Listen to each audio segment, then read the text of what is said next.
Good evening.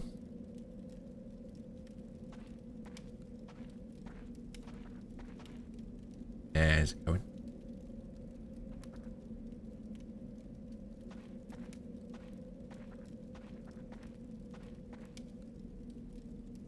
Ray, hello.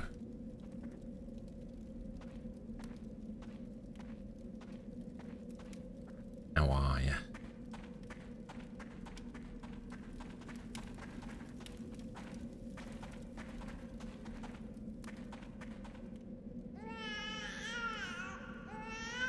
Wee.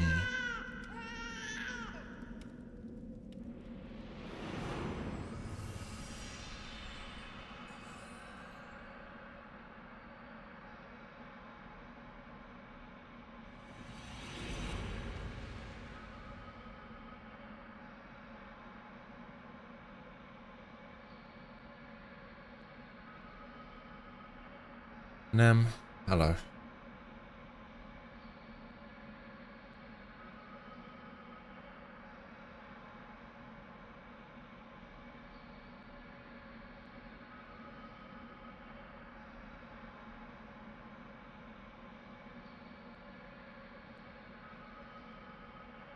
How goes it?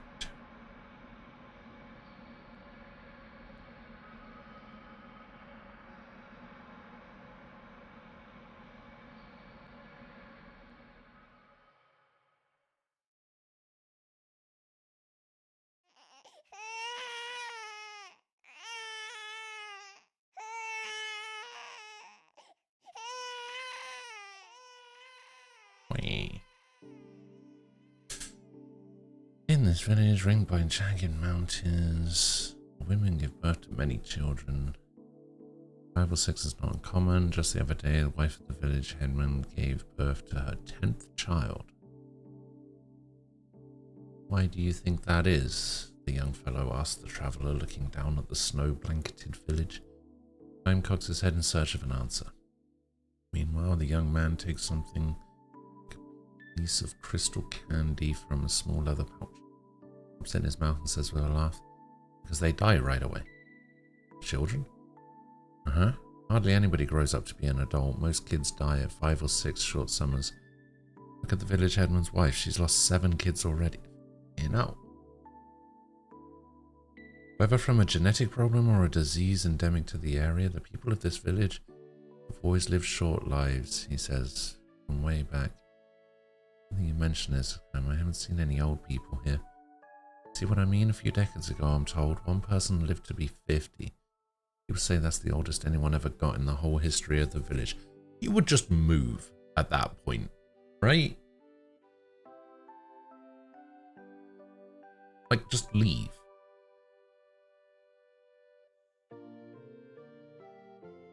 This is why we give birth to lots of kids. Give birth to a lot and lose a lot. Just one of them... if just one of them lives into adulthood, though, the family line is saved. And the village history continues. Man, fuck this village. The young man is 16, as is his wife. Their first child is due to be born any day now, literally today or tomorrow. The young man crunches down in the candy in his mouth. Let's get going, he says. Around his wrists, he winds the ropes he uses to pull the sled. He hasn't loaded the sled yet, but dragging it up the steep snow-covered road is hard work. This, he says, is why the pay is so good. Only a few days earlier, he lost his good friend and fellow worker, who had been 3 years his senior. When Kaim happened along, the young man asked him if he would help by pushing the sled from behind until they cleared the pass. Kaim agreed, and they became an instant team.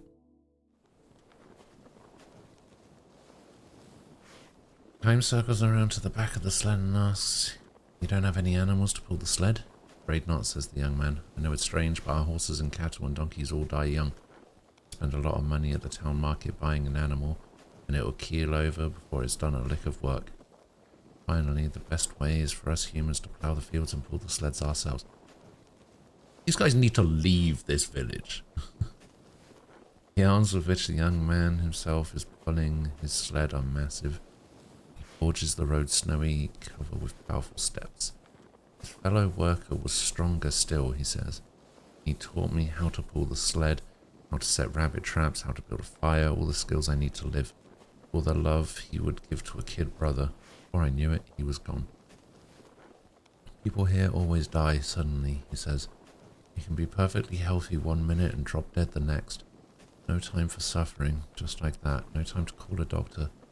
Even if a doctor comes, there's nothing he can do. Did your friend die that way? Uh-huh. He was shoveling the snow that piled up overnight, clearing the road when he dropped dead. By the time we ran over to get help, he was gone. That's how it always is. Always. That's how they die. Grown-ups, kids, everyone. And you too, then? I guess so. Nobody knows when the moment is coming. It might be decades from now. It could be tomorrow. After his cool pronouncement, the young man turns to look at Chaim and pointing at his own chest, says with a smile, or maybe even now. A smile is genuine, without a hint of despair or bitterness towards the cruelty of his fate. Aren't you afraid to die? Chaim starts to ask him, but stops himself. It's a stupid question, he decides, and one that he's not qualified to ask. Where could a man burdened with eternal life find appropriate words to speak to a man burdened with the threat of sudden death?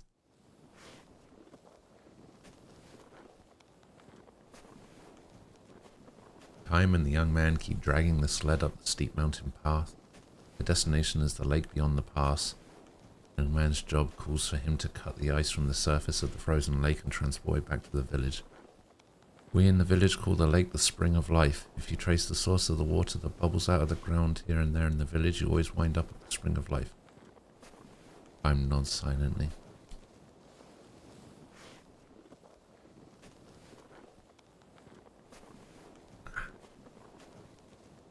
The ice from the Spring of Life takes forever to melt, that's why. Look, you can even do this. Again, the young man takes a piece of the crystal candy, or rather ice, from his leather pouch and puts it in his mouth. It gives you energy. It's indispensable when doing hard work, or for pregnant women or infants. Just put a piece in your mouth and it gives you instant strength. Sounds like that's probably what's killing them. They're taking drugs.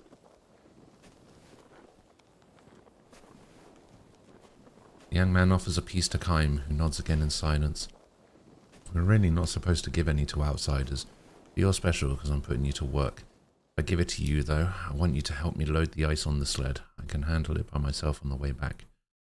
Chaim silently accepts the ice from the young man, who assures him it tastes good too, and watches him. Smiling, Chaim averts his gaze somewhat and puts the piece in his mouth. The ice should be nothing but frozen water, but it has a mild sweetness. Just as Chaim expected, he spits it out when the young man isn't looking. Poison, I know that taste, thinks Chaim. The village people are used to this taste, so they think nothing of it. Without a doubt, there is poison in the ice. The long flow of time smooths over the wounds inflicted by history. Permanently snow-capped peaks make people forget the existence of a wide world on the other side. The young man calls this lake the Spring of Life. For those who live far beyond the mountains, the source of the river that feeds the lake used to know it as a pit of death. Long, long ago, several hundred years ago, the entire area around the river's source was polluted with the poisonous metallic outflow from a mine. The river was filled with dead fish floating belly up, and the poisonous gas that rose like a mist from the ground killed both the earthbound animals and the birds in the sky. The forest withered, and the lively town that had grown up with the development of the mine became a deserted ruin.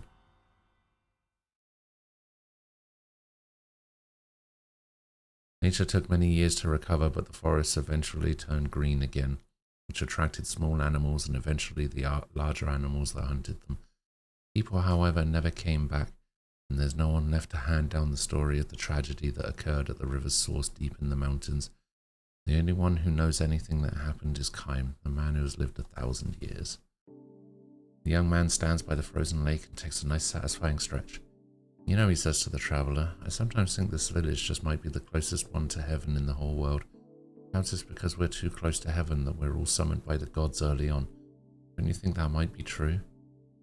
Chaim says nothing in response to this. Over many years, this lake has accumulated the metallic poison that flowed into it from upstream. And over many years, the poison that infiltrated the soil has mingled with the groundwater, bubbling up in the spring water with which the villagers slake their thirst. No one knows the exact chemical makeup of the poison, but at least it does not cause the villagers to suffer until at the last moment of their lives. The accumulated poison suddenly takes its toll. This may be its one fortunate aspect. On the other hand, this might simply make the misfortune it brings all the more conspicuous. Still, the young man says as he saws off a piece of ice by the shore, I do hope that the children my wife and I have will be able to live longer lives. Say if we have 5, at least one of them will live long enough to grow up and have kids. That way for me it would be like finding some meaning in having been born into this world. It was the same with my father and mother and my grandparents. They all had lots of kids and mourned the loss of lots of kids, but managed to raise 1 or 2 to adulthood before they died. That's what gives our life meaning. He wipes the sweat from his brow and puts another piece of ice candy in his mouth. If I were to tell him everything I know, thinks Kym, if I were to tell him everything that had been buried in the darkness of history, if I were to tell the other villagers, the tragedy might not have to be repeated. The young man says, when a baby is born here, they ring the village bell, also when someone dies. The same for both. Birth and death are like 2 sides of the same coin. So there's no sadness when someone dies. Everybody sees them off with a smile and wish, you go ahead of us to heaven and save a good spot there for us. You understand that sentiment? I do, says Kym. I do. That's how we've always done it, welcoming lots of new lives into the village and sending lots of lives off to heaven. I've never been much of a student, so I don't know exactly how to put this. I kind of think that maybe the village closest to heaven is a place where life and death are right next to each other. The young man gives Kym an embarrassed smile at the sound of his own words. Maybe it's because I'm about to have a kid of my own that I'm starting to think about these complicated things. No, that's fine. I see exactly what you mean, Kym says. The moment the words leave his mouth, a bell sounds from the foot of the hill, several long, slow rings. That's it, exclaims the young man. My child has been born. He dips his head and says again, as if savouring the sound of his own words, my child. While the bell is rung likewise for births and deaths, the young man says the sound in each case is subtly different. When a young villager learns to tell the 2 apart, he or she is considered to be an adult. I hope this one lives a long time, the young man says, choking with the flood of emotions that show on his face, but then he goes on as if to negate his own hopes for the future. Either way, whether it lives a long time or not, my child has now been born into this world. That's all that matters. I'm so happy. So happy. Eyes full of tears, he turns a beatific?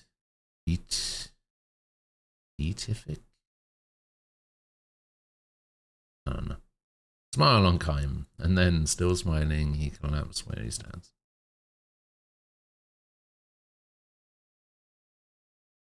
Well. How unfortunate. Kym lays the young man's corpse on the sled and returns to the village. As the young man said, the villagers accept his death with the same smiles they had for the birth of his baby. Death is not a time for sorrow, it simply marks whether one has been called to heaven earlier or later. Or maybe he shouldn't have been popping that bloody poison every time he finished one. The young man's wife takes an ice candy from the leather pouch he is left behind and places it gently into the baby's mouth. Fucking hell. I want you to grow up to be strong and healthy, she says. Daddy's saving a wonderful place for you up in heaven, but go there slowly, slowly. Until you go to heaven, I want you to grow up here in the village till you're nice and big. The words have the gentle tone of a lullaby. Kym says nothing. Kym's an idiot. If he is to stand unflinchingly for what is right, his silence may be a crime, but burdened with eternal life, Kym knows how suspect the right can be. Throughout history, people have fought and wounded and killed each other in the name of what they declare to be right. By comparison, the look on the dead young man's face is tranquility itself. The village closest to heaven is filled with happiness indeed. The baby starts to cry, its loud wailing like a celebration at the beginning of its own life, however short that life is likely to be. Kym leaves the village with a smile on his face. The village bell begins to peal, reverberating with utter clarity through the distant mountains as if to bestow a blessing on the young man who lived life to the fullest with neither resentment nor regret. A And when this too long life of mine draws to a close, Kime thinks, I'd like to be sent off with the sound of bells like this if possible. Because he knows that day will never come. Kime walks on, never stopping, never looking back. His long journey is far from over. Hello, Lancet.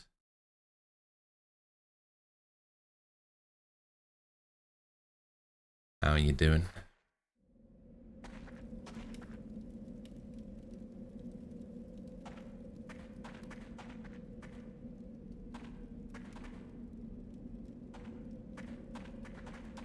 Oh, was there always another ladder over there? Peculiar, hello.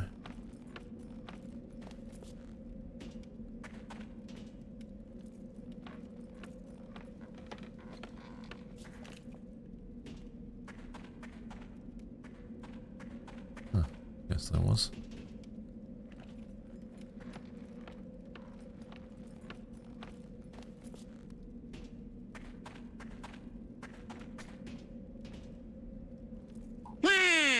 Where? Just out of reach, you reckon?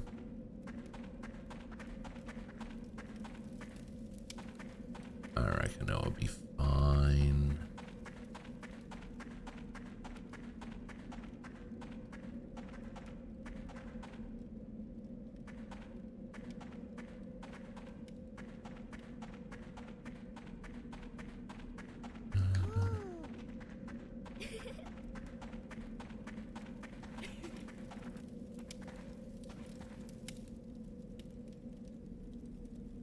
Don't blame me. If I knew we could get this magic engine working. Six broken magic engines. Okay. So it's the...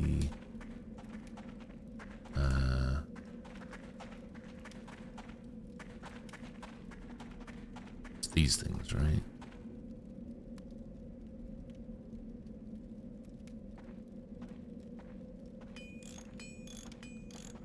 It all depends how long you linger doing side stuff. Probably a lot.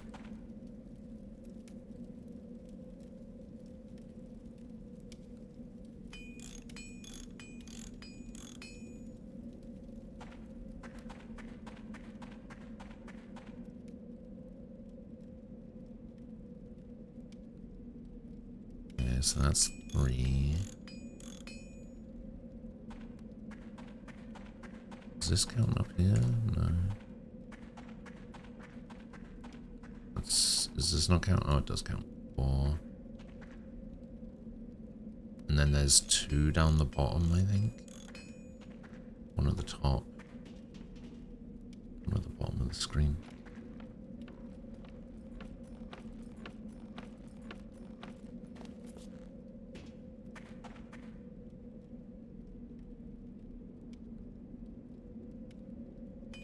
Of course this one's all rusted. It's right next to our hot spring. I think there's someone over here.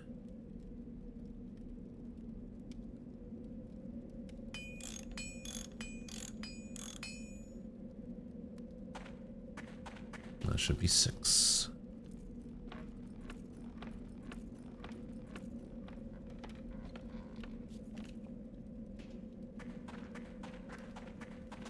Amy.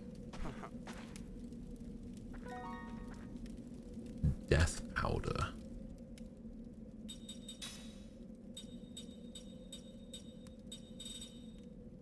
Occasionally kills the enemy instantly. Yeah, alright.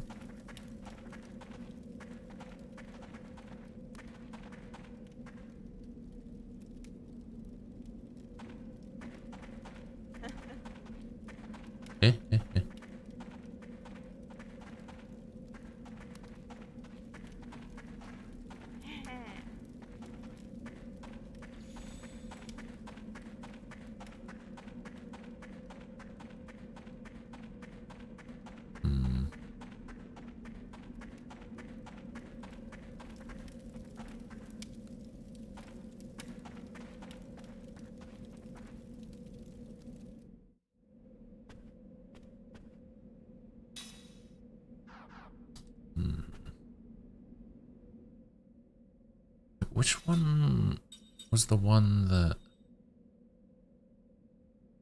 I don't have anything better than a holy scepter for these guys. Weird. I'm trying to remember which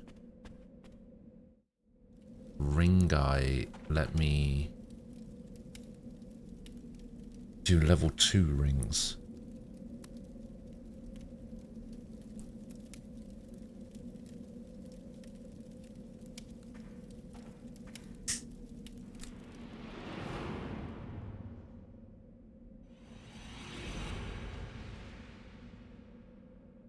A dream has been revealed.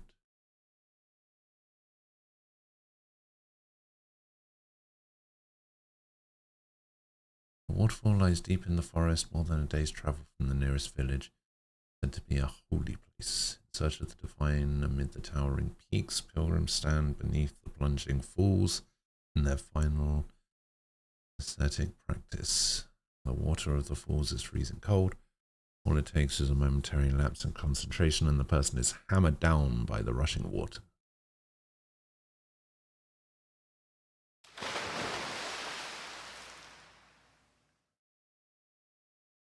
You fell asleep sitting in a chair? I mean, it happens a lot more often than you'd think. I do it all the time.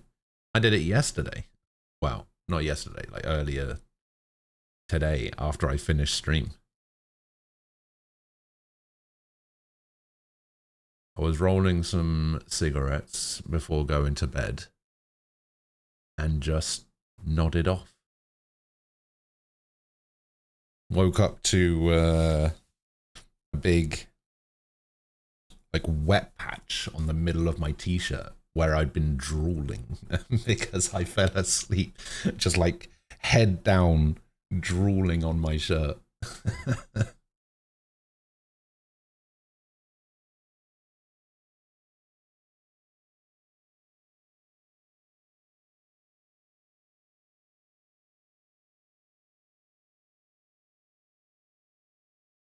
Why are you saying it like that? What did you think a wet patch on my shirt meant?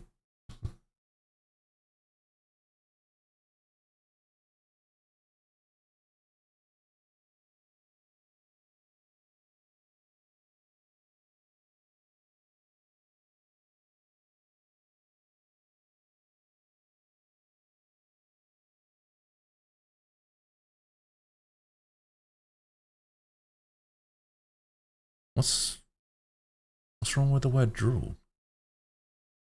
Is that not the right word?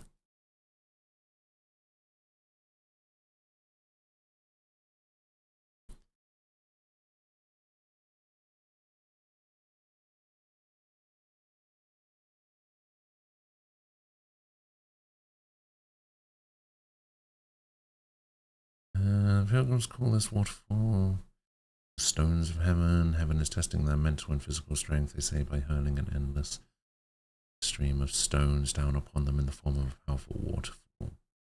And the stones have a mysterious power, a former pilgrim says to Kime with a pained smile. He himself failed in his final austerity, he adds. Different stones of heaven fall on each person as if they can see into your heart. What do you mean, Kime asks. The burdens you bore and the dreams you dreamed in a secular world appear to you one after another. In his own case, he says what came to him first were the voices of women. The waters plunging down into the basement of the falls began to sound like women's voices, sweet voices, whispering in my ear. Voices sobbing, voices moaning in a lover's embrace. An incredible variety. And for better or worse, I knew every single one of them. Some I was thrilled to hear again, while others I hated remembering.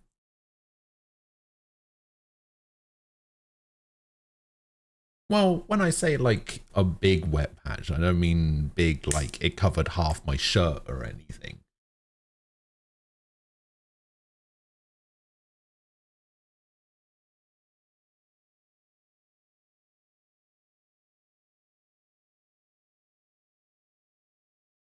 Make a circle with your thumb and your index finger. That's about the size we're talking.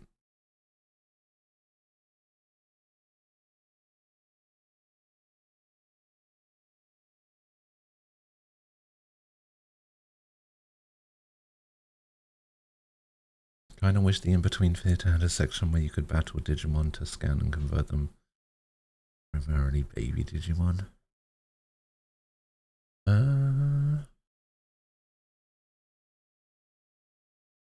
Oh, you mean like the, well, I mean, I guess it does kind of have that, doesn't it? With the outer dungeons. The outer dungeons basically work the same way as the dungeons that the Digilab had in Cyber Sleuth. They function mostly the same way.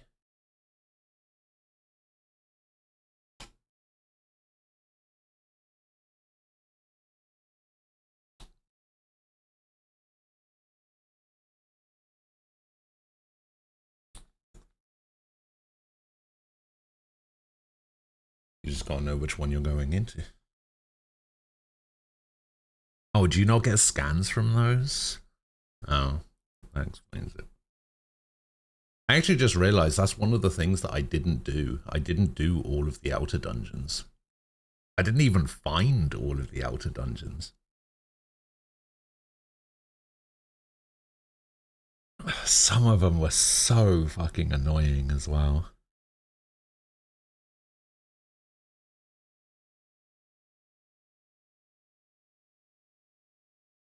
I don't know how you're supposed to do some of them. Some of them are ridiculous. You've gotten yourself into a lot of trouble involving women. I have indeed, not to boast or anything, but that was one battlefield I knew better than anybody. I survived, but I made a lot of women cry, and there were a lot of them I loved. My whole purpose in undertaking the austerities was to put that life behind me. The stones of heaven know that they're doing what they're doing. In the final test, they go after your greatest weakness. If you waver the slightest bit, you've had it. The water slams you down and your austerities are over. Man feeds a stick of kindling into the campfire, and I'm not the only one, he continues. One fellow heard the voice of the mother he hadn't seen since he was a little boy. Another heard the voice of his dead child. Is it always voices? I wish it were. If you hold up through the voices, the waterfall's mist starts changing into the shapes of people. You might see somebody who you hated so much in the secular world that you wanted to kill them. Or it might be some lone shark you had to go into hiding to get away from. One little flinch and you're done for. This particular austerity can be performed only once. There are no second chances. Someone who has persevered for a whole day and night, but who fails in the end, has no choice but to return to the secular world in defeat, as this man did. Not that it was easy for me to get on my feet again once I was back there, either. The man chuckles and calls out to a young pilgrim, or more precisely to a young man who was a pilgrim until a few minutes ago, but has just now dragged himself up to the lip of the basin in utter dejection. Hey, young fellow, the campfire's over here. I've got liquor to warm up your insides and some fresh grilled meat. Get a little of that in your stomach and you'll have the strength to make it down to the village. The man now makes his living as master of the tea house by the waterfall. Of course, pilgrims undergoing austerities carry no money with them, but the man is not expecting to become rich doing this work. The body's chilled by long hours of pounding under the waterfall. He provides a warming fire, food and drink, sometimes even money to tide them over when they first go down to the village. Payment can be made at any time. The men who bring him the money after they've started to take in earnings again from jobs they find in the secular world. Sets no date for repayment. He takes no IOUs. He says he's fine with that. And there's some who don't pay at all, Kai asks. Of course there are, the man says matter-of-factly. But I think of my running this tea house as another kind of discipline of myself. For myself. Another kind of discipline? That's right, the stones of heaven will accept only the strongest pilgrims, the ones unperturbed by anything. The role I want to play is to accept the ones who were broken by the stones of heaven, the weak human beings. I want to go on accepting the weakest of the weak, the kind who not only succumb to the stones of heaven, but even fail to pay for their food and drink afterwards. That is your kind of discipline? Exactly. It makes for a hard living, but that's for sure. I thought I was prepared to deal with cheats and weaklings, but there are a lot more of those than I ever bargained for, he declares with a hearty laugh. Then he quickly turns serious and says, To tell you the truth, I think of this less as a form of discipline than as a way to get even. Get even? With whom? With those gods or whatever they are that keep hurling down their stones of heaven. Human beings are weak, shockingly so, in the eyes of a god. And I think, and this is not just because of what happened to me, that being weak is the best thing about human beings. Weakness can make us cunning, but can also make us kind. Weakness can torment us, but can just as easily be our salvation. Don't you see, if the gods are hurling down their stones of heaven just to make people aware of their own weakness, just to make us savor our own powerlessness, then I'd just as soon drop my trousers and moon them, or slap my bare butt and say to them, I'm not like you. I'm not going to punish human beings for being weak. I accept them for what they are, weakness and all. The man feeds a new piece of kindling to the fire and says with a shy shrug, I guess I got carried away. Time smiles and shakes his head as if to say, not at all. Tell me though, the man goes on, I see you're a traveller, but you don't seem to be a pilgrim. You're right, I'm not, Kime says. I was trying to cross over the pass and took the wrong road.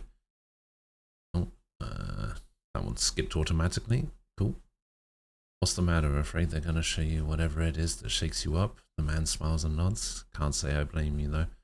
The man is mistaken about Kime. He's not the least bit afraid of such a thing. What scares him is the opposite prospect, that of not being shaken up, of encountering in himself a person unmoved by anything at all. Anyway, it would be suicide to jump into the waterfall without preparation. How's that? It's freezing cold for one thing. There's even colder water bubbling up from a spring in the basin. Even the most well-conditioned person has to be careful and take time to accustom himself to the low temperature. If you go in all at once, it can stop your heart. The man jerks his chin in the direction of the falls as if to say, look at them. Two new pilgrims are preparing themselves for the challenge of the stones of heaven. The men appear to be brothers. The older one kneels at the edge of the basin, splashing himself and massaging the cold water into his skin from foot to heart level. The young brother is too impatient for that. He wants to jump right under the falls. The elder brother cautions him and takes all the time he needs to accustom himself to the water's coldness. He exudes the quiet power of one who has withstood the most rigorous training. Aha, the tea house owner says to Kime, smiling. We're in for a rare privilege. I think we're about to see the first successful attempt in a long while. You can tell, Kime asks. You can if you spend as much time here as I have. The winners and losers are decided before the men ever step under the falls. Having completed his meticulous preparations, the elder brother enters the basin. Even then, the steps he takes are slow and cautious. The younger brother follows him in, kicking up a spray with every step. The younger one is hopeless, says the man with a sigh, adding another stick of kindling to the fire. I'd better get the liquor ready, he mutters to himself. The brothers stand side by side beneath the pounding water. The stones of heaven rain down upon them.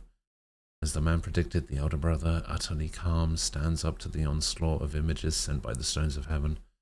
Also, as the man predicted, the younger brother yields to the stones of heaven and is beaten down into the basin of the waterfall. But then something happens that goes far beyond what the man predicted. Writhing in agony, the younger brother bobs helplessly in the basin, unable to raise himself. He is drowning. He tears at his own chest. His heart is failing. He was not fully prepared to enter the icy water. Help me, brother, please. But the elder brother doesn't move. He remains under the waterfall in total concentration. Hey, what are you doing there? Hurry and help him, the man yells, but the elder brother's expression remains unchanged. He never flinches. He's drowning. You can't just leave him like that. He'll die. The elder brother never moves. He grits his teeth, keeps his eyes clenched shut, and shows no sign of moving out from under the waterfall, as if to declare, this is it. This is the final test of the stones of heaven.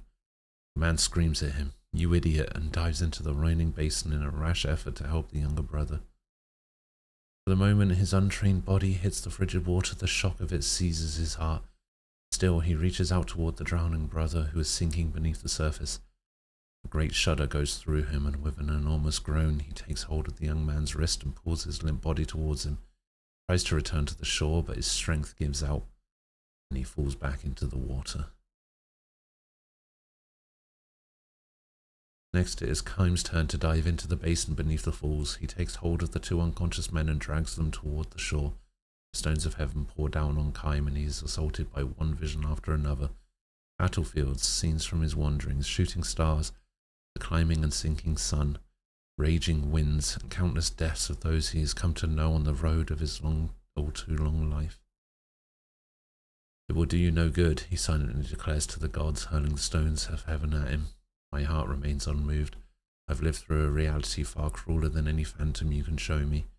Whether or not his life is a sign of his strength, he does not know. He will not boast of it, nor will he tell the tale to others. He has, however, lived it. That much is certain. He's lived it through the years. Kime climbs onto the shore and lays the limp bodies of the tea house master and the young brother beside the fire, and he warms himself, he thinks. As he warms himself, he thinks, the gods who hold the stones of heaven are inferior gods.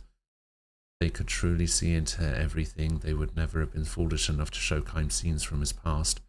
But what would disturb him most of all would be the unwelcome sight of moments from his own limitless future. And if they were to ask him one simple question, for what purpose were you born, his knees would buckle in an instant. The first to regain consciousness is the young pilgrim. The tea house master's condition is critical. Kime's attempts to warm him and massage his clenched heart have little effect. Pull yourself together now. Look, we've got a fire here, a fire you built, let it warm you. Kime shouts into his ear until the man finally manages to force his eyes open a crack and move his purple lips. Is he alright? Sure, he's fine, don't worry. Oh, good. Good. Pull yourself together, man. Tell me, though. Is strength the same as coldness? Never mind, stop talking. Because if that is true, if strength is coldness, I don't want any part of it. The man gives Kime a faint smile and closes his eyes. He will never open them again.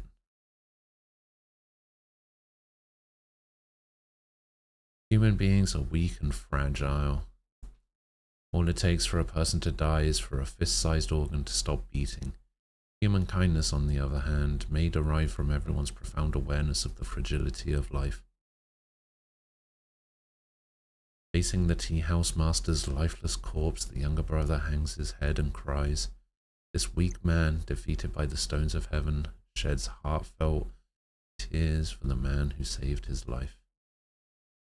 His strong elder brother, meanwhile, is still being pounded by the waterfall, unfazed by the stones of heaven. Surely his strength will be recognized by the gods, and he will bring his ascetic training to perfect completion. Still, Kime finds the tear-stained face of the younger brother beautiful in a way stronger elder brothers can never be, and he wishes that he himself could be moved by the younger man. There was an unmatched nobility in the last smile of the tea house master who gave up his life to save that of a complete stranger. Kime wishes that he too could experience such feelings. And what of my own face? Living through 1,000 years of life is not strength, yet burdened with a life he cannot lose, will Kime be able to change weakness into kindness? This he cannot tell. He can only live, unknowing. He can only walk on, he can only continue his journey. Kime looks at his reflection in the basin of the waterfall. On the water's heaving surface, he sees a trembling face of a lonely wanderer.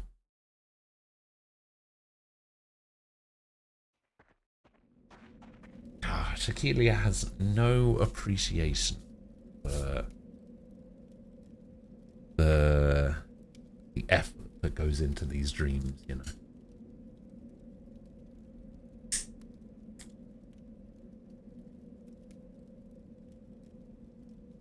Just utterly devoid.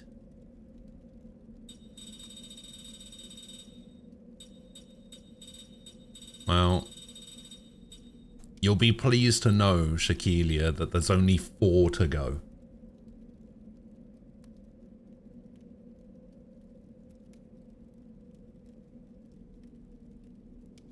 So not too many now. Although that's not entirely true either, because there's one in here, so... Technically 3.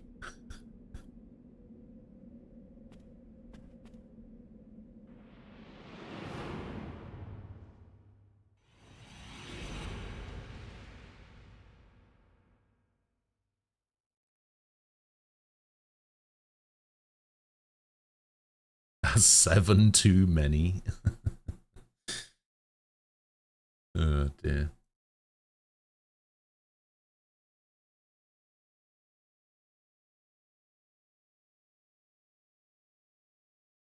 How is it any different to me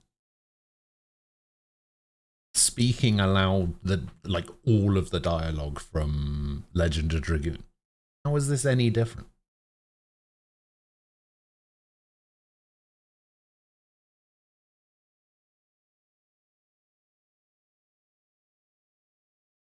I spent an entire game's worth of time reading words on a screen. I like Legend. Are you trying to tell me you don't like this game? That's crazy.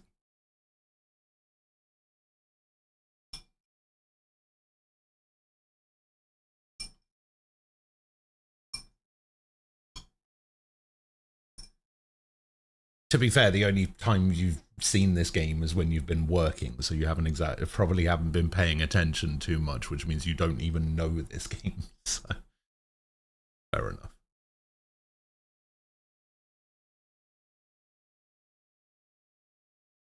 I'll allow it, I guess.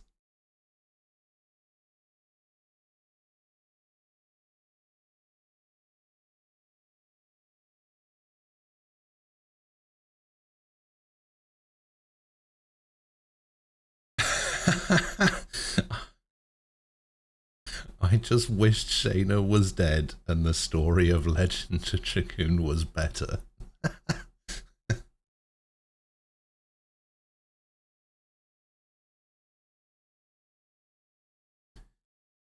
Fair.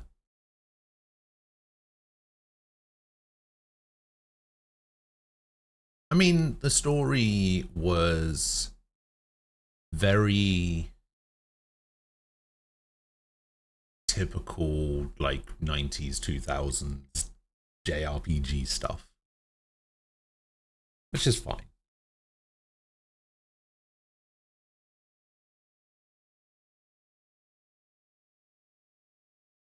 F. Yeah, exactly. F. Lavitz. He broke my game for like an entire day before I realized.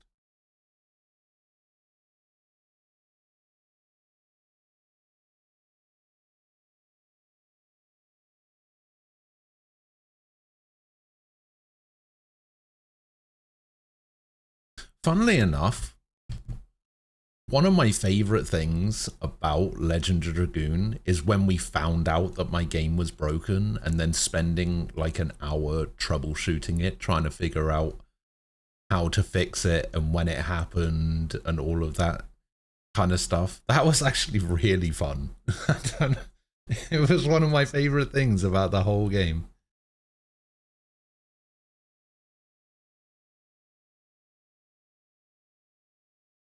Lavitz and Dart were a better couple than Shayna and Dart.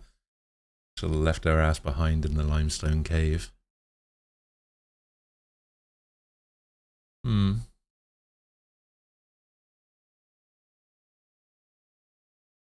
to remember. So I remember every character's name except I've forgotten the name of my favorite character.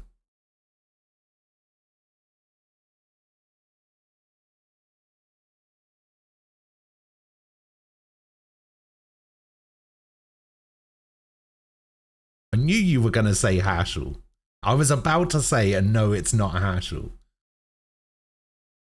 Who was the other character I was using? The one with the hammer. What was her name? I want to say it begins with like an Is it like Limmel or something? Like, who am I thinking of? What was her name? Meru? What the fuck was I thinking of just now then?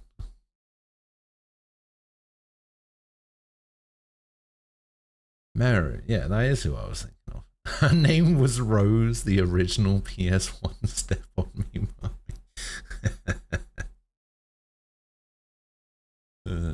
I thought it was kind of... I actually thought the like replacing of some of the characters was kind of cool. Like Lavitz getting replaced by whatever that guy's name was. Oscar? No. What the fuck was that guy's name? Edward? No. What the fuck was that? Who replaced Lavitz? Albert. That was his fucking name. Why the fuck? I forgot that guy's name as well. Yeah, Lavitz getting replaced and Shayna getting replaced by Miranda. Like, you don't really see that too often. Right? Like, you don't... Obviously, characters leave and then other characters join, but there's never... It's very rare that you'll get like a direct one-to-one replacement. Oh, this person is exactly the same as this other person. Type stuff. I think the only other example I can think of off the top of my head is Final Fantasy V.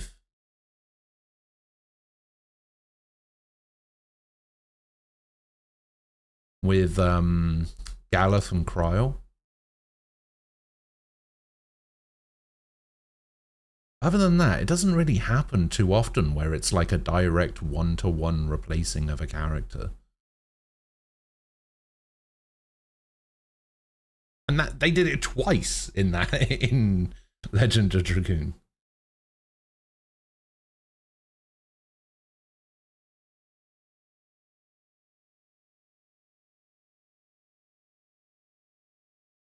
Yeah, finding out that Lavitz dying was the cause was also pretty hilarious. Because then the rest of the game just descended into us just cursing Lavitz for ruining everything. I will say though that Alba replacing Lavitz wasn't really a direct one-to-one because he doesn't say Harpoon quite as cool as Lavitz did.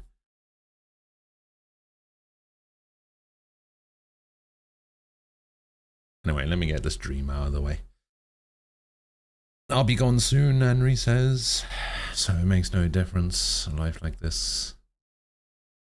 She smiles with some effort, but puts a grey tablet on her tongue and swallows it. Use or possession of this drug by ordinary people is prohibited by law and strictly controlled. The person taking it feels as if every bone of his or her body is melting, all the anxieties and cares of life vanish as the individual wanders in a space between languor and pleasure. Why don't you take one too? Henry pulls another tablet from her leather pouch and holds it out to Kaim, who is standing by her bed. Coward, she says with a grim smile when he shakes his head in silence, and then she places the second tablet on her tongue. How many pills does that make today? Kaim asks. I forget. With empty eyes, Henry stares into space and sighs. This is an addiction. A serious one. How do you feel? He asks. Not bad, she says. Very happy. She gives him a smile. It's deeper and softer than her earlier smile, though maybe too deep and too soft.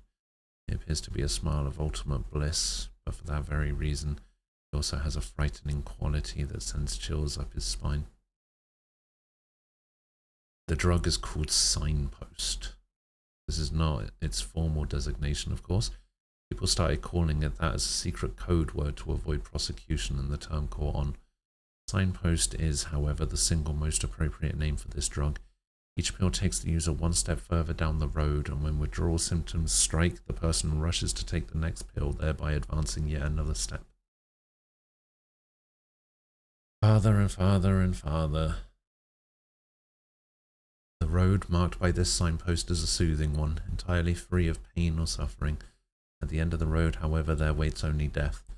Use and possession of signpost is so strictly prohibited because it is seen as an invitation to gradual suicide. How many more pills, I wonder? Henry mutters, stretching her emaciated body full length on the bed. It's a question that Kime cannot answer. He knows only that she is nearing the end of her signpost journey. It is for this that Kime has been called to this hospital, which is a facility for people on the verge of death. I have no regrets, Henry says. None at all. This way I can die pleasantly, quietly, like going to sleep. Her empty eyes are fixed on Kime, but they seem to register nothing. I'll be fine. She reaches into the leather pouch again. You probably shouldn't do that, Kime says. I'm telling you I'm fine, she says, laughing weakly, and placing a third signpost in her mouth. She closes her eyes. The sunken eye sockets harbour dark shadows. Kime settles himself into a chair by her bed. He waits for her to say more, but she seems to have fallen asleep. Her breathing is calm. A slight smile plays upon her sleeping face. The signpost seems to be working. Without the drug, hammer-like pains in her back and violent chills would prevent her from sleeping. Even worse than the physical suffering would be the fear of approaching death. More a girl than a woman, young Henry was struck by a mortal illness. At the end of a long battle with the disease, the doctor gave up all hope of treating it and prescribed signpost for her instead. Ordinary people are not allowed to use the drug. A special permission has been given to patients for whom there is no hope of recovery in order to offer them a peaceful death and bring their lives to a quiet close. In other words, to enable them to die without having to deal with regret or despair. Before Kime began his work, a doctor explained the effects of the medicine to him, concluding with a smile. In other words, signpost forgives all the debts the person has built up toward life. Henry wakens. After she has confirmed Kime's presence at her bedside, she says, "You don't have to worry," and closes her eyes again, smiling. "I'm fine. I think I can go just like this." So she knows there are other possibilities. In certain rare cases, signpost can have undesirable side effects. Sometimes at the very end, when the person is just beginning to slide into the abyss of death, there can be an attack of nightmares. The patient experiences a literal death agony. Even though signpost has provided such a wonderfully tranquil departure on the person's final journey, every last bit of tranquility can be swept away on the cusp of death. Worse still, some patients conclude their hallucinatory episode with a frenzied physical outburst. They might have barely enough strength to breathe until, tormented by the nightmares, they lash out violently enough to break the bed or even strangle the caregiver in attendance. Such can be the mysteries of the human body, or more so, the human heart. This is why Kime is here. He is to stand vigil by Henry's deathbed against the remote possibility that she might be tormented by nightmares and go wild under the influence of signpost side effects. The doctor has supplied him with yet another drug. It is a poison that will kill the patient instantaneously. Kime has been instructed to administer it to Henry as soon as she begins to exhibit strange behavior. "Believe me, this is a humane measure," the doctor said. "I err, not murder by any means.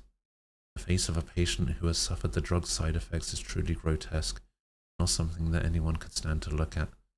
A person's death should never be that excruciating. This is a final kindness to give the person a quiet, peaceful ending." Kime was not entirely convinced by the doctor's rationale. Neither, however, was he able to bring himself to take issue with it. Now he can only hope that, led by her signpost, Henry will be able to pass her final moments in peace. Some part of her inner self might be paralyzed at the moment, and her empty eyes might never regain their former gleam. If she's happy that way, it's nothing that anyone has the right to deny her. Waking again, Henry reaches for another signpost, but drops the leather pouch. "Sorry, but would you pick it up for me?" She asks Kime. She no longer has the strength even to hold the pouch. Her final moments are closing in. Kime lifts the pouch from the floor, but when she asks him to put a tablet in her mouth, he hesitates for a moment before complying. Her tongue is dry and rough as sandpaper. She really must be nearing the end. Having taken another signpost, Henry seems to be overtaken by that languorous feeling again. He moves the flesh off her cheeks in a way that has no meaning, releases a feeble sigh and says, I was just dreaming. What about? About when I was little. Everybody was there. My father, my mother, my big brother and sister all smiling. This is not a good sign. The drug must be having a bad effect. I was reading that. Bloody game. Everybody was in such a good mood. Time wonders if she should give her another signpost. I'm sure when I was born that my parents never imagined I would die so young. A more seasoned caregiver would probably give her another pill without hesitation, and Henry would fall into another peaceful sleep without any thoughts to disturb her, perhaps never to wake again.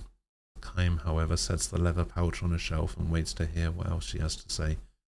Henry herself does not request another signpost, but moves the sunken flesh of her cheeks again. This time the movement takes the form of a deliberate smile. You know, she says to Kym, I'm beginning to wonder about why I was ever born. Kym is at a loss for words, but she does not let this prevent her from continuing. I mean, if I'm going to die so young, when I've never had a chance to fall in love, wouldn't it have been better if I'd never been born at all? Kym nods as if to tell her that he understands. Why was I ever born? This is a question that Kym himself has been pondering all through his endless journey. He's still not found the answer, and maybe never will. My mother and father will be sad, I'm sure. You'd better rest now. Maybe I was born to make my parents sad. Close your eyes and take a few long, deep breaths. Can I have some more medicine? This time, he gives it to her without hesitation. Thank you, she says simply for the first time, and closes her eyes. I guess it's possible I might never wake up again. It's possible. It's a good thing to die without suffering, isn't it? It probably is. And to die with your head in a fog without thinking or feeling anything. That's a good thing too, isn't it? Kym says nothing. This is a question he cannot answer, a question he doesn't want to answer. Henry falls asleep without asking him anything else. She's still sound asleep when the doctor examines her and tells Kym she'll probably pass away before the night is out. It is late that night, close to dawn, when Henry begins to suffer.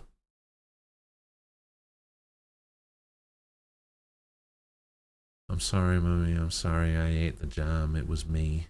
She's running a high fever with large drops of sweat on her forehead as she moans deliriously. What's taking you so long, Daddy? Hurry, hurry, the butterfly's gonna fly away. Kym wonders if she could be reliving memories of early childhood. You hit me. Big brothers shouldn't hit their little sisters. You're bad. I'm gonna tell Mommy. Convulsions rack her entire body. Let me in. I want to play with the big girls. It doesn't end with her delirium. She starts moving her arms as if to embrace family members floating above her. This is what they were afraid of. The side effects. Take me with you, please. I don't want to stay here. Don't leave me. Cries mingle with tears. Hallucinations seem to have taken the place of past memories in her empty eyes. Please, I'll be good. I'll do what you tell me, Mummy and Daddy. Take me with you. In fact, just the opposite is happening. The ones being left behind are the family who so loved their youngest daughter, Henry. Don't leave me alone. Mummy, Daddy, come back, please. He can feel her pain and sorrow. Her convulsions become increasingly violent. Her face contorts in agony. Alerted by the commotion, the doctor comes charging into the room. What are you doing? He shouts at Kym. Put her out of her misery now. Kym knows what he should do. This is what he was hired for. The poison that will prevent Henry from suffering anymore is within easy reach. What he takes hold of softly, however, is not the poison, but the hands that Henry stretches out into empty space. What are you doing? The doctor shouts at him. Stop it. This is direct violation of your duties. You're fired. Kime turns towards the fuming doctor and says simply, be quiet, please. Why in the hell are you... The doctor breaks off his shouting when he catches sight of the look on Henry's face. She's smiling. Are these my mother's hands, my father's, big brothers, big sisters? Tell me whose hands are these? She asks joyfully. Feeling the strength of Kime's grasp, she squeezes back, an almost indescribably happy smile on her face, tears streaming from her eyes. I'm here with all of you, together, always. Her convulsions have subsided and her breathing has calmed down. Kime whispers in her ear, thank you, Henry. Daddy? Smiling through her tears, she says, I know it's you. Kime smiles back at her and says, I'm speaking for all of us, for me, your mother, your brother, your sister, when I say thank you, Henry. Henry seems almost embarrassed when she asks, for what? For having been born, Henry. For having come to be with us, for having allowed us to share time with you. Mummy and I and brother and sister were all so grateful to you for that. Unfortunately, life has its limits. There are long lives and short lives, and in life, even more unfortunately, there is happiness and unhappiness. There are happy lives and unhappy lives. For all of this, however, for the chance to be alive in the world, for the chance of having lived life in this world, the only thing to say is thank you.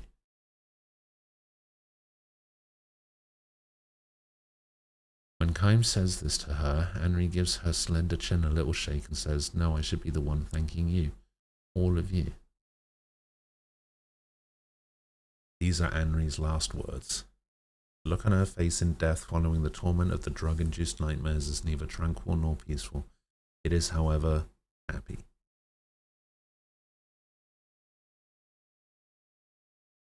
Are you really leaving us? The doctor asks Kime with a genuine show of regret. You just fired him. Dressed for the road, Kime smiles and says, I don't think I'll ever be able to perform the duties of a caregiver properly. To tell you the truth, Kime, I still can't get over the fact that it's even possible to do it your way. With a serious look, he adds, I wonder if your hands give off some substance like signpost. Otherwise, I can't imagine how she could have died so happily. Kime turns his palms towards the doctor. They're just ordinary hands, nothing special. Not so sure about that, the doctor says. If we spend some time studying them properly, maybe. Kime shakes his head with a sour smile as if to say he wouldn't find a thing. He does have one point to make with the doctor. I've seen lots of people die alone, probably a lot more than you doctors have. That's why I wanted to bring her together with her family at the end. That's the only reason I took her hands. The doctor's vague nod suggests that he is not convinced, but Kime is through talking with him. He strides off towards the highway. He must continue his journey. His journey will go on as long as he's unable to reply to Henry's question, why was I ever born? Henry had a family, at least. Her life consisted of her joining and leaving her family. Kime has not had even that much. Where did I come from? Where am I going? Why does the passing wind draw Kime along on his endless journey? A journey without signposts. This is why Kime is always free and always alone. Alright. I mean, see, it's hard for me to figure out the timeline of these things happening. Because, like, he has a wife, and he's had kids, and he's got grandkids, and he's probably got other kids out there somewhere as well.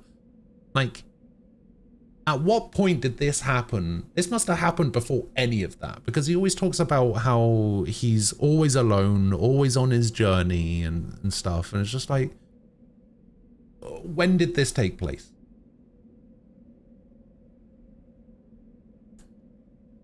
Albert's animation seems faster to me than Larry's. I love Larry's, so I only had Gust of Wind dance left to master when Albert joined. I think I only ever mastered the second move of Lavit / Albert.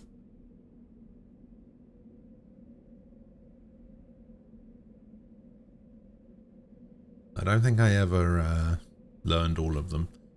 Because there were just some characters that I just never bothered using. Like, as soon as Shayna could leave my party, she was never in it again.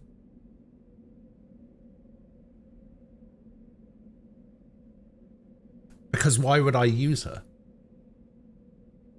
She doesn't have any additions. What's the point?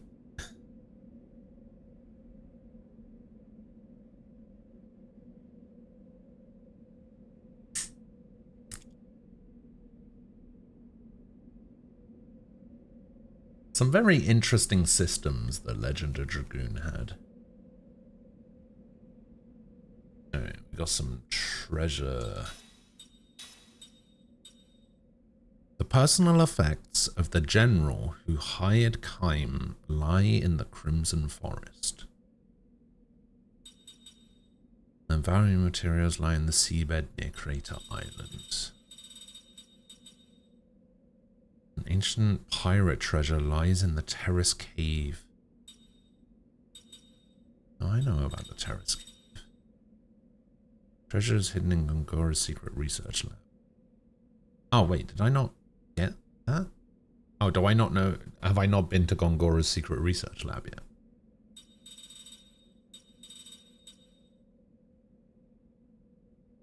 I'm sure I did.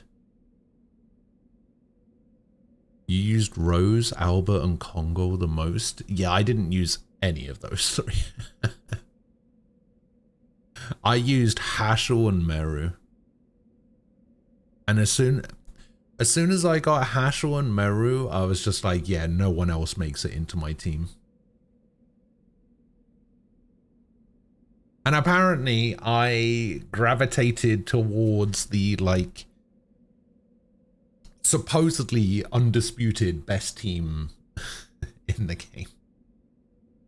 And I was like, well, yeah, obviously, because I'm good at games. I just know these things. Any team I pick is going to be the best team in the game, you know? That's just... It's just what I do.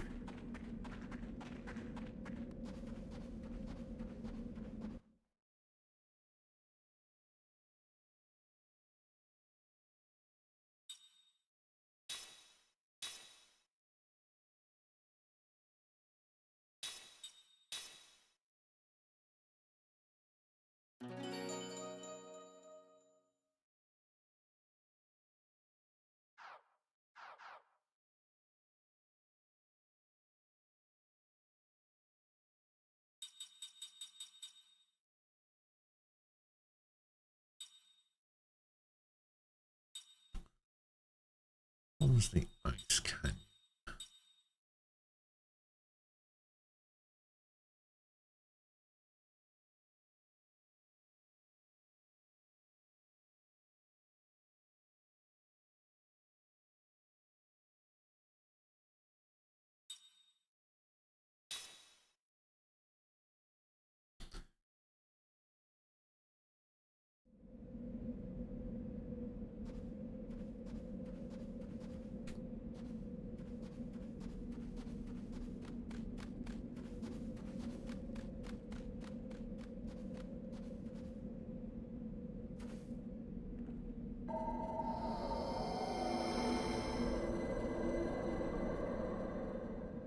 What has he got?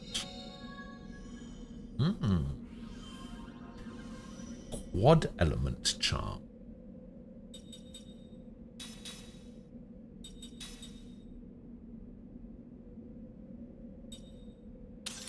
Oh, wait, is this one of these that...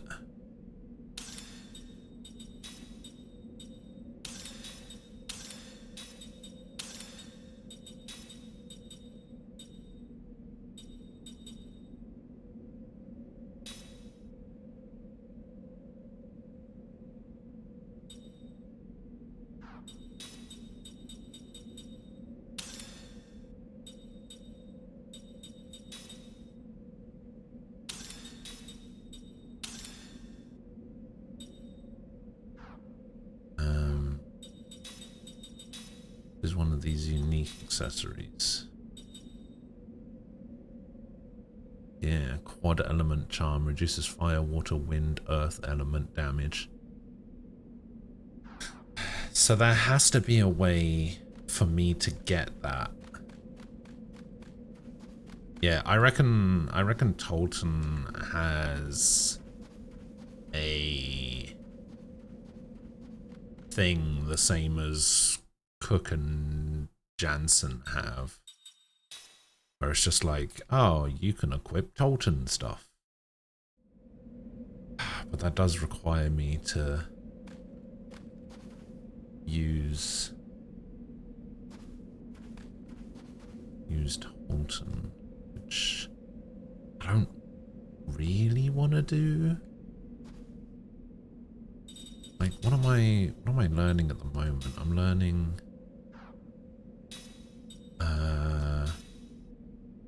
learning double SP.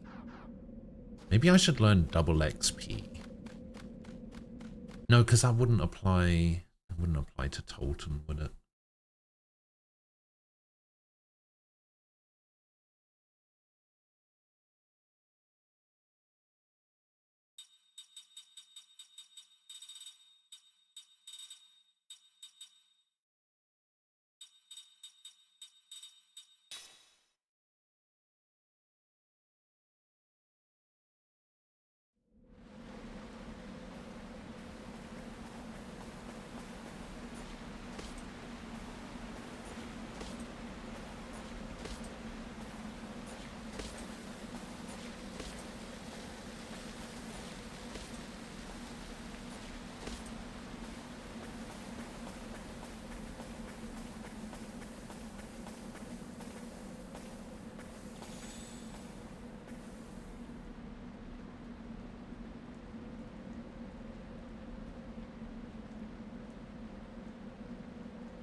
Wait, what are we talking about?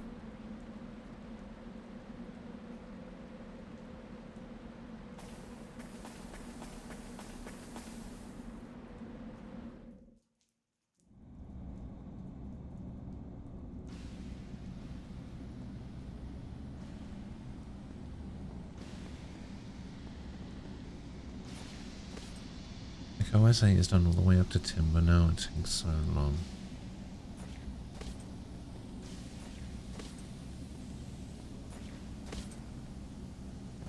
Mana healing items.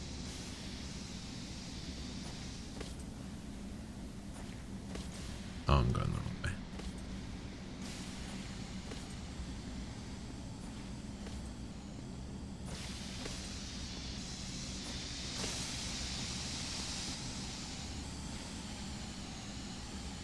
Ah, shit.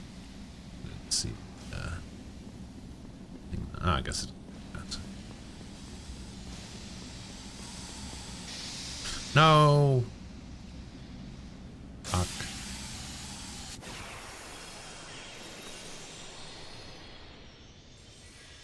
If it's a fight you want, you got it. Got it.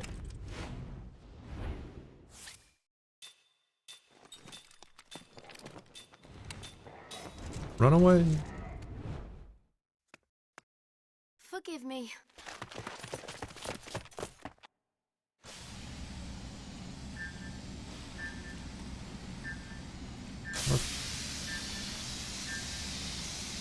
What the fuck do I get out of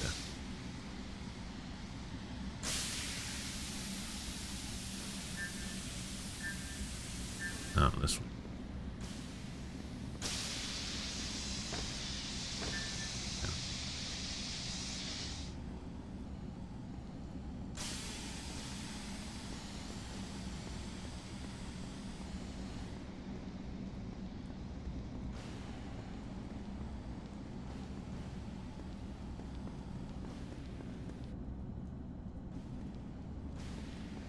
Poison mist. Yeah, that's not what I'm looking for either.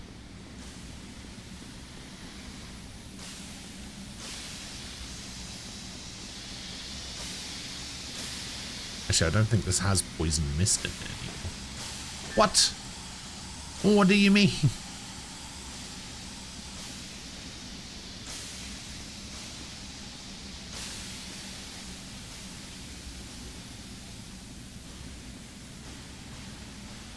Okay, and then we want to go this way.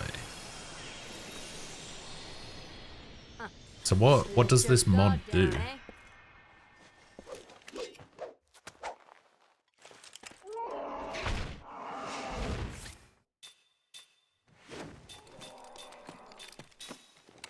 Uh-oh. Oh no, good.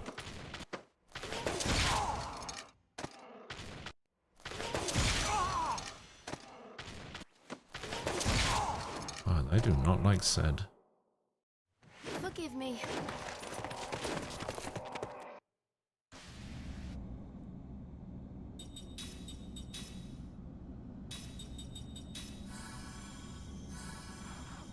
Like, full VA?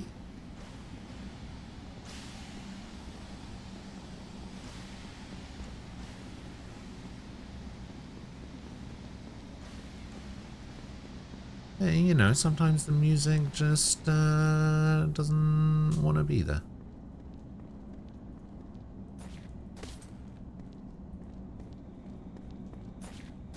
Okay, so what I'm looking for is in here somewhere. Just... It's got to be over this side.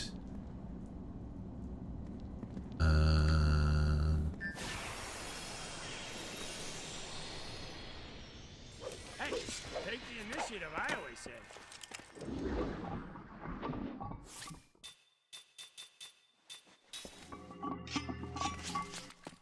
I'm out of here.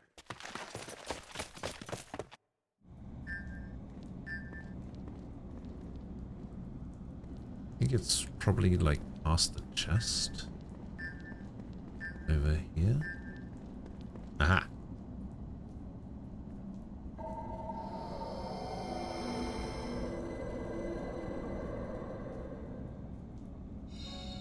Royal Emblem. Can that only be equipped by him as well? Looks like it. Always have barrier in effect. Who has that? Somebody has that as a skill, right? Is it said? Yes.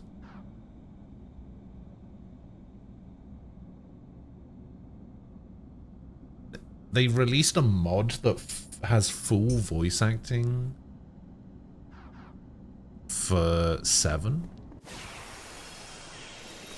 That's pretty impressive. Let's just stay calm.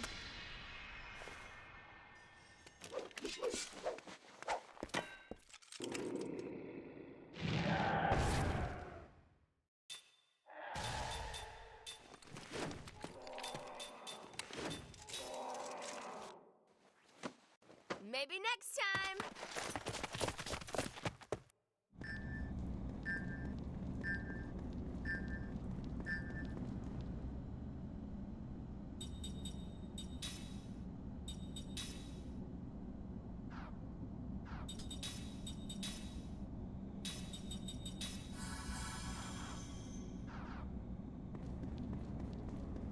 Okay, and now we just have to get out of here.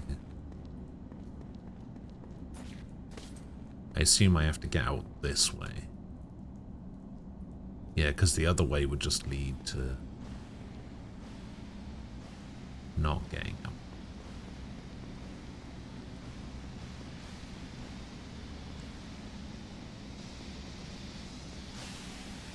Okay, we can go this way.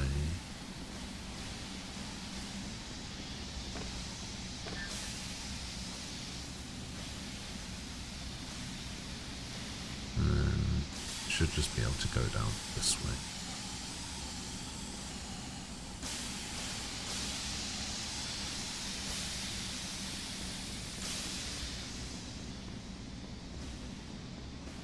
Yum.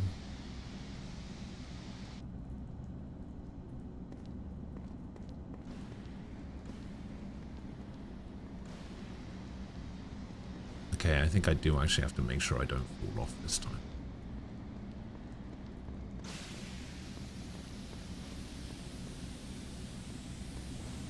Yeah, right.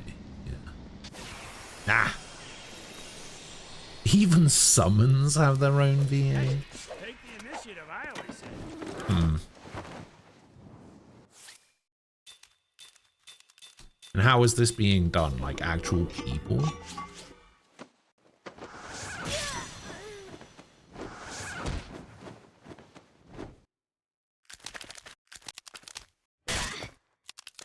Forgive me.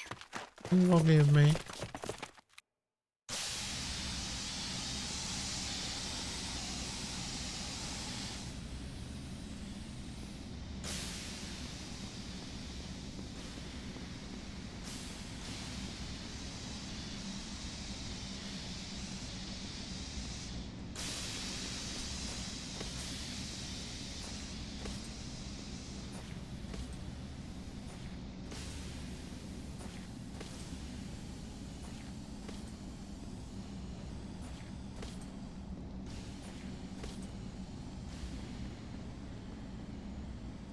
The thing is, I find it difficult that once I hear a character voiced, I find it difficult to then, like, associate a different voice to that character.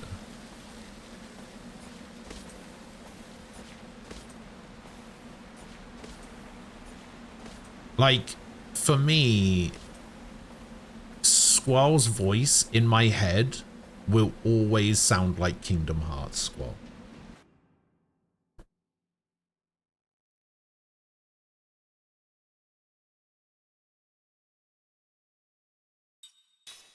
Sorry, Leon.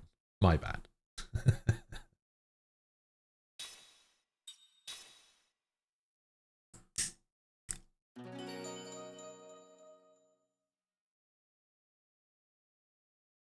Yeah, but I've never played Dissidia. I don't know what that sounds like. There is also the World of Final Fantasy version, I suppose.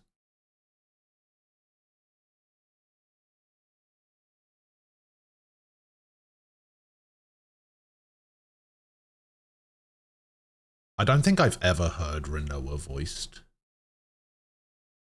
I can think of.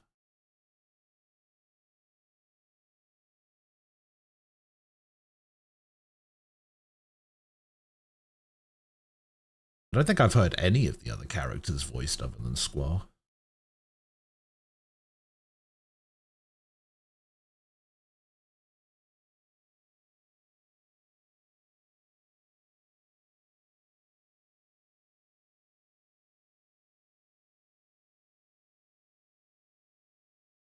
The problem I have with Final Fantasy VIII is that if Sid doesn't sound like Robin Williams, I'm going to be very disappointed.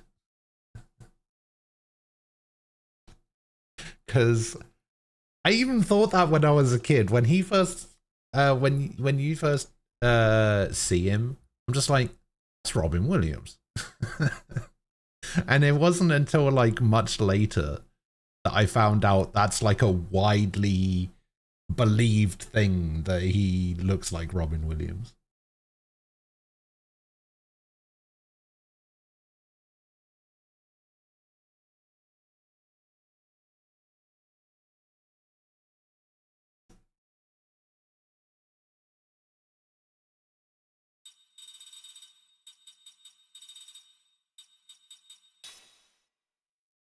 It didn't showcase Sid in the demo.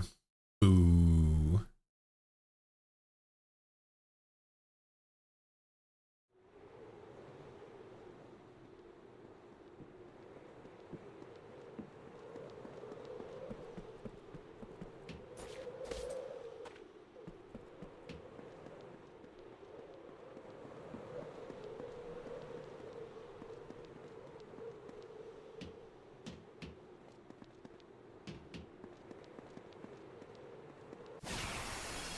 Oh yeah, that's true.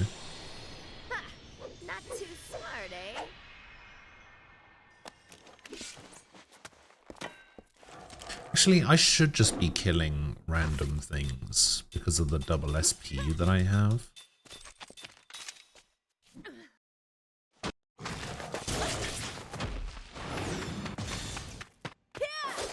Because of the double SP, everything gives good SP.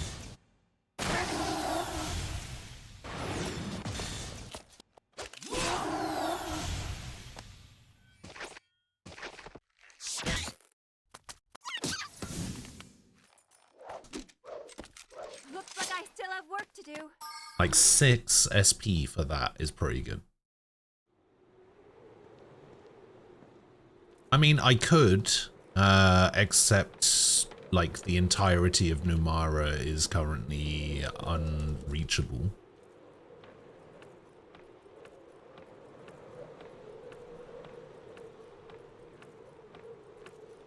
Yeah, I can't go to the Numara atoll where those guys are. Oh, come on, give me a break.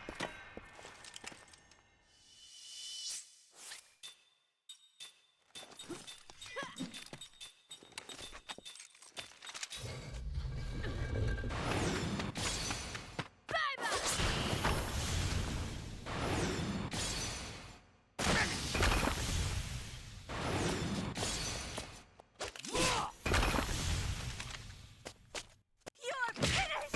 Bonk. Looks like I still have work to do. Yeah, 8 for that is pretty good. That's as much as a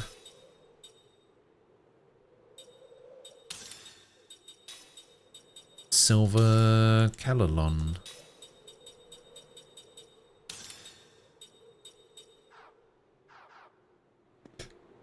Oh yeah, this way.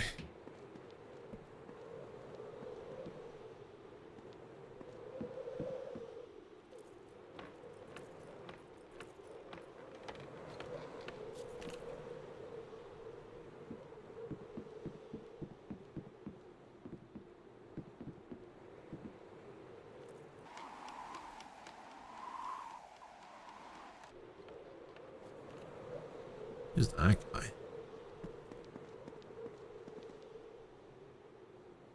Wandering Blacksmith Lau. When you grow, so you down here, just wandering around reminiscing. This mountain used to be famous for being rich in ore. I used to come here to get components for my smithing.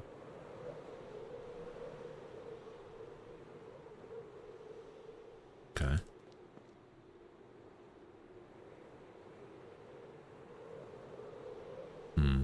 Well, he gets like a cutscene-y dialogue thing, so I guess he's going to be important later.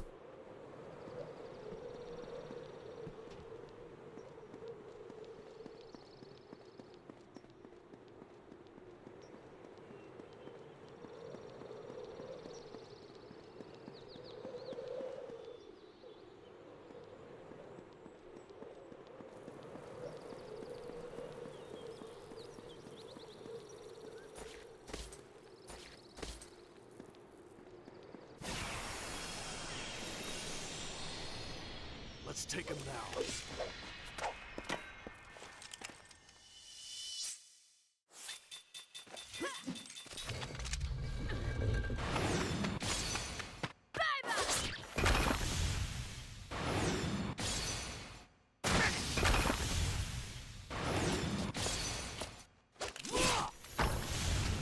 Boom.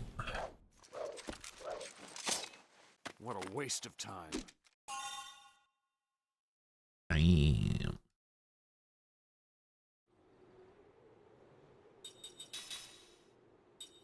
Okay. Flower. White candle. Secret skills.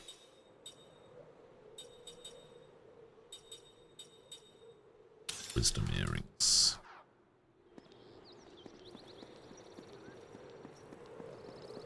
There must be like a best area for like farming stuff. right? Wait, how can you... Is that not the Grand Staff that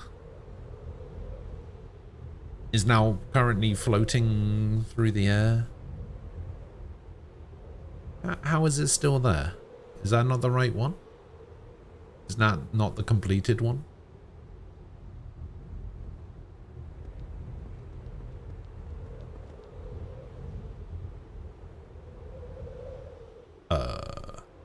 It's back in the Sea of Baos. What is? Oh. Yeah, okay, we are. That is what we're talking about. It was there.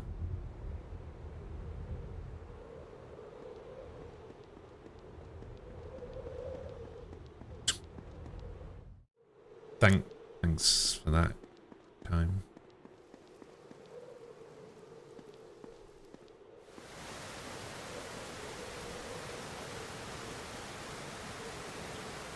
Yeah, there has to be an area in this game that is like, oh, this is the best farming spot for SP stuff.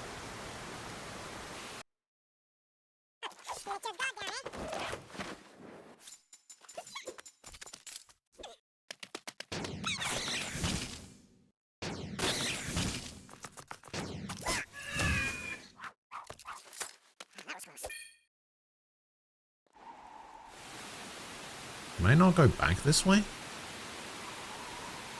Oh, I can. I'm just going the wrong way.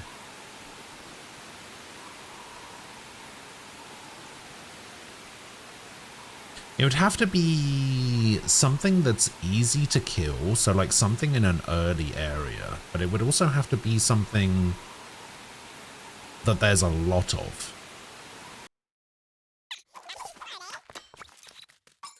Like this, for example. This probably gives me 8.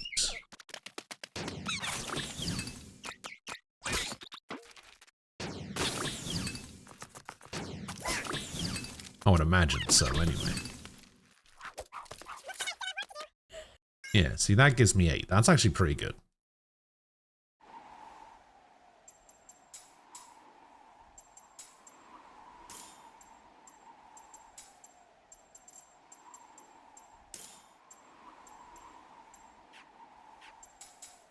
Okay, now we can skill link something else. Oh, we actually don't have a double XP one. Why did I think we had a double XP one? We just have double loot, double gold.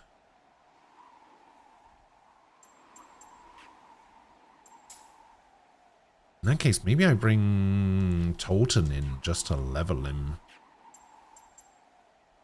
Yeah, I think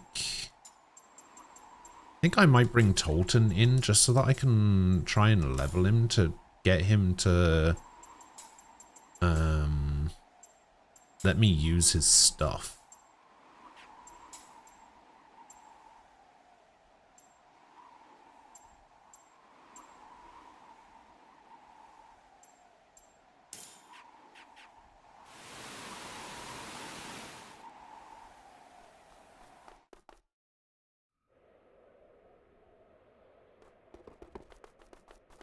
Oh yeah, the mountain hut that's just way too big to be considered a hut. No one gets in the way.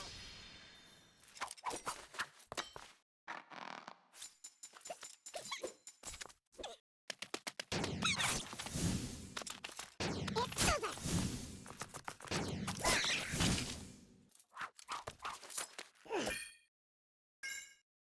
You see, this isn't going to give him a huge amount of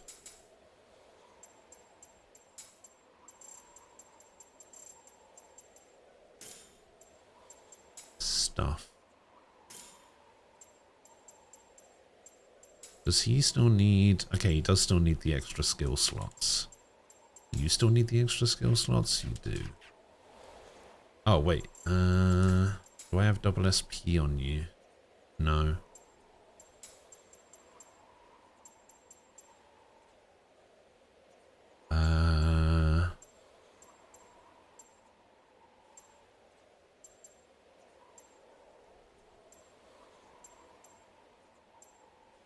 Take off anti-petrify.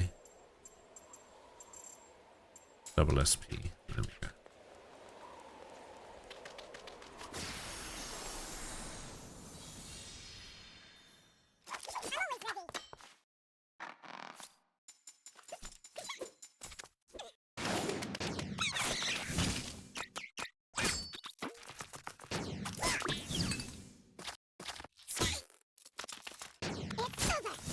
It's over.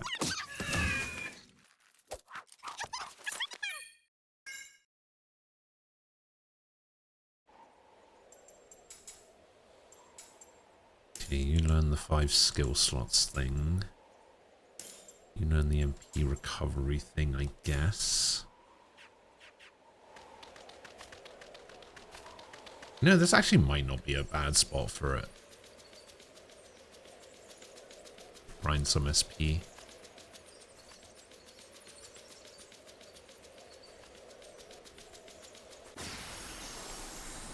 Everything here dies in 1 hit. You get a lot of enemies per encounter.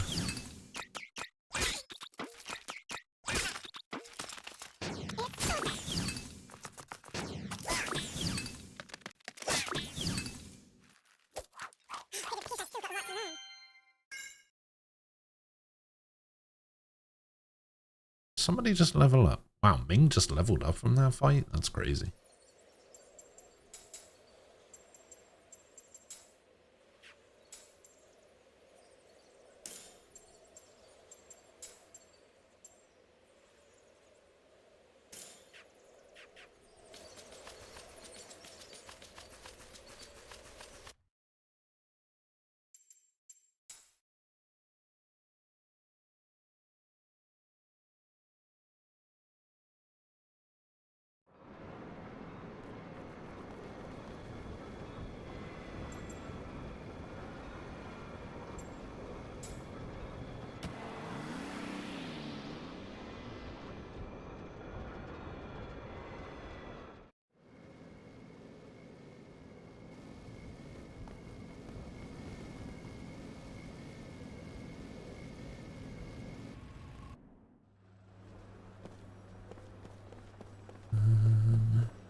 There you are.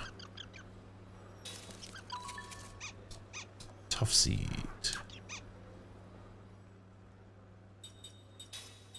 The tough seed goes Numara. Okay, well, we can't do that.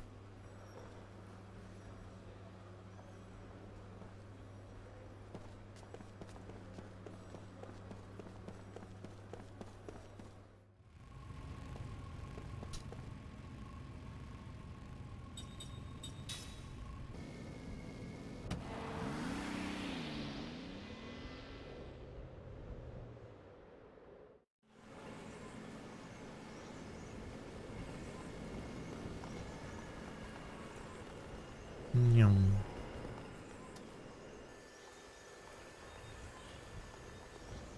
Of how the speed hang makes everyone sound like chipmunks. I don't know why more people don't use it. Like, if you're speed running this game, just speed the game up. What's the problem? You could get world records so easily that way.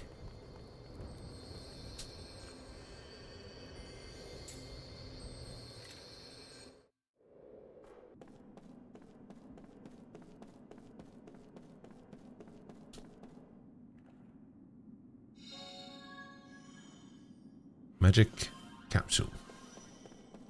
Can't remember who needed these, but someone did.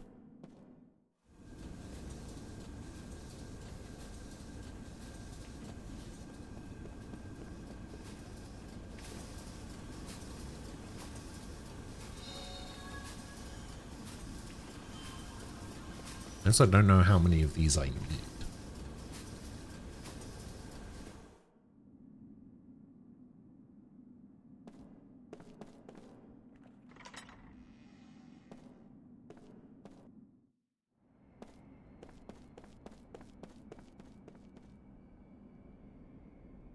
Alright, it's secret cave time.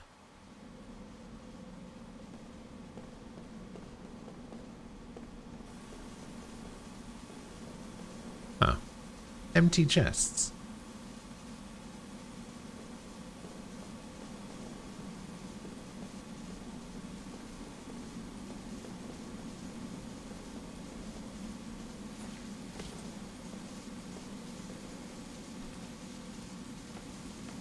Oh, I missed one. Actually, don't know if there's enemies here. Hot Flaris bomb.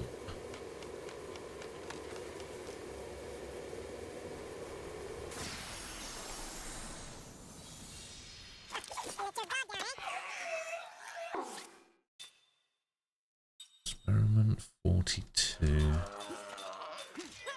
Something tells me these guys are actually going to be fairly strong. Oh yeah.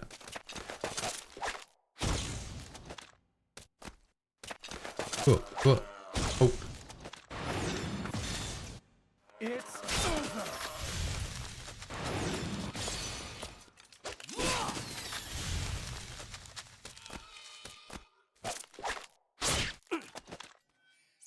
These things haven't actually done damage to me yet.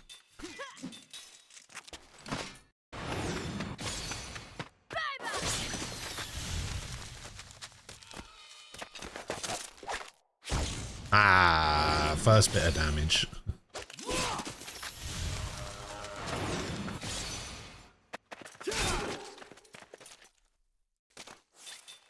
Oh, and she's confused as well. Bye-bye. It's not in my nature to lose. Oh, that was a good level there.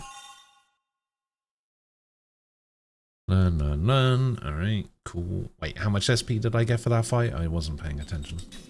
Oops.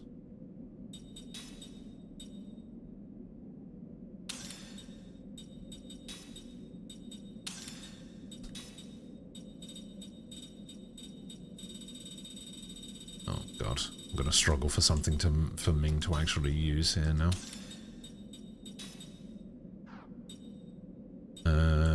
Let's see if we can put something different on someone.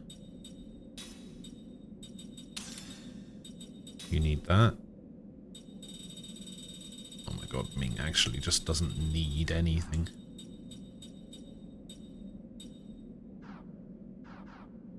I mean, that can only be a good thing, right? I'm suffering from success.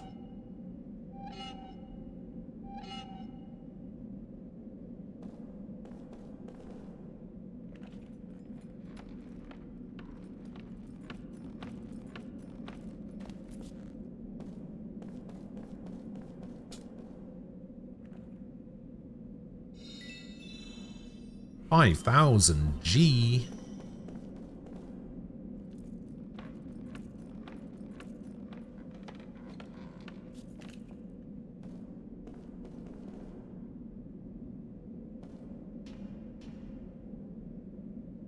I wonder if there's something special about that wall over there. I wonder.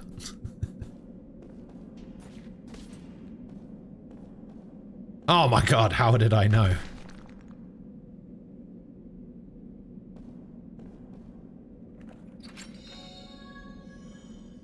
Seed. How many seeds do I have now?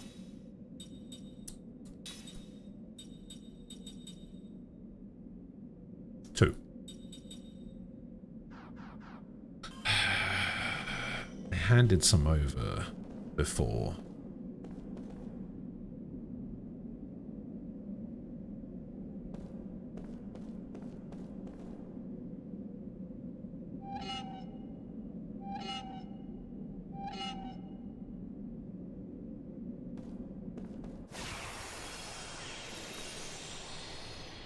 We've taken the advantage. Has there been any music since I started playing today?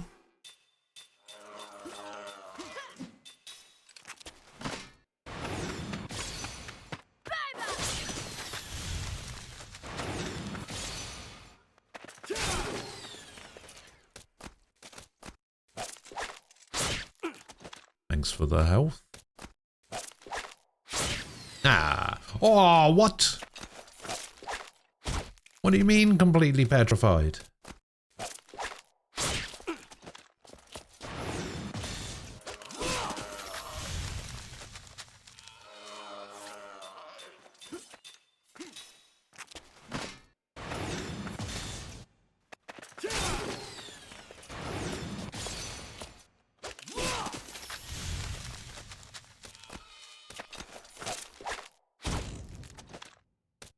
So these things just do random status ailments, I guess.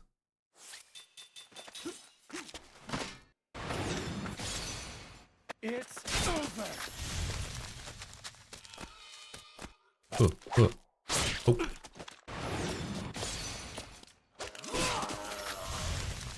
Does Seth still get anything for this? No, Seth is considered dead. Absorb Guard and Anti-Darkness.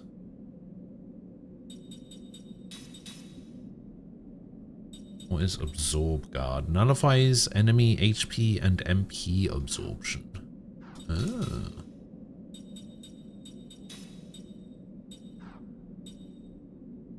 Interesting.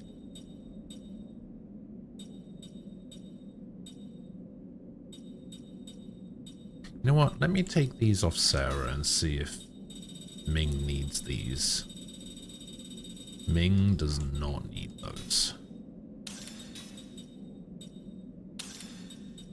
Let me take these off Seth and see if Ming needs these. No. Wow, she really doesn't need anything.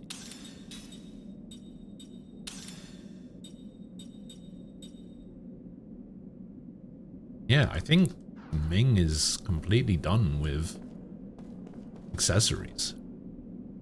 Which is crazy. How did she do that?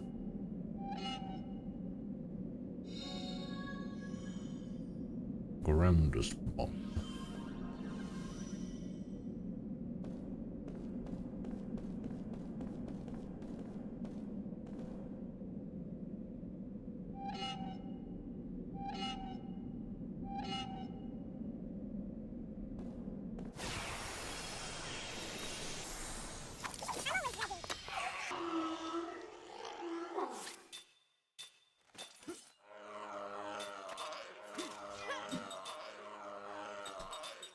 You know what? It's time to start gambling.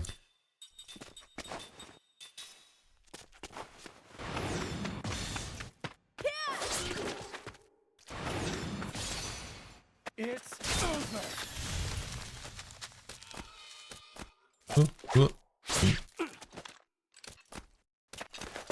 oh.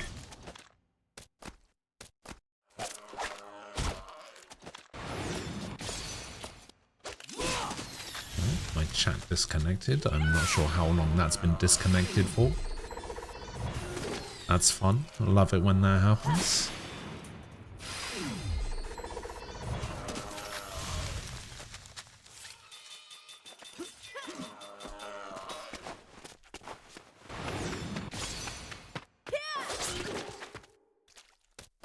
Oh, she only kills in one if she gets a crit. I see. It's over.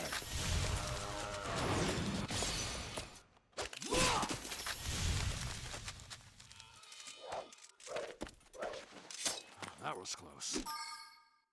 Oh, I'm getting 10 for that. Thanks a million achievement. I don't know what that's for.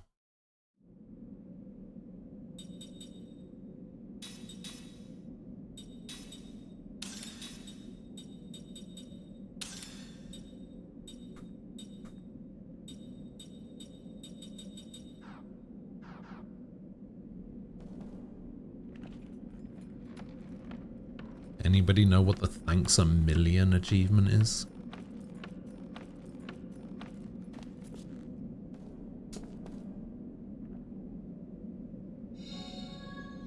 Six magic crystals.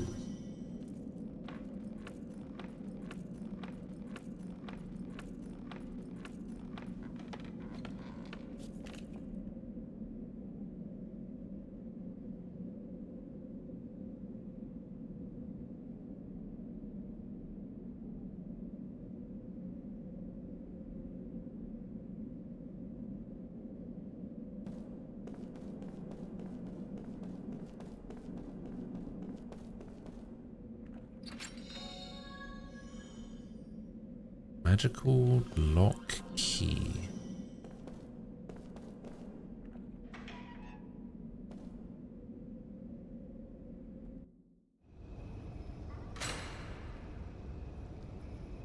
Oh, this is the experimentation lab. I see.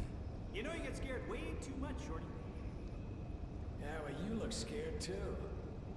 Oh, very clever. Funny. Yeah. What is your problem? What are you, hiding behind your mama? Wait, what did you just say? Okay, okay. If we go against each other, we play right into Gongora's hands. It looks like something's happening. Be on guard. Alarm! Alarm! Alarm!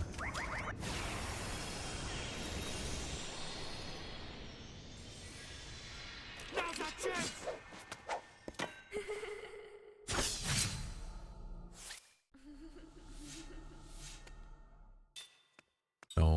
Do. Generator. Okay. Gamble the generator down.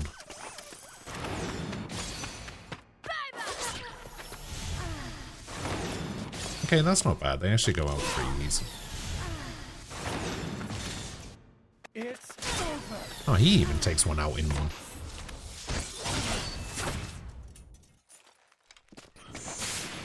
Ah, shit.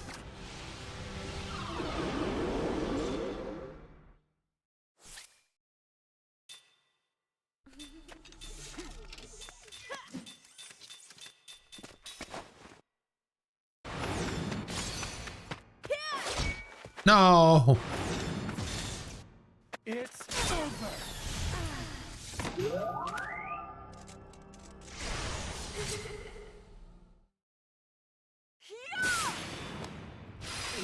And 797.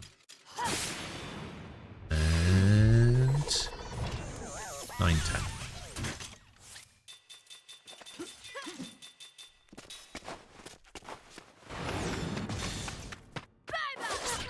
Bye bye. Phew. That was a close one. The Backyard Weekly. Jeez, alright.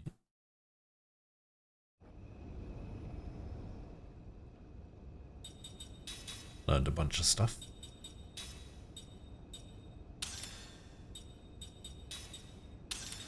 Freedom armband and wind charm. We do toughness brooch and nighttime candle.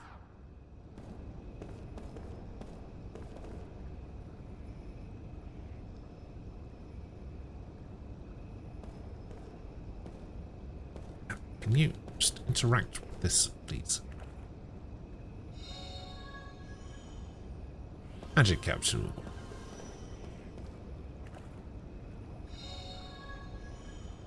Pendulums.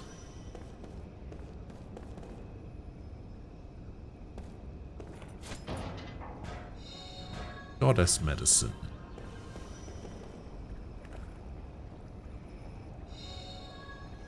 Demon King's Horn and Demon King Ring.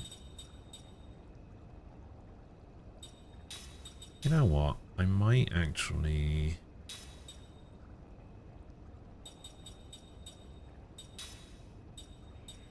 She has slots +5 now. Alright. So boom, slot +5 as well as slot +3.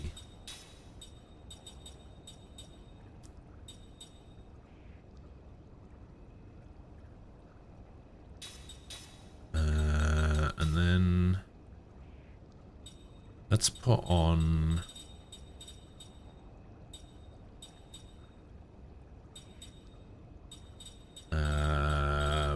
Black Staff.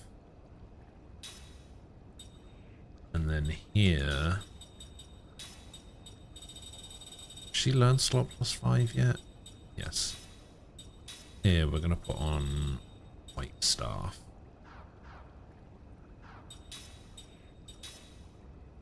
So now she can use Jansen's. Boom. Demon King. Do you have... okay, you do have one there. There we go. What did I get? The Demon King Ring, Fire 2, Spirit Killer 2, MP Absorb 2. Not bad.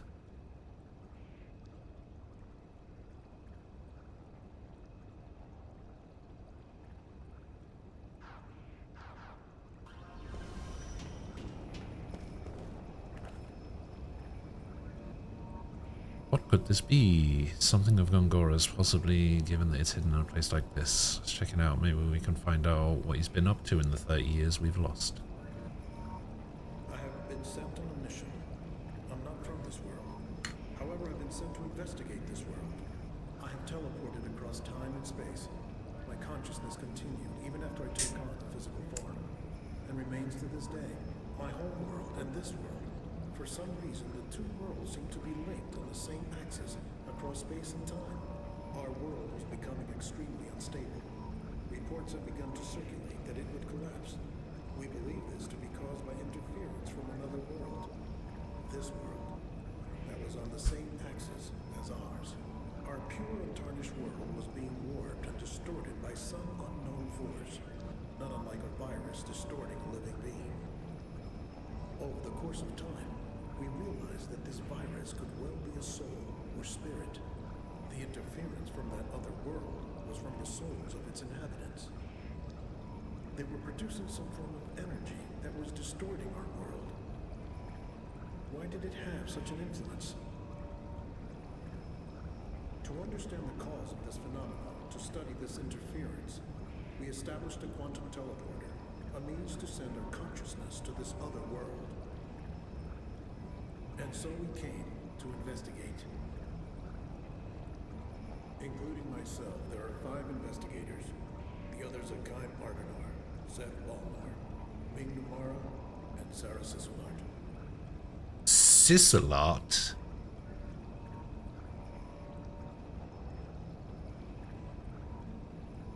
We arrived What a here name. without memories of our home world, and now live among the native inhabitants of this world while we carry out our mission.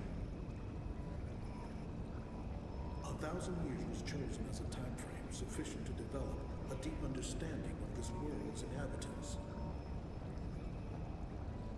The way we arrived, with our memories locked away, has allowed us to become like the people we now live among. However, I awoke to the memory of this mission some days ago. I am leaving this recording so that this world may know that I existed. Given that time flows differently on the two worlds, we shall appear to neither age nor die on this world. The 1,000 years of our investigation is equivalent to the passing of only a single year on our home world. With the difference in the flow of time, we live much longer lives than those around us. But that doesn't explain the not dying thing. It explains the not aging thing. Of this world, we succeeded in gathering detailed data. We will transmit our experiences to our home world in the hopes that it will give us the means of saving it. An unexpected result of our mission is that the Tower of Mirrors is causing a variety of odd changes in the natural order of this world. Wild animals run amok, and there are many sightings of monstrous creatures. The natural magic energy of this world has changed. This may in fact be a blessing. Magic energy has dramatically improved the lives of these people. When our consciousness was reconstituted within our new bodies, there was a resonance with the magic energy. The possibility that our existence has imparted even greater strength to this world's magic energy is very likely. We have seen much in our 1,000 years here, which brings us to the true nature of the virus. The lives and history of the people here are extremely ordinary, and we have seen many dynasties rise to power and fall again into oblivion, as if they were nothing but trivial occurrences. And yet the existence of the virus on our world shows that the events of this world had a tremendous impact, making a history that will never be recorded in any book here. There are feelings that dominate the minds of the people of this world. Their hopes and desires, their love and their hatred, their very lives and deaths. The events that bring fear or happiness to their every moment, all of these resulted in massive waves of something that interfered with our own world. The hearts and minds of the people is what moves this world. Harvey, hello. This was evident by the feelings of affection toward others. At other times, it was shown by the unrestrained... Yeah, I get that. I get like 1,000 years is the equivalent of 1 year in the other world and everything. And that explains why they don't age, but I still don't understand why they don't die. Is it just because they're not from this world? Because they're like... Because as I understand it, didn't they... It was just their consciousness that like went across, right? And they essentially just like hijacked 5 bodies and took them over. So I guess that might explain why they can't die, because they're not technically alive. From our standpoint, these feelings are simply a virus. But in the course of 1,000 years, we have found them to be a very seductive virus. While here in this world, I have been infected by the virus of feeling and have consequently attained powerful magic energy. To abandon this would be grievous and painful. To even think this way shows how deeply the virus has infected me. But the... Oh, whoops. A virus that works on people's emotions. I never thought about it that way, but you may be right in a way. Gora did that. Come on, don't let him pull the wool over your eyes. He's going to use that to take over the world. I know. I'm not about to let Gongora abuse everything I hold dear for his own cruel ambitions. Bum bum bum.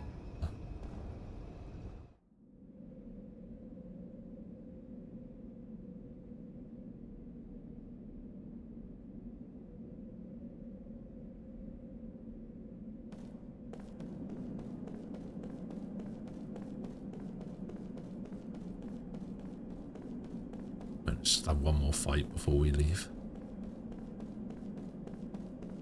Come on.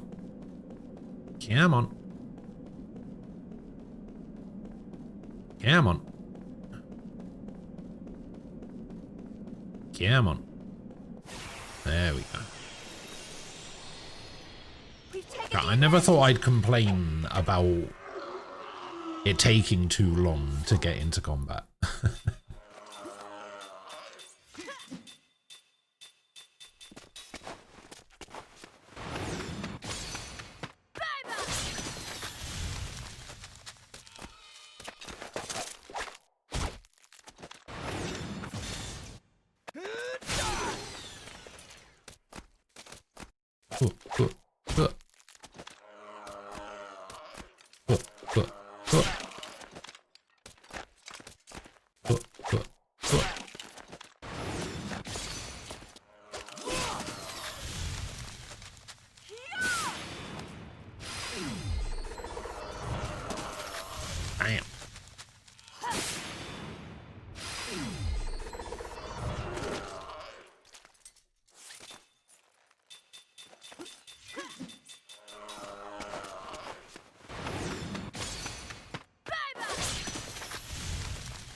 That was close. Hooray! Didn't learn anything.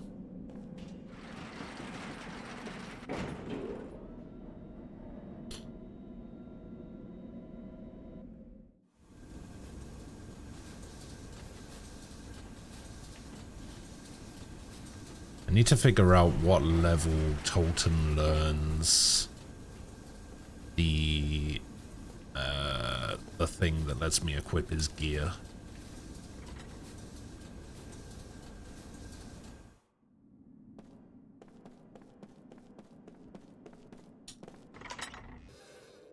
I also need to restart my game because I have had 0 music this entire time.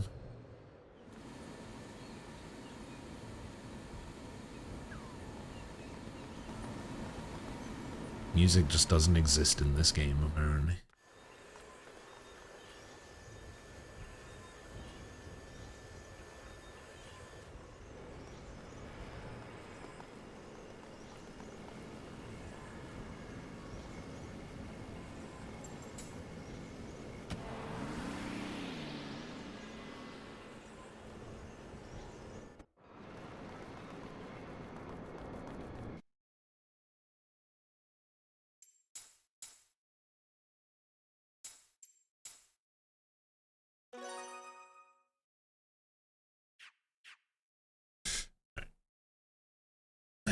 Just restart my game real quick.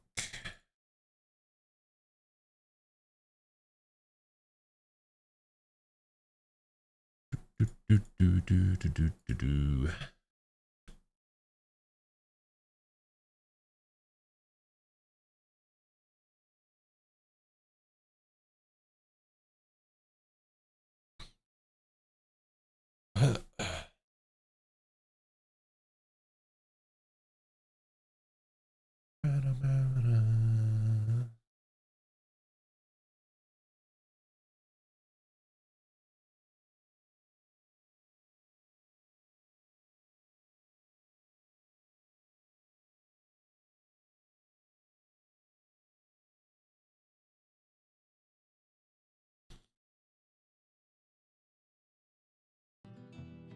Oh, we go.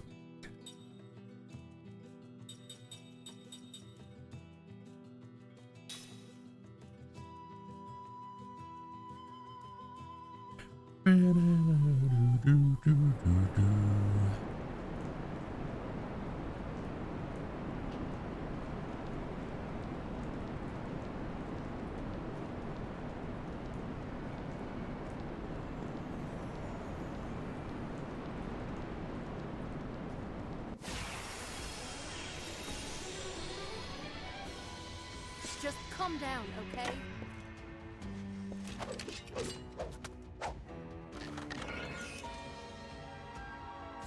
Big ol' lobsters.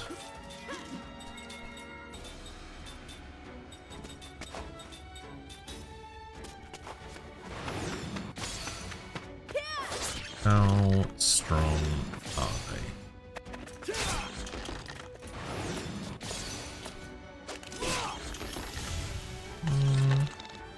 Reasonably, I guess.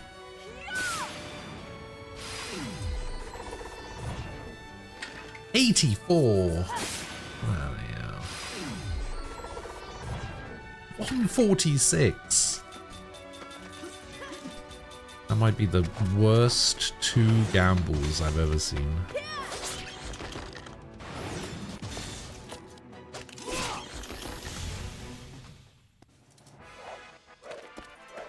Like taking candy from a baby.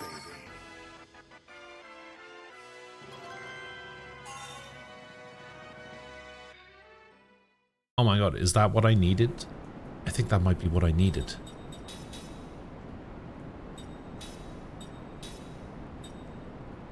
Allows Ura royal equipment to be equipped. Yes.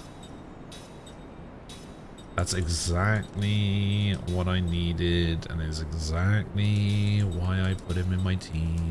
Let's go.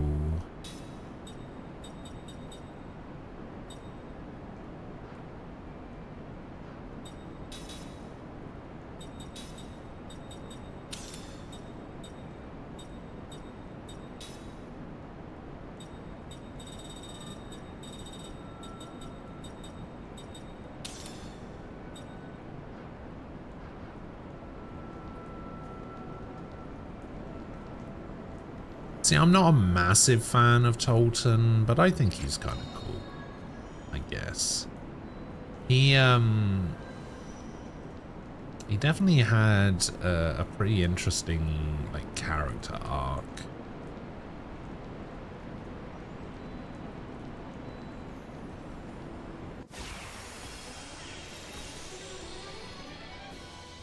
We've taken the advantage.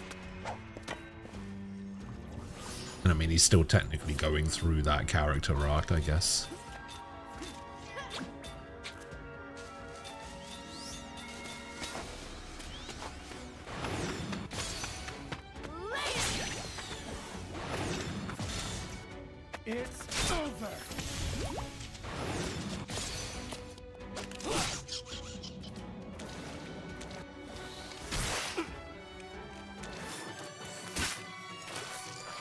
Soul absorption.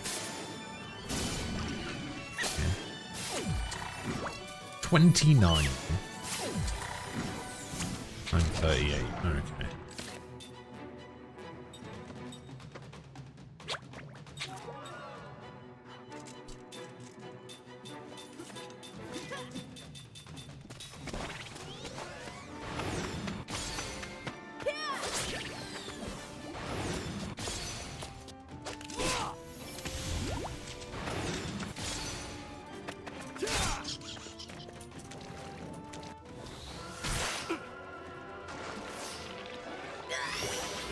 Mind. Are we jamming?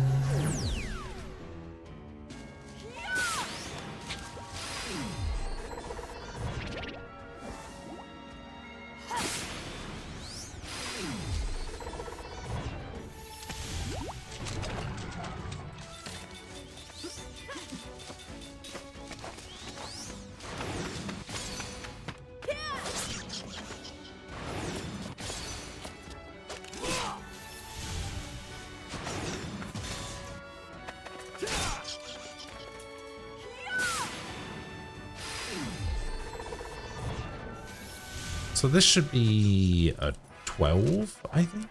I did it! A perfect battle! Yeah. Vayne up. Sakaim and Seth learned all of their stuff. Toughness brooch. Earrings of wisdom.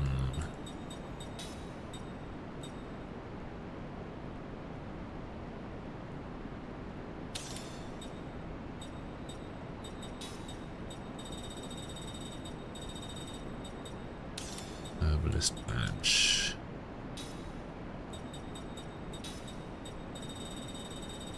Yeah, I still just have nothing to give her. Okay, so that's 12 out of, I think it was 50 to learn royal equipment.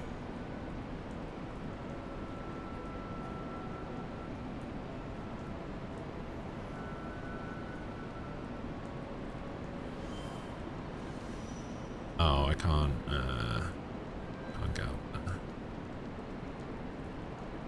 So I guess I have to go this way.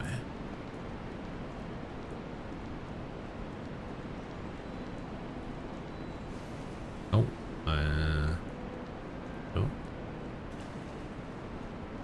Sure.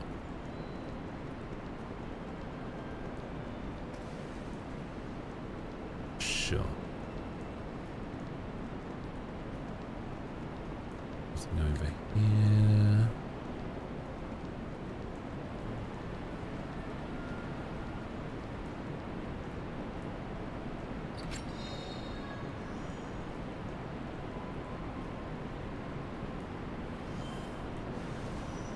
Nice. Okay, so this takes me back to the beginning. We can't go up the right side, so we have to start this side.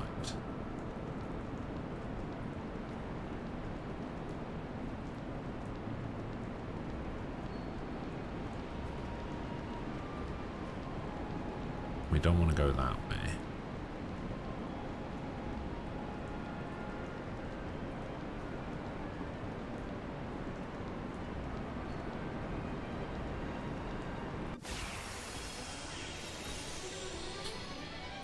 This is just another ordeal.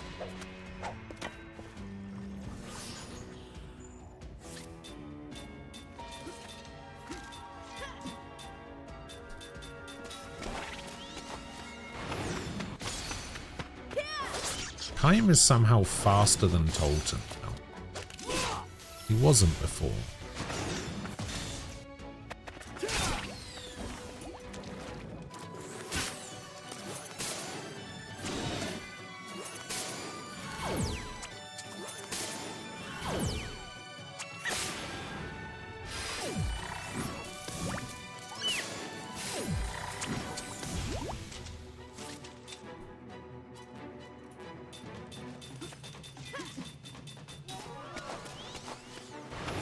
Oh, now Tolton's faster.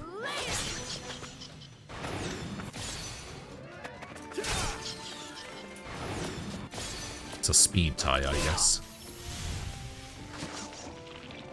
Oh my god, that... I didn't know that could miss.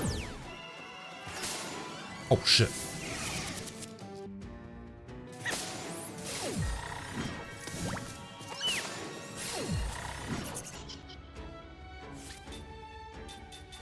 Better end this quick.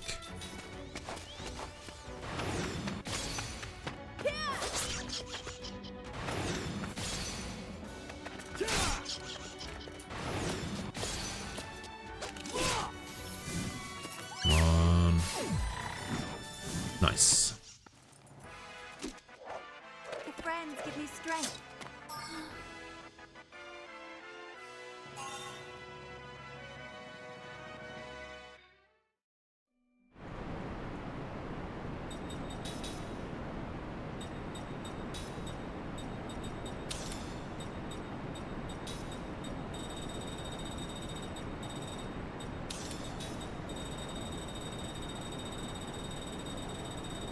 Okay, she has nothing else to equip now as well.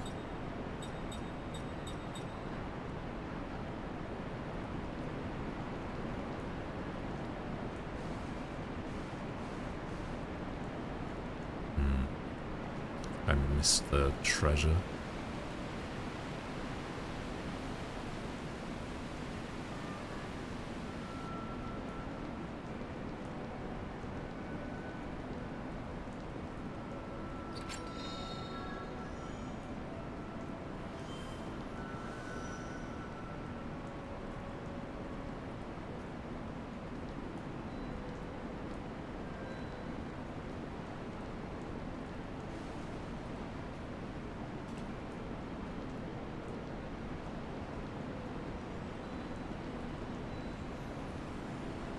Okay, there's a drop down over there.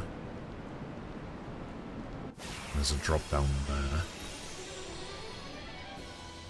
I'm always ready.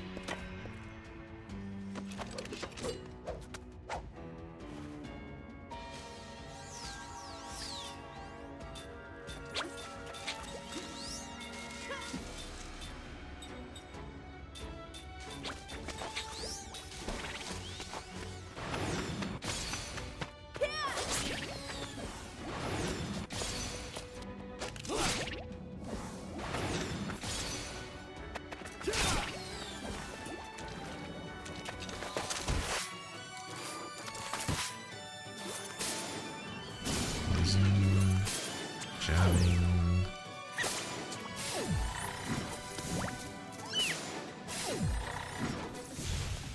Nice.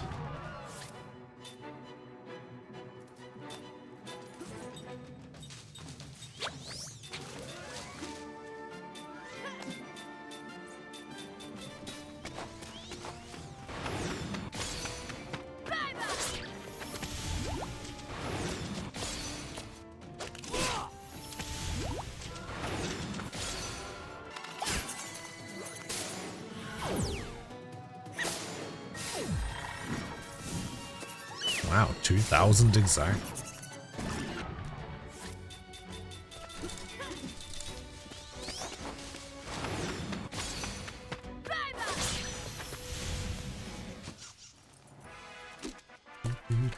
Leap before you look, I always say. That's a Sarah Kime. Okay.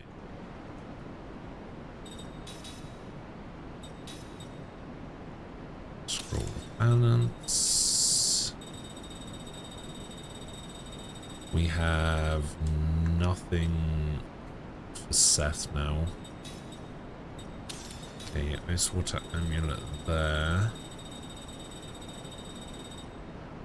And then that's the only thing. Still needs Wind Charm. And that's it.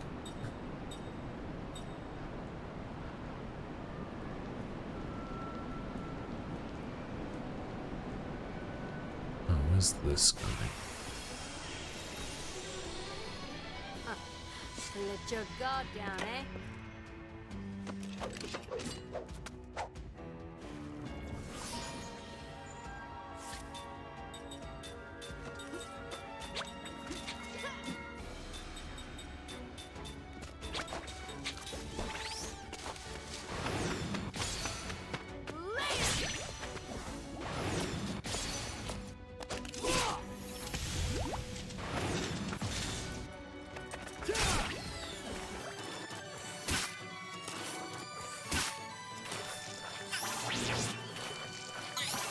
Oh, it's missing because of the skill that he has. You know, I completely forgot he had that.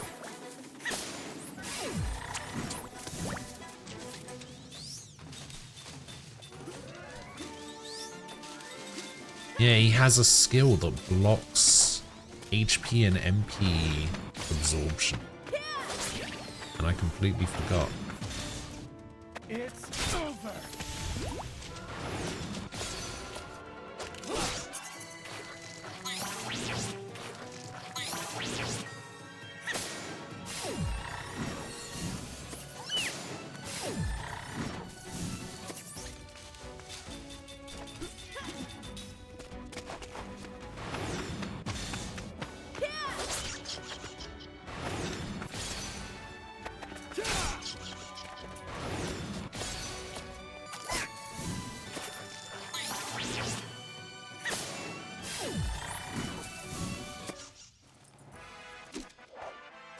Level heads win battles.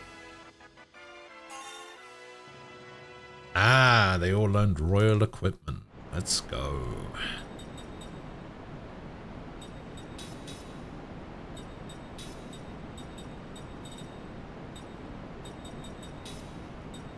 So we will put slot +5 in here.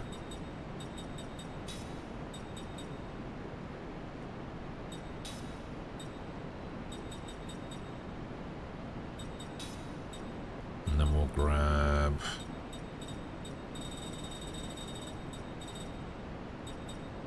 royal equipment there.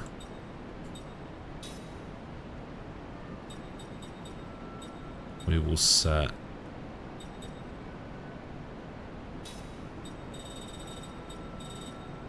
slot +5. We will set royal equipment. We will set royal equipment. We will set royal equipment. Where'd it go? There it is.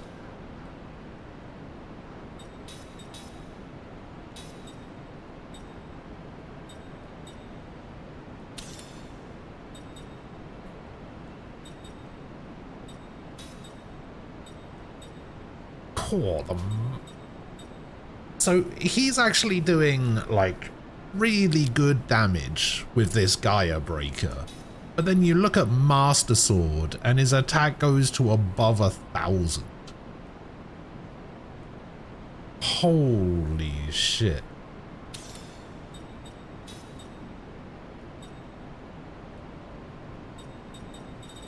And then plus 94 on Seth because of that. Insane. We also have the royal emblem that we can learn. No, don't say that. Don't say that.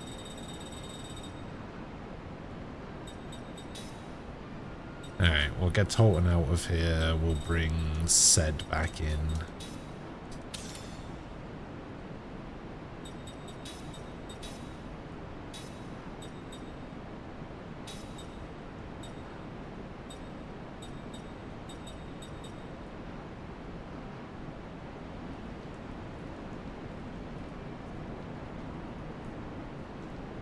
So this is how I got up here, right?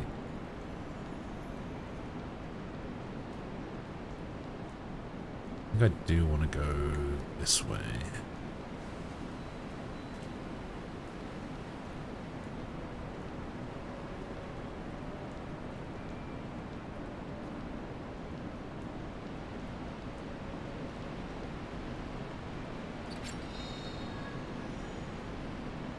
Nature's spirit.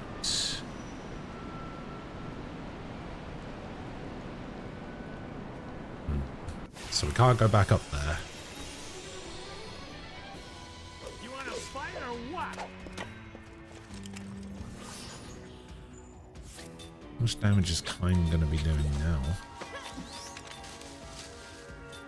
I'm still not entirely sure what I'm doing with Zed, to be honest.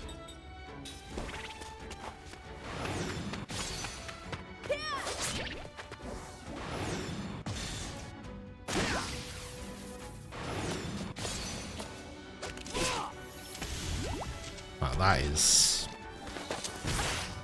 not as much damage as I thought he'd be doing.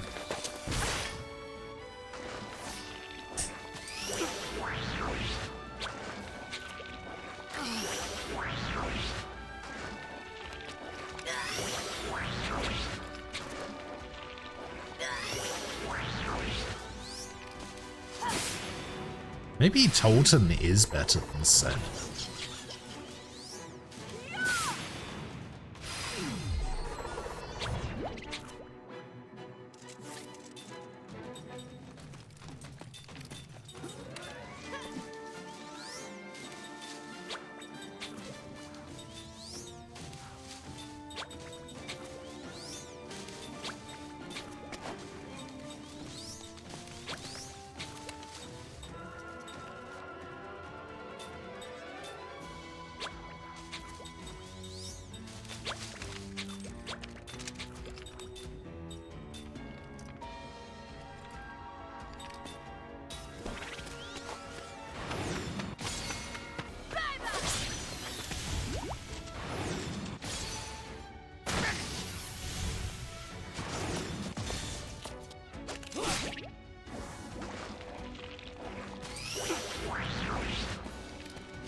Yeah.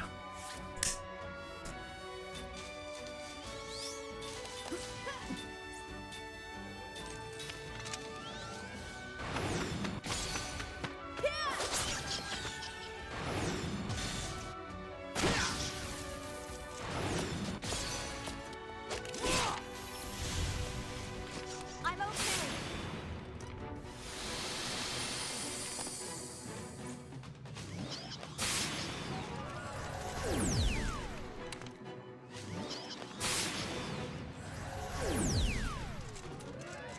No.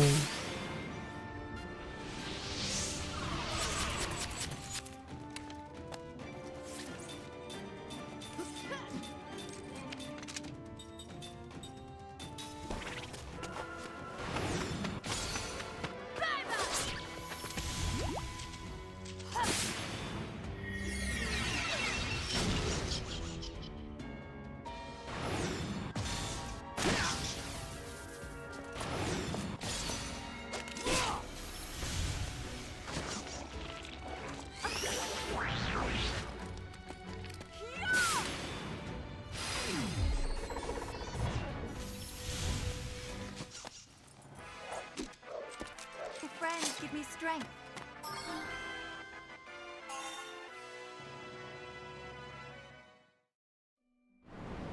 Consider the Zed the best option for Fish because he has the best array of skills learned unless you need a good caster.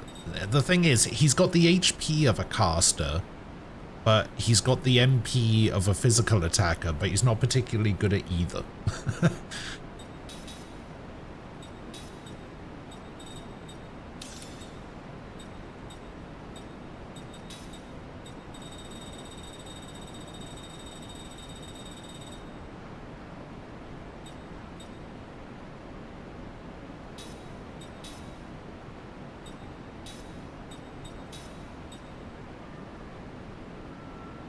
Oh, reveals all information? Yeah, I'll take that.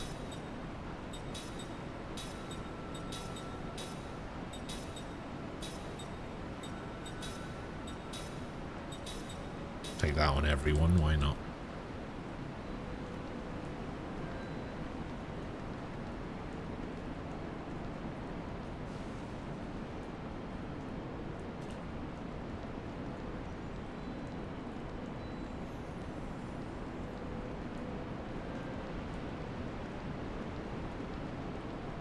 Okay, so I need to go up here.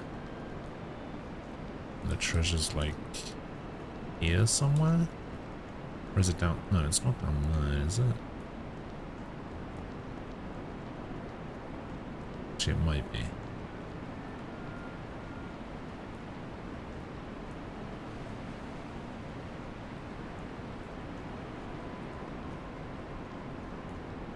Aha. 12 Master Thief tools. Sure.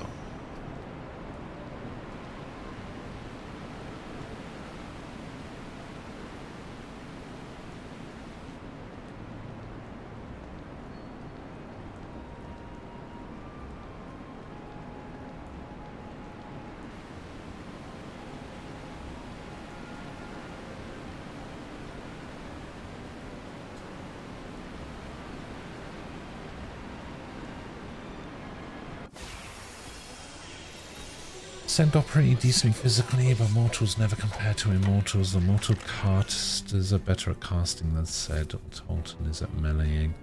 But they're still decent damage dealers that don't need to queue a spell every turn.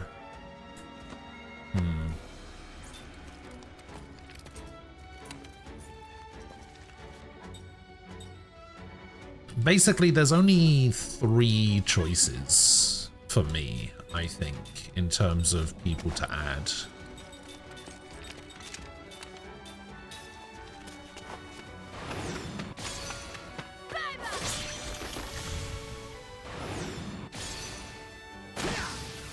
It's said Tolton or Jansen.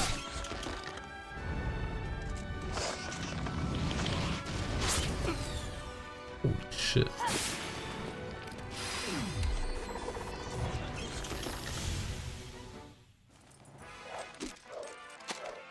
It appears I've still got a lot to learn. I don't think Mac or Cook make it into my final team.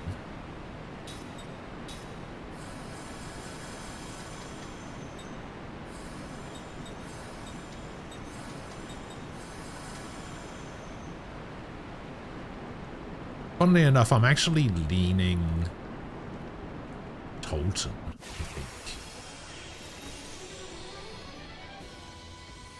Numara's here!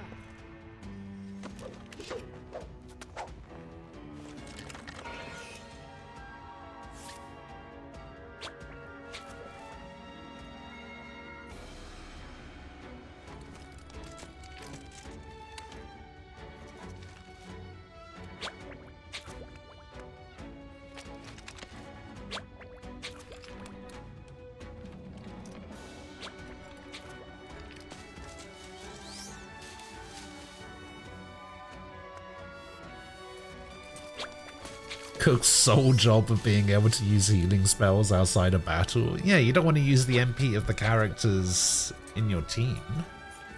You don't need those for fights.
Fine.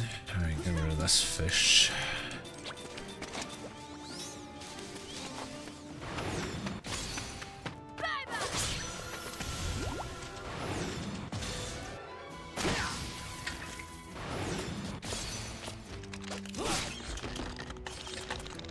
Don't deadly hit me. Alright, that's fine.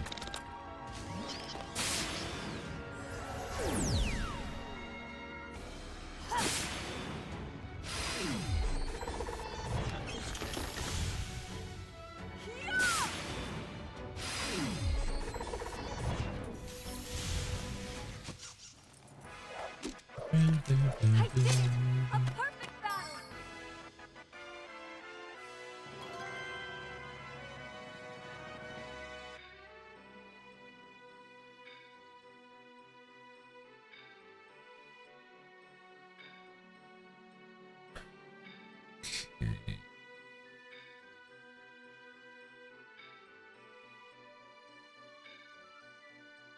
Come on, man. That's so annoying.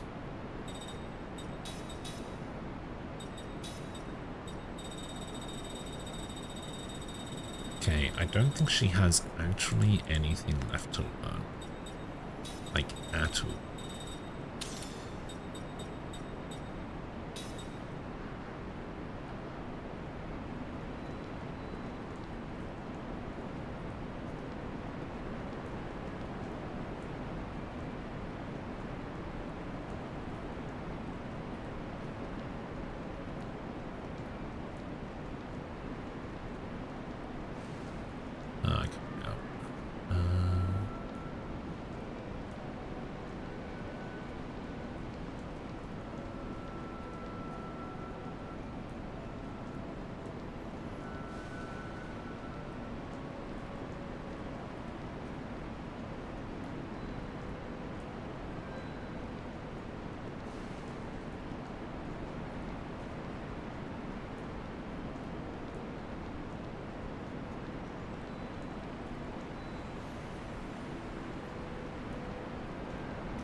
Let's take him now.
Ah.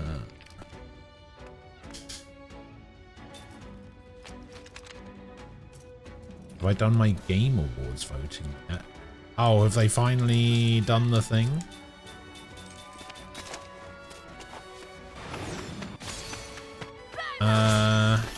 after this fight, let me have a look. I have not done Game Awards voting. I will take a look in a second. Wow, why do you never block the big hit?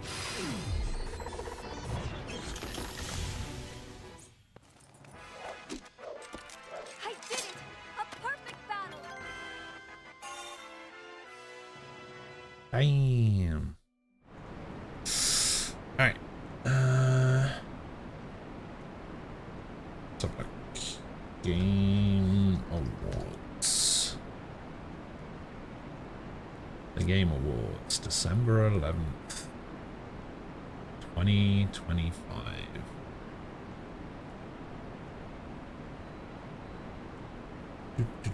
Come on. Is the website going slow because everyone's voting?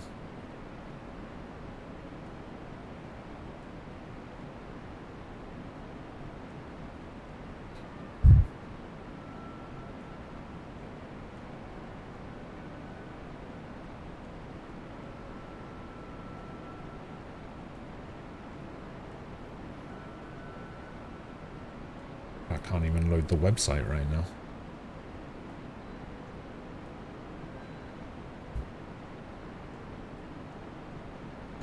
Surely not. Surely people aren't that desperate to vote.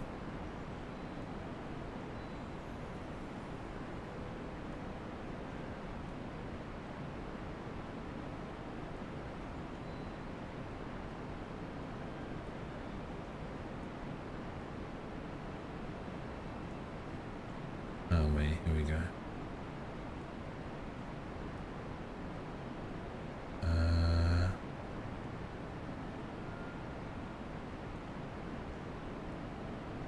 Okay, I'm logged in.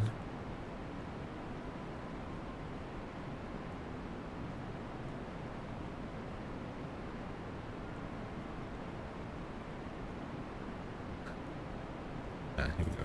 Vote now.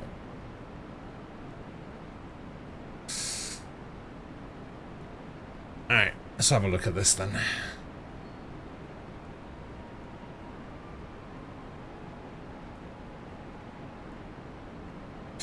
See and vote on the 2025 nominees. I will start voting.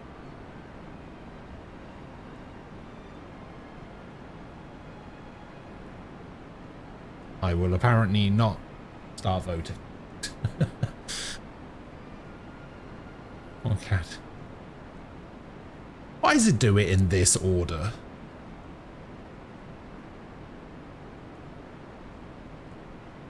Okay, never mind. Apparently it doesn't want to work.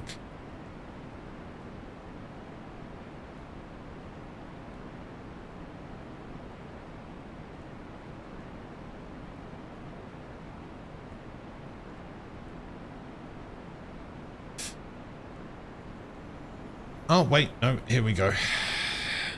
They finally did it. I don't know why it does it in this order. Why does it make you vote for Game of the Year first? Claire of... Okay, so Game of the Year, Expedition 33, Death Stranding 2, Donkey Kong Bonanza, Hades 2, Hollow Knight Silksong, and Kingdom Come Deliverance 2. I'm pretty sure these are exactly the games that we all said would be included. No, I'm in a waterfall area. But it does sound a lot like I turned on my Xbox. Sure, you're funny.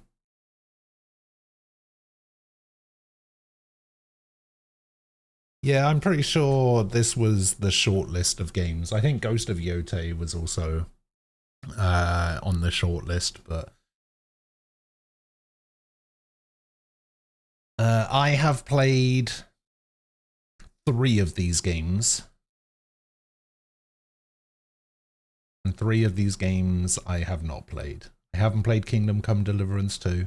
I haven't played Death Stranding 2. I haven't played Donkey Kong Bonanza. Yeah, I mean, of these games, it's gotta be this. It's Gotta be Expedition 33.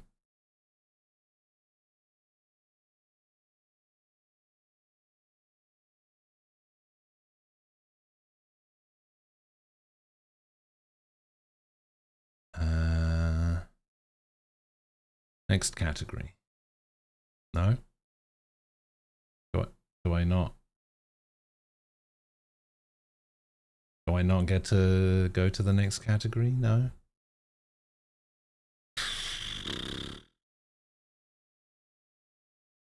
This is miserable.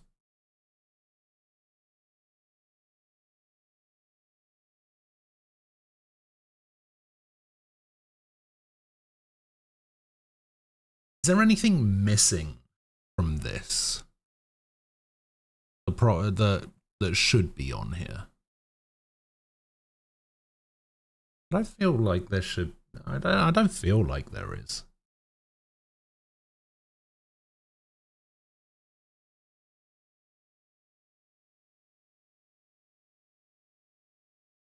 I can't remember anything specifically that came out this year. Oh,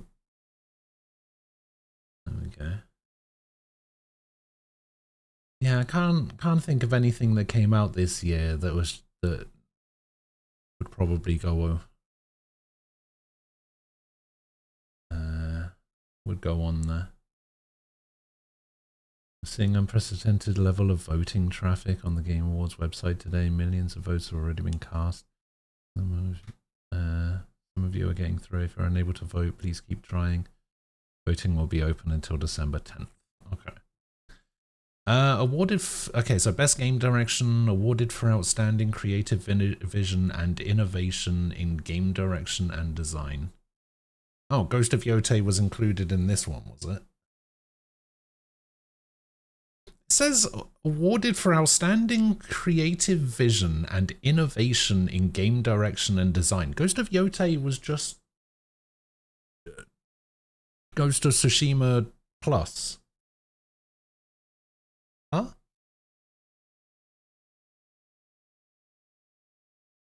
All right. This is what I'm going for.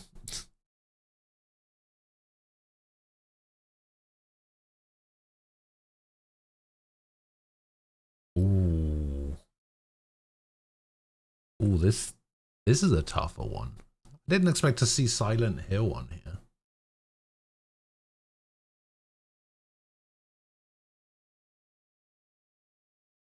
Outstanding storytelling and narrative development.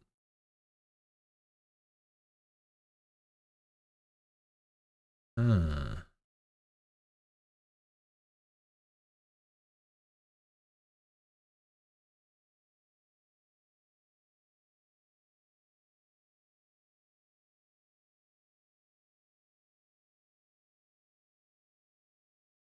Not many games that goes to Tsushima though. Yeah, but that's what I'm getting at. Like it's not innovation because they just did the same thing again.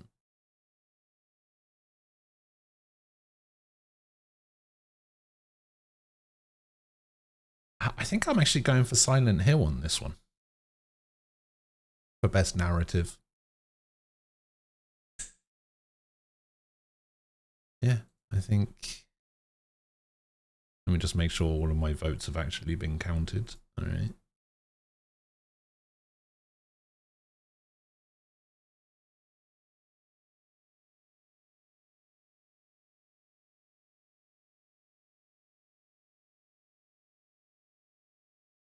Oh, come on, website. Come on, website.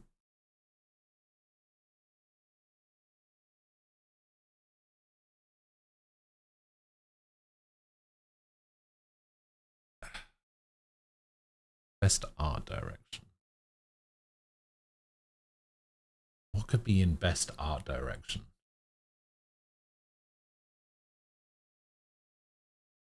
How does best art direction differ from game direction? Is it just how does it look compared to how does it play?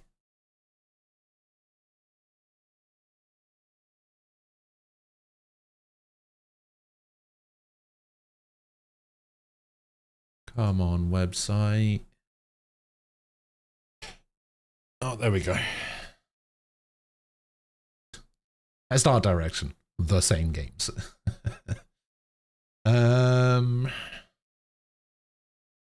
Geez, you'd think only 5 games got released this year. Art direction, art direction.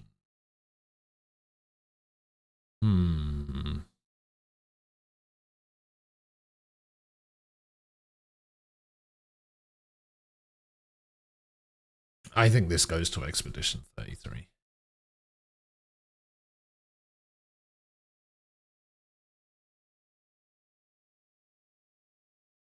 Best score and music. I mean,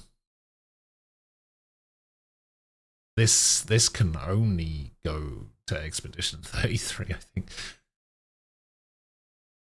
Yeah, I think it has to. Fucking banger soundtrack. Best audio design. Battlefield 6. Forgot that came out. Best audio design. That's a tough one.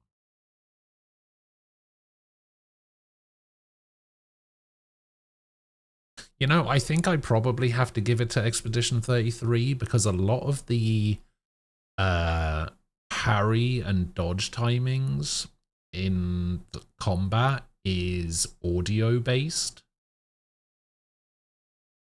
And so it definitely lends itself more to best audio design in terms of you've got to get that stuff right.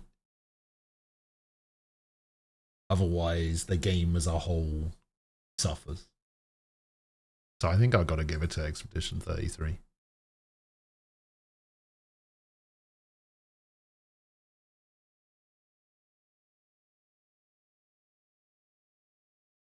If there's one category Expedition 33 loses, it's audio design.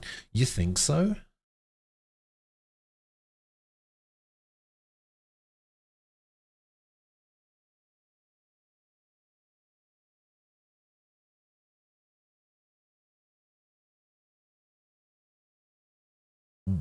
What beats it?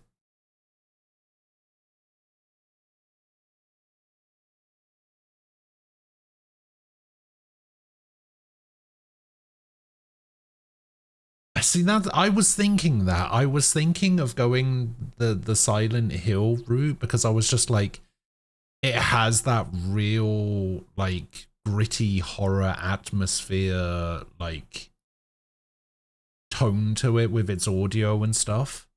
It's very eerie in places, and some of the monster noises that you hear are just awful.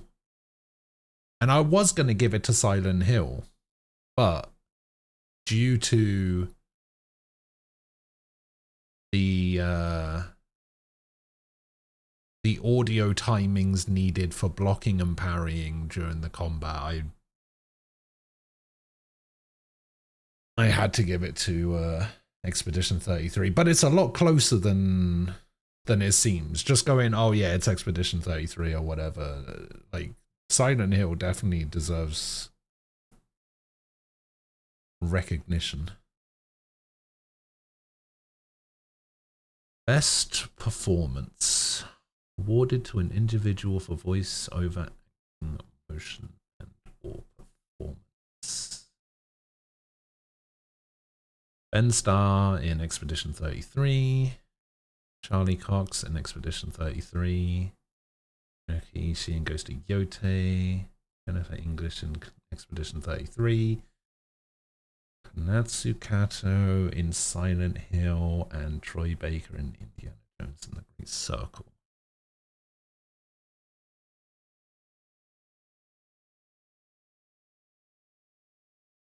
I wish they put what character they voiced it. Yeah, that would have been nice.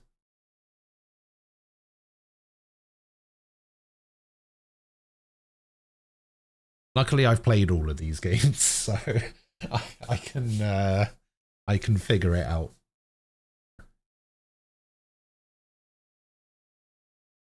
Funnily enough, I've said this since I played it, and I've said it probably since it came out. But for me, it's got to be Troy Baker. Like, I know that's like the normie pick, he's in everything or whatever, but like I said while I was playing the game, if I didn't already know beforehand that it was somebody else, I would have said they got Harrison Ford to voice Indy in that game.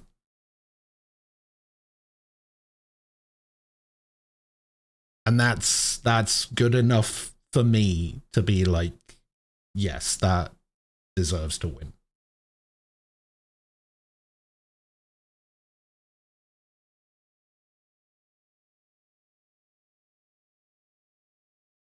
But I will say that Charlie Cox, who I think hasn't done, I think I saw an interview or something on Twitter where he hasn't done voiceover before.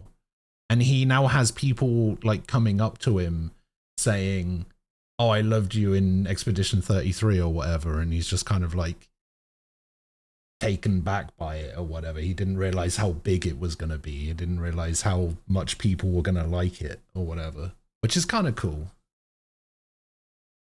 But nah, for me, it's got to be Troy Baker for this one specifically.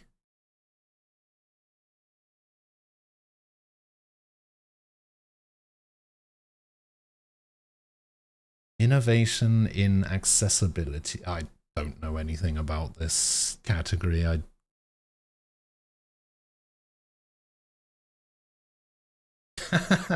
Dang, the game I was in was a smash hit and now I'm even more popular. Can I catch a break? Yeah, alright.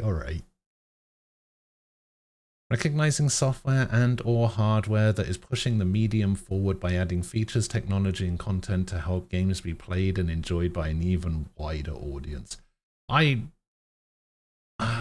This category is not one that I can vote on particularly easily, because I don't know. I barely look at the accessibility menu when I play games. I have no idea what any of these games did in terms of accessibility stuff.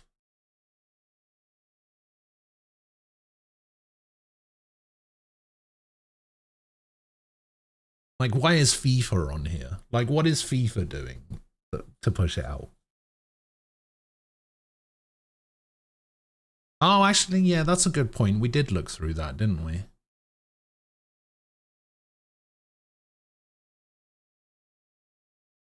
Yeah, I guess it'll have to be that then.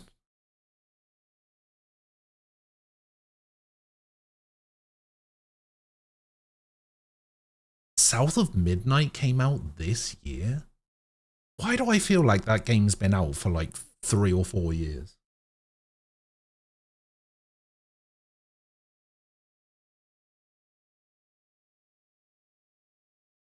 Games for Impact.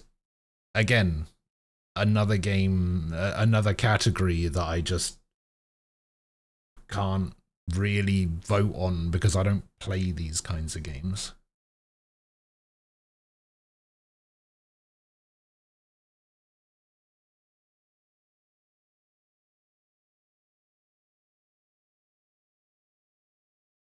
I haven't played any of these games. I don't know what 4 of these games are. The only one I know is South of Midnight, which was a game that I was planning on playing at some point, but never got round to it.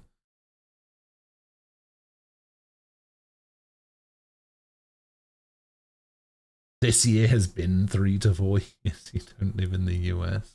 I mean, I'll vote for this one just because it's the only game I know.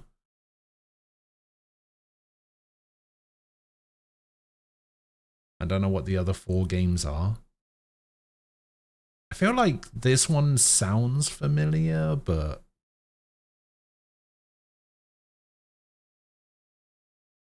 not enough for me to be like, oh yeah, I could vote for that. I've never even heard of Consume Me Despelote and whatever the other one is. Best ongoing. Awarded to a game for outstanding development of ongoing content that evolves the player experience over time.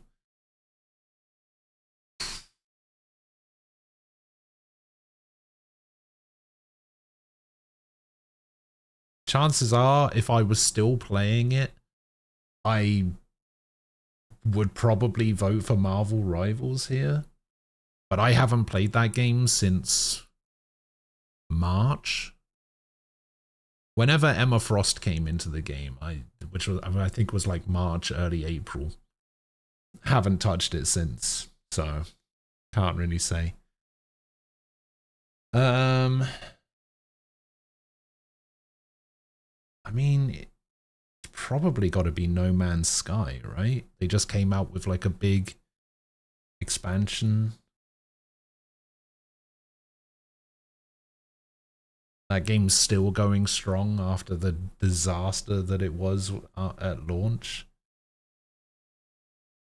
I mean, to be fair, 2 of these games had disaster launches and then completely reinvented themselves into, well, I mean, to be fair, Final Fantasy XIV, it required releasing an entirely different game to do that. But 2 of these games started as disasters and like reinvented themselves into pretty popular things.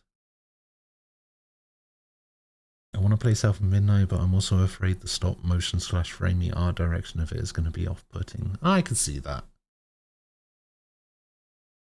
It's got that like 12 FPS look to it, right?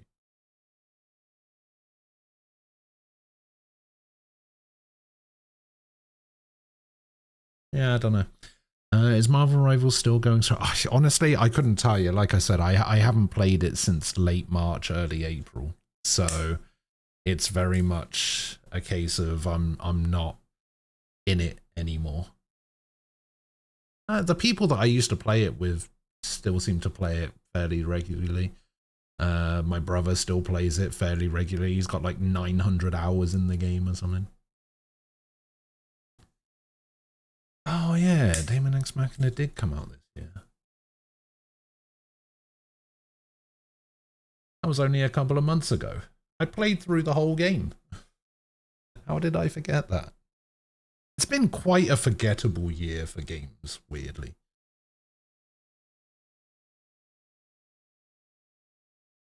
I think I'm just going to go for No Man's Sky. I think that's a choice there. Best community support. Recognizing a game for outstanding community support, transparency, and responsiveness, inclusive of social media activity and game updates / patches. I have no fucking clue. I don't look at that kind of stuff.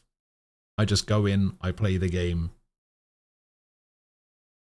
Sometimes I play it for longer than others. Who knows? I have no idea.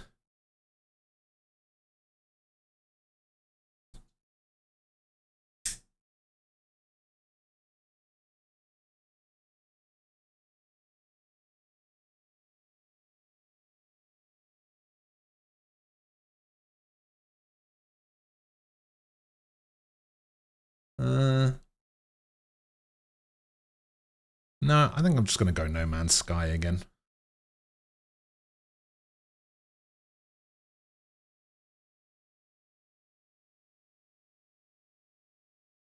Just because I feel like part of community support is also listening to things that your player base actually wants and implementing them. And I feel like No Man's Sky, I hear a lot more about No Man's Sky doing that than I do about any of these other games.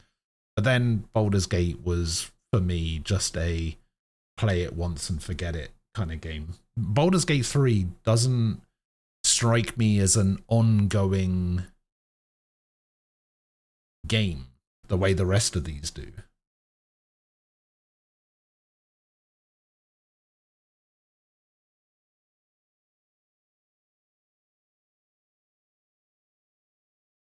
So the whole community support aspect of it is just kind of lost on me, I guess.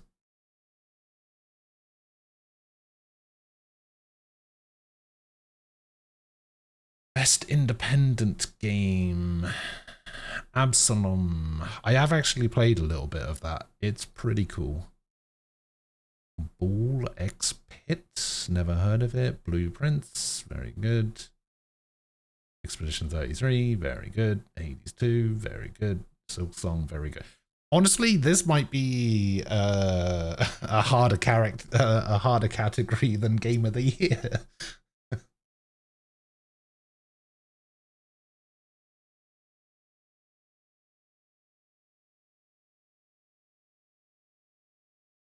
There's like 5 really good games here, and 1 game that I've never heard of.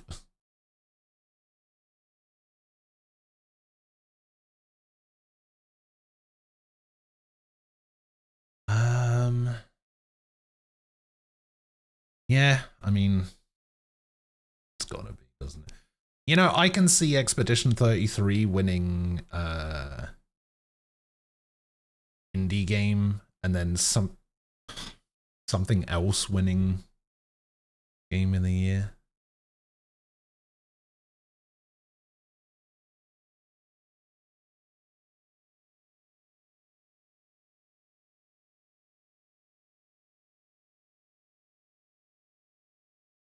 Is it because this went back to them outsourcing some of their stuff, right? Because like I heard people saying stuff like when the game came out, the big narrative around it was, oh, there's only like 20 people that work in the studio or whatever. And it's just like, yeah, but they outsourced to a studio of like 200, so it's not an indie game.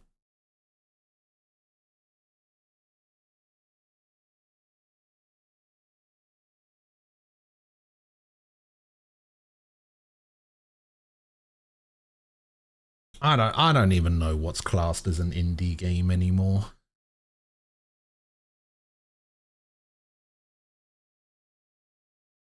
Studio size, publish support, money, studio size, you name it, someone said it. Sometimes twice.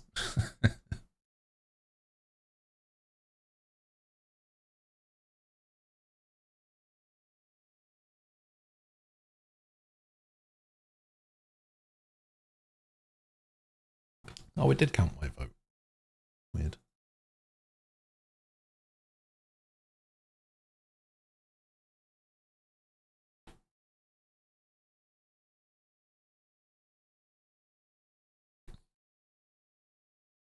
Yeah, I don't know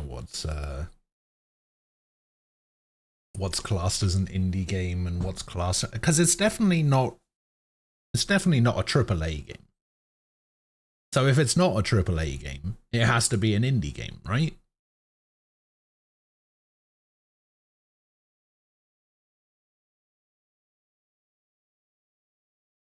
Isn't that how it works?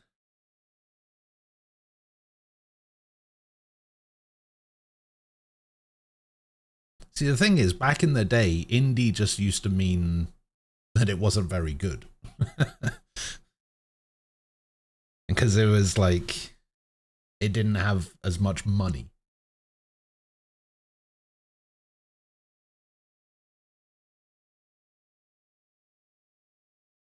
Say that. Oh, what, the AAA thing?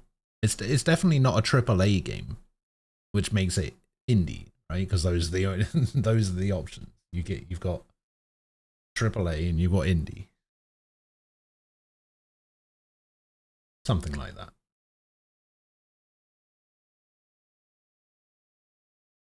And yeah, indie used to have like a negative connotation to it. Right back in the day. Yeah, it's definitely not. I guess it's in that weird middle ground. Indie is very nebulous these days. Yeah.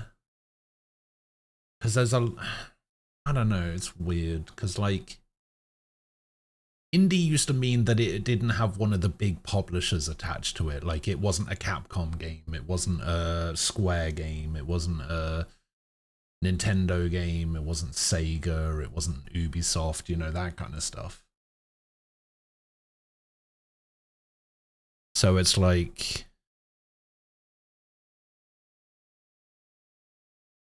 but now there are studios that aren't those, that are as big as those in terms of financing and manpower, that still aren't putting out quote unquote AAA quality games, you know?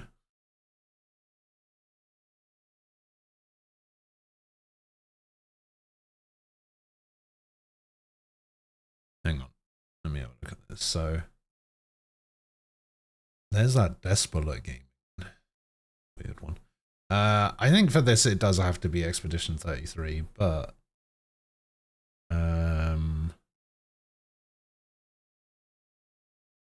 yeah, I don't think there's any changing. I've heard Dispatch is pretty good.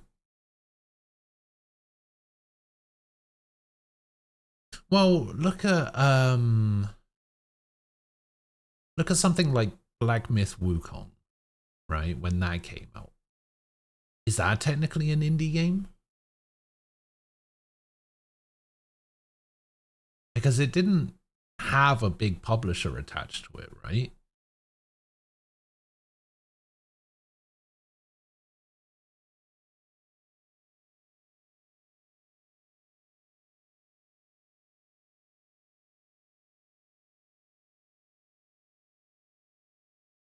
Yeah, I'm fine. I'm fine with voting for Expedition 33 here. I actually haven't played any of these other three. And I don't think Blueprints wins over Expedition 33, so. I've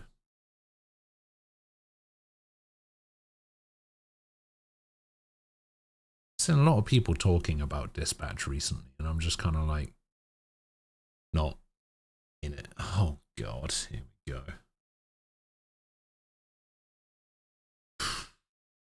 Best mobile game. Destiny Rising. Never heard of it. Persona 5, The Phantom X, Sonic Rumble, Uma Musume, Pretty Derby, Wuthering Waves. Did Wuthering Waves come out this year? There's no way that came out this year.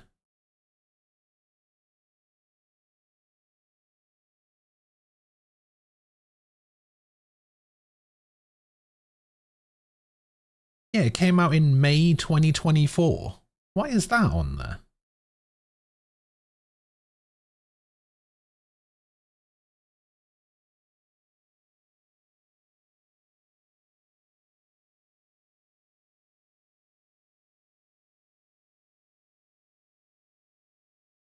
What?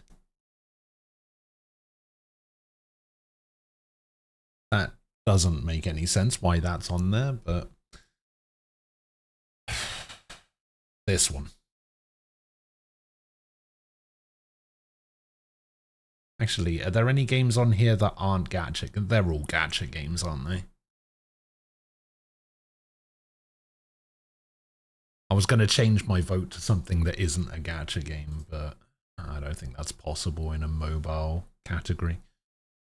Best VR/AR.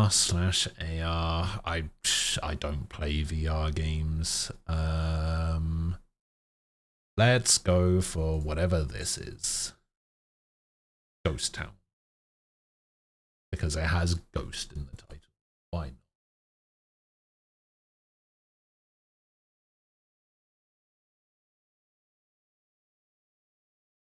When do we get the Ghost mobile gacha game? What would even be the premise? What would you be gacharing?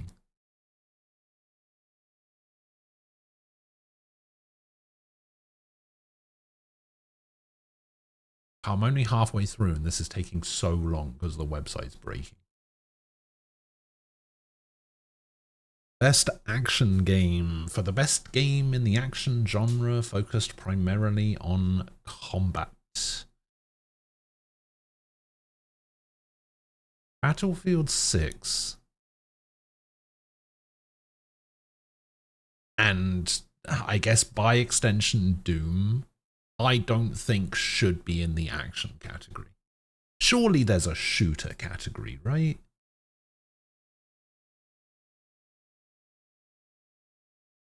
There isn't a best shooter category? Action adventure, best... Now, see, why have best action and best action adventure? Change best like leave action adventure as it is and change best action to best shooter.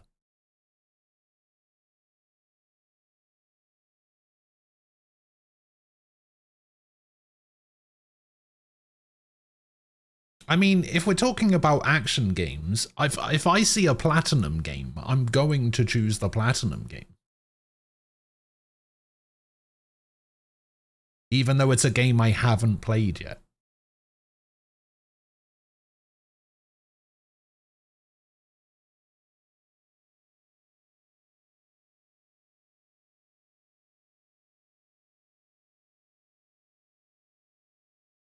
Although from what I've seen of it, it does seem like it would be my favorite on this list here.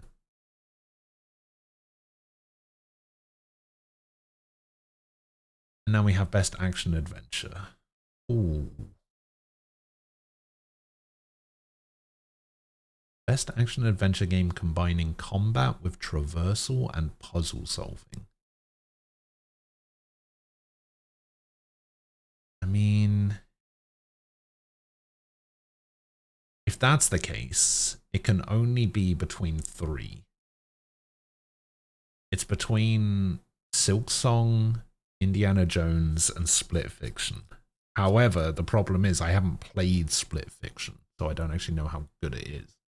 I've heard it's really good, but I've still not got around to playing it. So it basically boils down to Indiana Jones versus Silksong.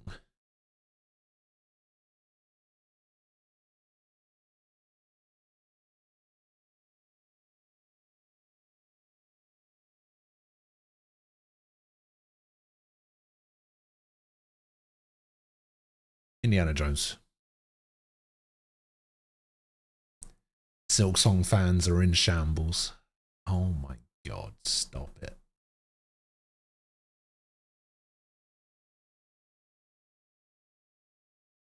Let me make my vote, god damn it. You don't know what Split Fiction is. That's fair. Have you ever played It Takes Two or A Way Out? It's basically one of those types of games.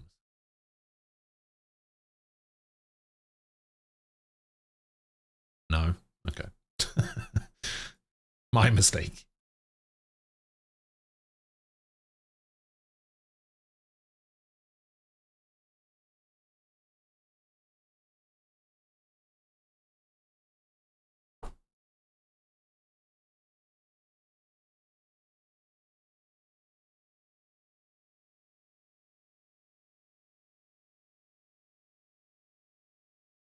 Come on, website.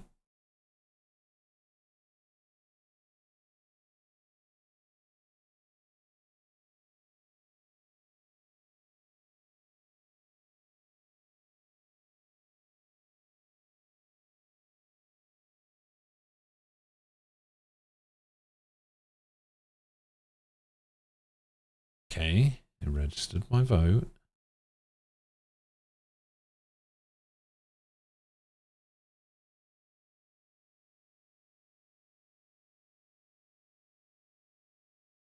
Oh, I've reached the edge.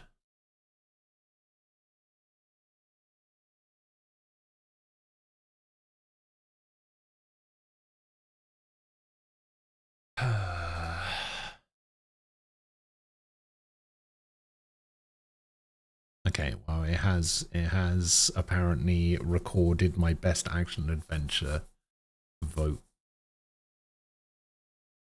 Oh god, best esports athlete. Oh no, not content creator of the year. That's my least favorite category in the whole thing.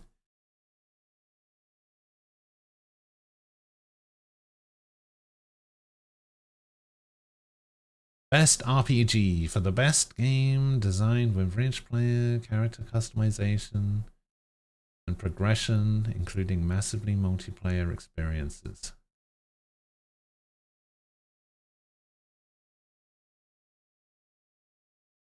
Avowed is on here, but not Time Stranger. What are we even doing here?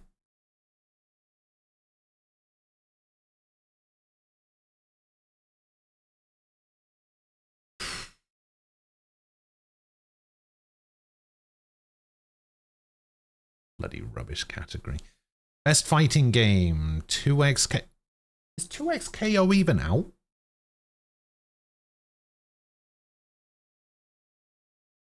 Oh god, Mortal Kombat Legacy Collection. That game fucking sucks. And then a re-release, the like 4th re-release of Virtua Fighter 5. Yeah, no thanks.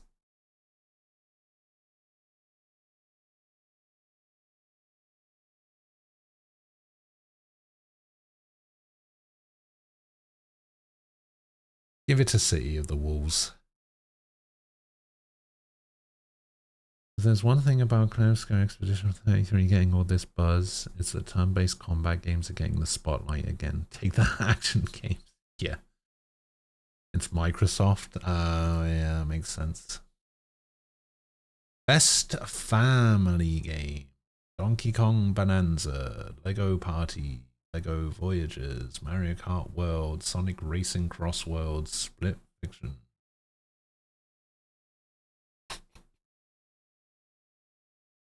Give me Sonic Racing.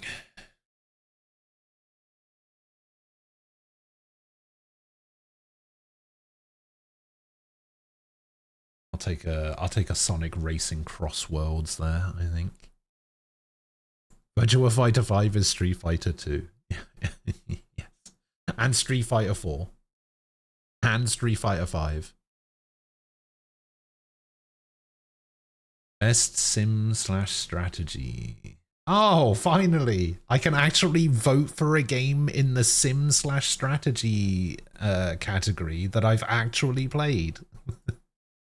That never usually happens because I don't play sim/strategy games, but I can finally add one. Tactics, let's go. Best sports/racing. FIFA 26, F1 25, Mario Kart World, Rematch, Sonic Racing Cross Worlds.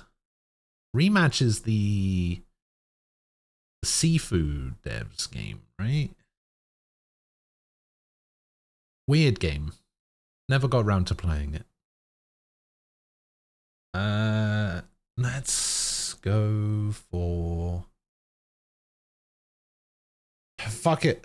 Sonic Racing again. Why the hell not?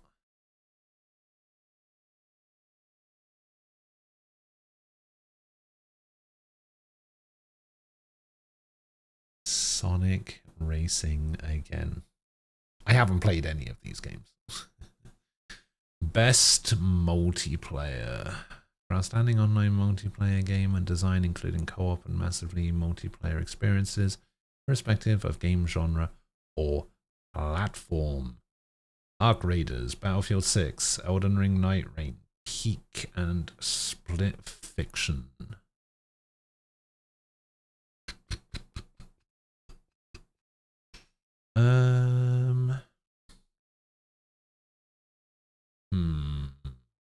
I'm going to go for, having not played any of these games and it being a choice between two, I'm going to go for this one.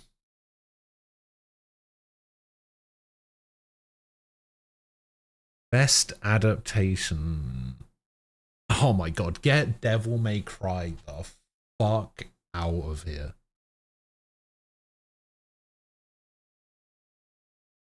Holy fuck, why is that even there? It's so bad.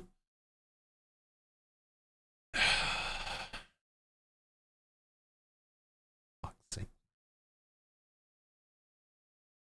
Wait, Until Dawn got an adaptation?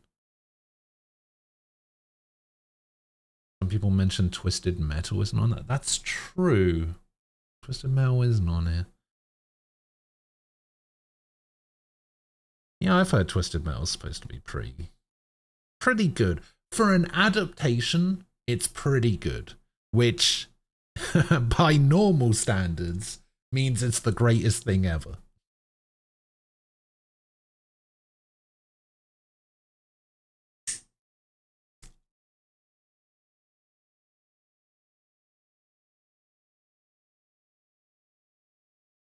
Although maybe I'm just living in the past where all adaptations were shit for a long time. God, I don't know what to do here because I don't know anything about any of them. I can't in good conscience vote for Minecraft. I'm not voting for Devil May Cry. I'm not voting for Last of Us. I didn't even know Until Dawn had an adaptation. I don't know enough about Splinter Cell Death Watch. But it's Netflix, which means it's probably shit.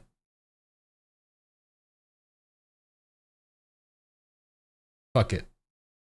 Worst of a bad bunch, mostly because I don't know anything about it. Until Dawn. Let's go.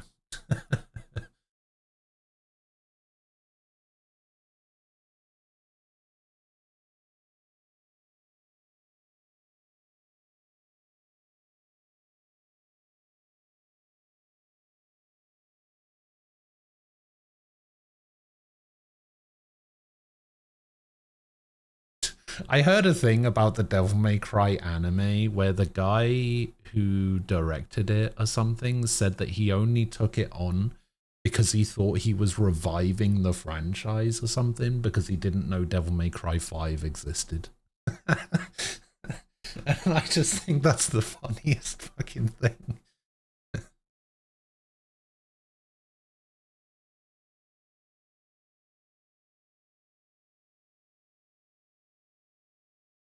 What a fucking shitty reason to do something.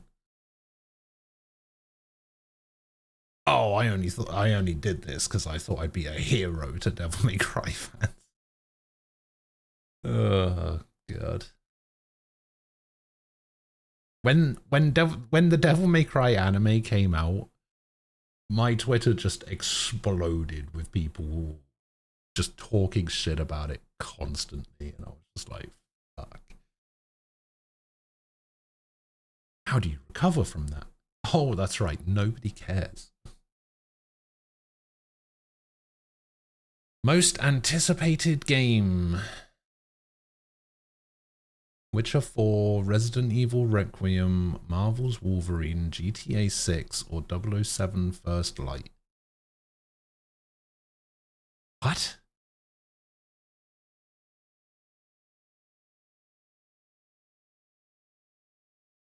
I mean,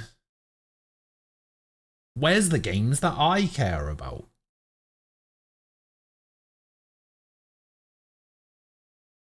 Where's Trails Beyond the Horizon? Where's Neo 3?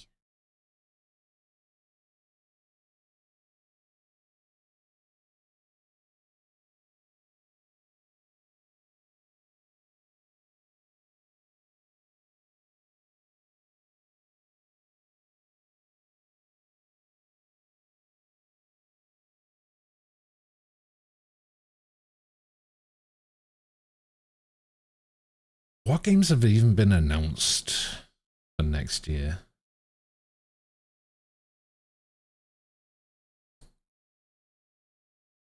Yeah, Trails Beyond the Horizon on the 15th of January.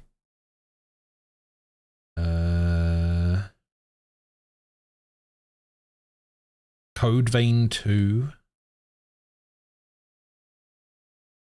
Dragon Quest 7, Neo 3, BlazBlue Entropy Effect X, Yakuza Kiwami 3, High on Life 2 is a thing? Wow.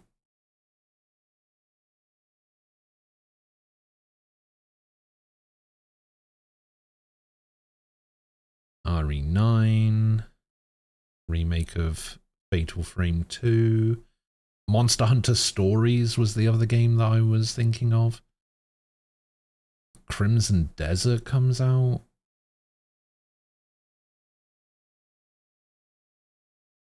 Yeah, I don't know, man. That's a rough one.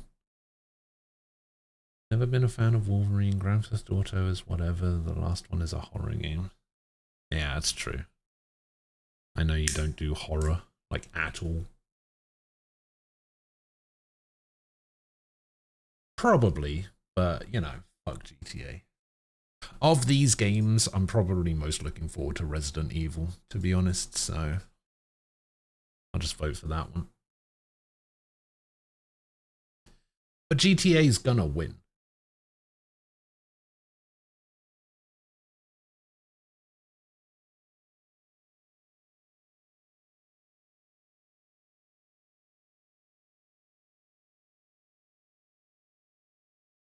I don't know.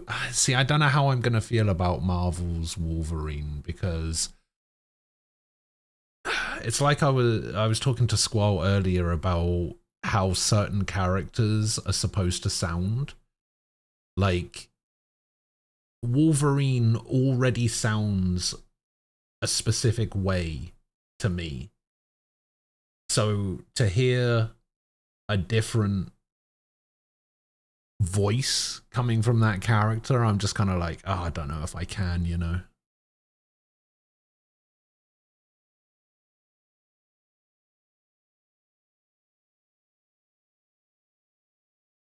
I'm really very much anticipating GTA 6 to see the fallout of a massive game collapsing due to bugs and a scuffed launch. Aside of that, I have no interest. The best thing that could possibly happen to the gaming industry is Grand Theft Auto 6 having the worst launch of all time and just being just so shit. Oh god. Here we go.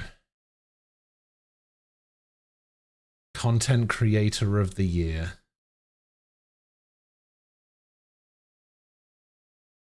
I only know who one of these people are. What the fuck is the burnt peanut?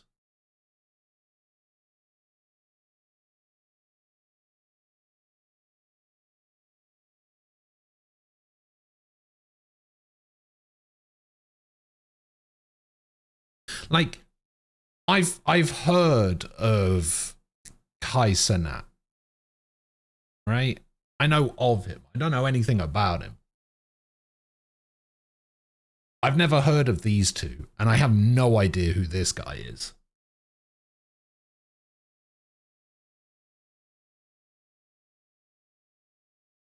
Moist Critical is the only person on here I actually know anything about.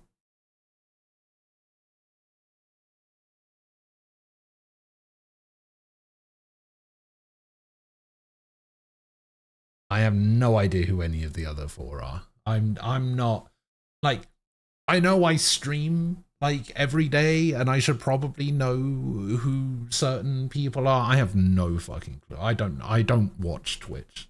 So I have no idea who anyone is. I don't really watch YouTube outside of my own little bubble of YouTube videos that I watch as well. YouTube recommends me something, nah, fuck off. I just want to watch what I want to watch. So I have no idea. I'm gonna have to vote here just because it's the only person I know.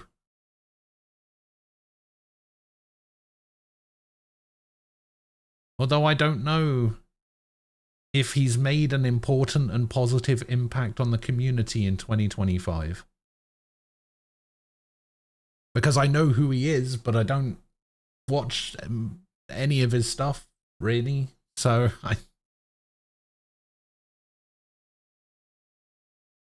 I just know who he is, so I gotta vote.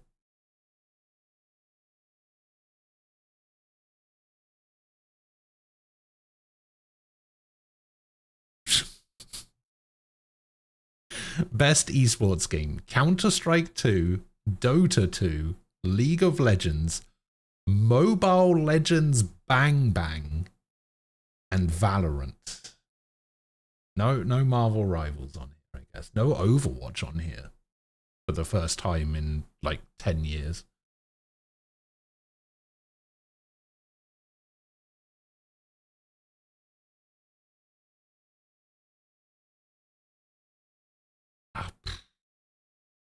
You know what? I think I'm going to go for Counter-Strike 2, just for them absolutely destroying the skins economy by releasing that update where you can trade up for knives and gloves, and all of those people who invested all of their money in knives are in shambles.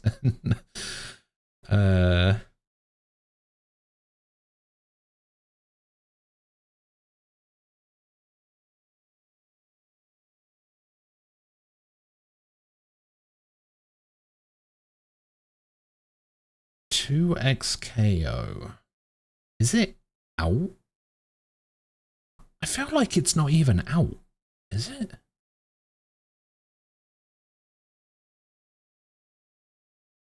I mean, it must be out because it was in Best Fighting Game.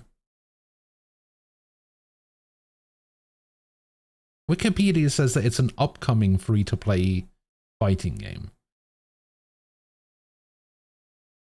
But this also says that it was released... Oh, it was released October 7th in early access.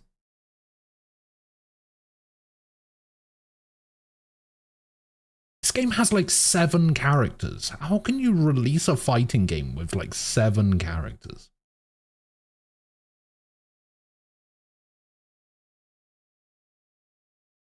Oh shit, Dynasty Warriors Origins is now on sale. Let's go.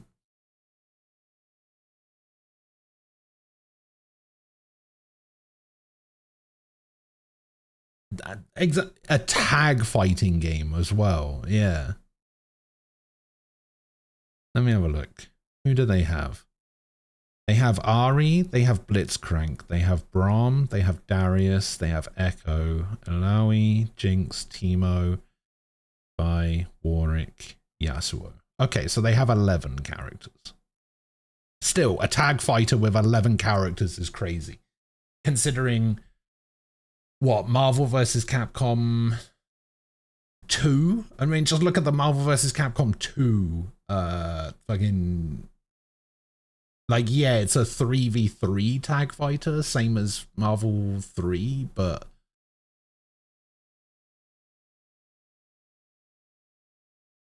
Like, that game had like 50 characters. And didn't get any additional. It's so weird. Anyway, I'm voting for Counter-Strike just because fuck the skins economy.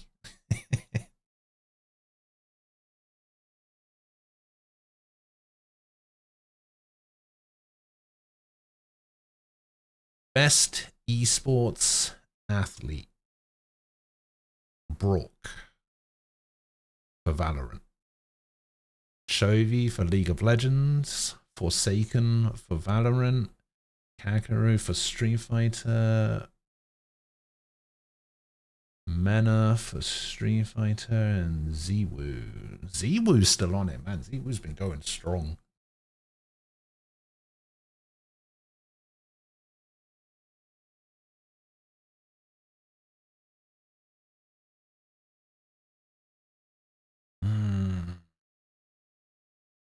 I feel like I think Kakaru is the one who retired this year.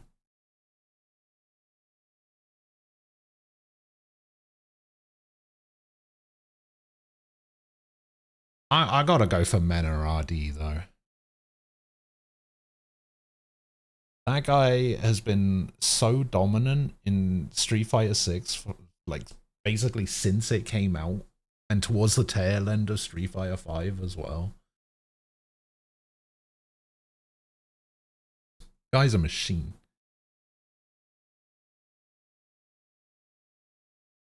Yeah, I'm gonna go Mena.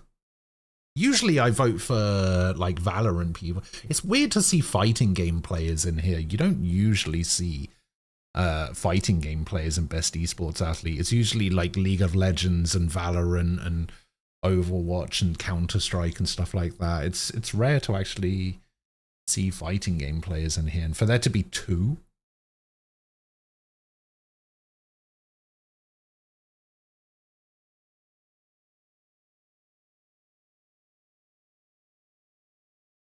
Really nuts. All right, what was the last category?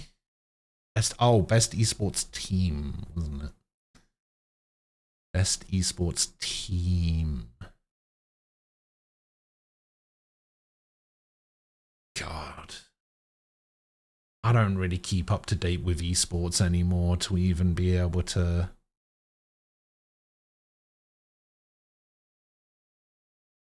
know. I mean, I definitely don't keep up with League of Legends or Dota or whatever the fuck Mobile Legends Bang Bang is. Whatever that, I don't know even what that is, so...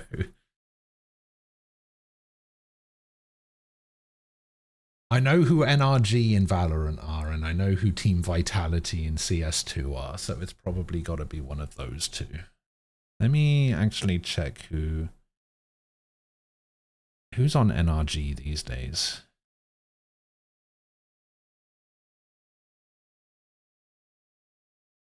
NRG is Ethan Madderbrooks, Scuba, Keiko. They had some, they had FNS. What kind of placings did they have in 2025? 5th to 8th. There. 2nd there. 1st there. 2nd there. Okay, so they did all right.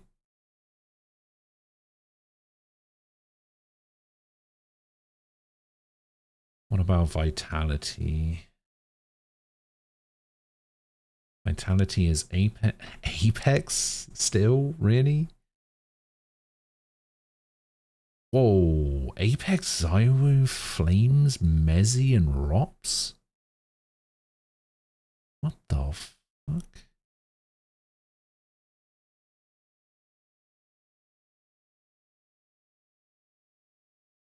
Jeez.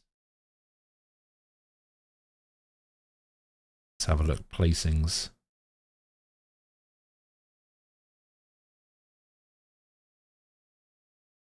Damn. Holy shit. The Intel Extreme Masters Katowice, they won. ESL Grand Slam Season 5, they won. Last Austin Major, they won. Holy shit. They've basically won every major tournament this year. That's crazy. Alright, Vitality it is, I guess. They're not even a French team anymore, so I guess I don't feel so bad about voting for them. They're technically multinational.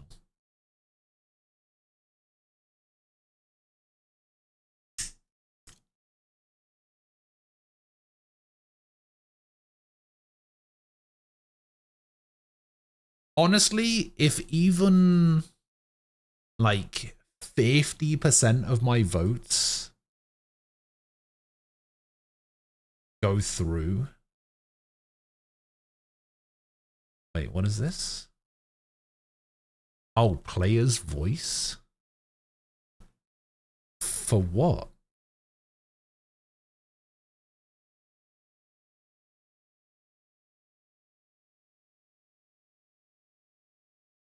Okay, I guess we'll figure that out when the time comes.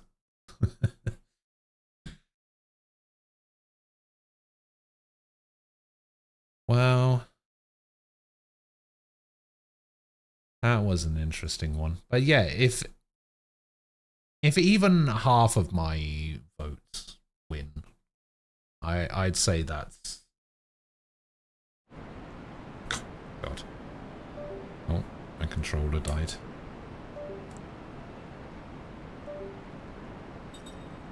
No. Yeah, if even half my votes win, I'd consider that a victory.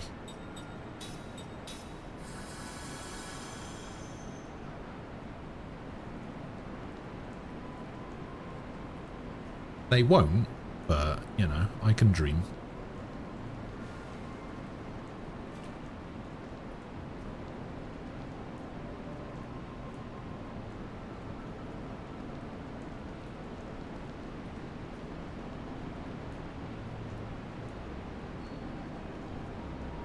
I need to go this way, and then I need to go this way.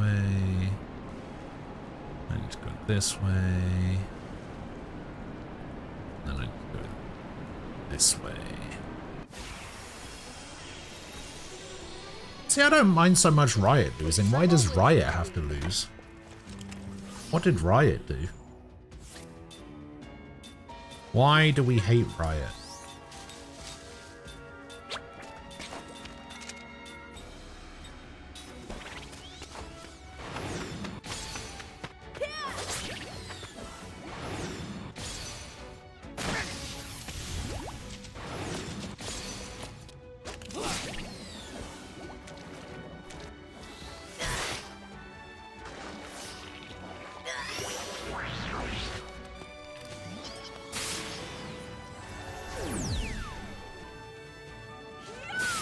Hiya!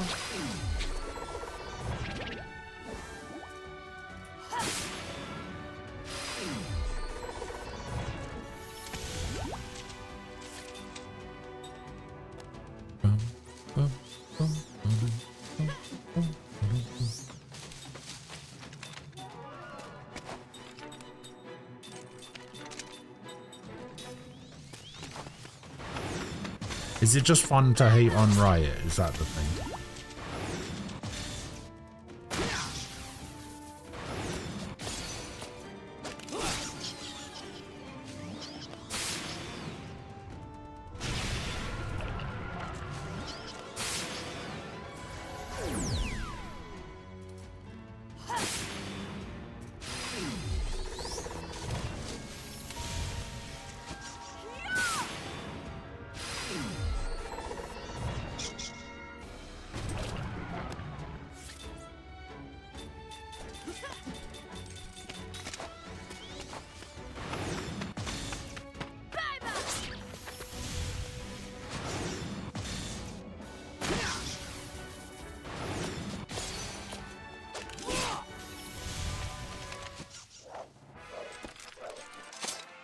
What a waste of time.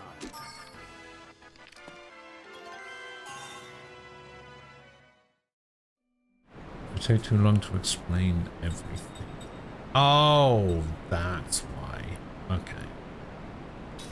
That's what you're talking about.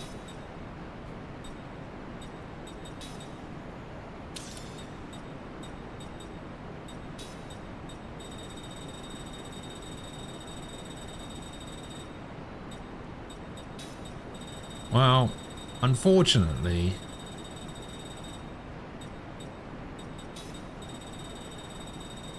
I don't really go into all that.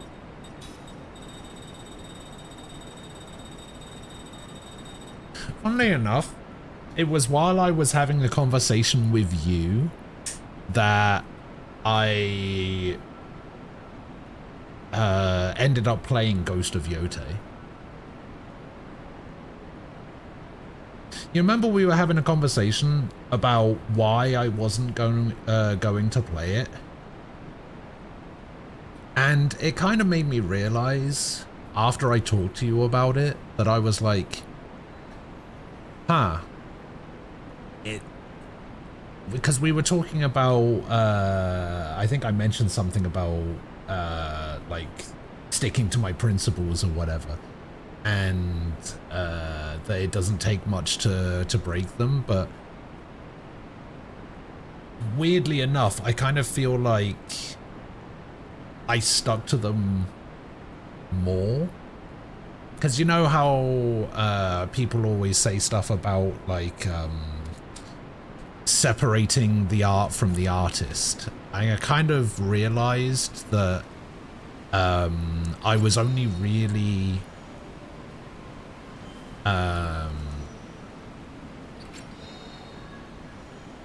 sticking to that when it was convenient for me.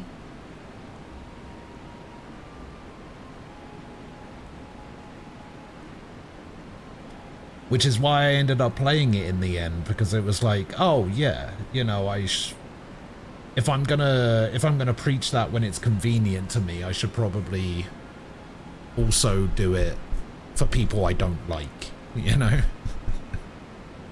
So I ended up playing it for that reason.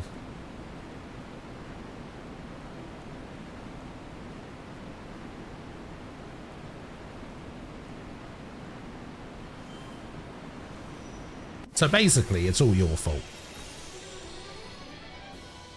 Hey, take the initiative, I always say.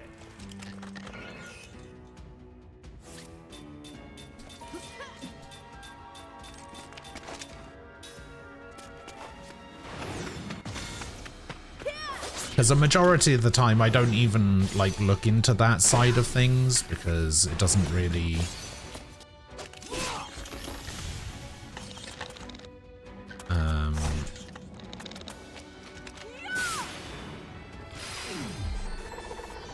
Like matter to me in terms of, oh, I just want to play games, you know? But the same has to go the other way around.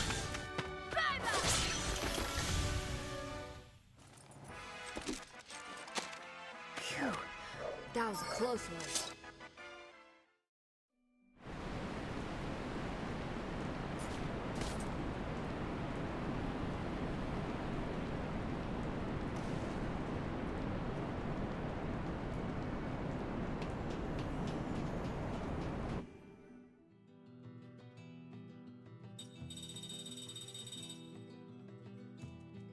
I mean, I still stand by the graphics weren't that much better than Tsushima's, but that, yeah, admittedly, that wasn't my reason for not playing it. And then the second reason was my reason for not playing it. But then when I thought about it more, I was just like, oh yeah, the whole separating the art from the artist thing. I only really do that when it's convenient. So you know what? Let me just practice what I preach, kind of thing.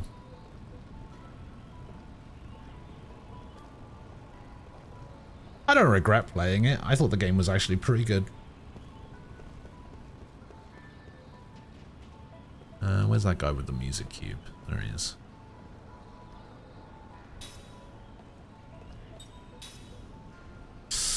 Alright, let me get my notepad out.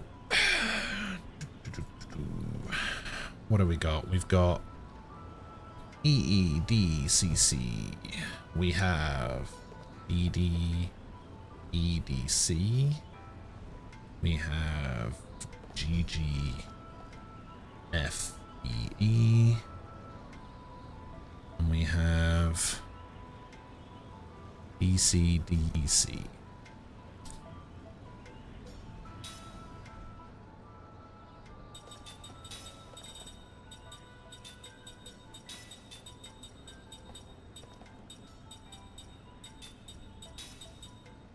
Might as well use the people I'm actually using.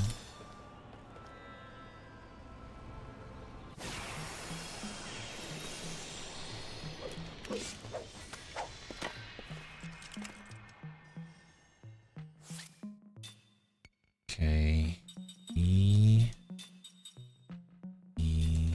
B C C.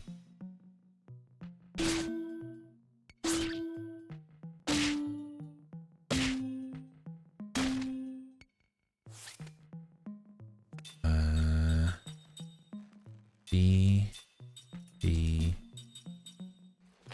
E D C.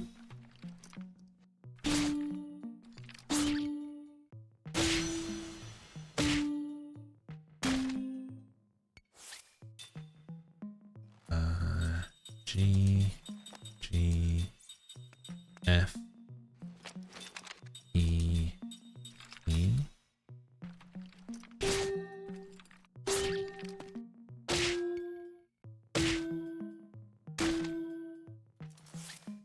And D,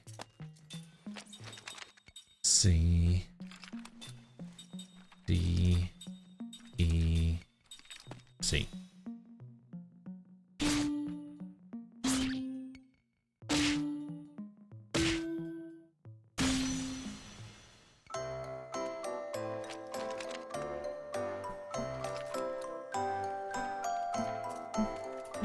Bum, bum, bum.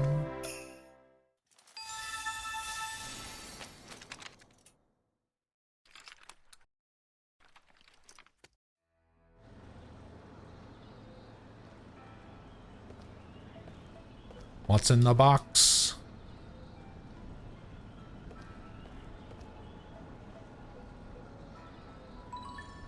Eye Wind Amulet.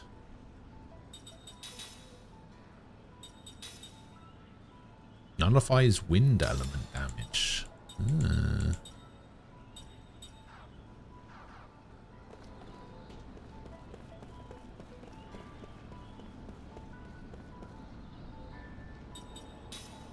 Sticking to principles can be a foolhardy endeavor sometimes, so you shouldn't probably cling to them too heavily. The world is run by like 10 companies, and all making the world worse have done unforgivable things probably, and wouldn't surprise me if they'd kill people. I'm aware. I like to think I stick to my principles. I think everyone should have the same rights. That being said, I still love me some Chick-fil-A waffle fries.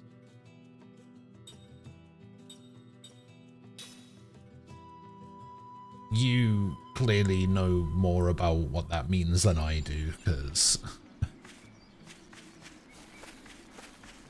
I'm pretty sure we don't have Chick-fil-A here. Also, I have no idea what the issue with Chick-fil-A is. I don't know whether that's just because I'm not an online person, or if it's because we don't have Chick-fil-A here, but I just...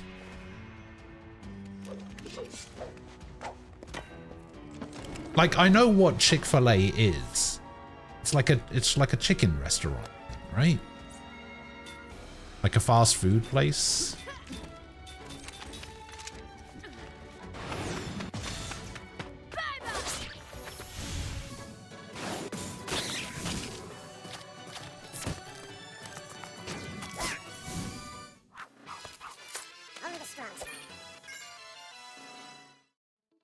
You learned auto barrier.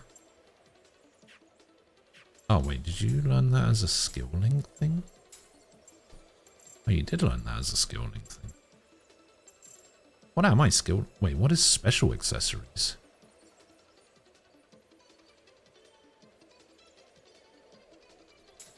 I don't know what special accessories are, but I guess I'll learn it.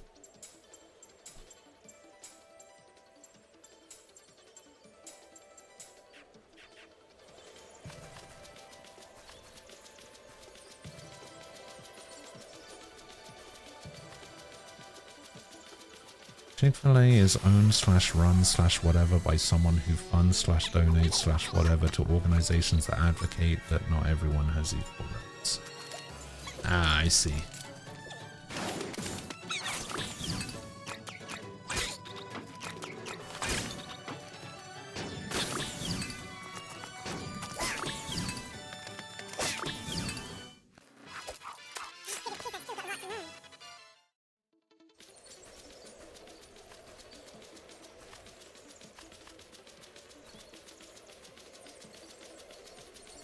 Well, yeah, I mean, like you said, it's impossible to kind of take that stance and survive, right?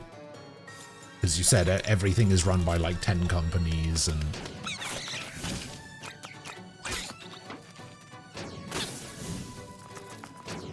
like, just because you eat a Chick-fil-A doesn't mean that you agree with the person who owns Chick-fil-A's views on anything.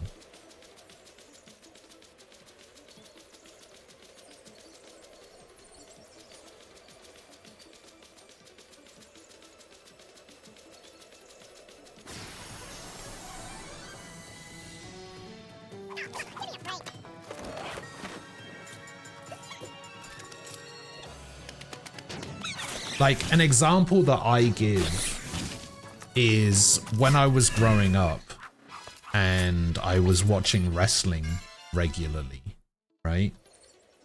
One of my favorite wrestlers was Chris Benoit. Chris Benoit went on to murder his wife and son and then hang himself. Do I agree with that? Do I think it's a good thing that he did that? No, I was a fan of wrestling. He was a wrestler that I liked, you know, it's kind of weird to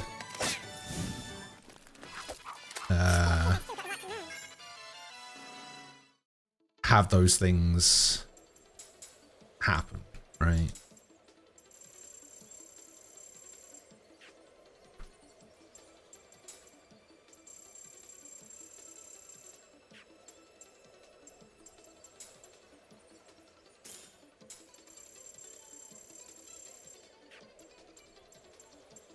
Okay, you're done with the royal emblem.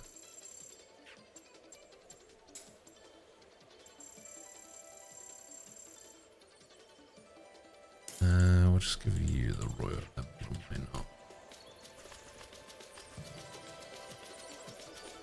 Yeah, I don't think. Oh, what's the right way to phrase this? I don't think partaking is advocacy, right?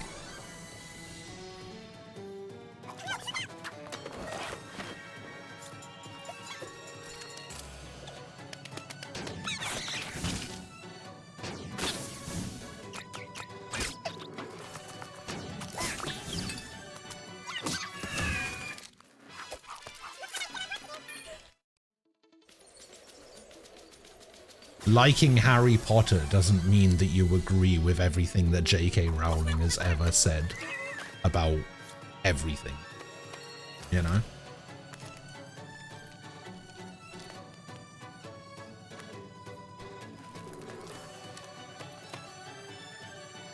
But again, it's a very, like you said, it's a very slippery slope with that kind of stuff because so much of everything is owned by a very small portion of the world. And you can't escape it.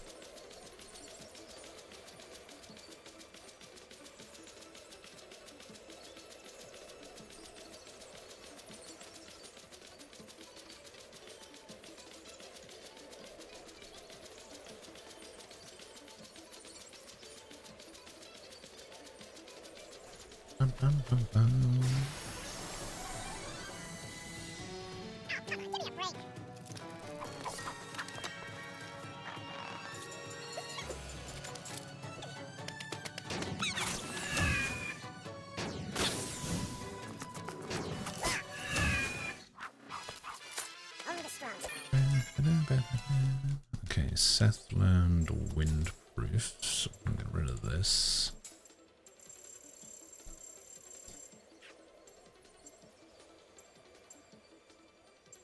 Time has learned everything. Seth has learned everything. Oh, Sarah needs to learn windproof.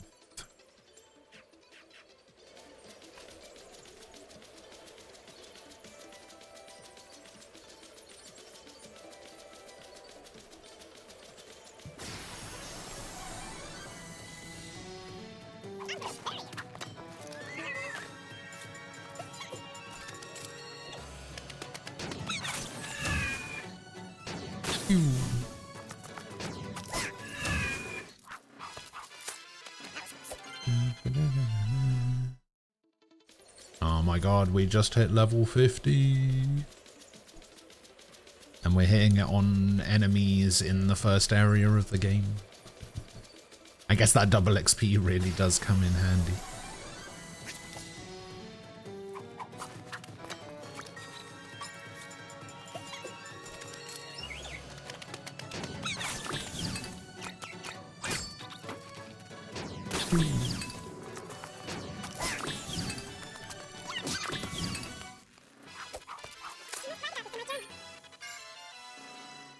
Ming learned auto barrier. I'm getting that. Ming has learned everything. I don't know if she still needs windproof or not. I think she does.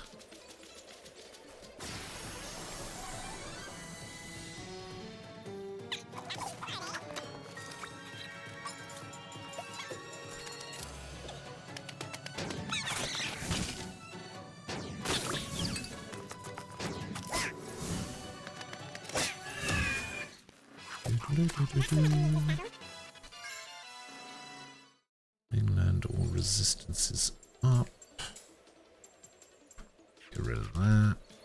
I'm gonna have to sort out my skills after this. Everyone's learned so much that I need to start moving some stuff around. Could probably use a bunch of my slot seeds as well.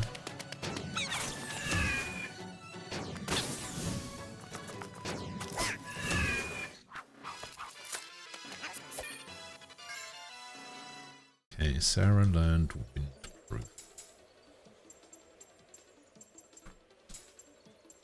Okay, so you still need quad element charm. And now, do you need windproof? You do. So I'm going to need to do between 5 and...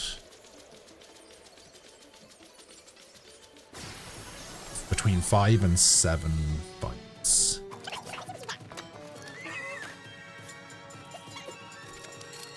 It's looking like a 7.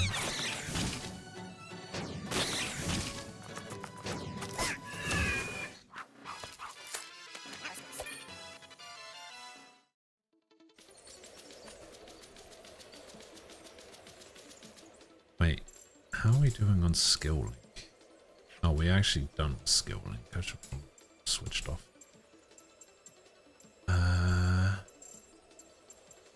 Take auto shield, auto barrier.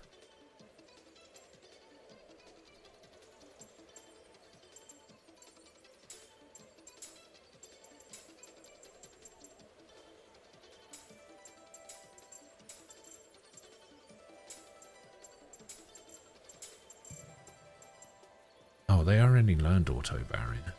Wait. Did you not learn auto barrier? You have that from... Wait. Oh, you haven't learned from the Royal Emblem. Oh. Actually, this will be a good way for me to test if having the same thing equipped gets you double points. So like if I get 6 points here, will that put auto barrier on 12?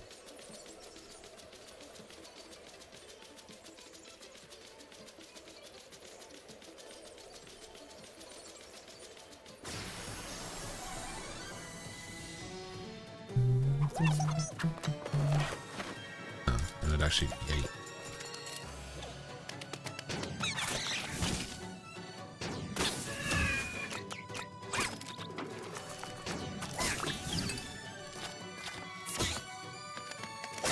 Well.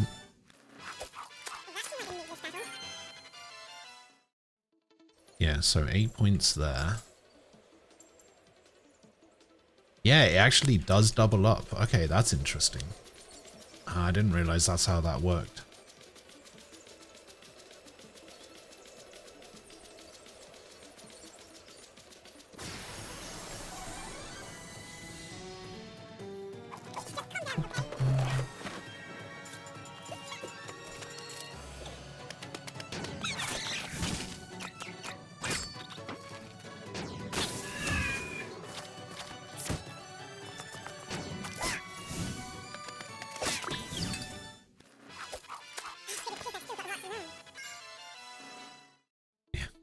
already learned auto barrier.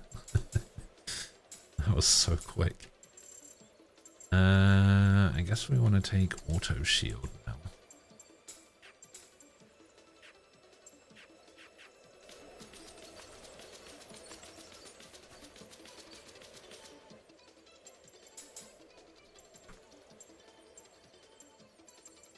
Okay, you need 18, you need 3. So I'm guaranteed to get this in 3 fights. And then we have to start thinking about skills to equip.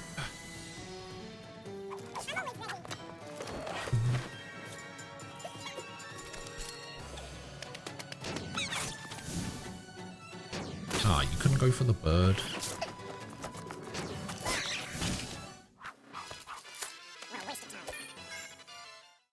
England windproof.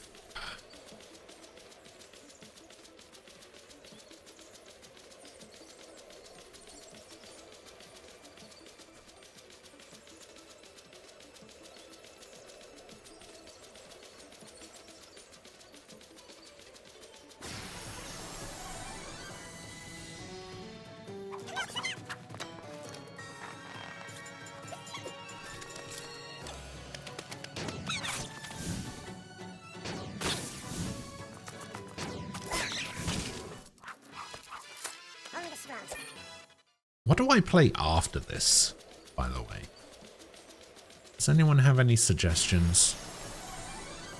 Because what is it at the moment? It's the 18th of November.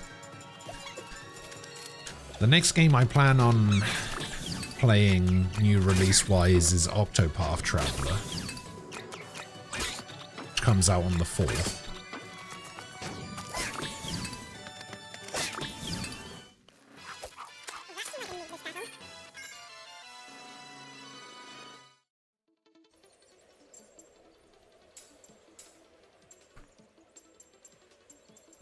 I'm not going back to where winds meet.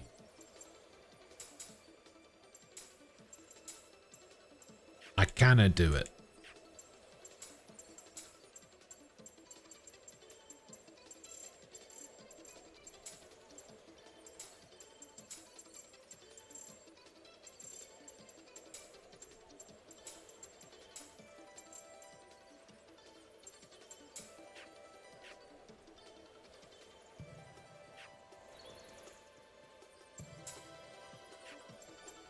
Well, I feel kind of bad because I was talking to Yamo about it yesterday.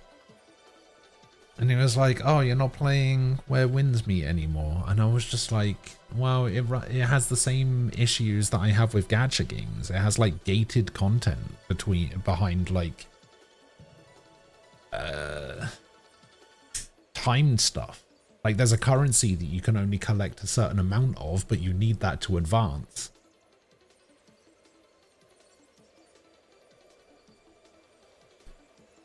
And so it basically, and it's a shame because the game itself is fine. It would actually have been really good as like just a single player experience where you could, because the thing is I was playing the single player mode and even the single player mode is gated. Like if you want to do 2 different versions, right? You want to have a multiplayer mode where you want to like gate content and all of that kind of stuff, fine, but at least let the people who are playing the game single player play the game at their own pace, you know? But yeah, it didn't have any of that. So yeah, I think I'm in the same boat as you. I think free to play games just aren't for me.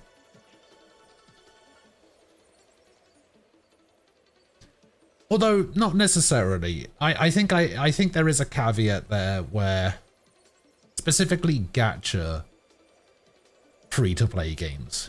Because, you know, there are some free-to-play games that are still fine. You know, Valorant, CS, Marvel Rivals, you know, that kind of stuff. Those games are free-to-play and fine. But when it specifically comes to the gacha mechanic / genre of games, I just can't do it. Cannot do it.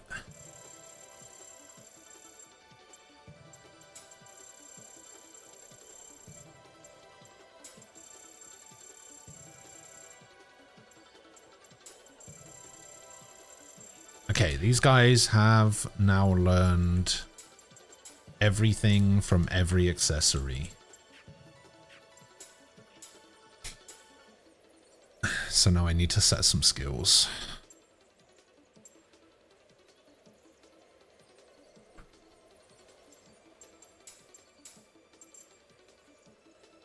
So 2 accessories is on, slot 3 is on, slot 5 is on, guard heal is on, weapon guard is on, lucky magic 2 is on, absorb attack is on, absorb magic should also be on.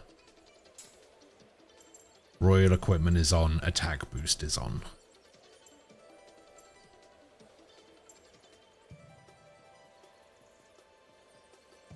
All of those are like set in stone. These will be on my characters. I think I want to make this a little bit more uniform as well.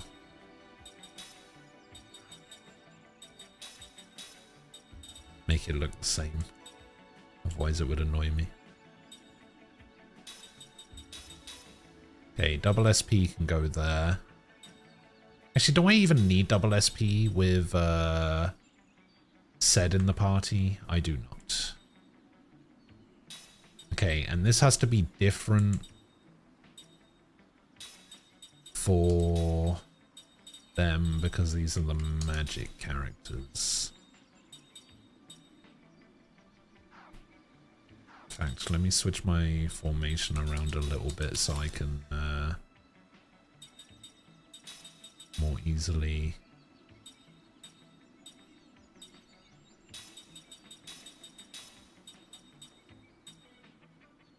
auto MP recovery,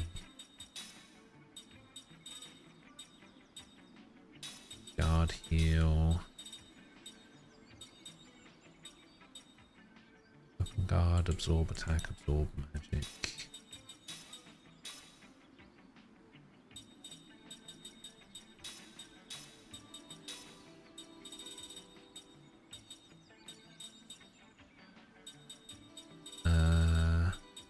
You already have absorb magic. Where's absorb magic? Oh, what's up there?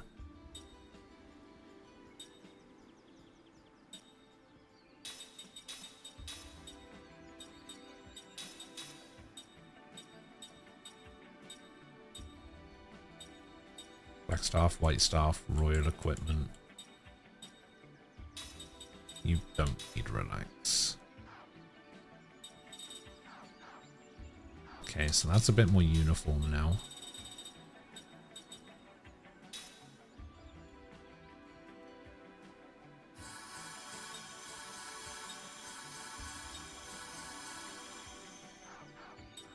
Okay. I'm gonna have more slots than I know what to do with.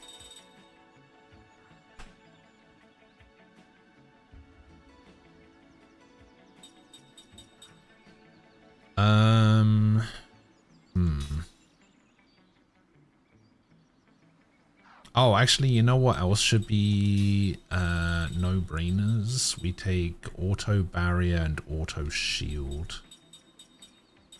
I think those are like no-brainers that should be on.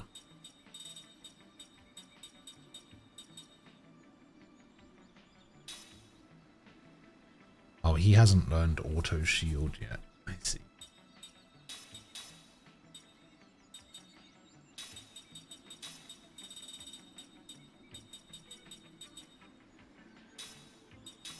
Auto shield, auto barrier, auto shield, auto barrier, auto shield, auto barrier. You know what else should be a no-brainer? The element resist up.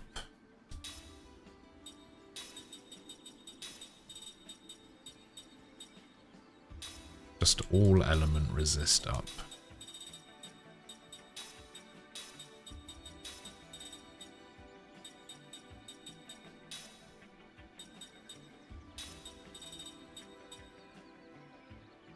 Why does Kaim have 2 extra slots over everyone else?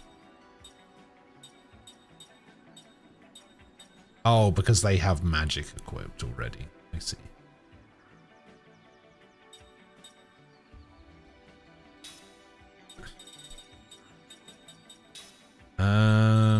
Fuck, what do I take here?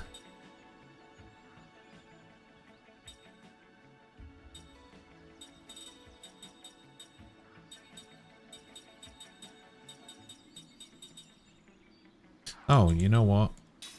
These guys should get reduced cast time.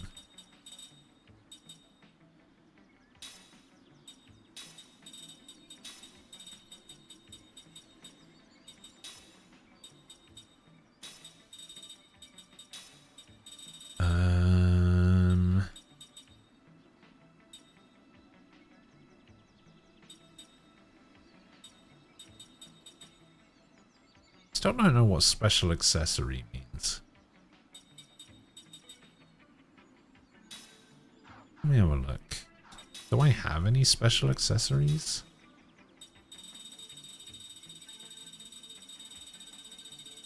I do not have any special accessories.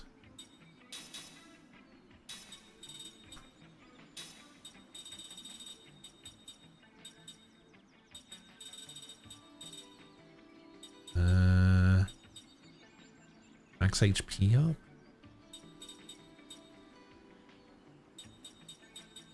Oh, factual analysis. No, ultimate analysis, that's the one. These guys can all get ultimate analysis, just in case there's ever a time where they get, like, removed from the party.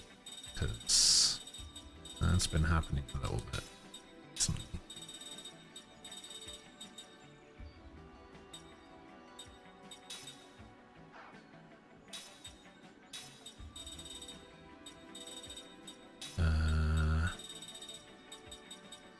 Ultimate analysis.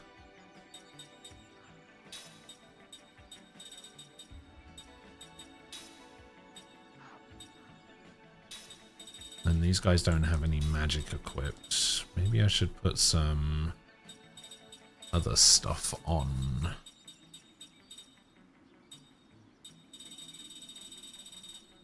Maybe I should give them some actual moves to use. Oh, we could give skill hit.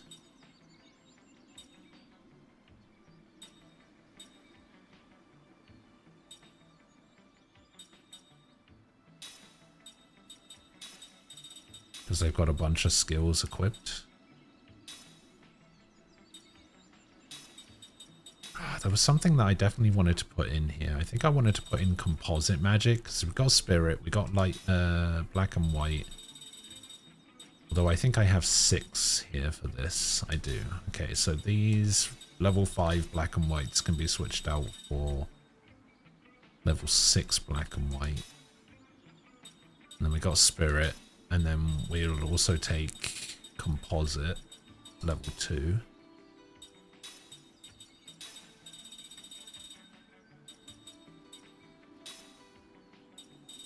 Okay, that's my 2 casters done.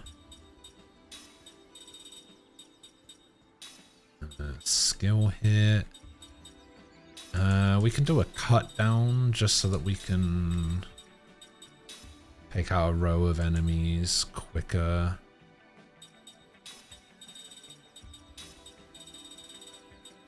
We can do a...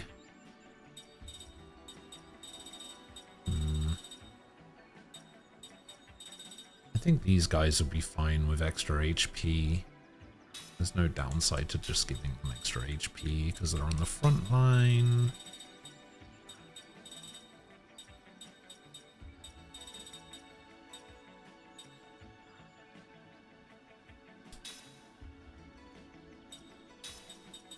Let's also give them counter.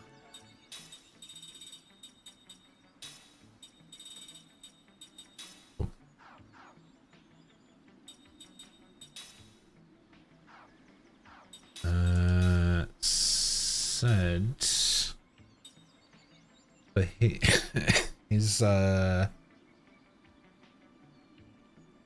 his thing here, we'll just give him. We'll just give him the power bangle. I don't really want to do it said just yet.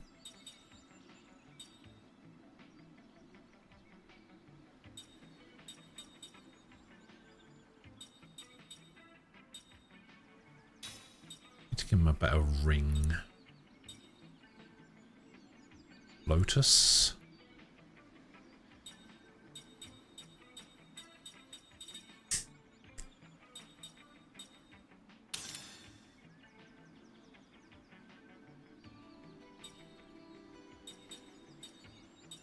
Although these guys need equipment now as well. Equipment that's actually going to do something.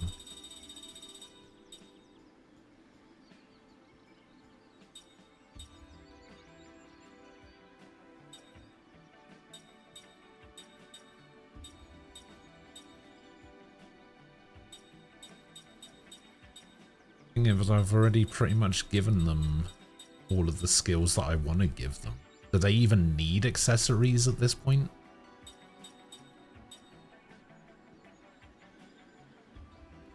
I don't think I gave him evade up. We'll just give him evade up. Why not?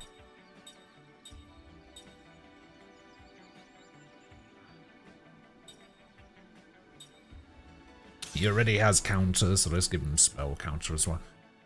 Does this work if he doesn't know any black magic? Like, do I have to give him the black magic skill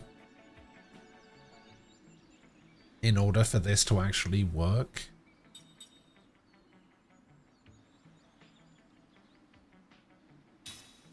Probably. So let's not do that.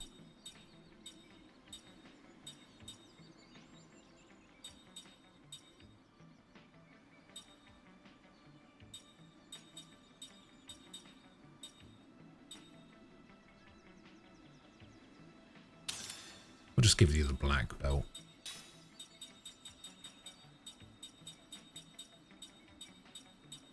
You already have a bunch of stuff. Let's just give you...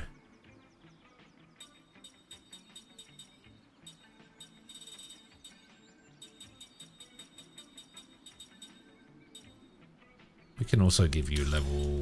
And you know what? We'll give you a couple of magic things. We'll give you... Spirit magic and black white magic. The what belt? The black belt.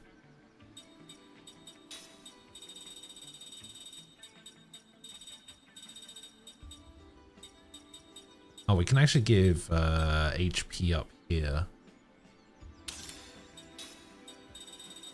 And we'll also do MP up here as well. And then here we'll do... Yeah, they probably just get HP and MP up. Not ideal, but I can't really think of anything else to give them.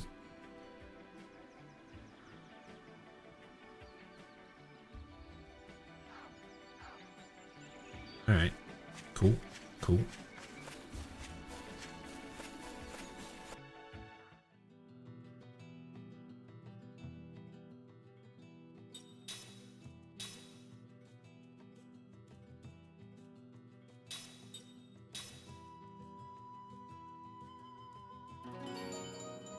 So we just need Kime to learn auto shield, and then we can equip that last skill to him as well.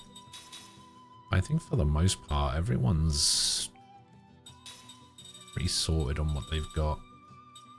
The thing is, I can switch out counter for any like resistances or like immunities to status ailments I need for any particular location and stuff. So it's not too bad, because counter is kind of whatever. Counter is the thing that can come out of here, but everything else is pretty set.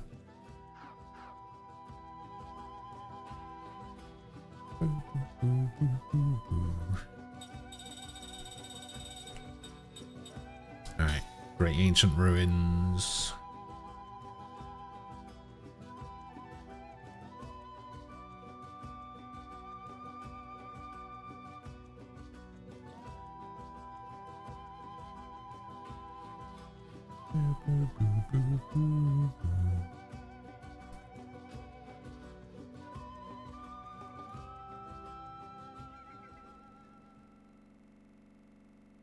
It's been a long time.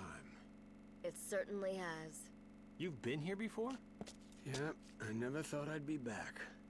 Yep, we need it again though. Need what? The power that comes from synergy with magic energy. There is a technique to amplify the various powers that abound in nature. It uses a unique form of psychic energy by means of spells that have That existed noise in the since ancient background. times.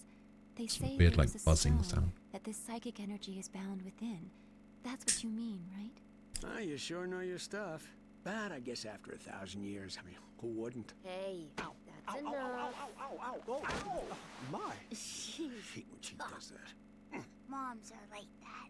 Wait, back up. So the treasure you're talking about is a stinking rock? There was plenty where we came from. Yeah, there's a magic stone somewhere around here that binds the psychic energy of our ancient ancestors. I risked my life to get one a long time ago. That's what made the Nautilus more powerful than any other ship in the world. Oh, well, that clears it up. A waste of power. What's the matter? With the power of the stone, the people here flourished. But this But power now look at also them. brought them to ruin. Yes. Now it's a ghost town. The same thing is going to happen again. This time, we'll see more changes. There is more magic energy now, and I think it's more sinister.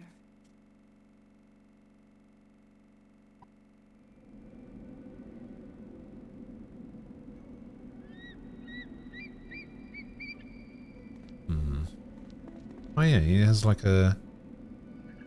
Oh, is that the Kellalon symbol he's got on his arm there?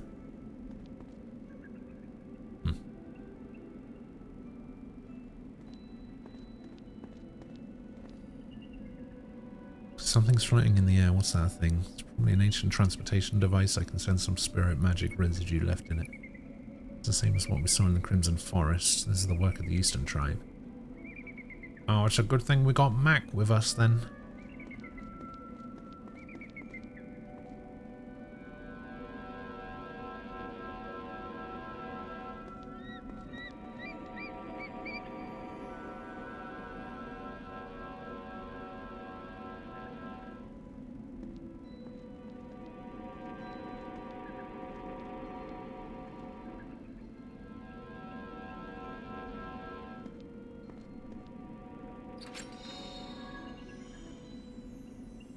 Tablet fragments.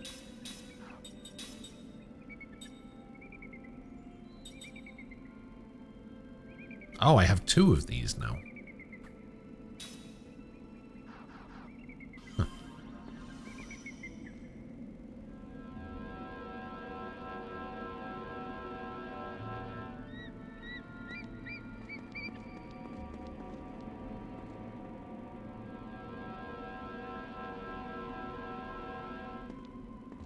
Nyum.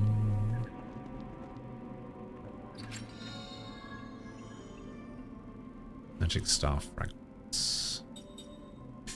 Remember Dread Palace Light.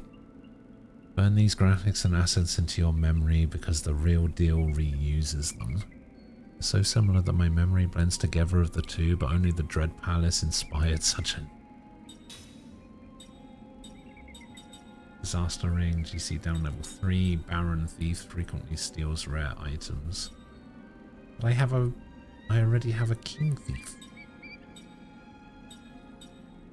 Coma Ring, almost certainly does that, almost certainly petrifies.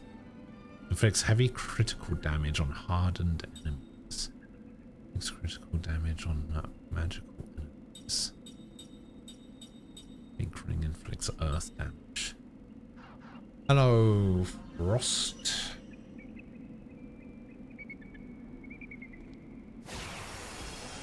Shit's getting real, is it? You still not finished? Not too smart, eh?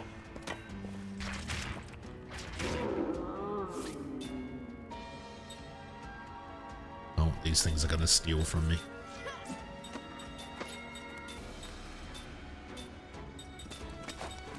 can already tell.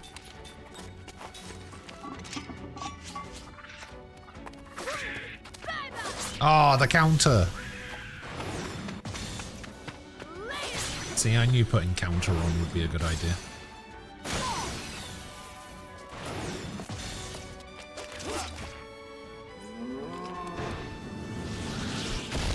Holy shit, that was a lot of damage. Now, what, he dies to poison?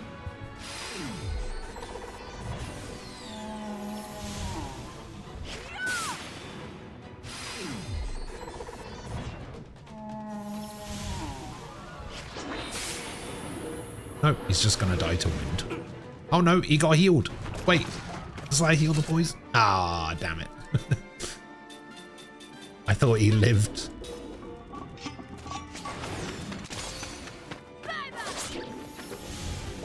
So close to living.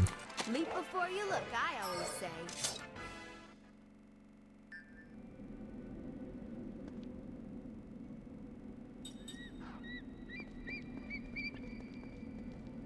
There's a second Reen and he's aura farming me? Oh yeah. Don't really know what that means. The Dread Palace is optional, I think, but that just means it's even more mandatory for you. Of course. That's how it works.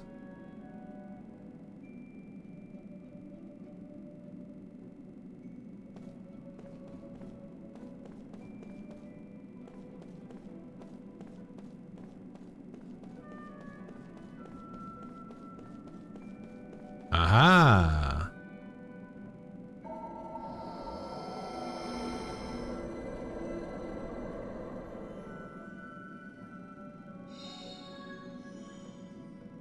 Golden Gauntlet. What does Golden Gauntlet do? Ah, auto shield. You know what? He'll just learn it twice as quick if I put this on. So, yeah, go on then.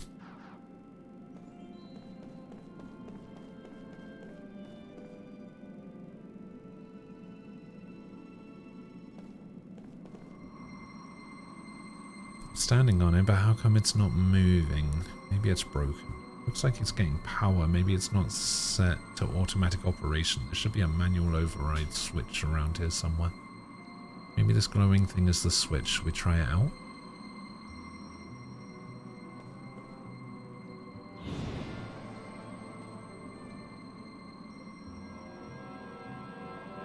Okay, weird. Losing the fight, puts hand in the air, summon a giant robot. Help, in 36 hours I begin my travels to Australia. What the hell could you possibly be going to Australia for? What is wrong with you?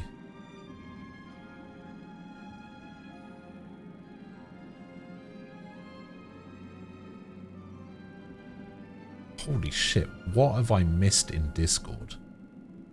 Jindo and Pickle have just been going absolutely nuts for like the last 4 hours.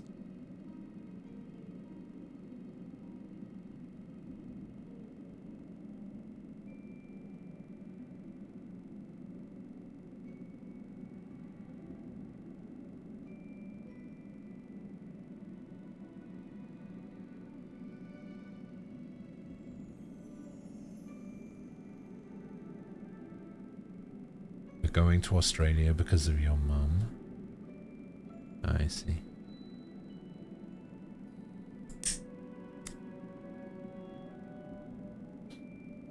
Oh, you were? Did I know that? I don't know if I know that. How long is that though? Damn, nearly 3 years?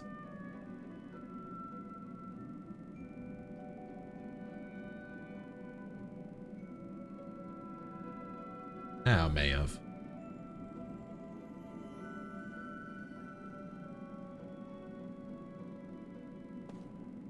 Might just be one of those things that I've forgotten.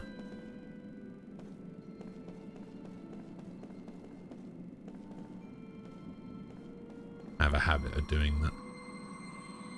Hey, what's that like? Another switch maybe. We can't reach it if we're riding on this plate. Great, we're stuck, aren't we? Why do we have to build this place like such a damn dungeon puzzle? Top of that, going straight is getting us nowhere. This plate won't move till we get over there, so how the heck do we get through here? Perhaps one of us could stay here and operate the plates. That's exactly what we can do. We don't have any choice. Let's split up. Kaim, you go with Cook's group along the bottom path, and the rest of us will go around from the top. The structure was used long ago by the Eastern tribes, so there has to be a way to get to that door. Let's try and meet up there. Wait, what? Oh, fuck.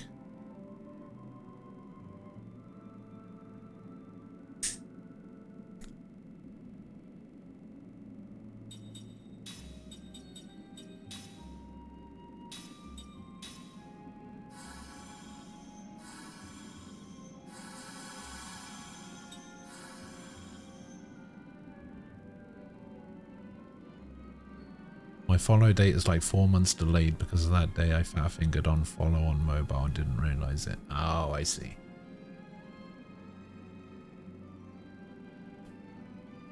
Vote P5X for best mobile game? Fuck no.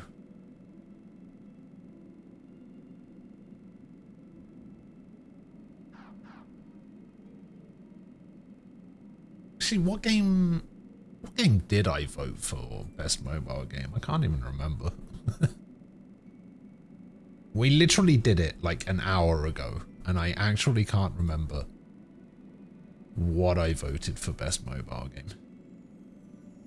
It also didn't save any of my nominations. Looking at it, oh no, it did. Oh, I voted for the horse game. That's what.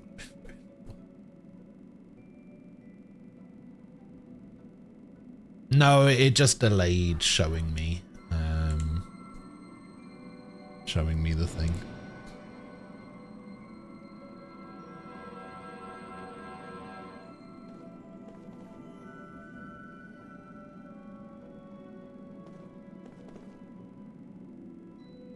This is one of the plates. Get away from that, it's dangerous. It'll be alright.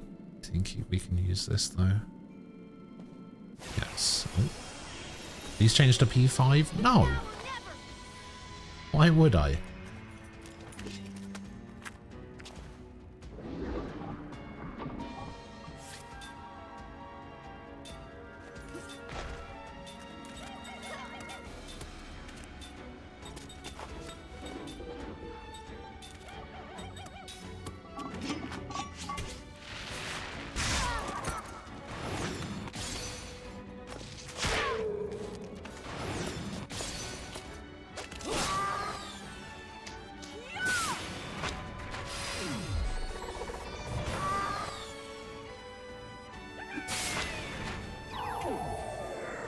No, don't make my only good character slower.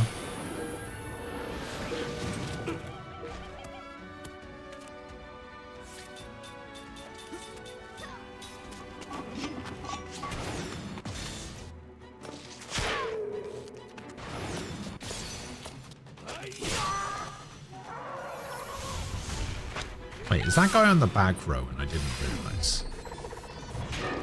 18! Okay, that's actually my lowest ever gamble.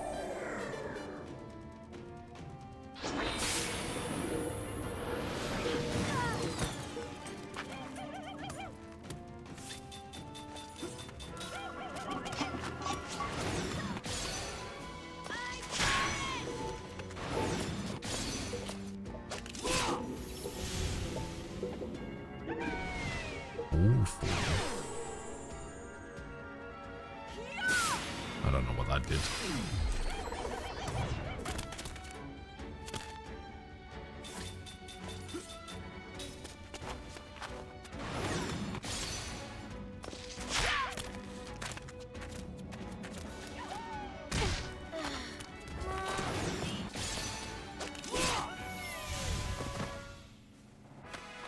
Only the strong survive. Only the strong survive. With Mac dead on the floor.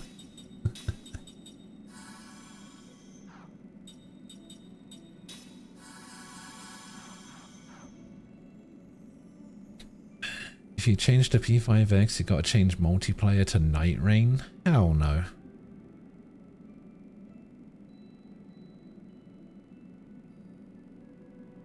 I'm having a read between that shitstorm between Jindo and Pickle. I'm sure it's not that bad.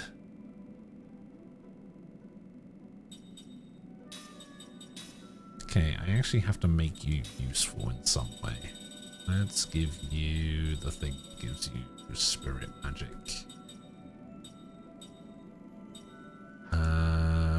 What do we need for Gamble? Gamble. Oh, Gamble's only level 2. Say no more.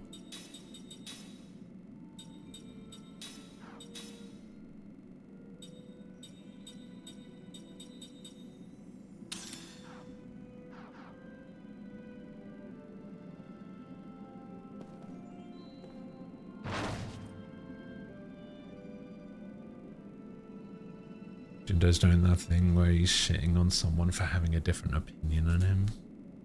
Ah. I see.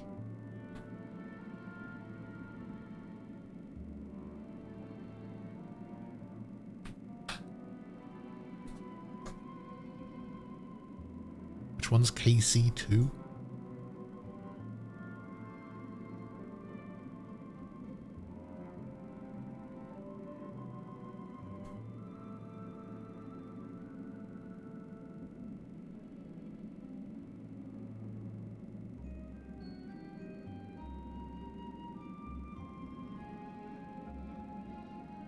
Oh, Kingdom Come. Right. Yeah, why wouldn't that have a narrative? Magical lock key.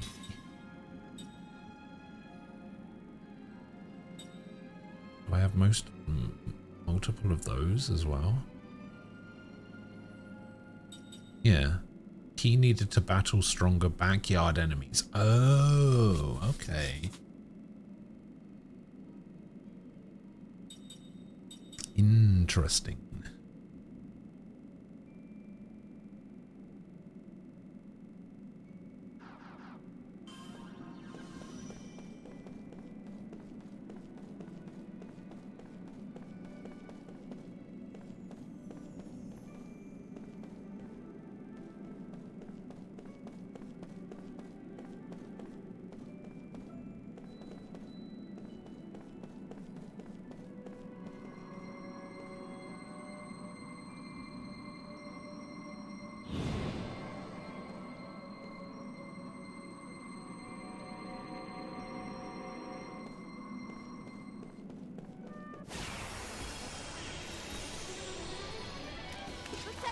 Yeah, I noticed that too. When I was going through it, I was just like, hang on a minute.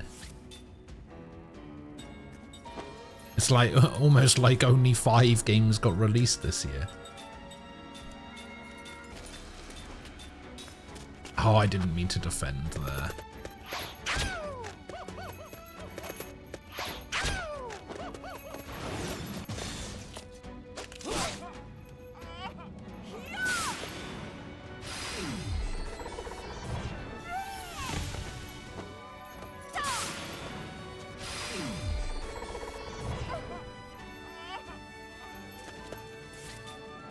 Well, the category isn't actually art style, is it? It's art direction. It's a little bit different.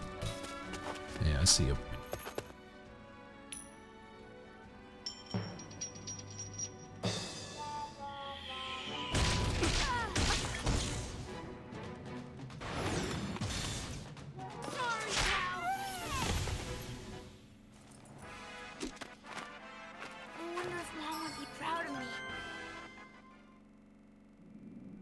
Wait, you're saying that Trails should have been nominated for music?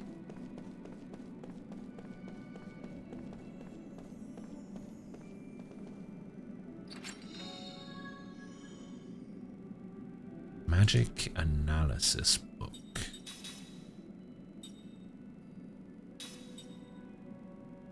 Ooh, composite magic level 3.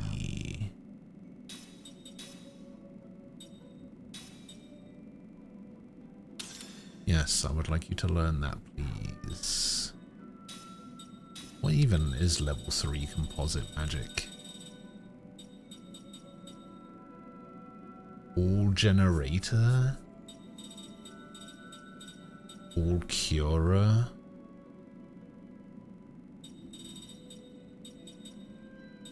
Level 4 is all cure all. All sleep, all poison, all paralysis, all stone.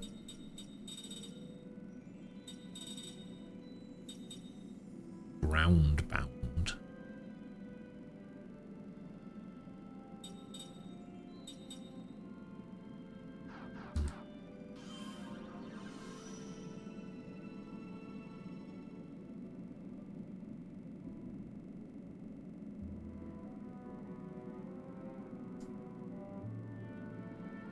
How was Battlefield nominated for sound direction?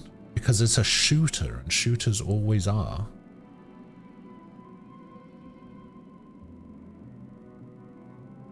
The Trails games are still struggling to animate games on the same level as 2010. Those games got a long way to go even get on mainstream's radar, let alone be nominated for something. I mean, that's true.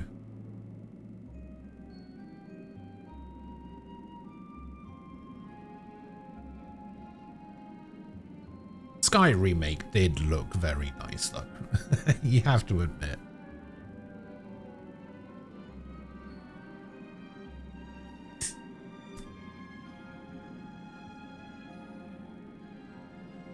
You're nominating Troy Baker for Performance of the Year? I also nominated Troy Baker for Performance of the Year.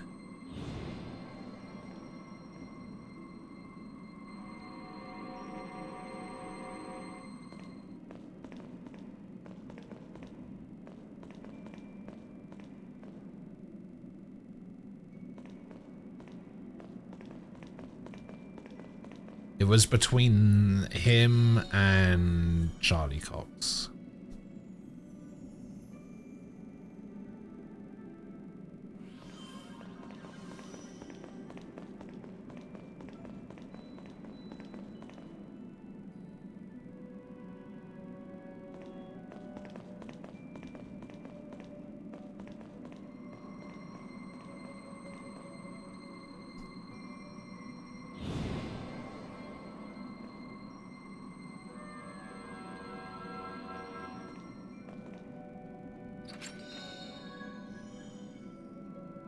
Ooh, I'll reset. Reset any parameter alterations to one enemy. Nice.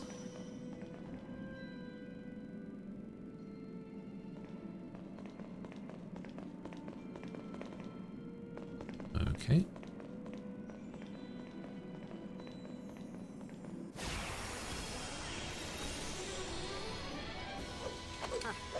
Let your guard down, eh?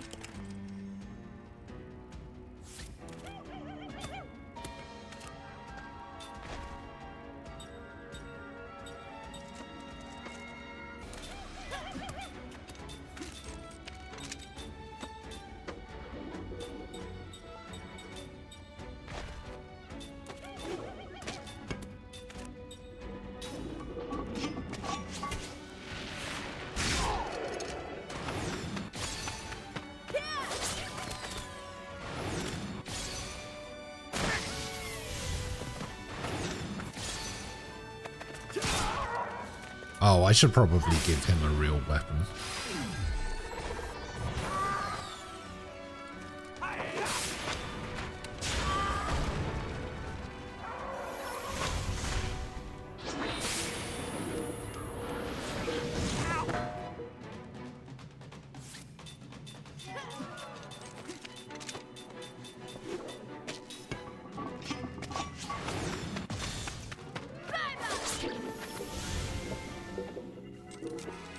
Should probably give him a real What weapon. did you expect? Jansen learned a drain shower.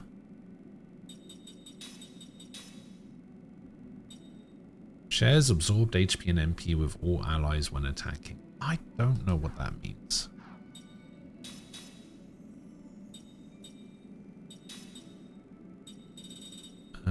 So Gaia Breaker is probably his best weapon.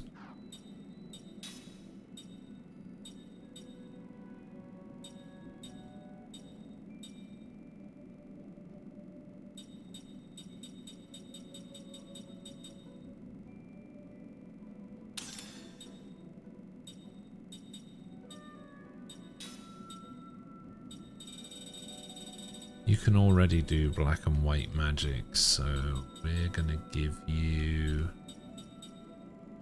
the spirit magic thing.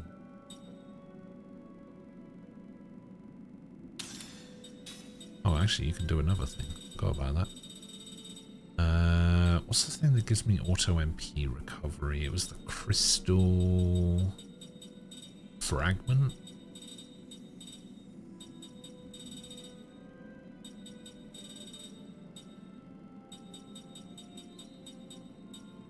Auto MP recovery, there it is.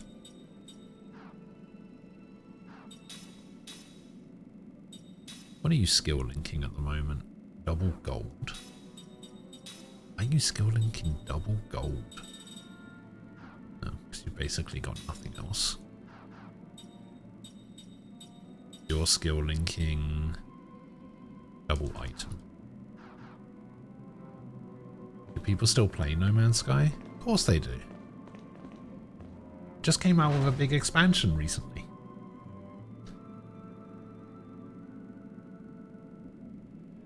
You know, right when I started playing it for all of 10 minutes.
Wah, wah, wah, wah.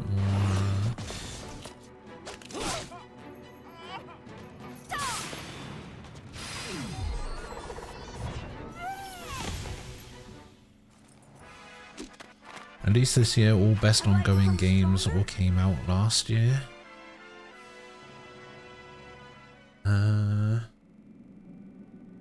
Best ongoing games.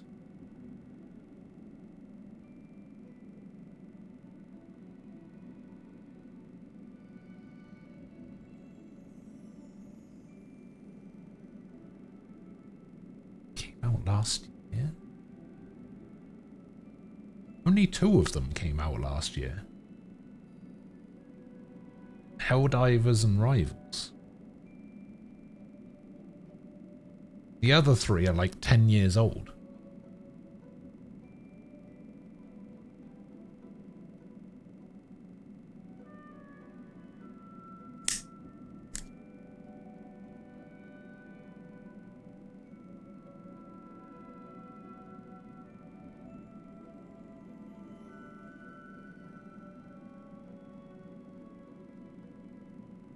I'm a little bit confused as to why Wuthering Waves was in Best Mobile Game.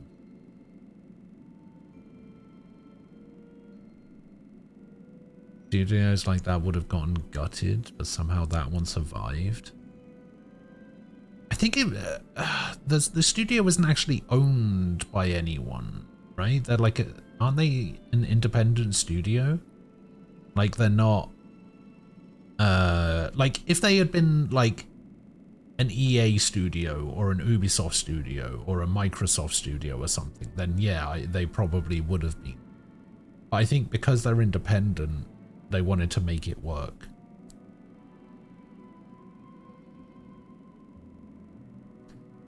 But yeah, I'm with you. I don't know how they managed it.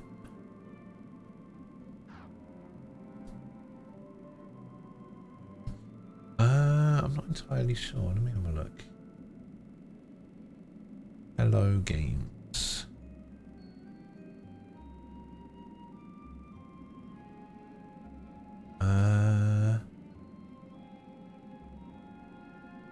Hello Games, parent company is Hello Games Holdings, subsidiary Hello Labs. Yeah, I don't know. It looks like they are independent, technically.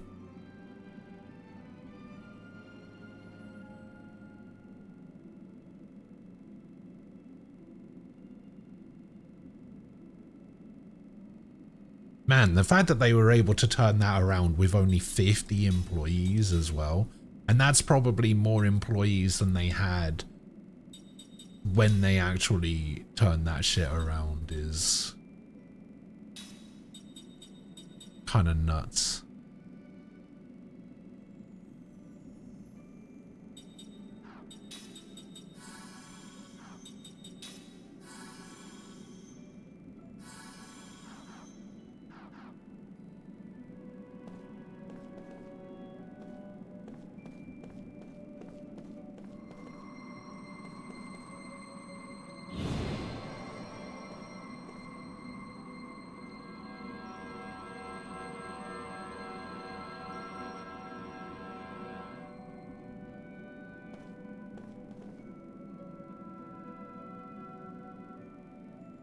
Now everyone's back.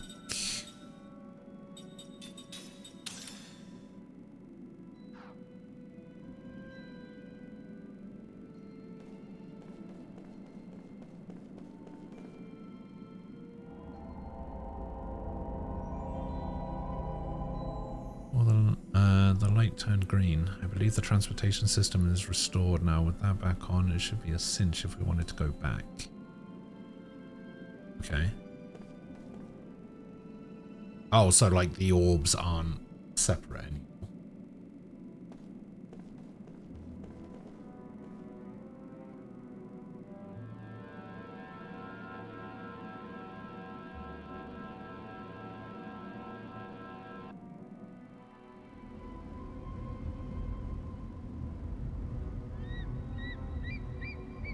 Hanging corridor.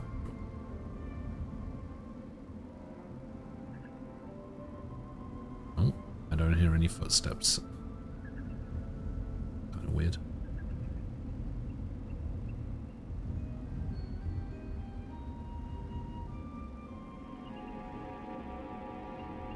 Aha! Can't we rest here? Rest? No, let's hurry and find this magic stone.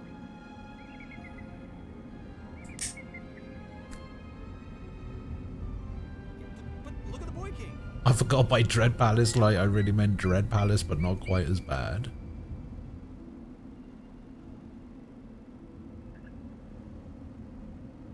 Yeah, I mean, this seems fine so far. I'm okay.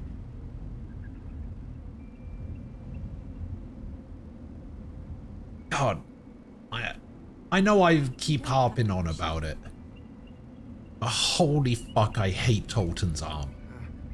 Thank you. It's so bad.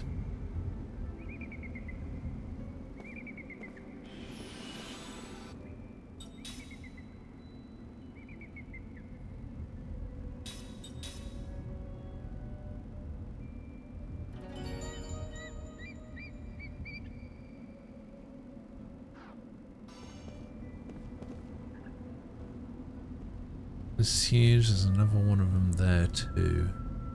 This is what those Eastern Tribe people do all day, just make huge stuff. Yes. This must be one of those potent magic spots that the Euro researcher told us about. Oh, hello. Nice.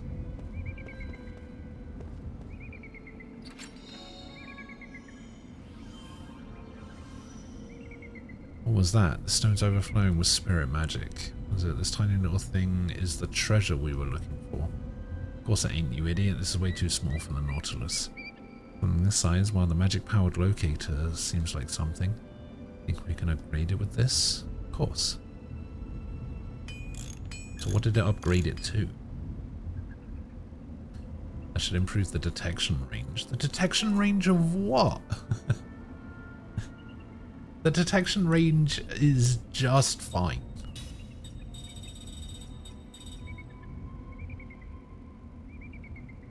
Wait, why is... What is the purple thing? Oh, does that mean that I... Oh, I think... Okay, I see. This doesn't mean that I need 3 clues to pick up the... like, to get the item. It means I needed to upgrade it to level 2 in order to get that treasure, because otherwise the magic locator thing couldn't have detected it. I see. So wait, there's only one treasure that require... Oh no, there's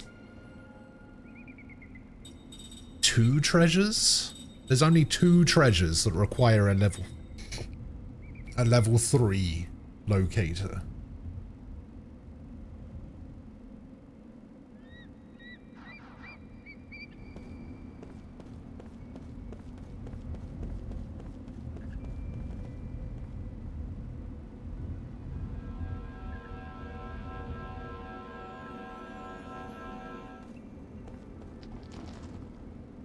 I mean, they might be. Who's to say? It's a very subjective thing. How should we go from here? We go here and move that plate there. Oh, but that would screw that up, and going the other way wouldn't work either. Looks like every path leads to a dead end. Gotta be some way. Let's split up again. Oh, fuck. I really don't like the way the teams have been split up for a start.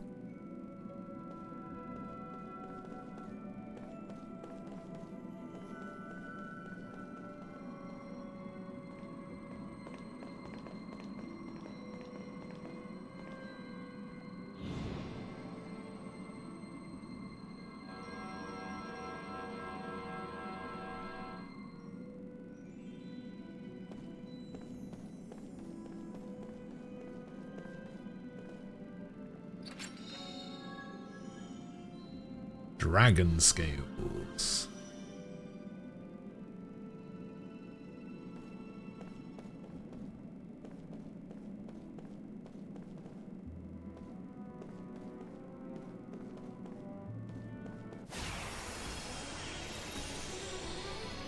Every treasure is the 45-minute story we get to read along the way. It doesn't take me that long to get through the dreams, alright?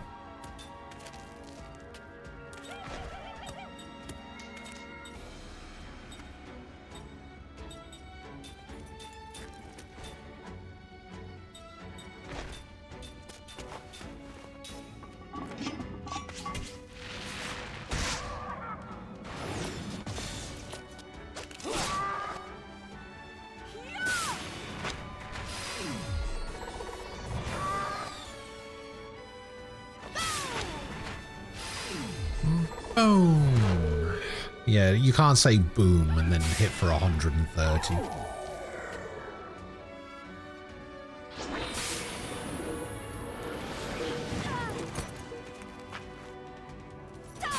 You know, I'm gonna have to make this guy fucking windproof at this point.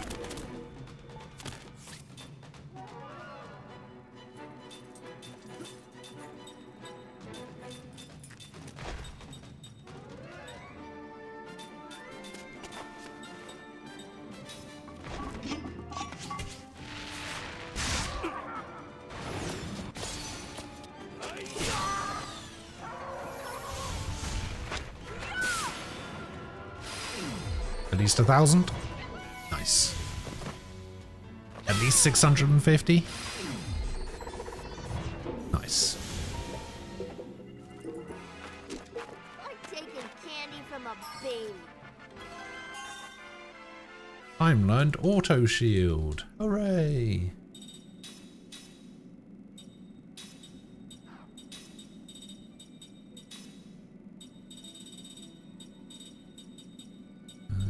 Where is auto shield? There it is.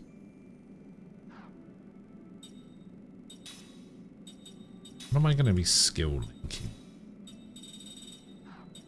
Am I skill link something? Sure.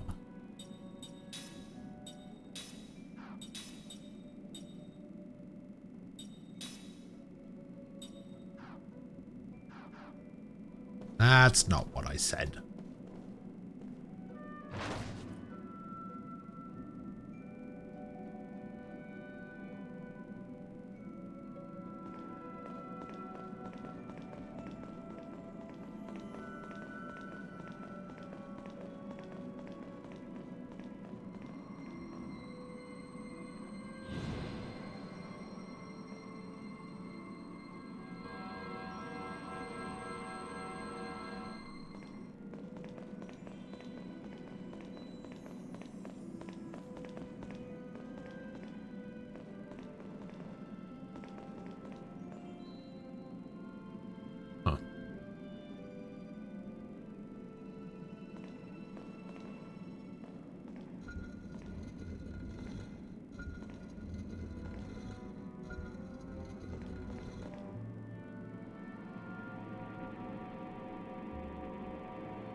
How do I take this one back up now?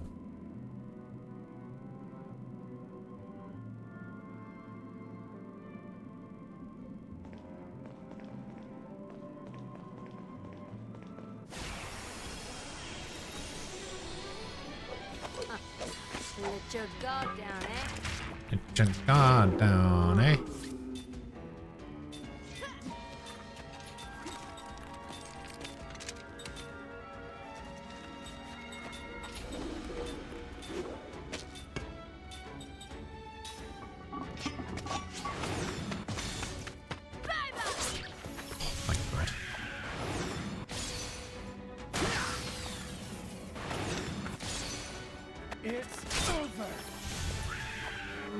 No, not the acid rain.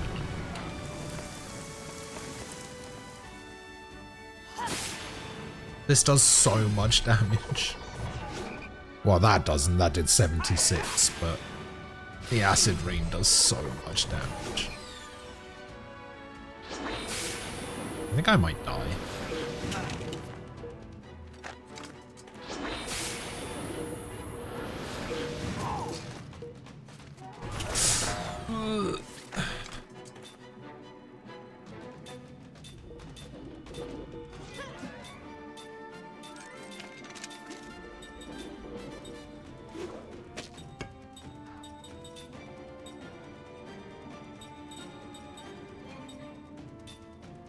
This isn't poison, is it? It's toxin. Toxin is different.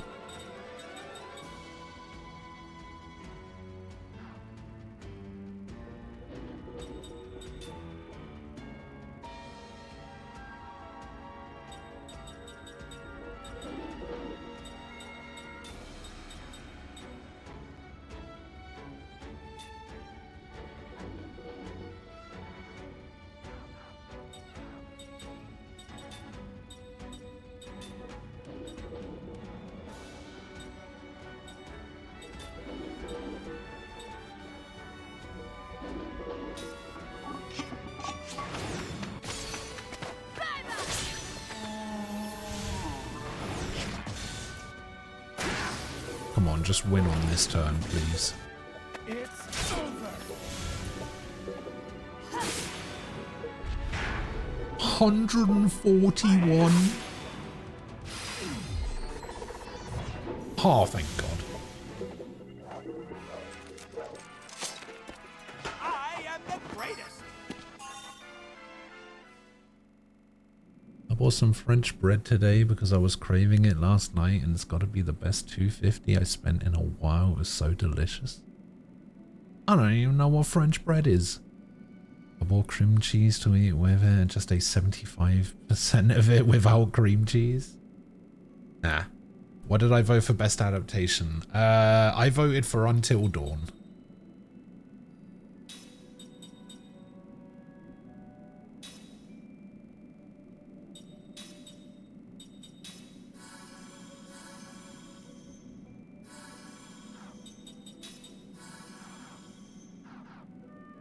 Because for best adaptation, I had to vote for the least bad out of a bad bunch. There's a Truki talisman. Treasure of the Truki tribe queen.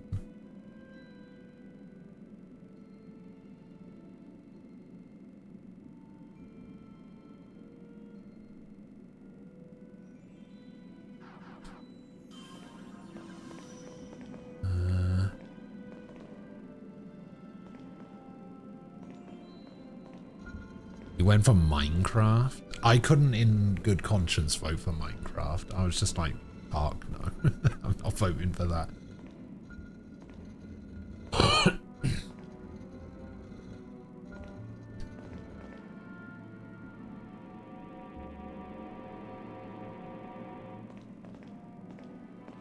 And, you know, Devil May Cry is the biggest affront to video game adaptations probably in the last 20 years.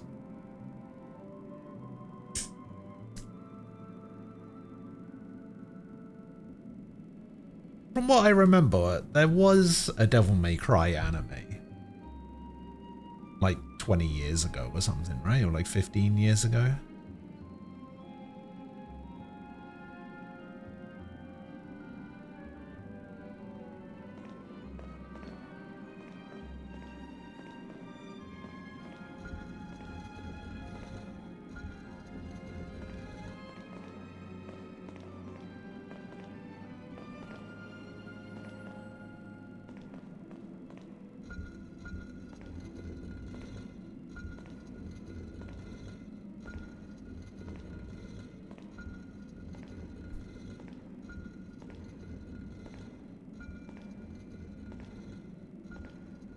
I'm pretty sure I watched it at some point.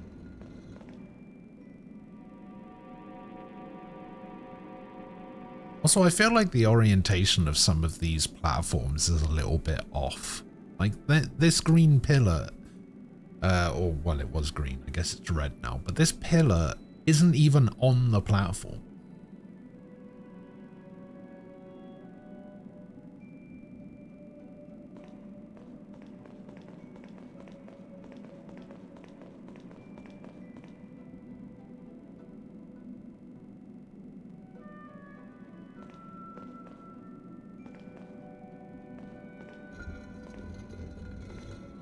Funnily enough, I was actually talking about that guy.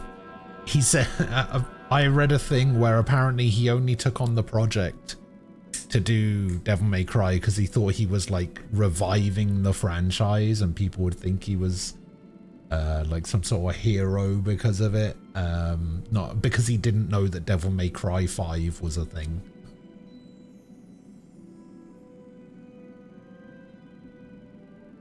That's what I heard anyway. That's just what I heard.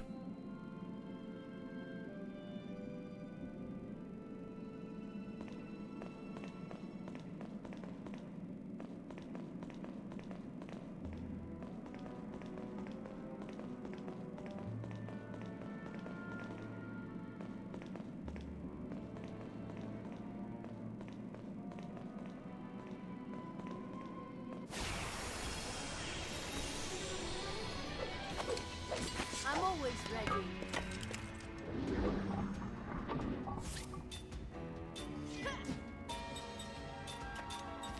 Pretty sure these guys can take out one by themselves.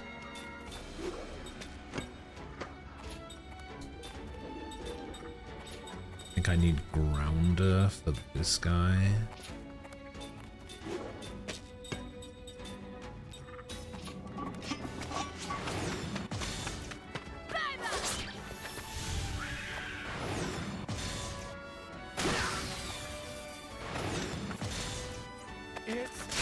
Don't rain me again. Oh, thank God.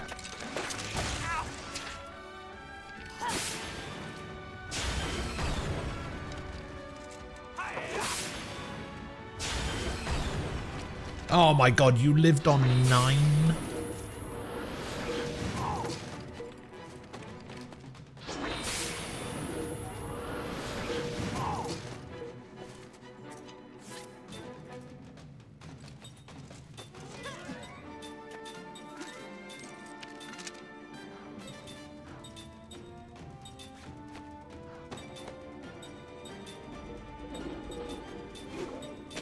Watch me gamble on it and not kill it.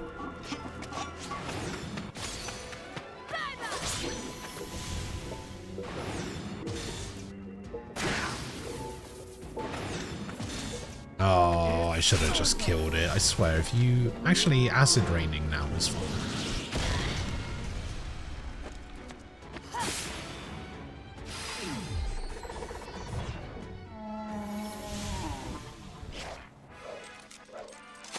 That seemed like a needless battle.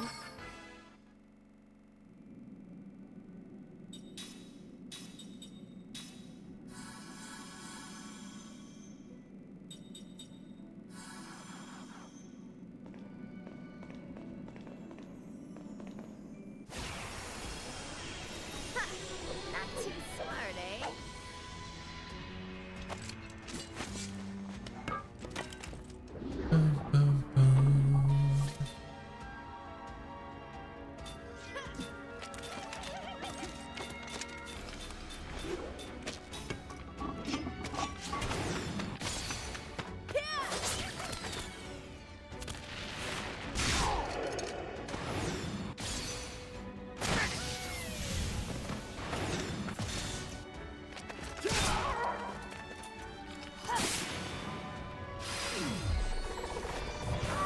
Oh, big damage. Can you do 635? Yes, you can.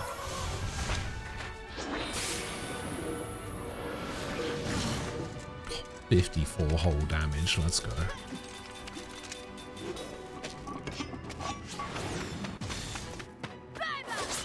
Bye-bye.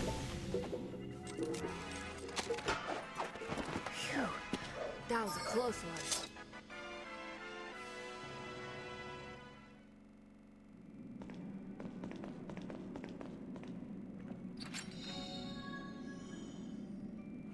Twin Cross. Occasionally doubles the counterattack damage. Oh. No one really does that though.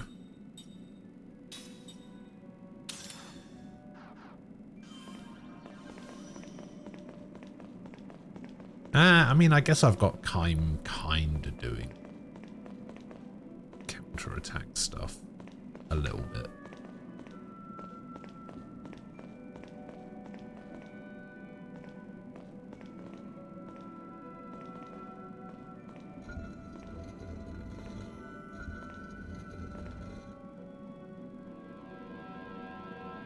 When I hop on trails, I know I have the third block of TLC to get through and then finish off C Act 4. Alright.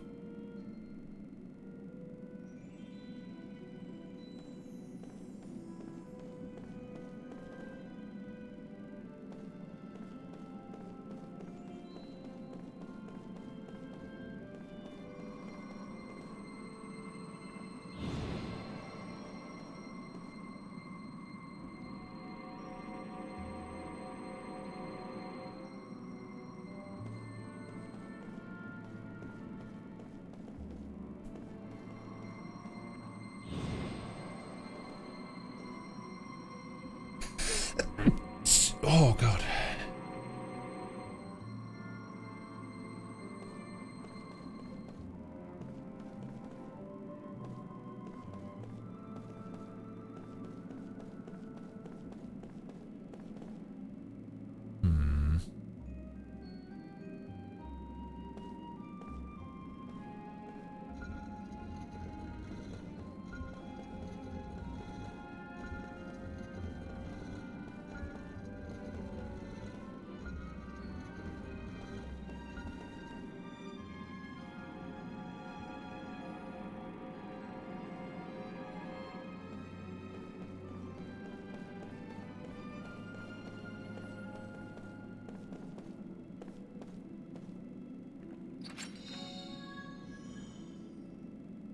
another tablet fragment.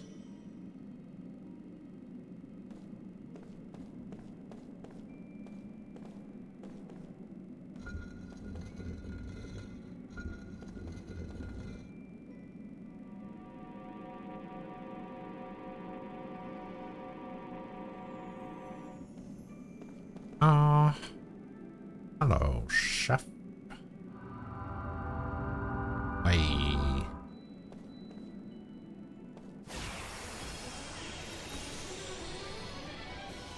I'm gonna bury you.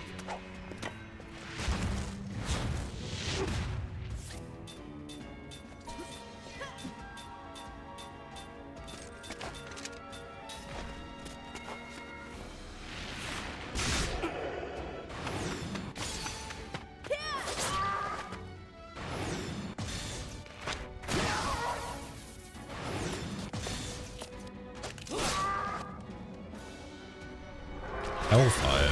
Okay, that's new. What did that do? Blind? I actually don't know what that status is.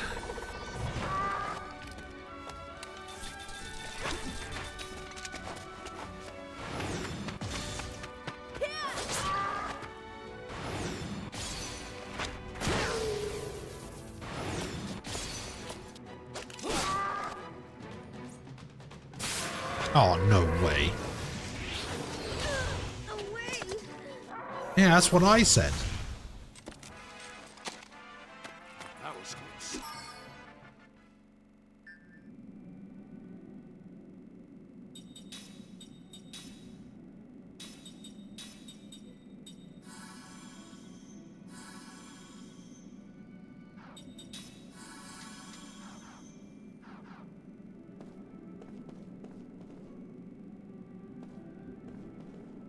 Okay, I guess we're exiting.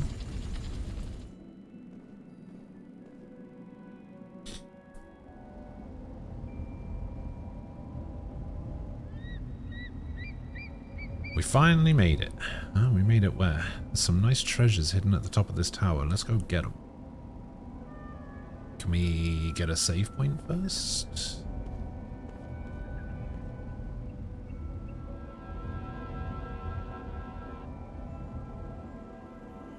Nope, apparently not.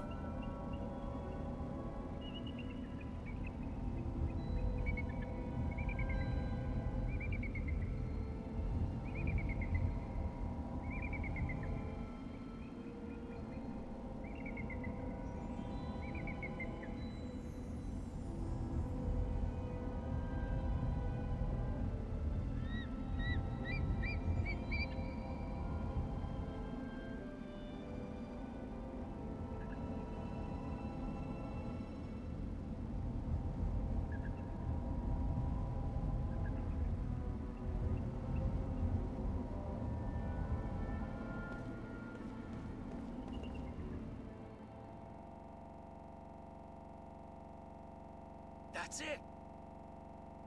The magic stone! Cook, no! God's sake, Leave this to Cook. me. I'm an expert in stonology. What the? Idiot. That's weird. Oh, he's a bumbling amateur. Jensen, don't touch that. Don't touch it. Well, don't we need it? All right, let everyone be quiet. Let's see how a professional gets this job done. Quiet, please. Thank you. You can take notes if you want. Let me just. All right. First, we have to determine. Is it a boy or a girl still? We have silence. Yikes! Ah! Oh, yeah.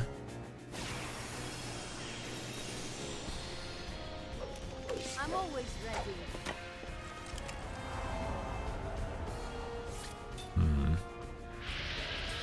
So a Keystone B, an Ancient Fiend.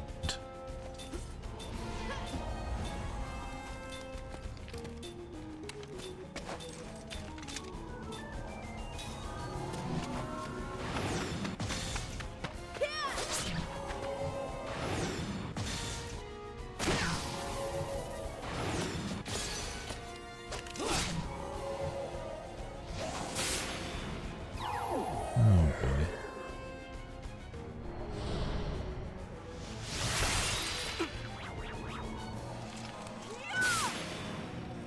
did that do? Yeah, 2206. 1849.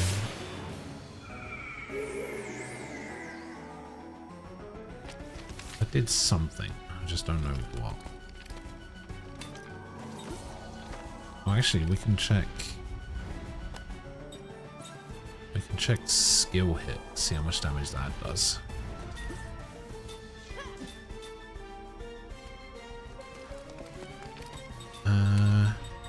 Let's just get rid of this.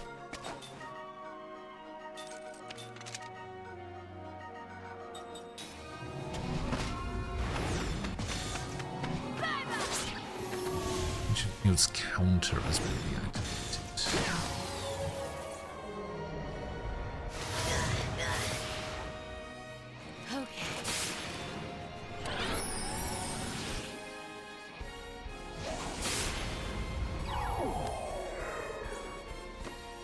Okay, skill hit does not that much actually.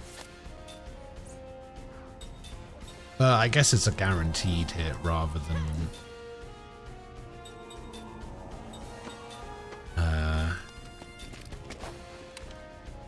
gambling on the other thing.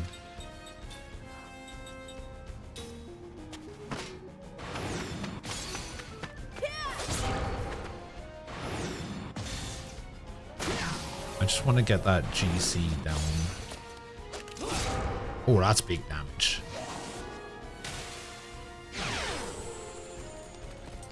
Still don't quite know what that means.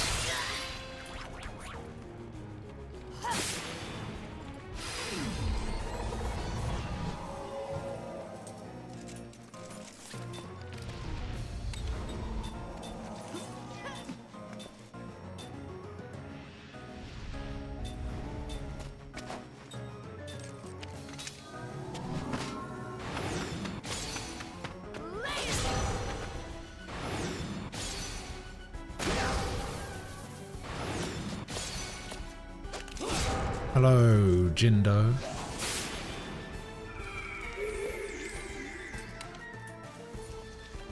How you doing?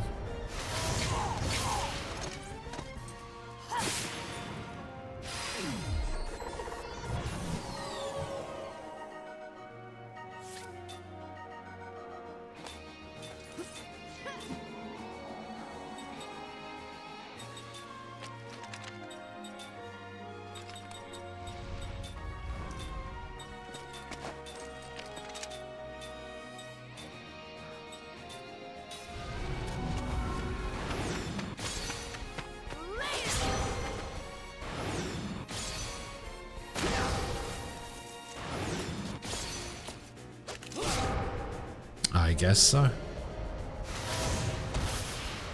Oh, the double guard. Let's go.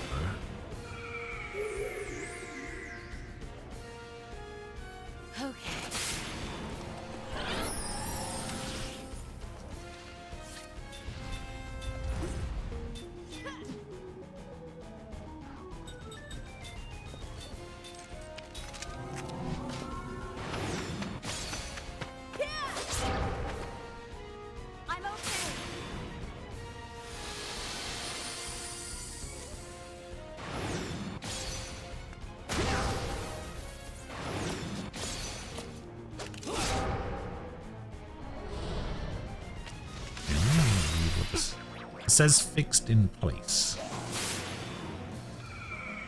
Oh, so I guess it's like a front row, back row thing. Oh, okay. Well, in that case, that's fine.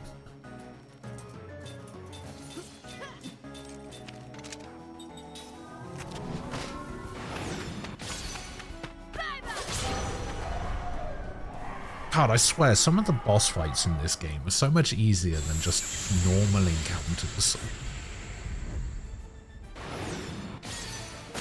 Oh my god, we still gotta beat this guy.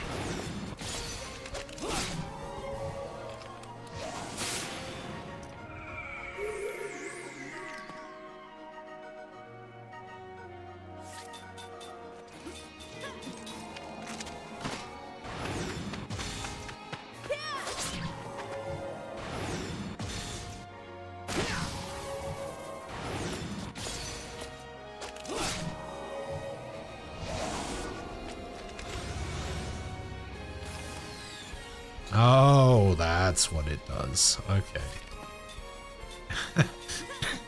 It just moved Ming to the front row and then everyone else to the back row.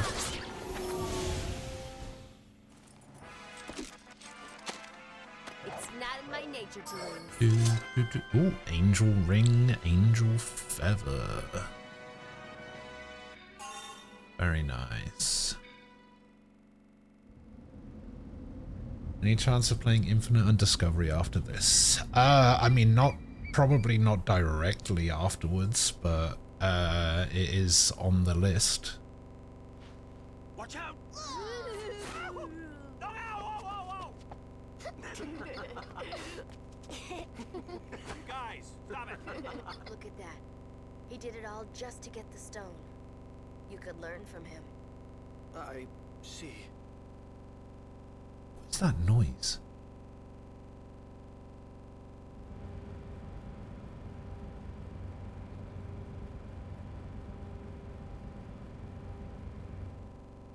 What is that noise? I might have to restart my game in a sec. Captain said, can I hold it? I don't know. It's dangerous. It'll explode if you drop it. A little dangerous. I mean, that thing could kill us all. Yeah. Here, catch. Got it. Tolton, why didn't you catch it? He said it was going to explode! Oh, he's hopeless.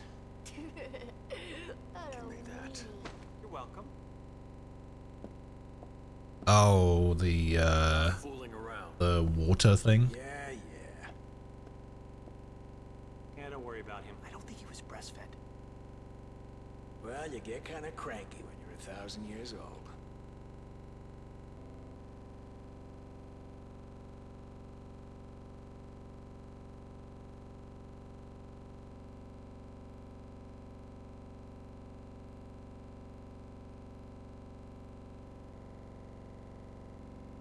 Okay, I really need to do something about whatever that audio stuff is that's going on in the background.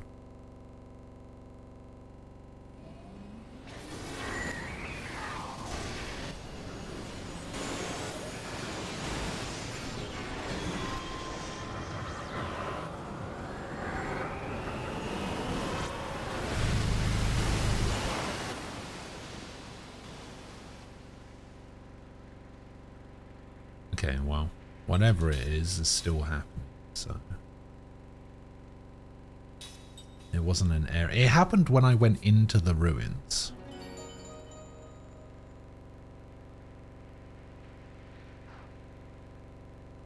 Alright, let me go to the bathroom real quick and go get myself a snack. I'll be back in a few minutes and I'm going to restart my game as well. I'll be back.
Hello. I'm back.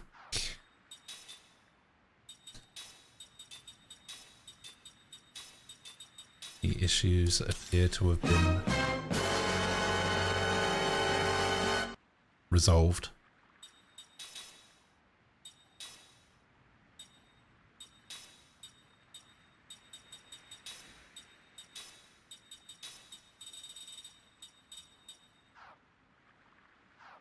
Which is good.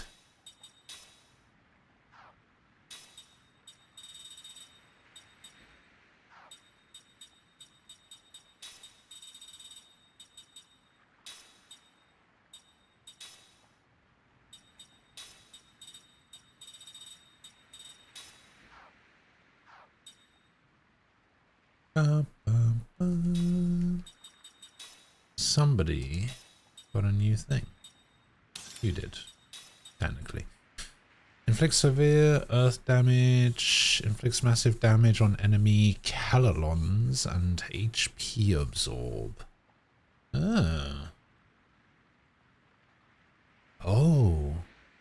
That might be good for the silver ones.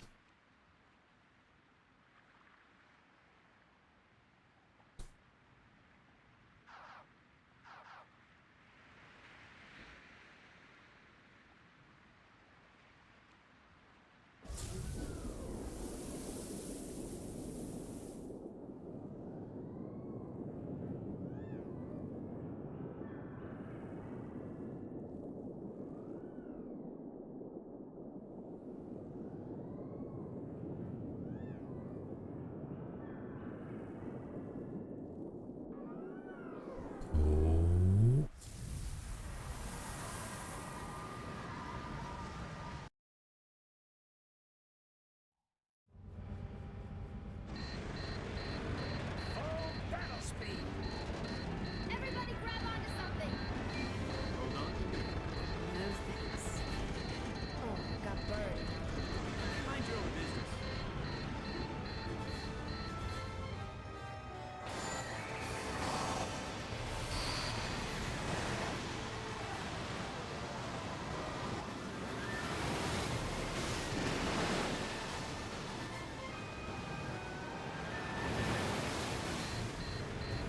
Is this tub really gonna make it? Hey, don't talk about it like that.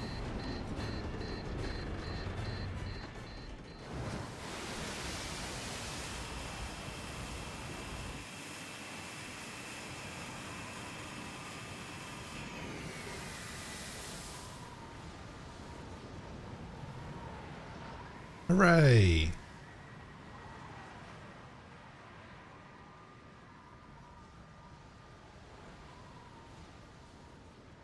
Does this mean we can finally go back to Numara at some point?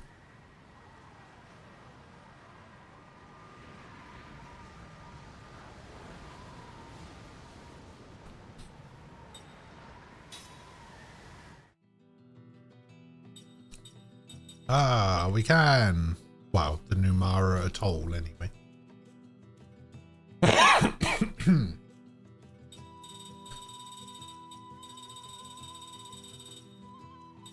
But we can't actually go to Numara.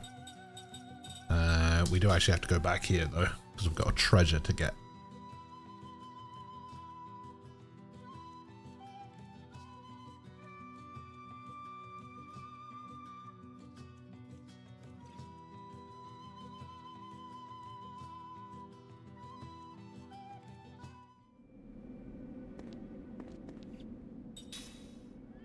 We also have to do something with the Trukies.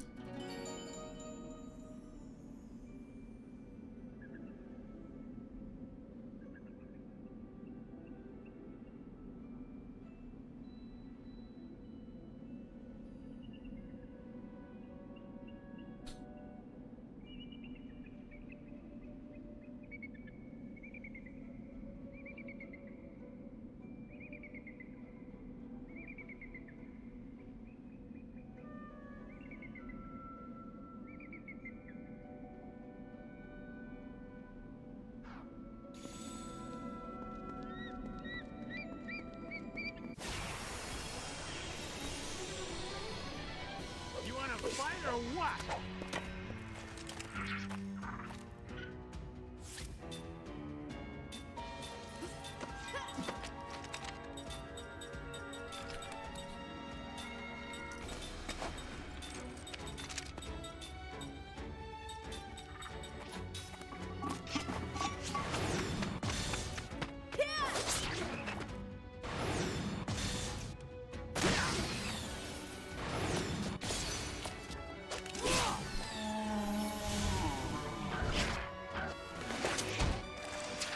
We have to hope that this true key steals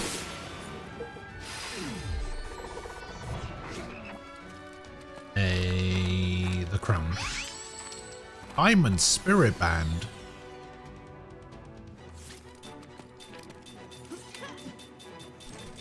That's not what you were supposed to steal. Honestly, I can't even remember what the Diamond Spirit Band does.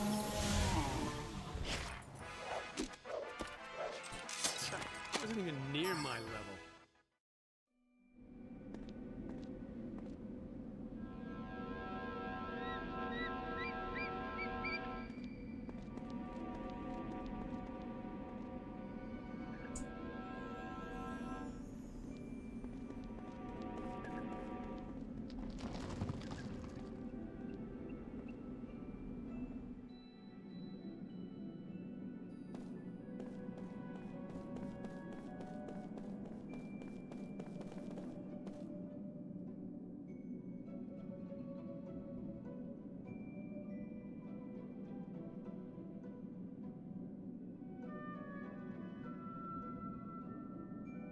I have to go back to the second section.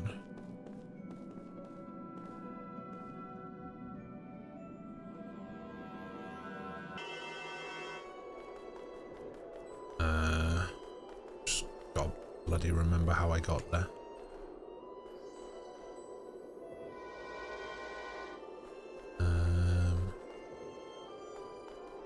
This way.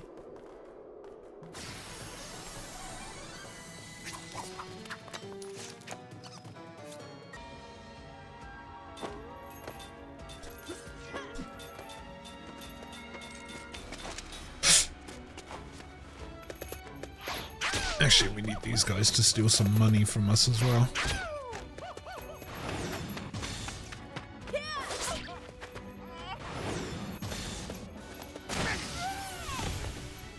I don't think that's gonna happen though.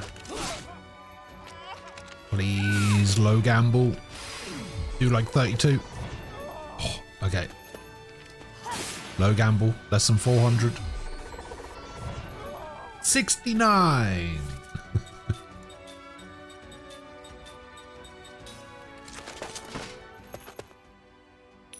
I don't want coin toss, I want you to steal money.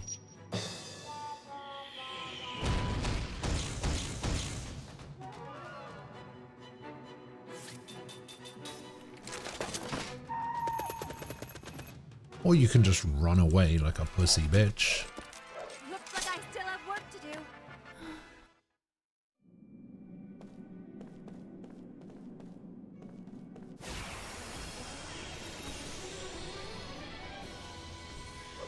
Better say your prayers.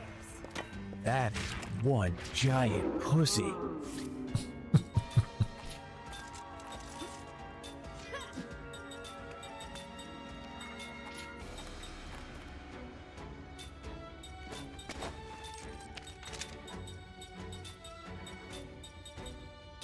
That's what I heard.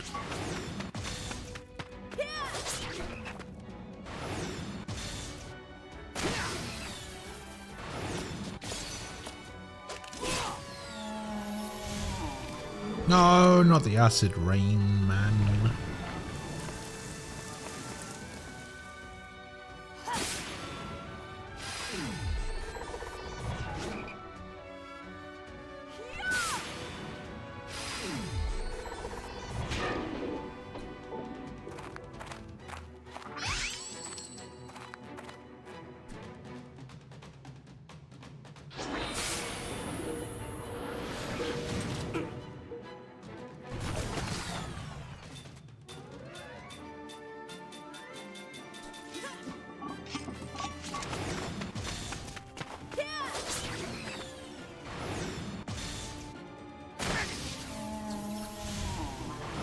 It did not steal the crown.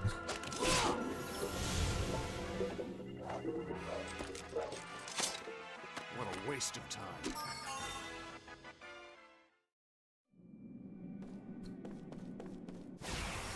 Bloody hell, man. Not too smart, eh?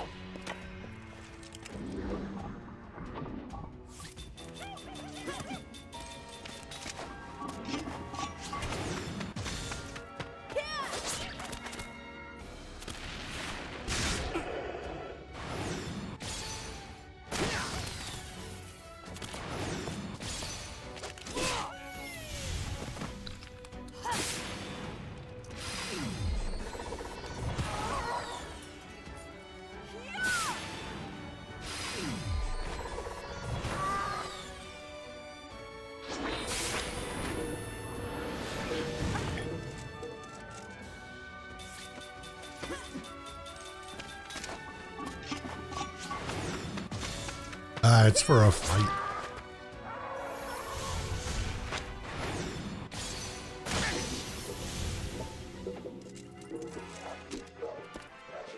Oh, I'm getting too old for this.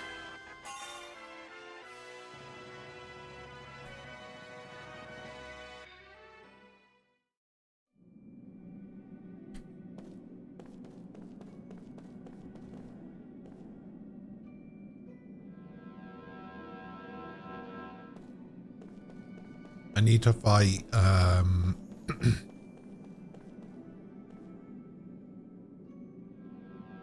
need to have a crown stolen from me to set up a fight, to get something else.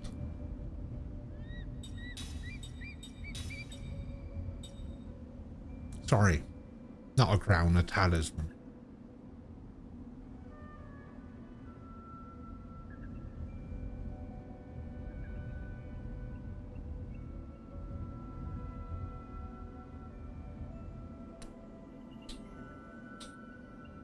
I was getting the talisman confused with the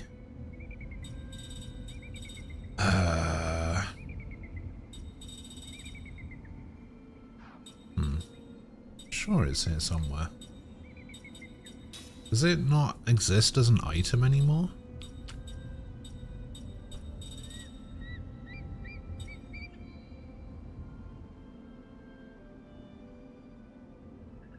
Oh, there it is. The Elmon crown. Yeah. So I did the Elmon one and now I need to do the True Key one.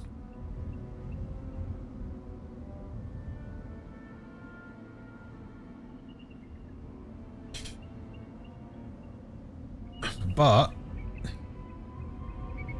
I also need to have the monies steal some money from me also for a fight.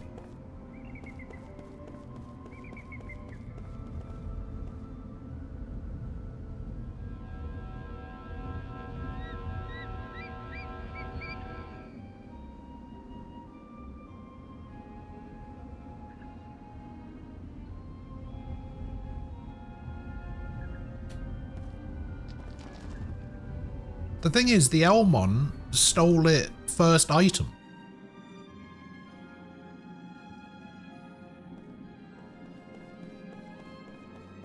But these guys, nah, these guys had to steal 2 other things first. Which is a little bit concerning, because the Elmons had an item called Item Toss, I think it was. And it basically meant that for every stolen item that they had, it did more damage. So the more items that they steal that isn't the thing that they're trying to steal, or that you need them to steal, the worse. Oh, there it is down there. See it? There it is. Oh, yep, yeah. Need to go over there.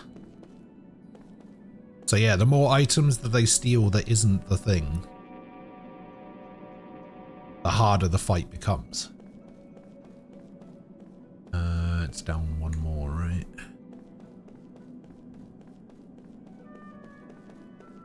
Yeah. So now I just need to hang around here It wasn't too bad with the Elmons. I think it was only, it increased damage by like 50 or 100 maybe.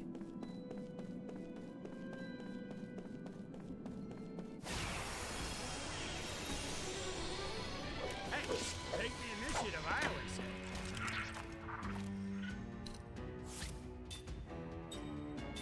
Okay, now we got 2 chances at it.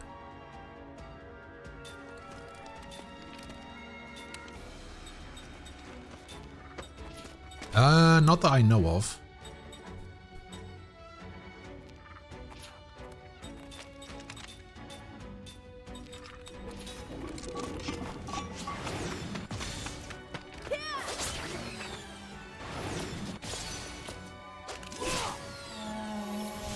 Didn't want to get acid rained. Nope. Knight's Code. Great. That's another item. That's the 3rd one.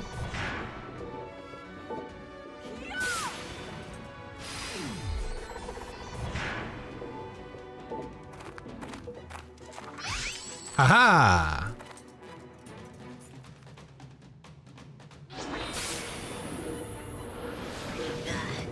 Yeah.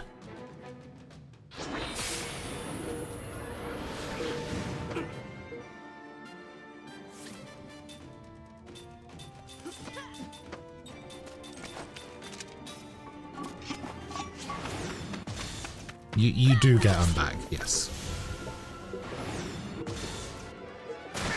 It'd be kind of fucked if you didn't. Oh, I'm getting too old for this.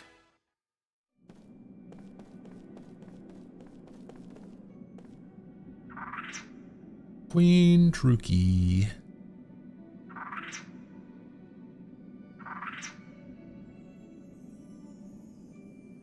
Yes, your treasure. I have your treasure. Well, I don't anymore.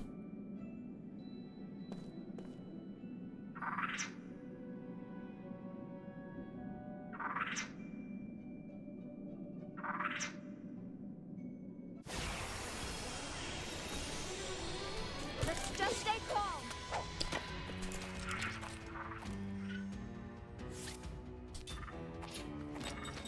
How much HP do you have? Oh, like fucking nothing. Okay.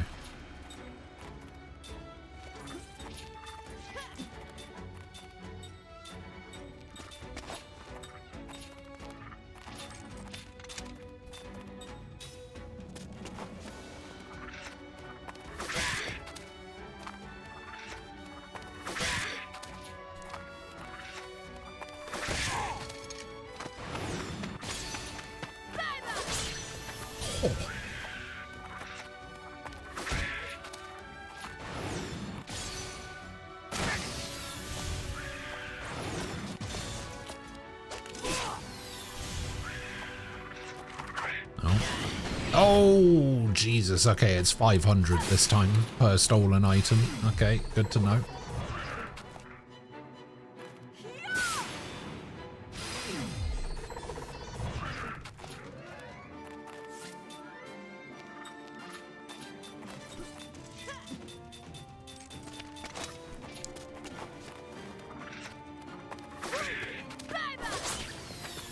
Oh, nice counter.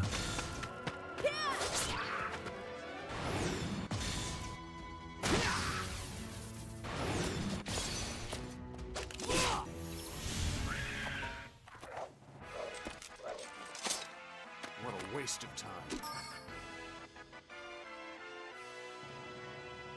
And we got a sorcerer's bracelet. And Seth learned double gold.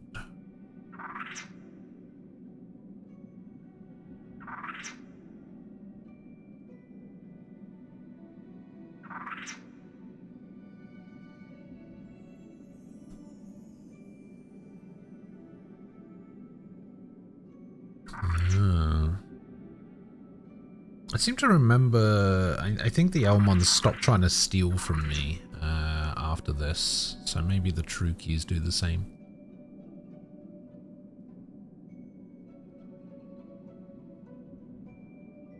Stolen items recovered. Let's go.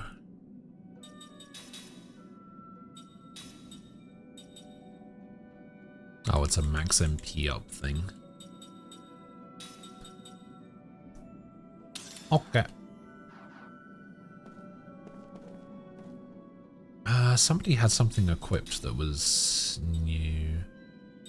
It was the composite magic one. Yes.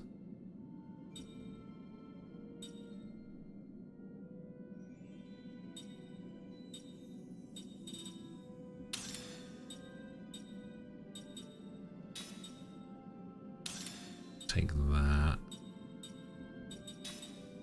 Sure, I had something else.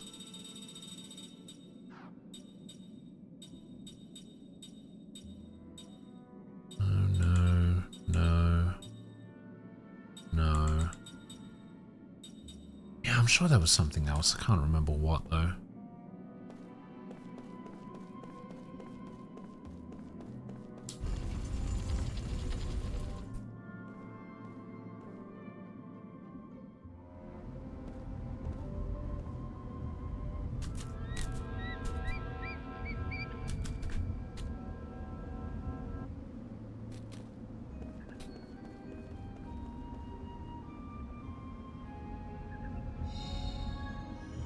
Lucent Dragon Discus and the Lucent Dragon Ring.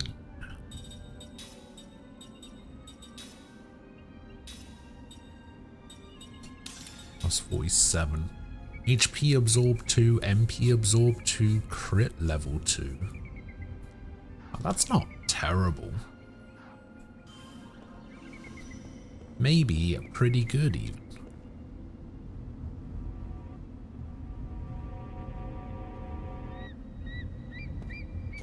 Okay, now we have to try and have some money stolen. Numara's here.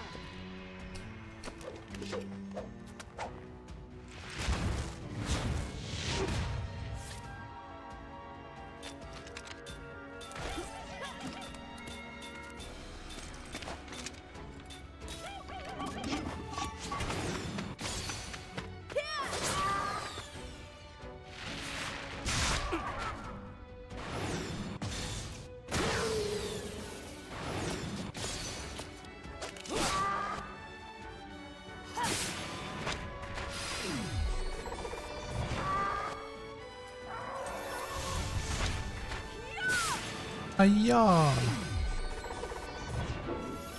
Big.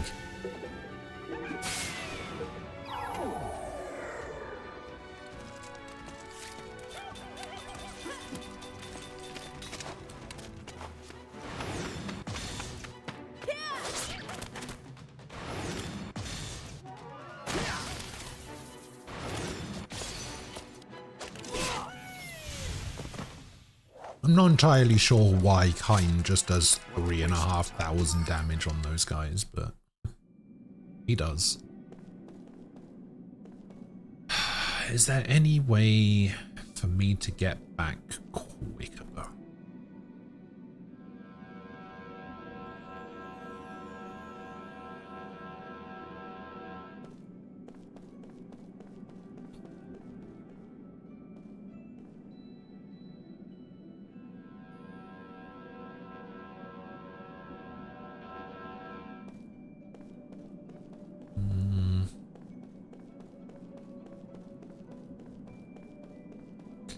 Can't do that. Can't go that way. So I guess I better hope that this goes somewhere. That is entirely the wrong direction.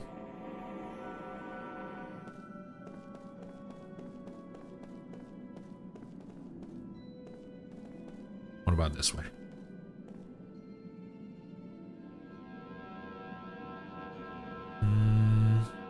Oh, this might be a thing.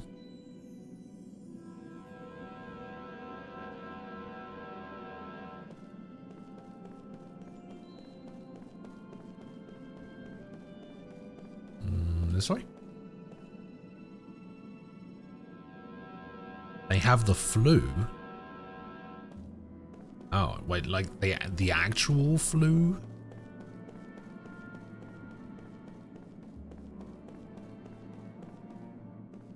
And not just got like a slight cold or...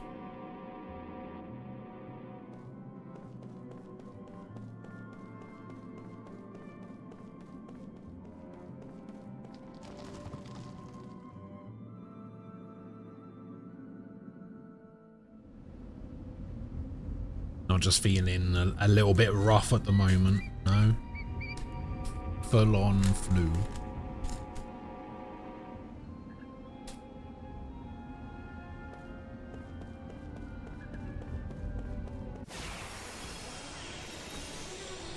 If it's a fight you want. The thing is, I've never... Oh, that's new.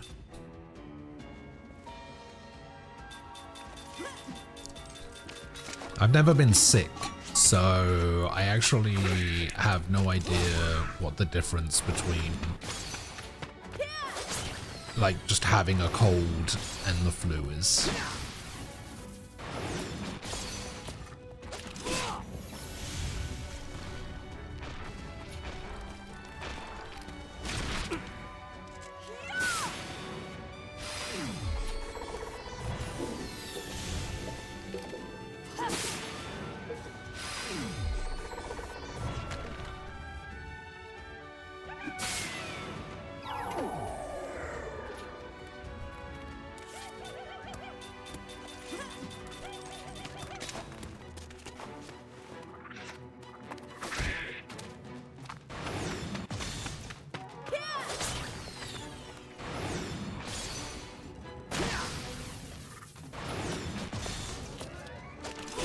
Listen here, dickhead, alright?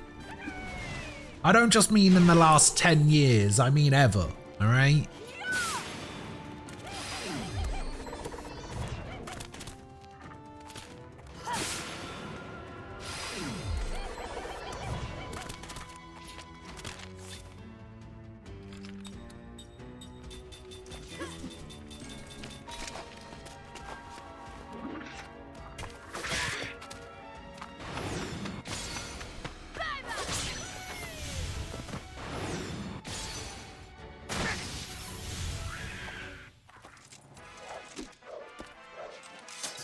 Wasn't even near my level.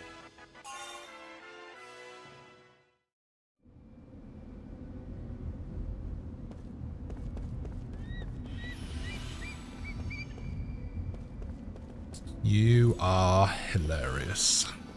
So fun. Comedy genius, some might say.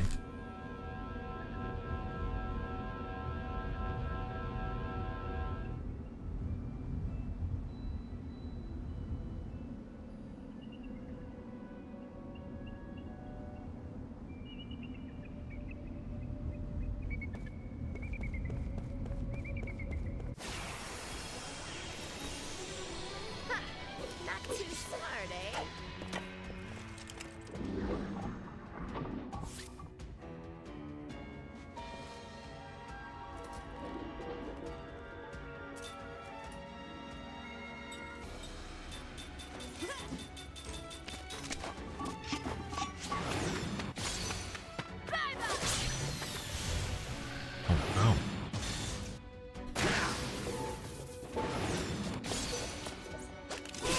wasn't expecting to one-shot that guy. This only needs like 40 damage. Okay, that's a bit overkill, love. I did it! A perfect battle!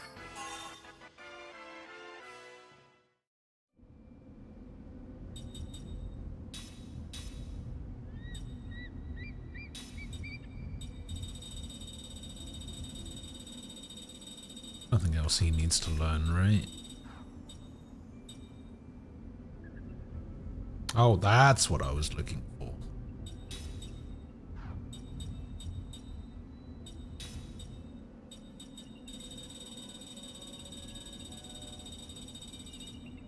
Hey, you put that back on.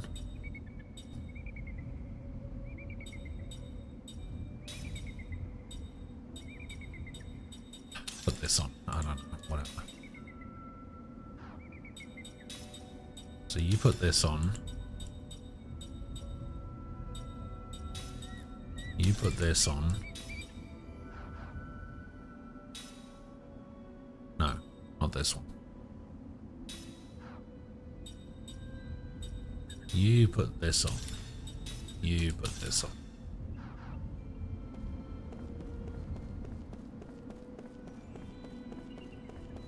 Alright, we still need to find a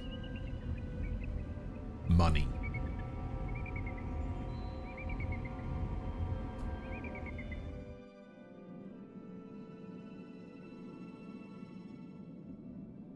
I think we go from this way.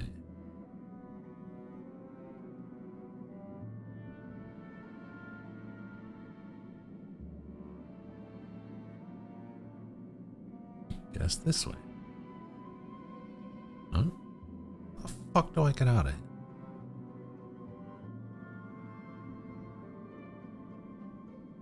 Huh.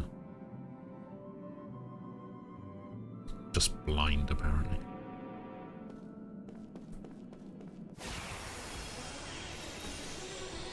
Guess we have no choice. Don't know the last time you saw Kime take damage.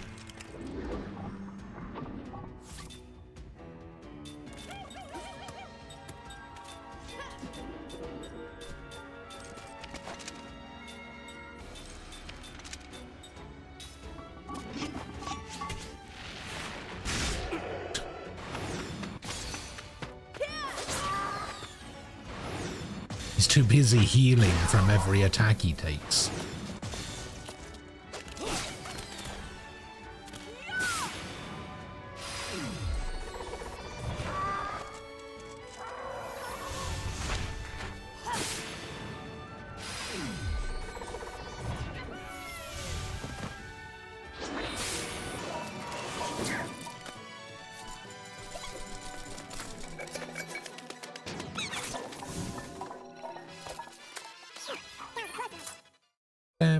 Bam.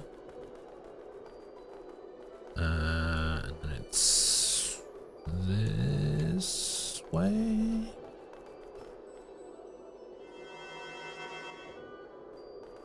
And it's this way. Come on, money.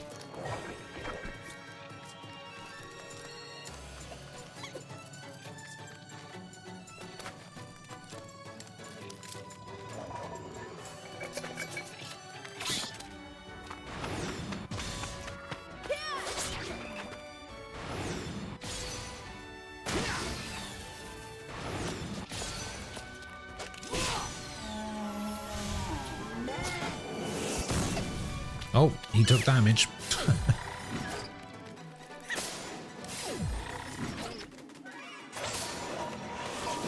And then he healed.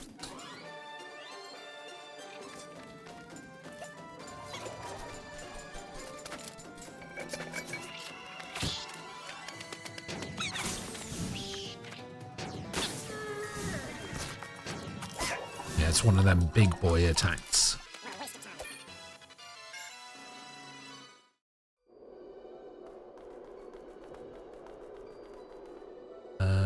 Down here? Yes, okay.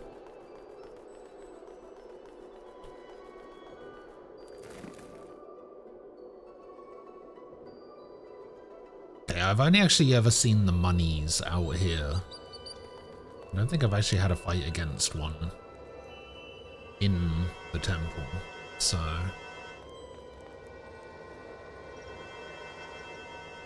Oh.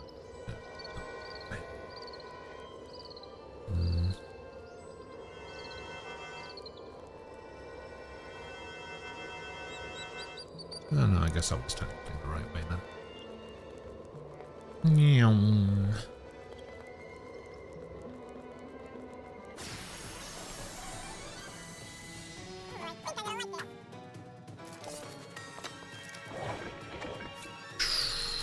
Alright.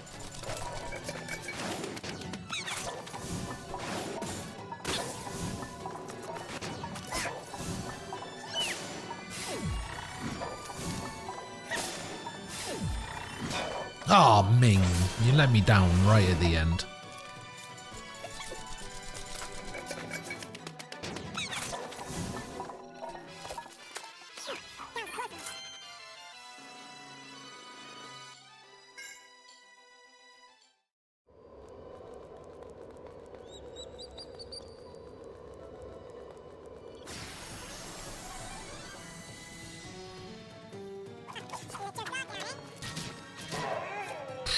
I really don't want to fight these things.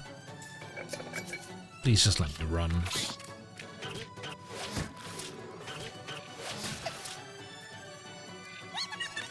Thank God.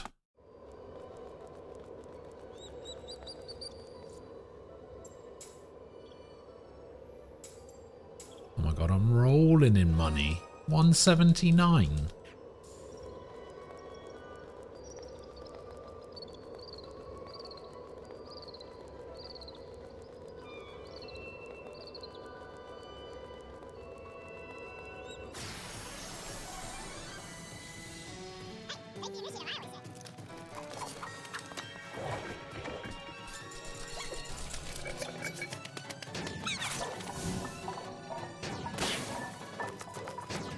Oh, that actually has to be a good.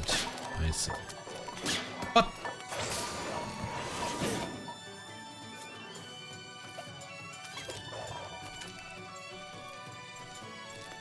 What happened to the gamble?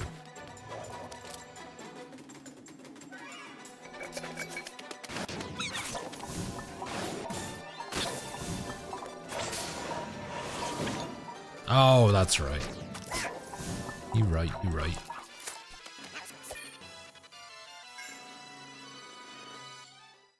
Double loot.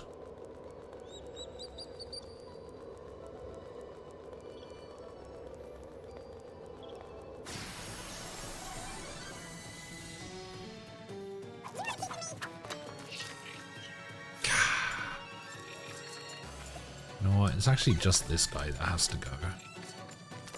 Because these don't steal from me anymore.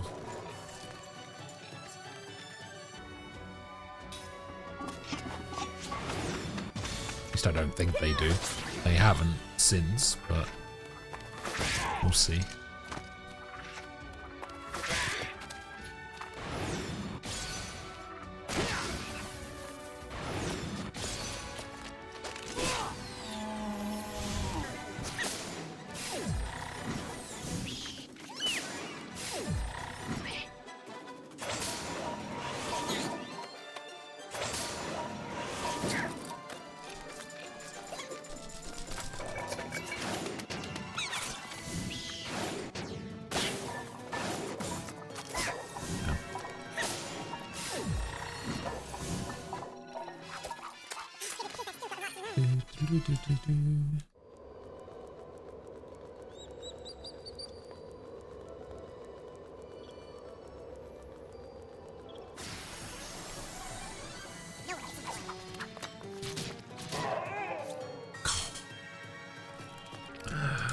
I'm not happy about it, but sure.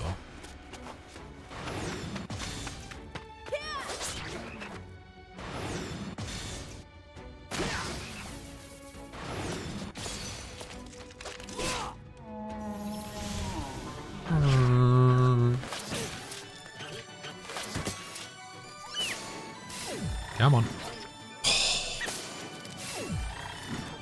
Oh, that's so unnecessary. Oh no, it was on a different one. Alright, never mind. No longer unnecessary. I thought they did it to the same one.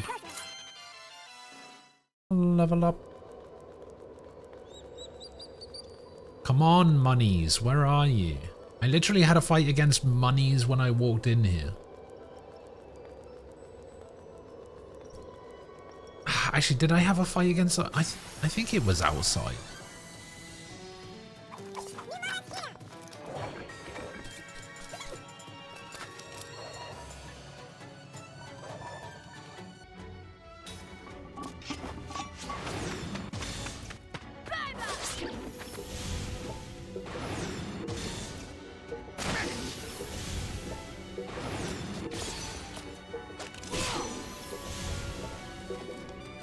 I'm right at the entrance. I don't know what the entrance is called.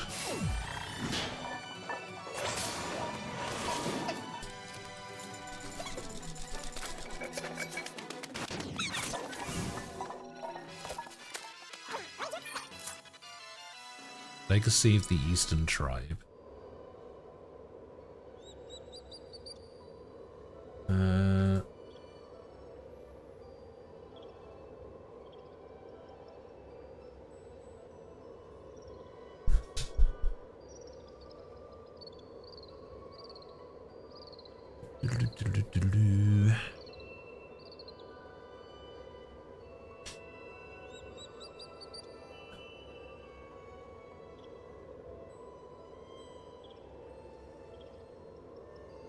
Astral Square.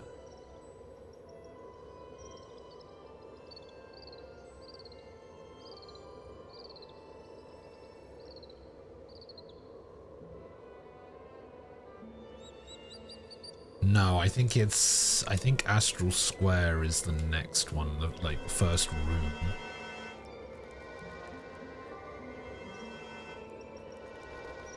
I think it's this one.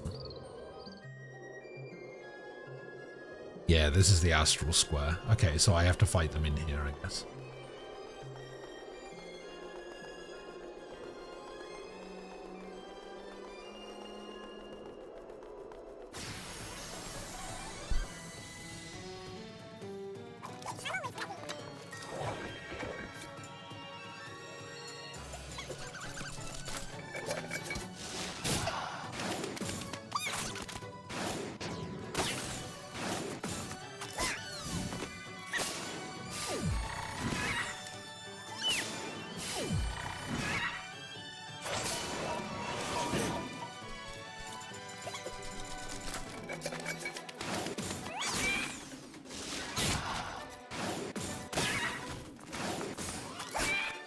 Oh my god, I just got a perfect.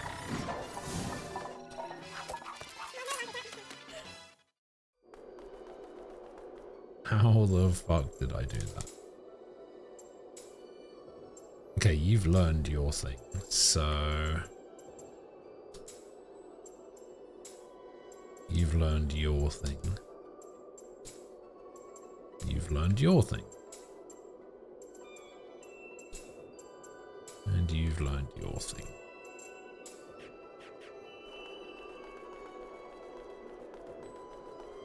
Money, money.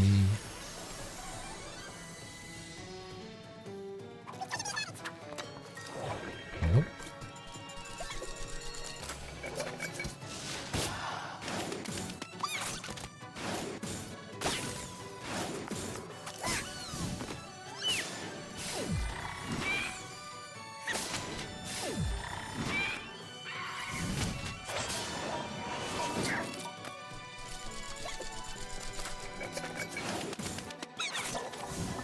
Oh, you have to damage them without killing them?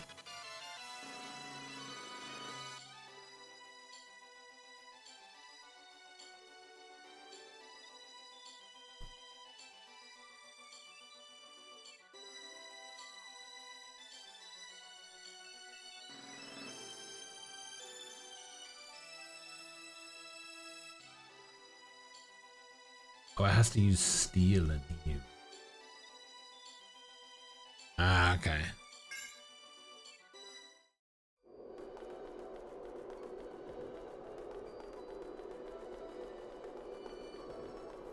How much health do they have?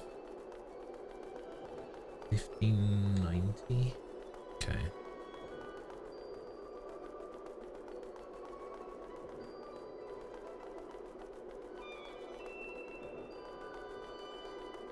So just miss the ring and I don't think anything should kill.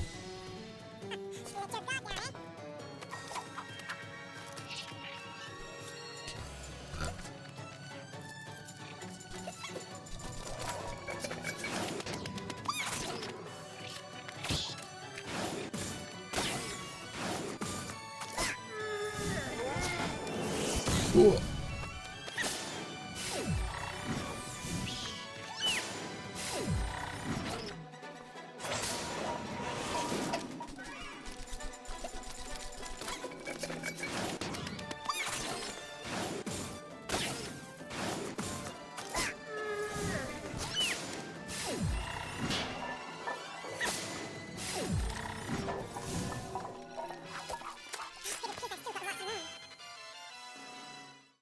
leveled up.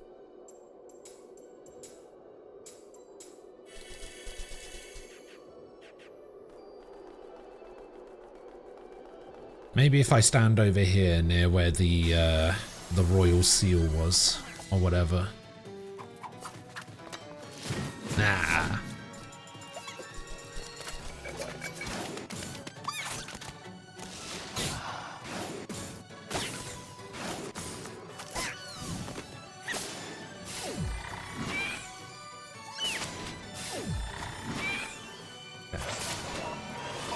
It's hoping for a 2k there.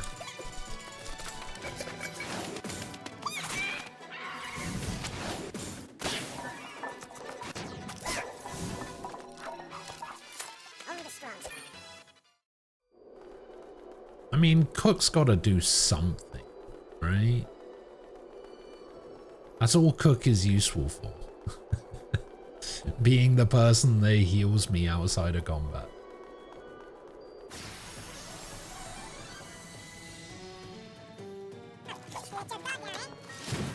Oh my days, man.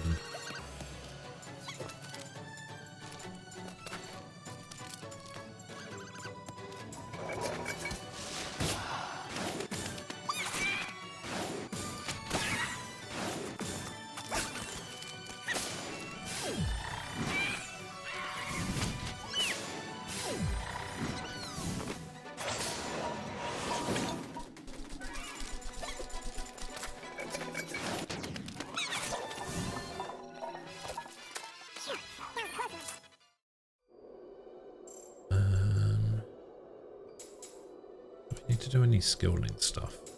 Yeah, I guess. No. No. No. Oh, because they're all learning the big stuff. Kime's learning the small stuff.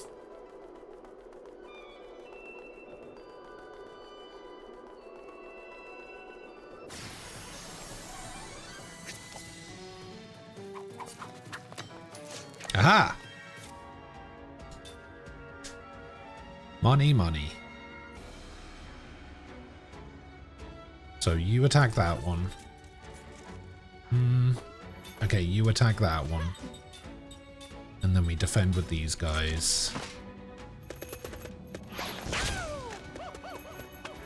And we... Okay, that's decent.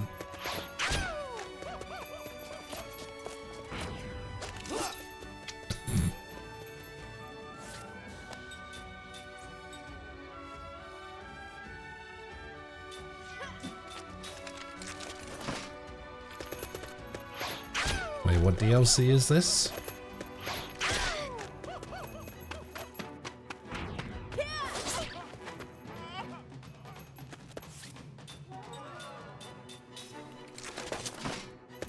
Aha! Stealing here. Let's go.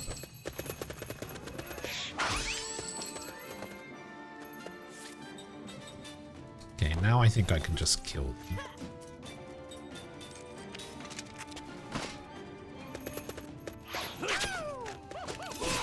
Counter.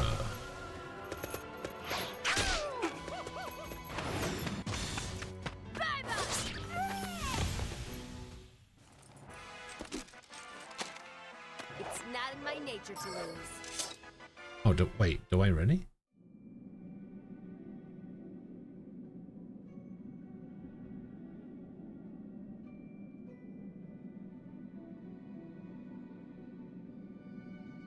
Yeah, it just says they have to use the skill once. That's fine. There's Kaizo Silksong. There's a randomizer as well that I saw. Guess we have no choice. Oh. Have they already said that they're releasing DLC?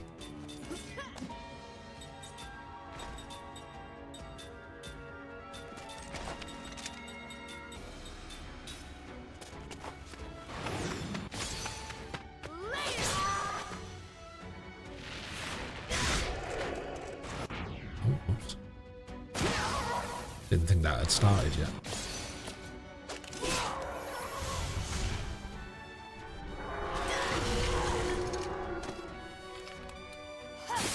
Ah, that makes sense.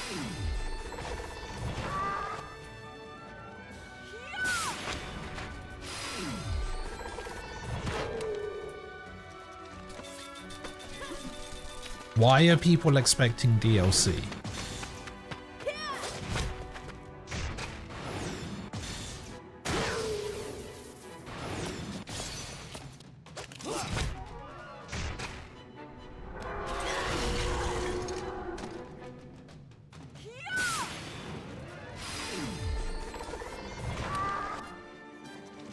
No, don't do that. Aha, the miss. It appears I've still got a lot to learn.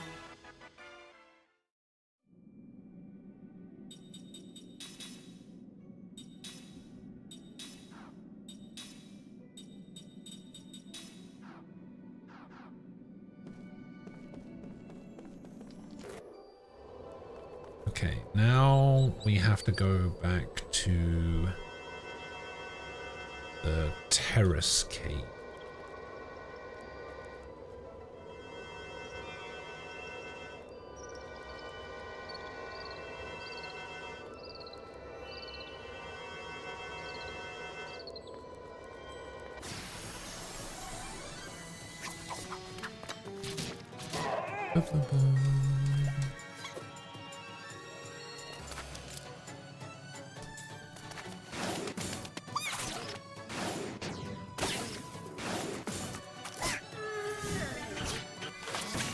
Don't acid rain me, you bitch.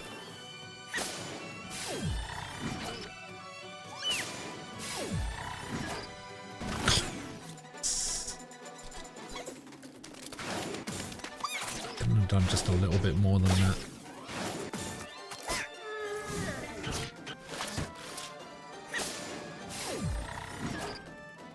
$104, $11.69.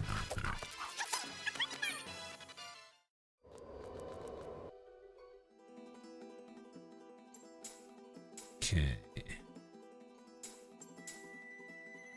200k! Hooray! We did it. So now we need to go here.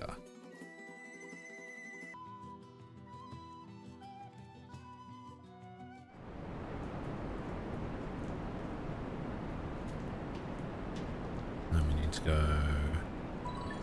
Yep. And then we need to go. Yep. I feel like James Woods in Family Guy. Keep your guard up.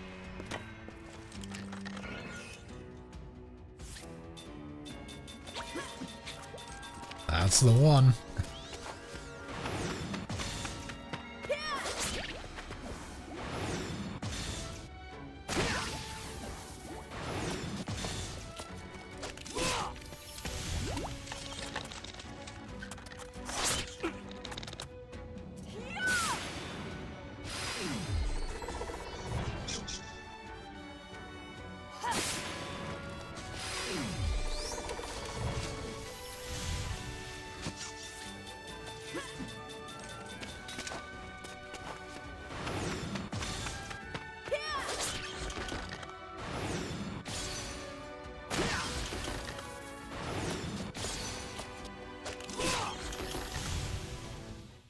People are kind of expecting DLC since Team Cherry already had to stop themselves for the sake of the fans waiting like over 7 years already. So one could guess that they would keep some stuff of the game after release.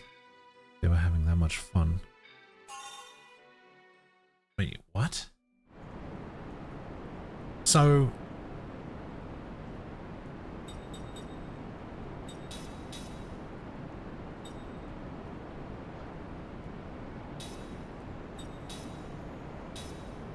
So it's not a case of they've said that there's going to be a DLC. There isn't even any, like, hints or anything that there's going to be DLC. It's literally just people are expecting it because the game took too long to make.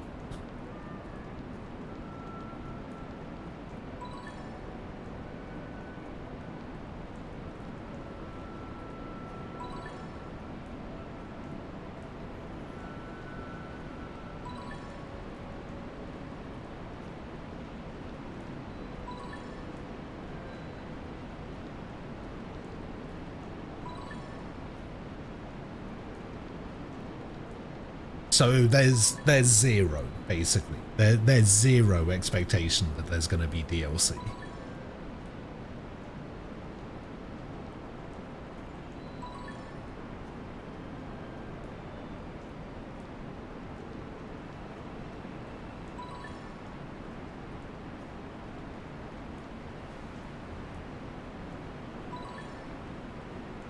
Silksong fans are that crazy, says the Persona fan.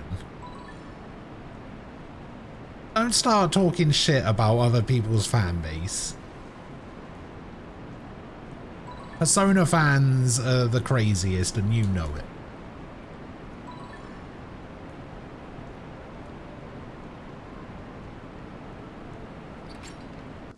Ah, a mimic.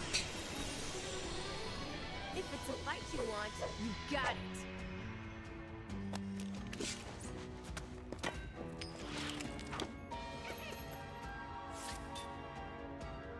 Money, money.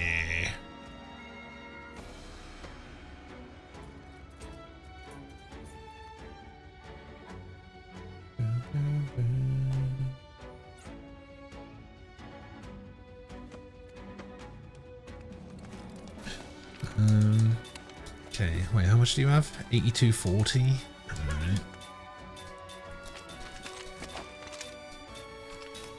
How much money did I even have stolen?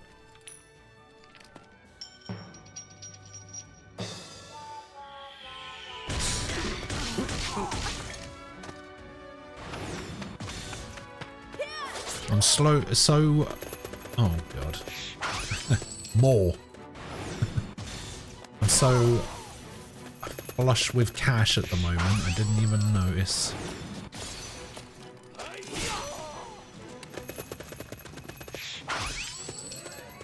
That's gonna make the coin toss deal more damage, isn't it?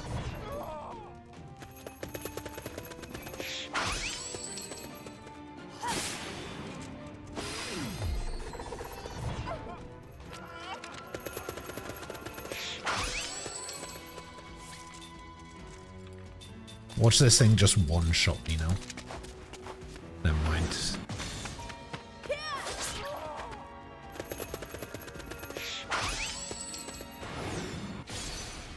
Phew.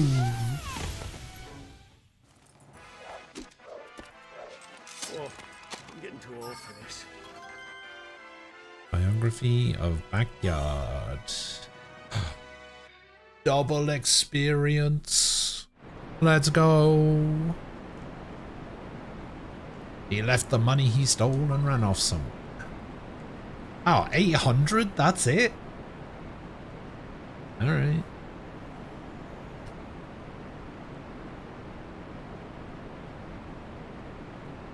Persona fans don't attack people for not liking the game. We attack people who have a different opinion about the game.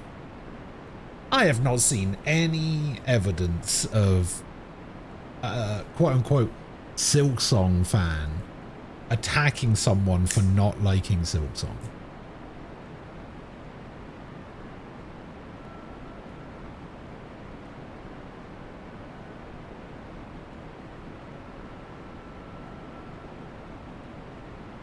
I don't know why you even learned other skills than gamble. Well, it's a bit like when I was playing Metaphor, right? Why did I make any character anything other than a merchant?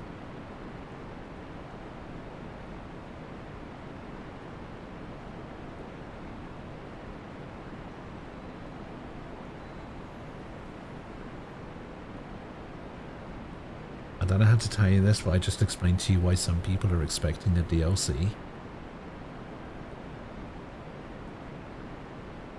I mean, it's not a good reason, but, you know. There's been heaps, but you don't go on socials other than Twitch. I don't go on Twitch either. I've seen a lot of criticism of Silksong. I saw the only criticism, like the heavy criticism that I saw about the game is that collision shouldn't do 2 hearts of damage. Which is a criticism that I had while I was playing it as well. But I never saw anybody getting attacked for criticizing the game.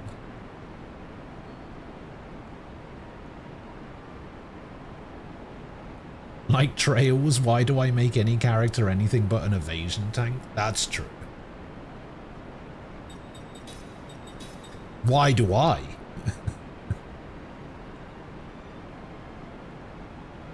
Every character should be an evasion tank.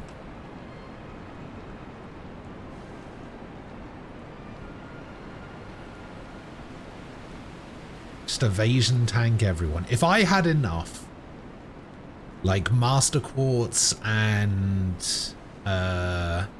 evasion items and stuff, to make every one of my characters 100% evade, I would. Like this.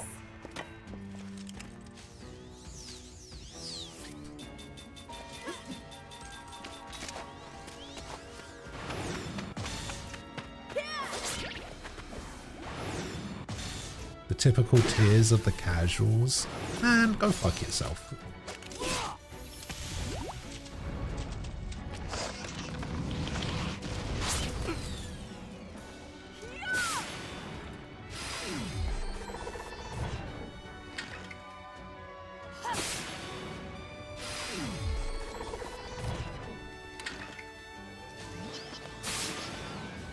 Oh, of course you do it to him.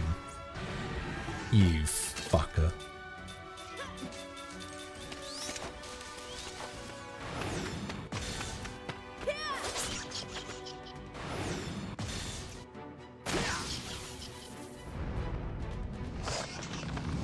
Can you fucking stop this?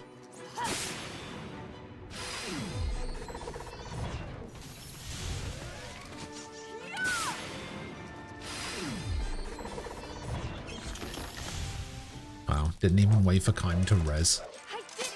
A perfect battle! A perfect battle, she says, with her husband dead on the floor.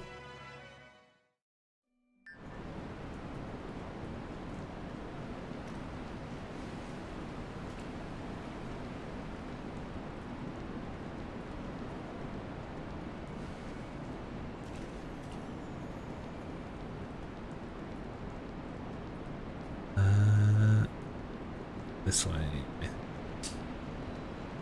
Maybe? No. Well, sort of.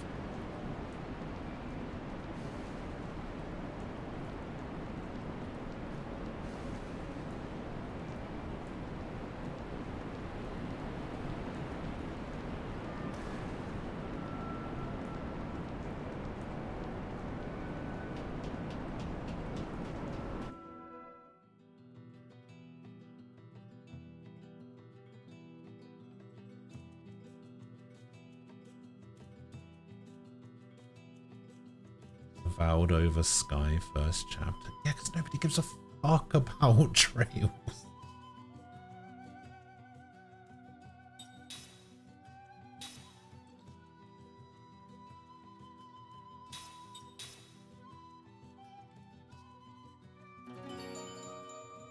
It's a niche series within a niche genre. Like, why would anybody give a fuck?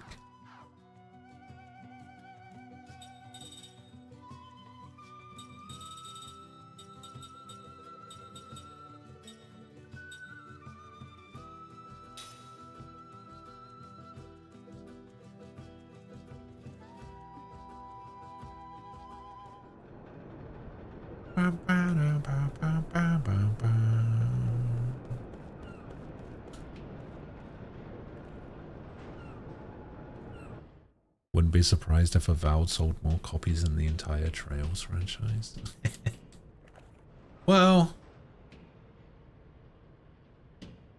possibly not, because it was on Game Pass, right?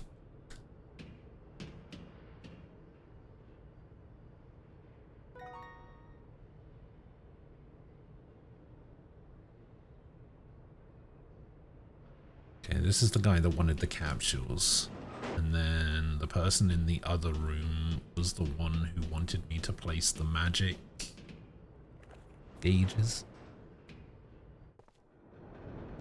Persona is still a niche series in a niche genre.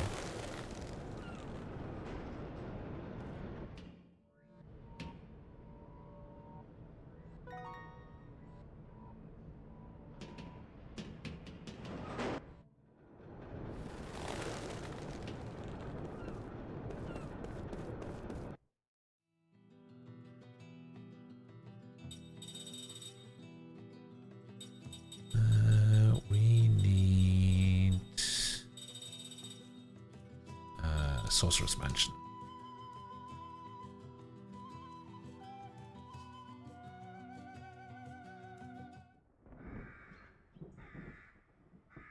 This is where Mom was born. She used to talk about this place all the time. Wait, were Mac and Cook not with us when we came here?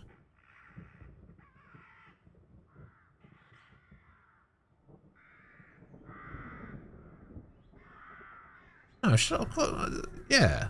No, they would have been, right? Why are we having this conversation now?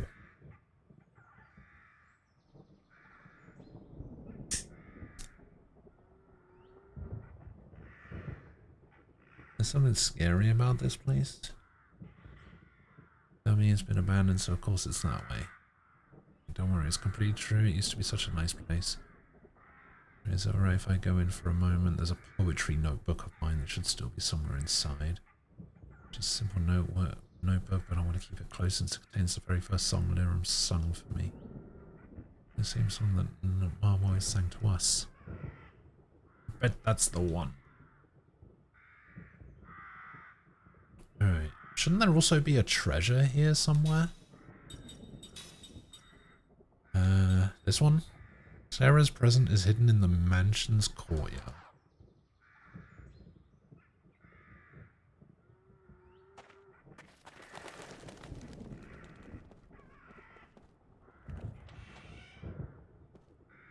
Didn't have Sarah? Oh. Oh, the monsters are gone.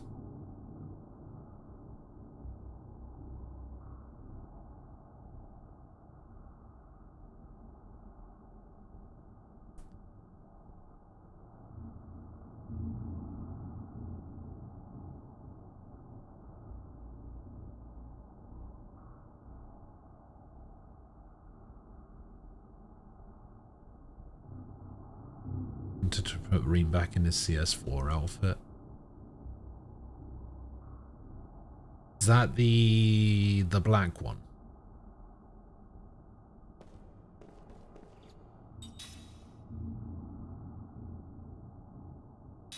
Yeah, it definitely looks better.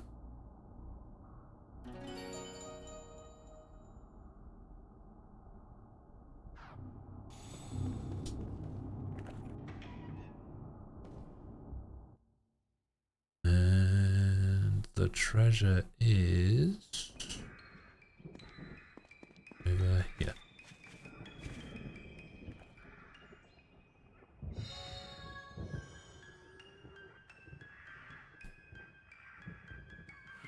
Blazing fire.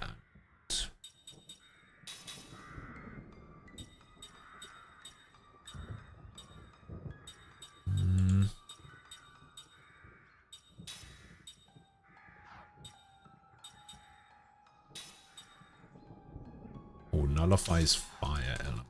Okay.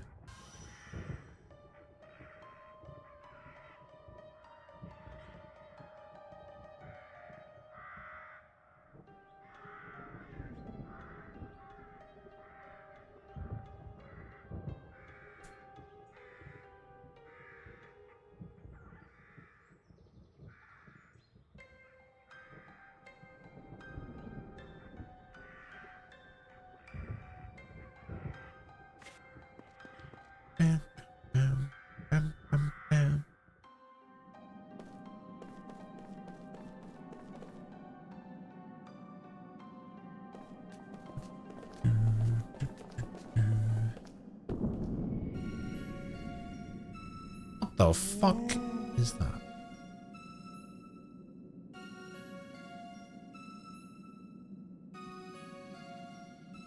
I can feel vast negative energy here. Why is there a monster like this here?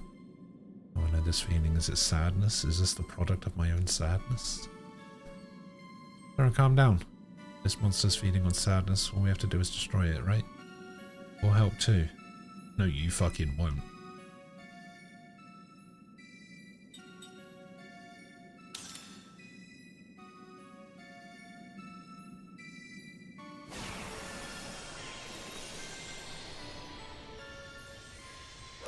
Don't overdo it!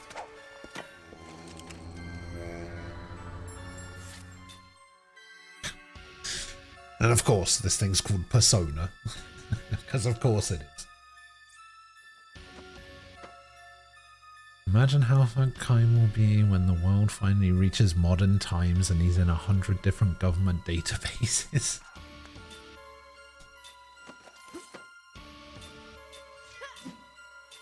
Do I gamble or do I flower? Let's try flower. And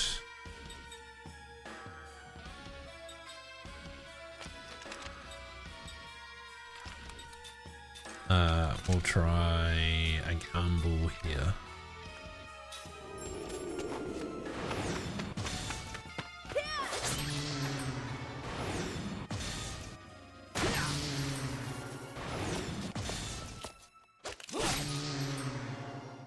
Okay, let's see what Flower does. Isn't this thing wind? Okay, you just absorb magic. Well, that's good to know. So my magic people are useless.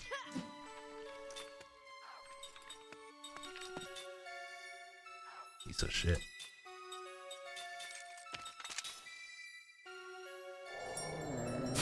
Ah, fuck a duck.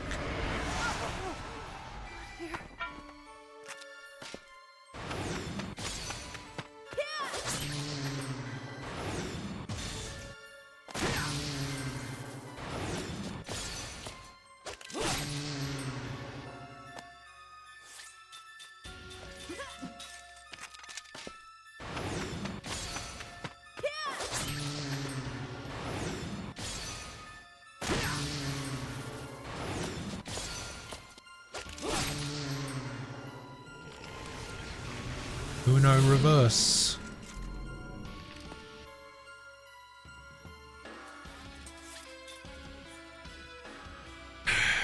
Now the question is... Okay, this... It now probably absorbs physical, right?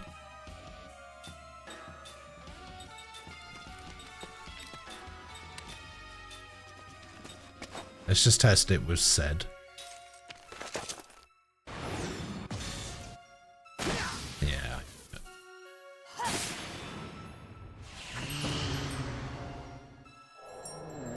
Darkness. Oh, Jesus.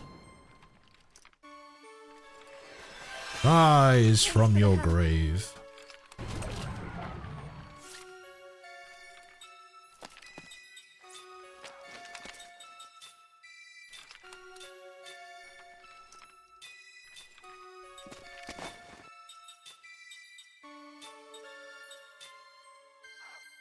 Gamble, gamble.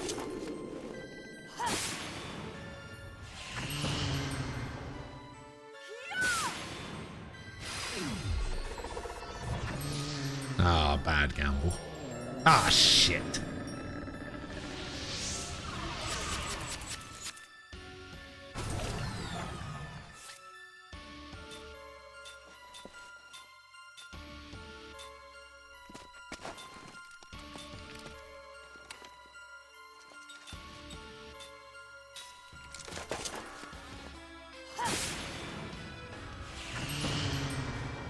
It's alright, I was just testing the waters.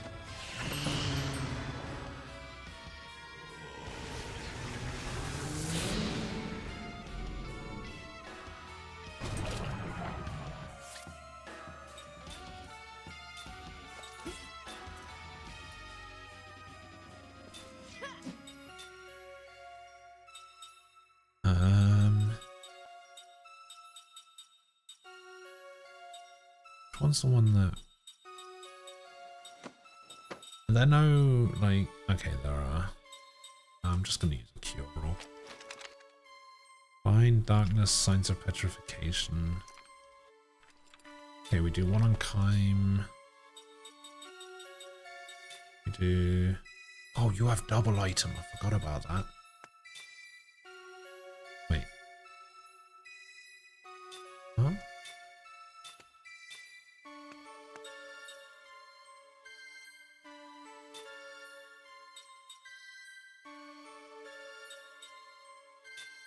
Wait, how...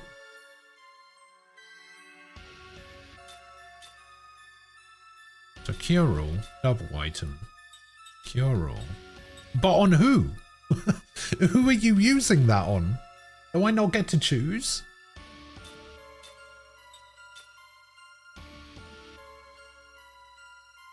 Oh, it's because he's busy or whatever, right? Yeah, I can't choose his targets, I think.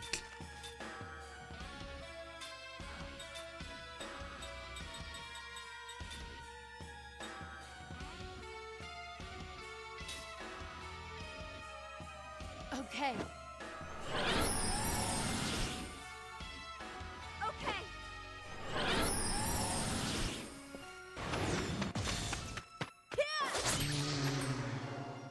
Here! Okay, good choice. Here! Bad choice.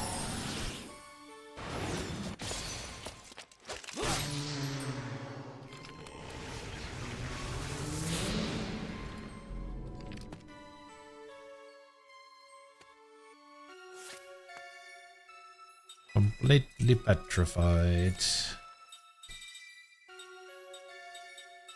I can cure completely petrified, right?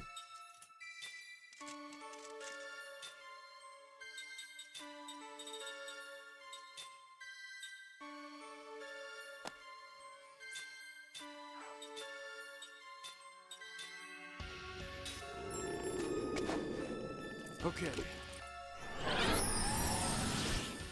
Yes. Okay!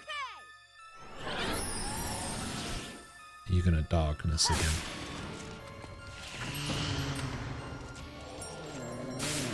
No, you're gonna shine us.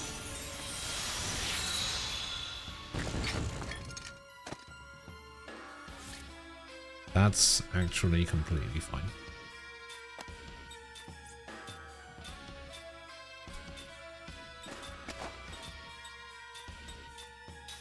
These two should kill, right?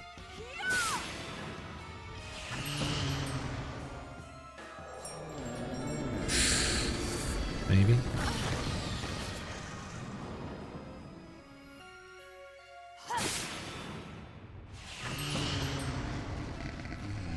Nice.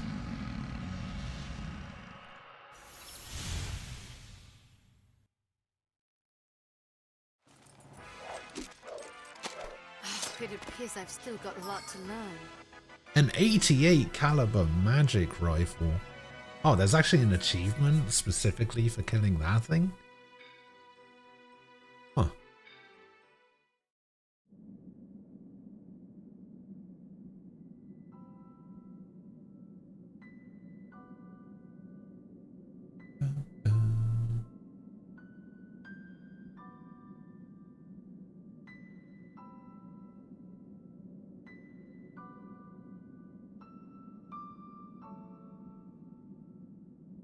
This is the notebook Sarah's looking for. Oh, it's an accessory? Monster was carrying it, no wonder we couldn't find it. Could be that the emotions buried inside this book was strong enough to attract the monster here. Glad you found it, Sarah. Thank you, everyone. Huh. Oh, I wonder if that counts as a special accessory. Probably. Oh, it absorbs the fire element. Oh, that's pretty cool.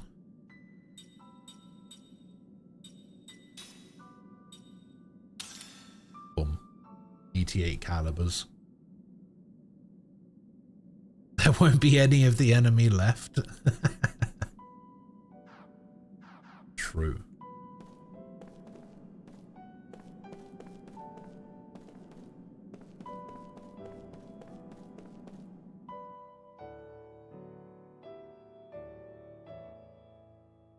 Wait, there's a... Hang on. Oh, no. I completely forgot about the treasure.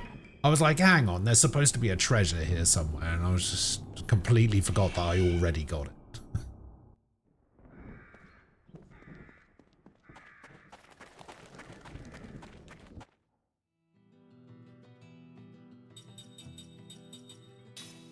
Alright.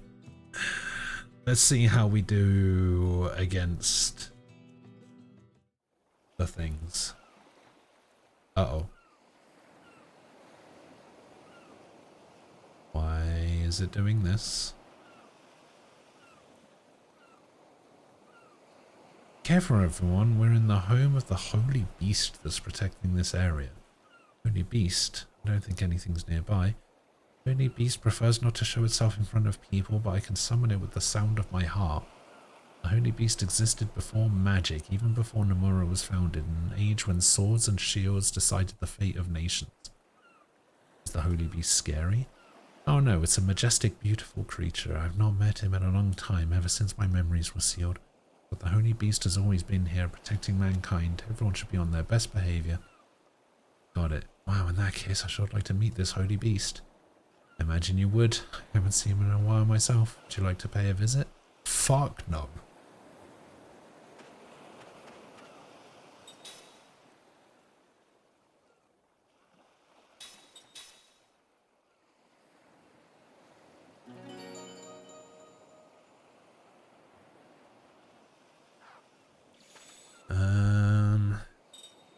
We might be able to make this go a little bit easier if we equip this thing. Actually, we should equip it on you. Because you go before Kime does.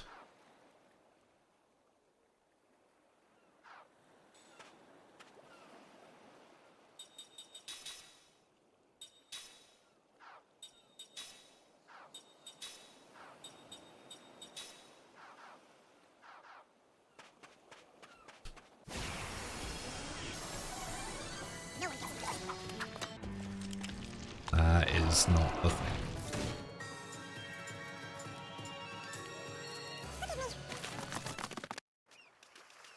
We're back here again. The only other thing Shakilia's seen me do in this game, apparently.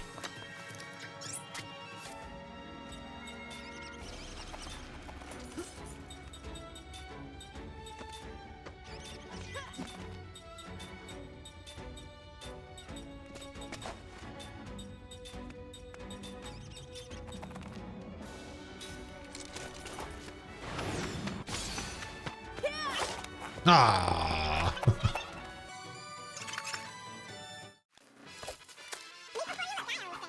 Okay, I think we're gonna have to go back to the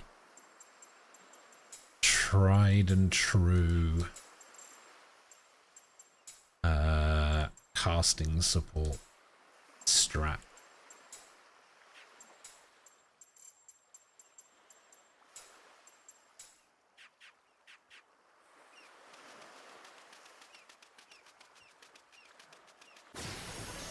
I keep forgetting that they're very agile as well.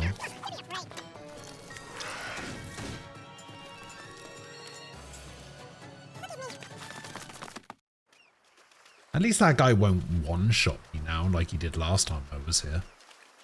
Or even the first time I was here.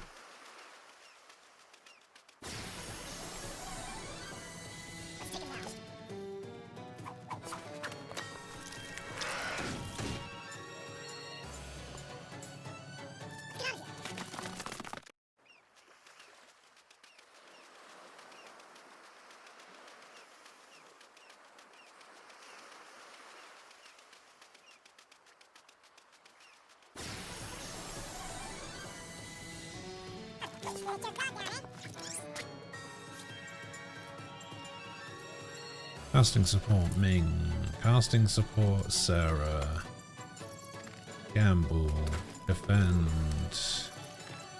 gamble. Oh, they are just going first anyway. Come on. That's not like it.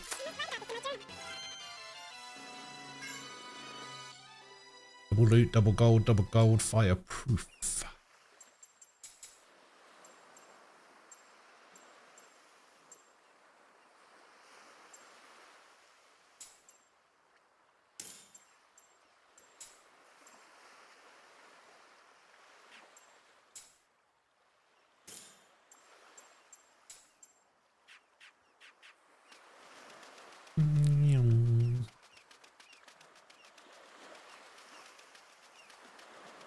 Such a weird inclusion to just have like a camera zoom button.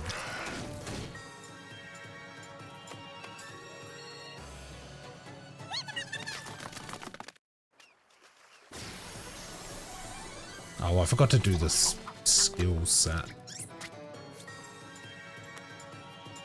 Nope. Ousting support Ming. Ousting support Sarah.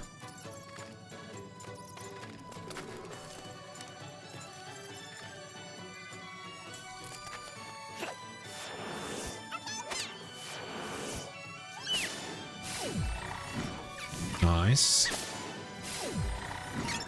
Damn. Ah, it feels like such a waste as well.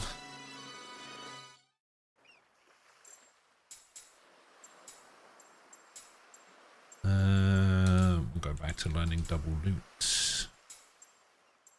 We'll learn double XP. We'll learn double XP. We'll learn double XP.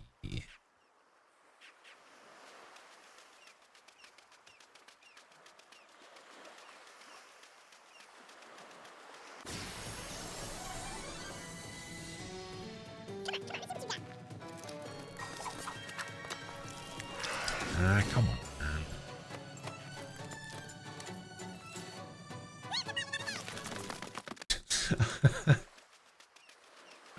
I think they're saying live to fight another day, but with the chipmunk stuff going on, and just, yeah, I don't know.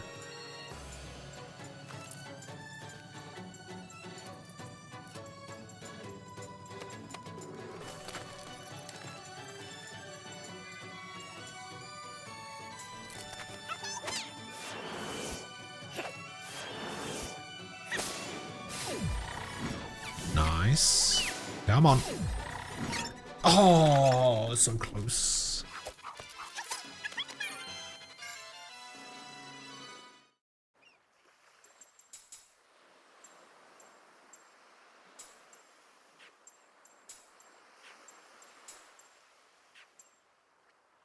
Okay, we don't need fireproof there anymore. Let's learn fireproof and fire absorb at the same time.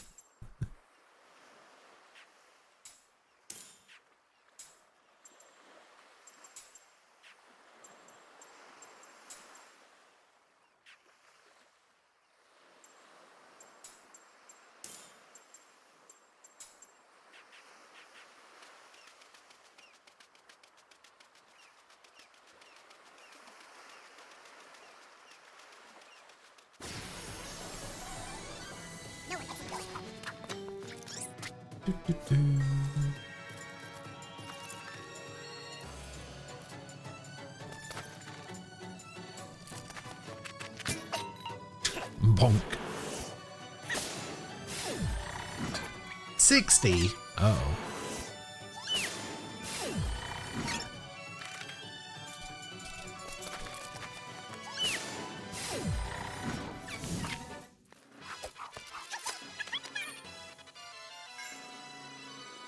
Hooray, absorb fire.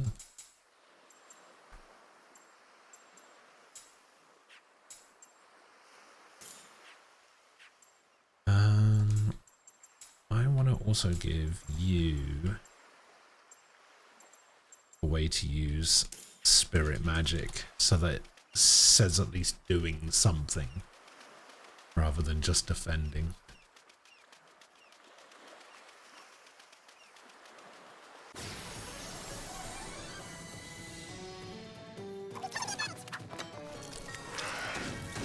Oh no! Say it ain't so.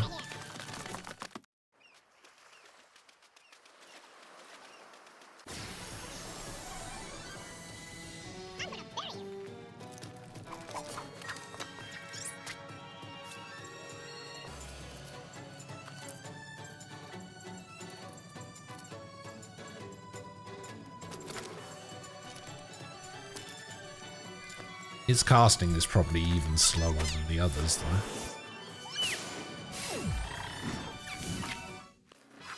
I mean, saying it doesn't make it so, though.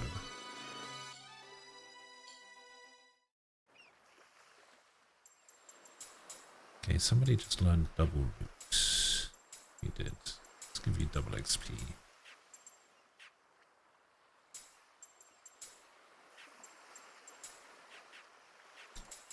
You just learned that. Grab this. Grab this. Nothing there. Nothing there. Okay.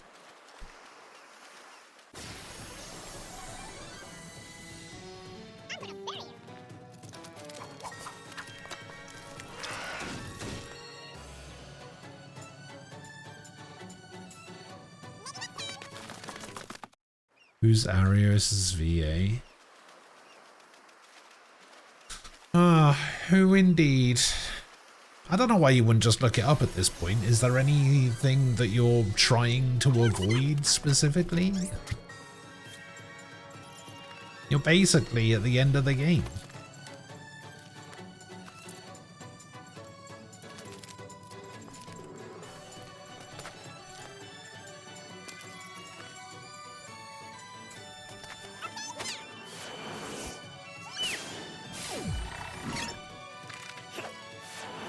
To do like 300. Nice. TJ, hello.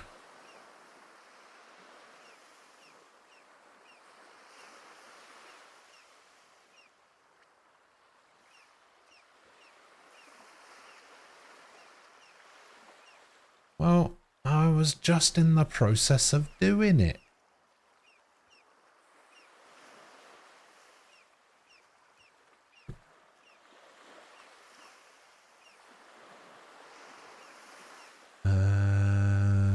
Where is Arios?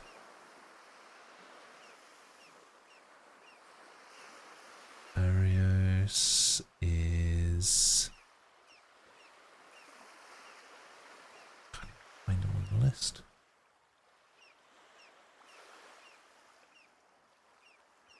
So many bloody characters in this game.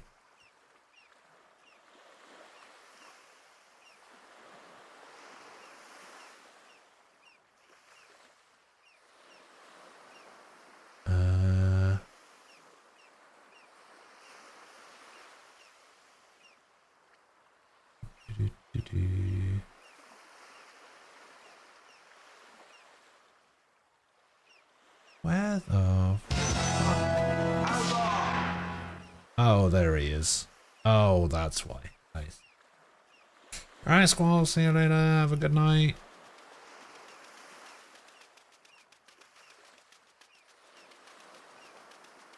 The bad Kiryu? He was fine. Grow up.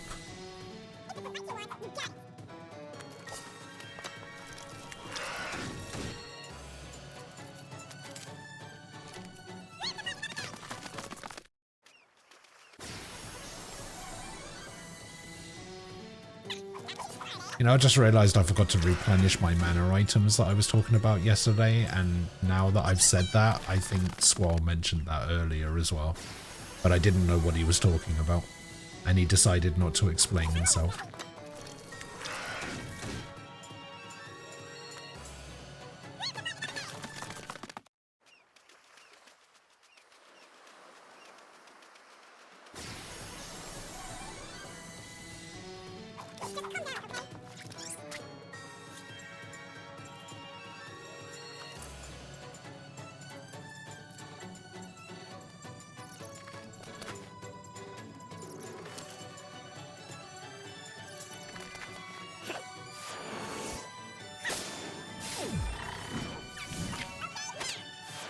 Can we get a double? We can.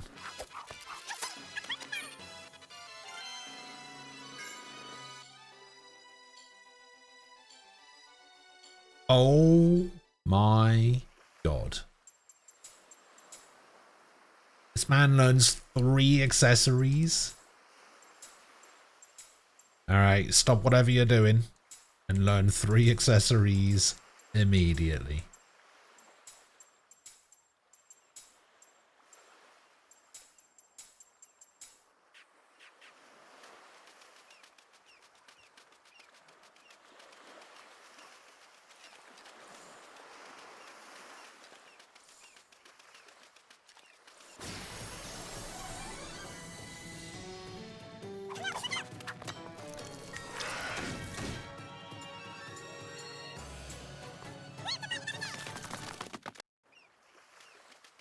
Yeah. Well, that was my reasoning for maybe putting Jansen in, was the fact that he had 2 accessory slots. And it made him a little bit more versatile in, like, the things that he could do. But Sed's got 3 accessories. He can do whatever the fuck he wants.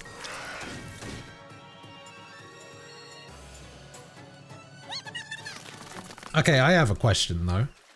The same way that the +3 and +5 slot skills stack, do the 2 accessories and 3 accessories. Oh no, because they're not +2, are they? Alright, never mind. Forget, I was just about to ask. Yeah, because it's not plus accessories. It's just 2 accessories, 3 accessories. So yeah, they wouldn't stack. Ignore me, ignore me.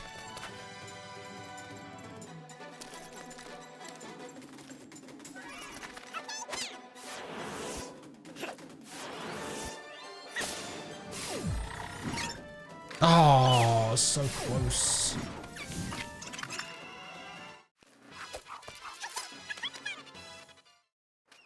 So close.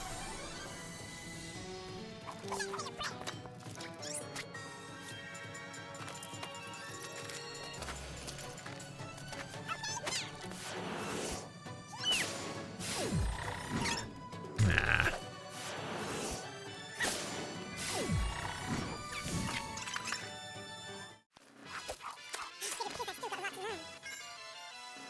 Hooray! That was quick.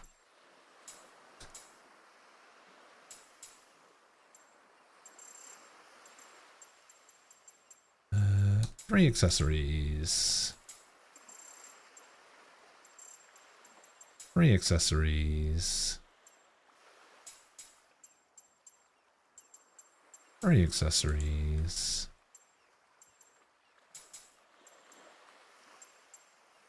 Three accessories.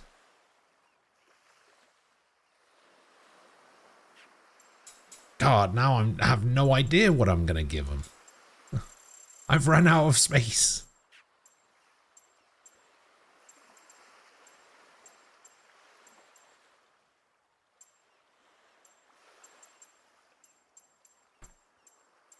Okay, they've all learned all of this already. So what do you need? You need literally nothing. You also need literally nothing. You need Twin Cross and Sarah's notebook. You need Sarah's notebook.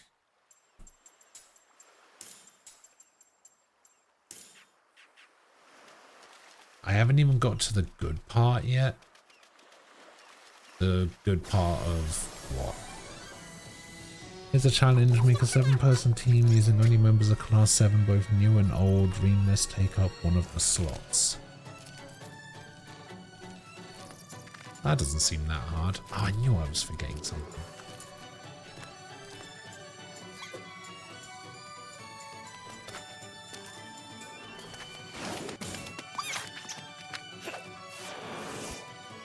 I forgot to give these guys MP.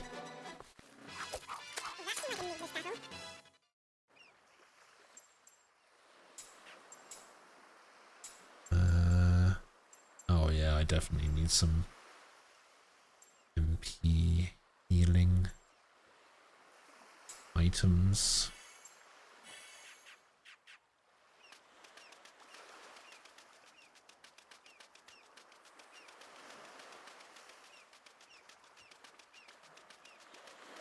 So a 7-person team with only members of class 7.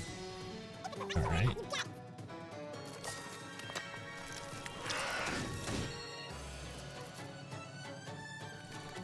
And what is the goal of the team? Just 7 people that I like, or specifically the goal is like the strongest possible team?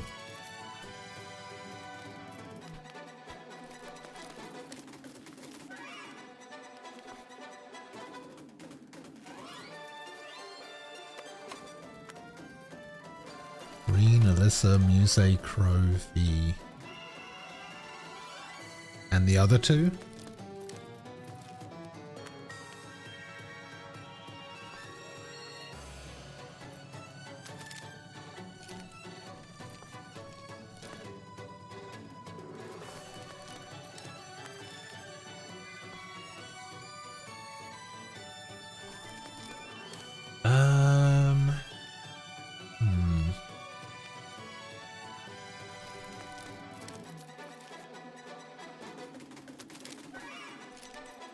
It's probably...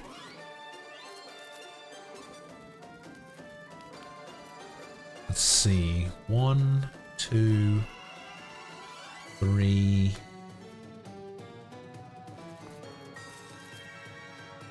4, 5, 6, 7. Yeah, I could make an easy team with it. Reen, Sarah, Laura, Fee, Emma, Altina, Muse.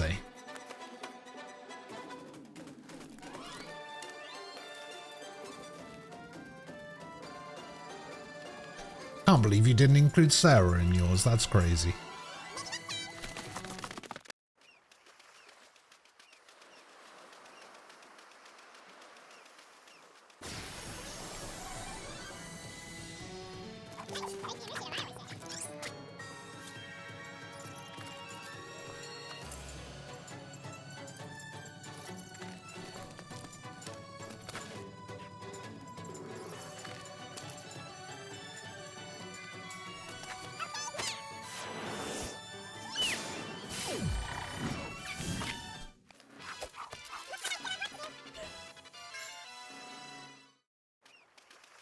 Alright. Alright.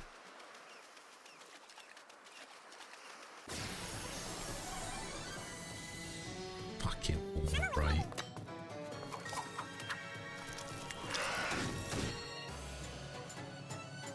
How dare you? I can't believe you put Alyssa in. And Yuna.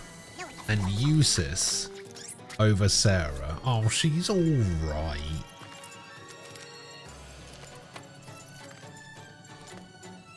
Crazy.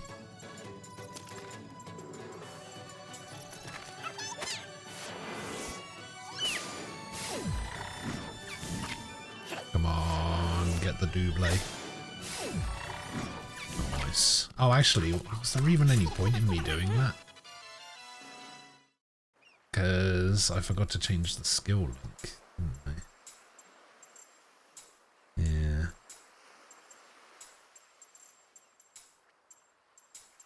Damn, that would have been some good points.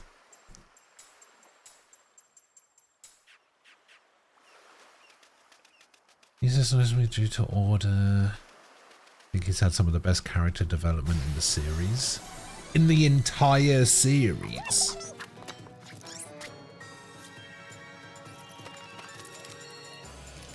I think in terms of character development, I don't even know if he cracks the top third.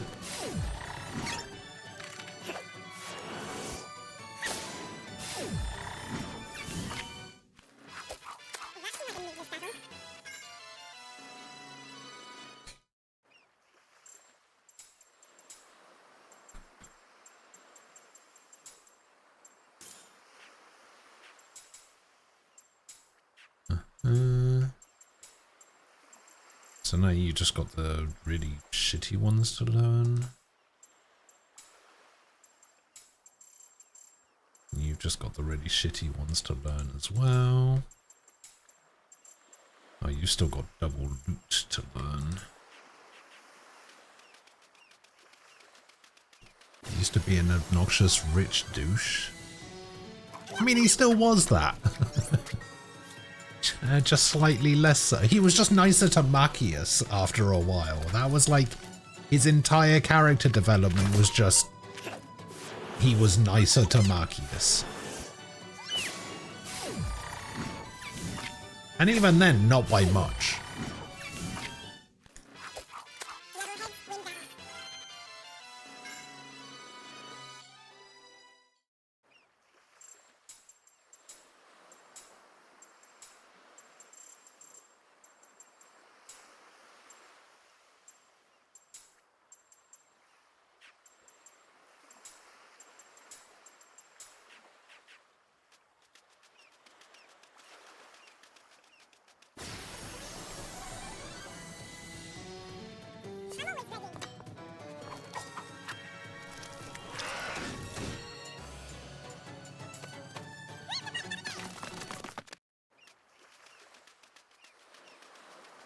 Glad there's sufficient Machias disrespect in the chat.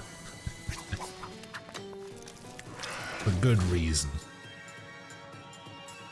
Honestly, Machias could not have existed at all, and it wouldn't change it wouldn't change the game in the slightest for me. He's just such a nothing character. He basically is non-existent. He adds absolutely zero to the game.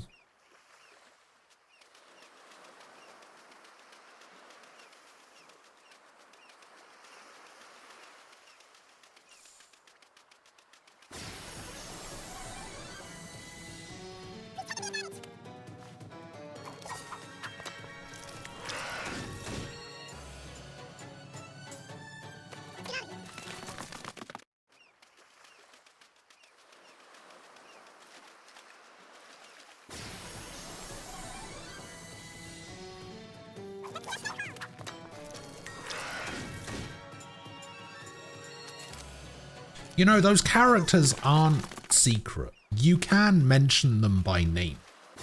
You know, it's not the C thing all over again. You don't have to say violinist dweeb. You don't have to say the idiot. You can just mention their name.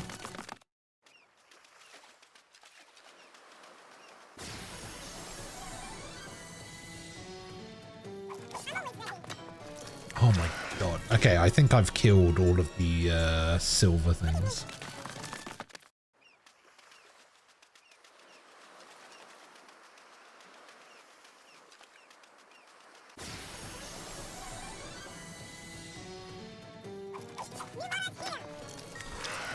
Oh my god.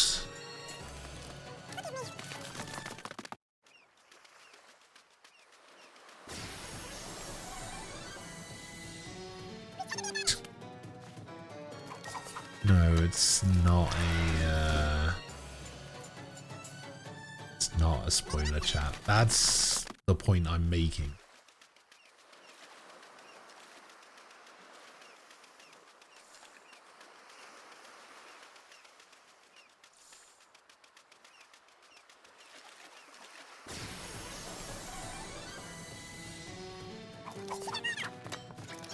Aha!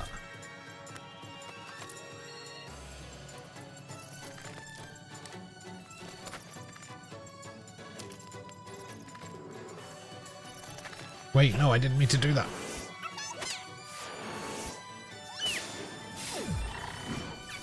Okay, never mind. Yeah. Guess that works. Double XP, magic seal, counter seal, absorb fire. Alright.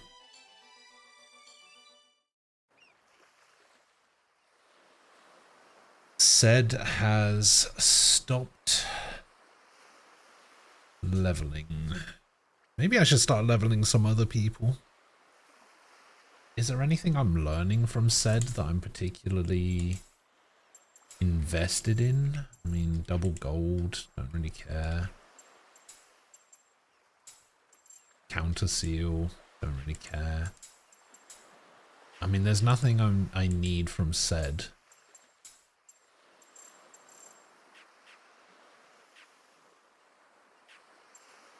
Yeah, I think we're going to take him out for a little bit. We're going to probably level up these guys to probably right around the same level that Ced's at.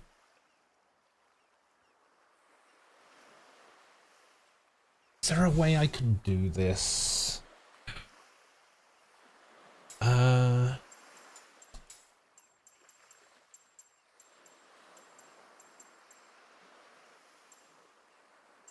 These guys don't care about learning Tolton ability, right?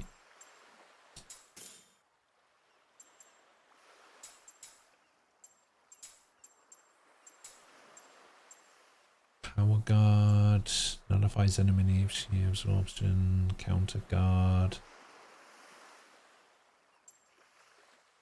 Persistence might be a good one.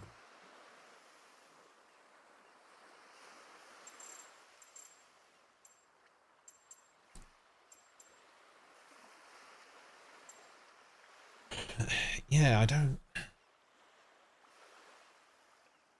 think any of these abilities, except persistence, is pretty much the only one that I think anyone particularly cares about in this group. Or maybe not, because it turns out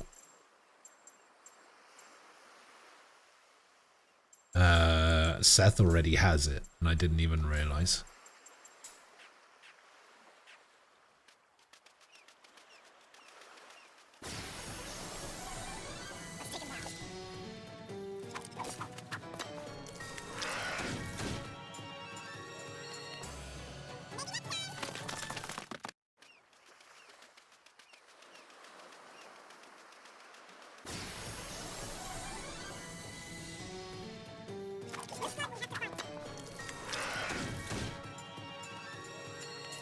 Oh, wait, I just realized as well.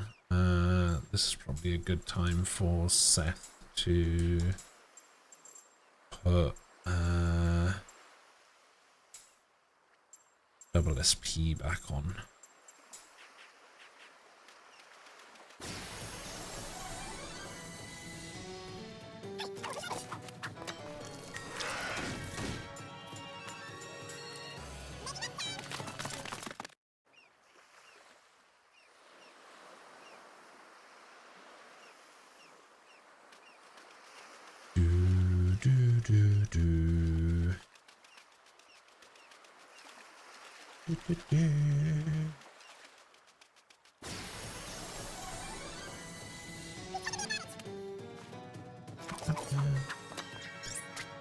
Okay. No. Casting support Ming. Casting support Sarah.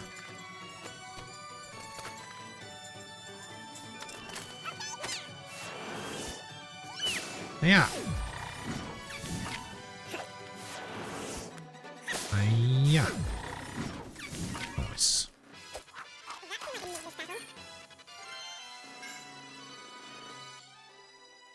Oh, total and complete defense.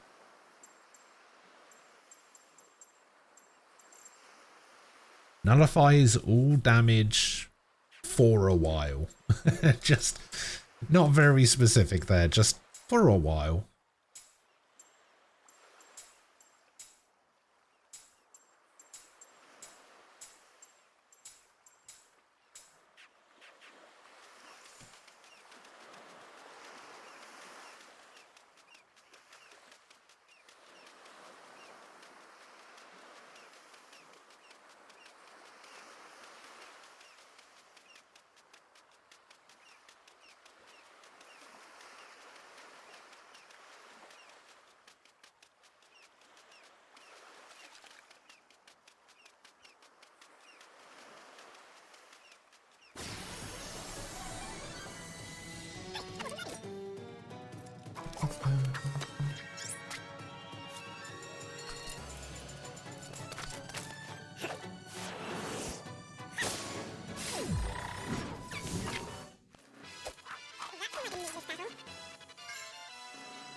He's got one more in him.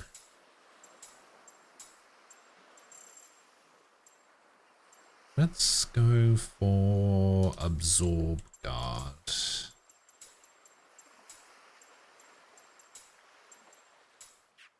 Could be useful.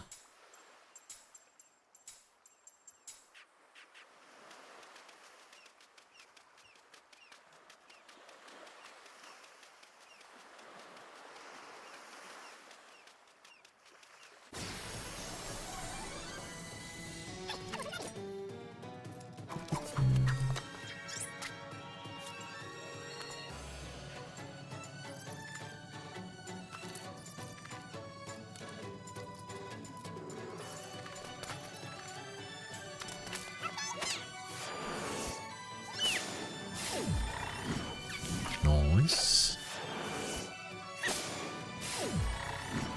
Nice.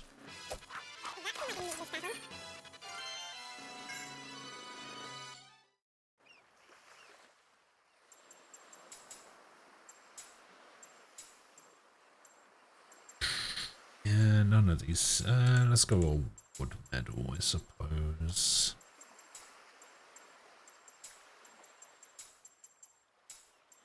I had to go for any of them. Upgrading stats is always nice.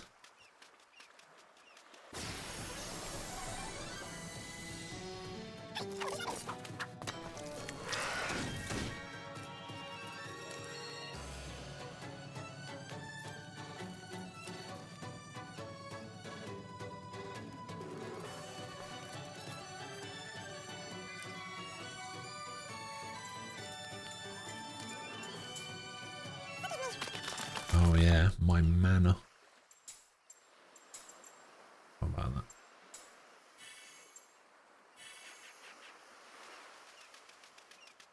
You know, maybe I should put on the automatic MP recovery thing on them. That'll probably make this a lot easier.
Boom.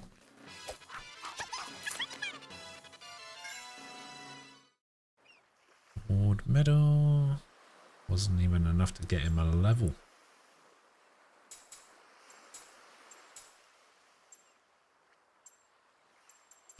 Yeah, I really don't care about the rest of these skills, to be honest.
Nice.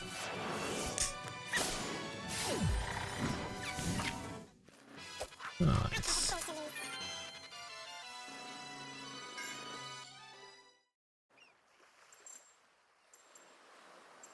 I think we can probably get him until he learns his next ability.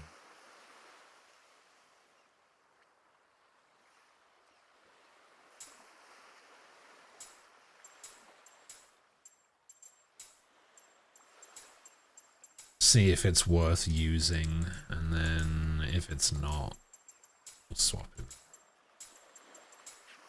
Or probably Mac. We'll just get some levels on Mac.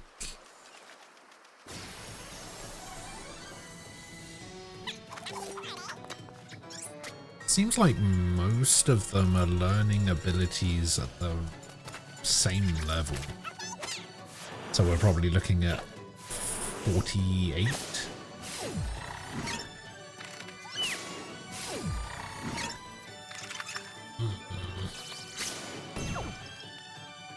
Okay, if anyone was going to get hit by that, I'm glad it was him.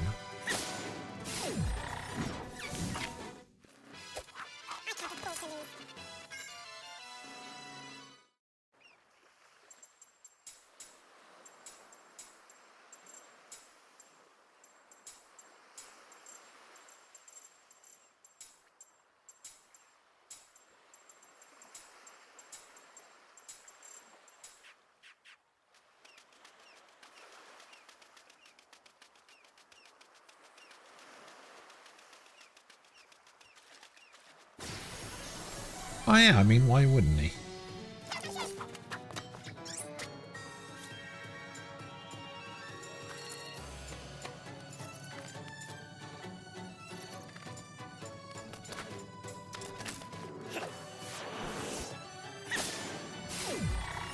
Basically his kid at that point. Oh, 101, come on.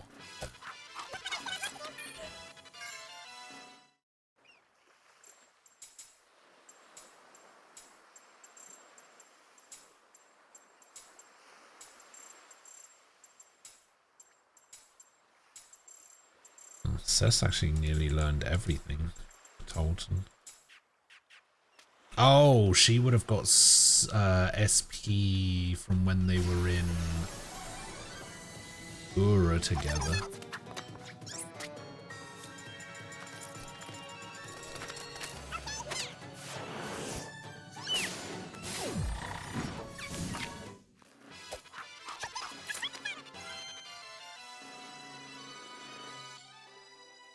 Level up.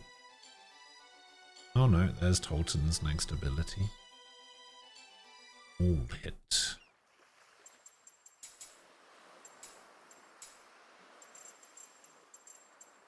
Inflicts damage on all enemies. Yeah, sure, why not?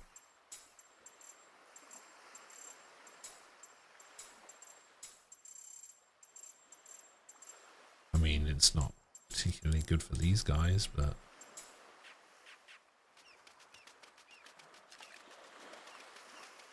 Rufus and Lloyd are nominees for Best Performance. Man, you need to play some new games.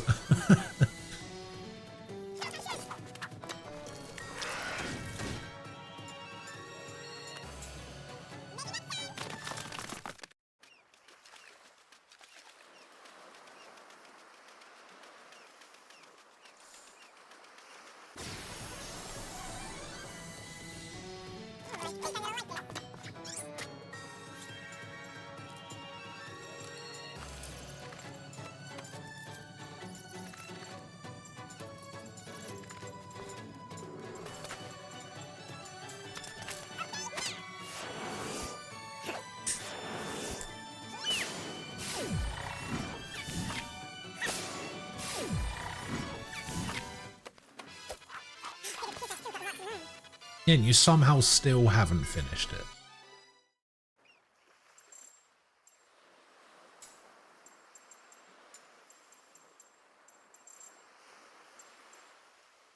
Oh, God, bringing Mac in here is going to be miserable.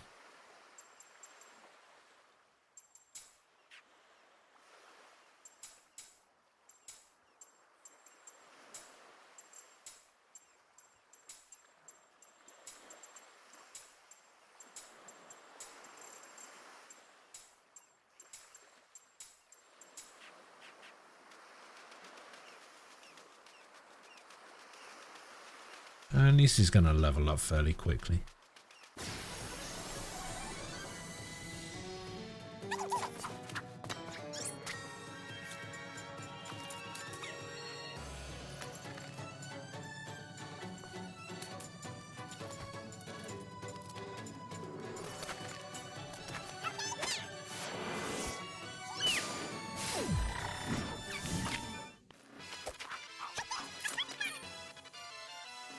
That wasn't even enough to level him.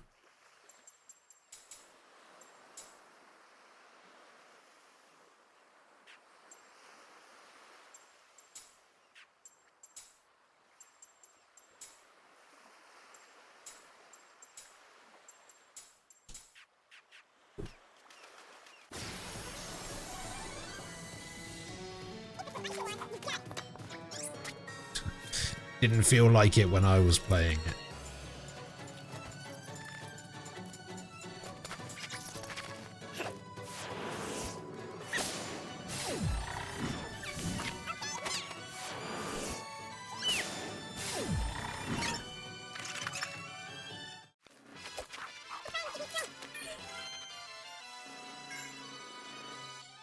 Macland, stand firm. What does stand firm? Reduces GC loss when attacked for a short while.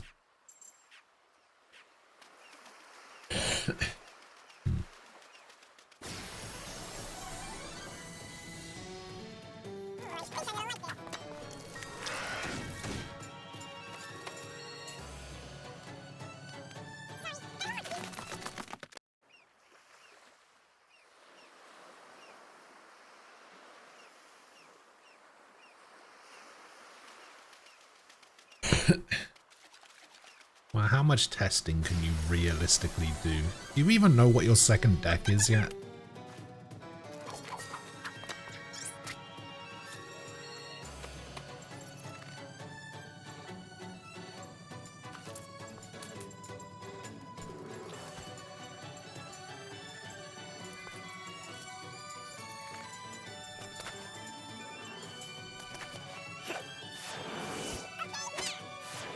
Oh, interesting. Casting support Mac doesn't even put him forward.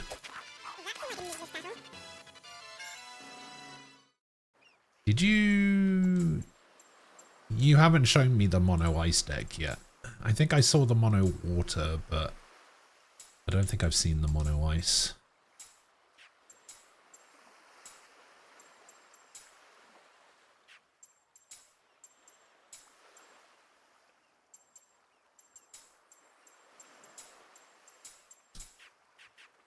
Or you haven't shown me a version or something of the mono ice. The water deck looked cool though.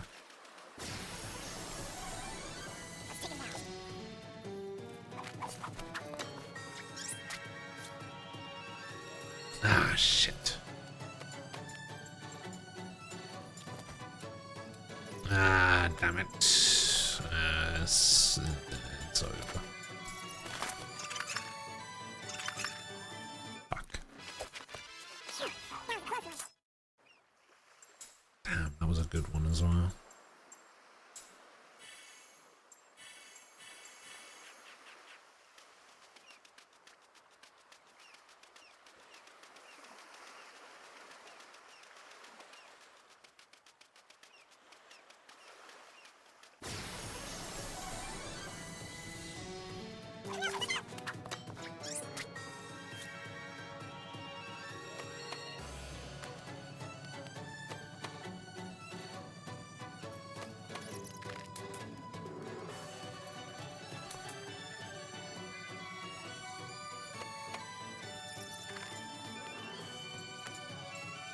Casting support, Ming.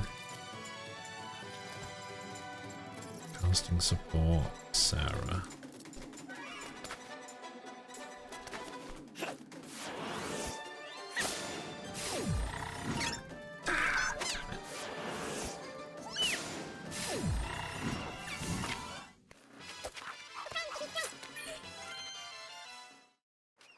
Do do do do do do.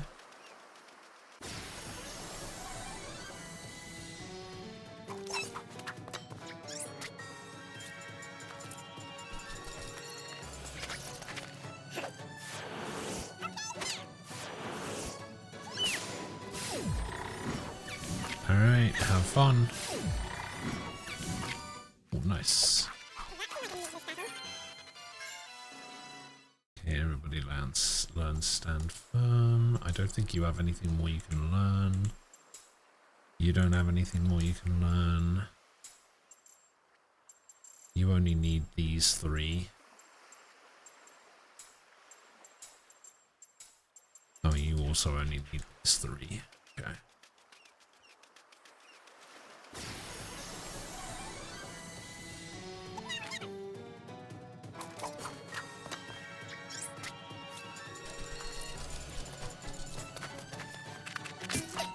Bonk.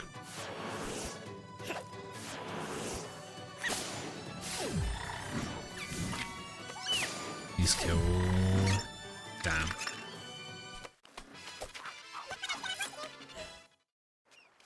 Damn it, damn it, damn it.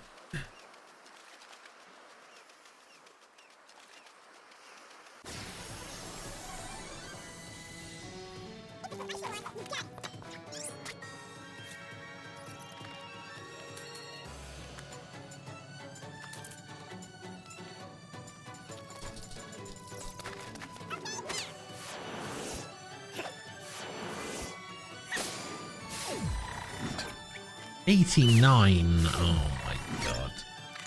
Fuck.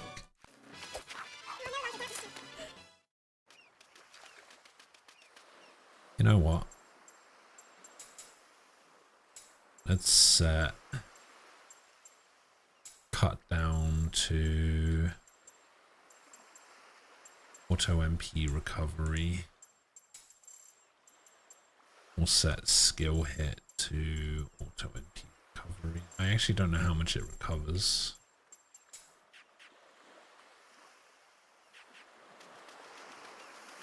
I also don't know when the recovery kicks in. I think it's at the start of the turn.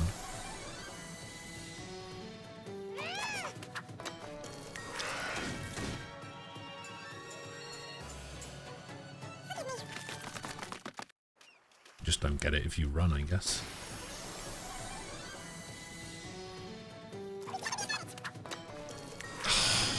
God. We're gonna go through a phase of only fighting these guys now.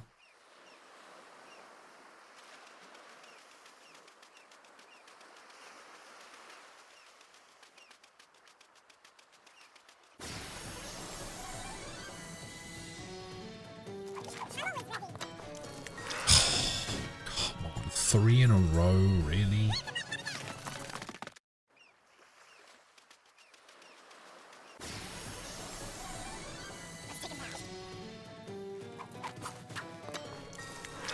Four in a row.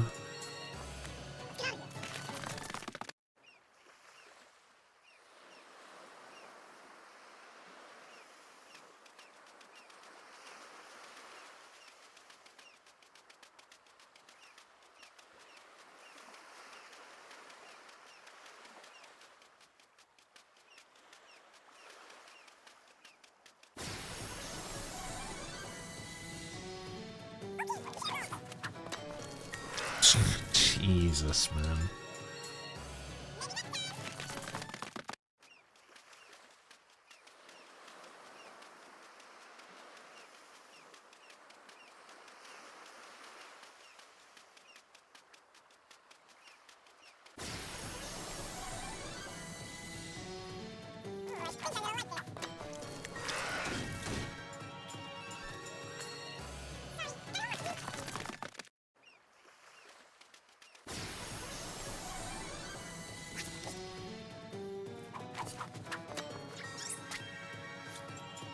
And then only one.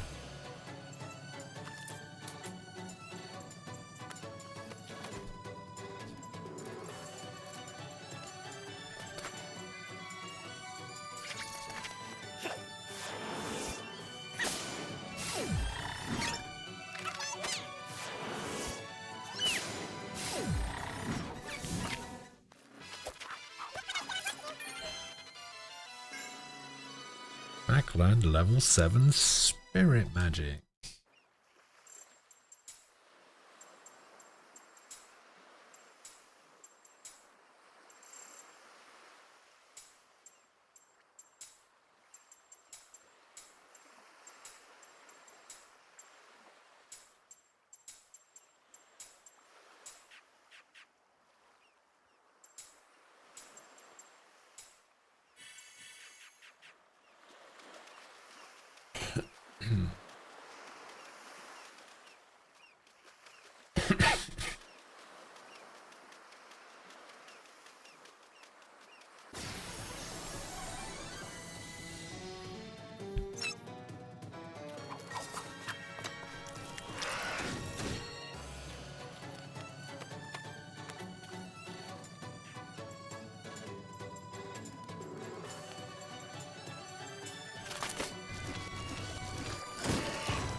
he only gets 8 from that.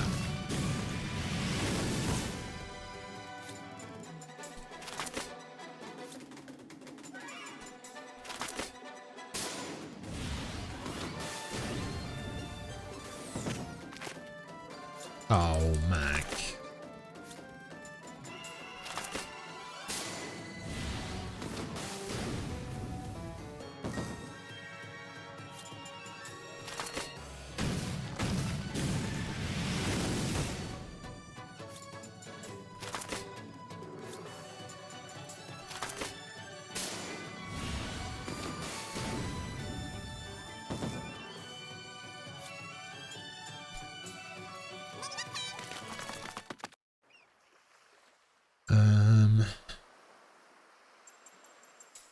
Probably better for him to just be on the back row, surely.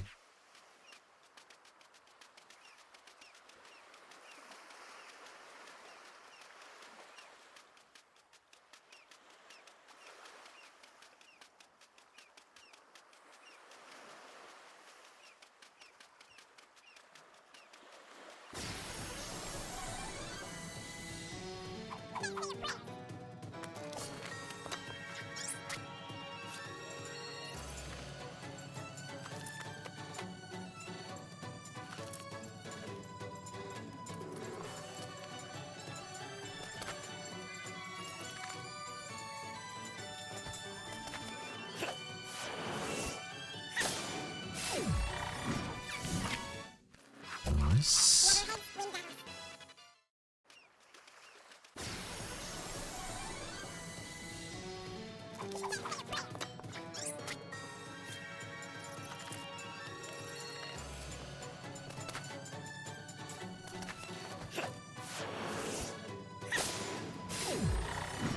Boom. And boom.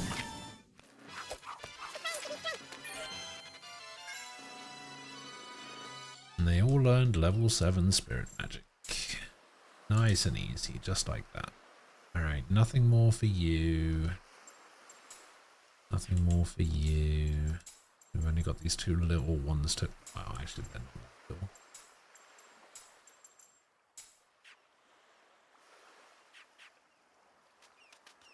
Mac needs probably about 4 more levels.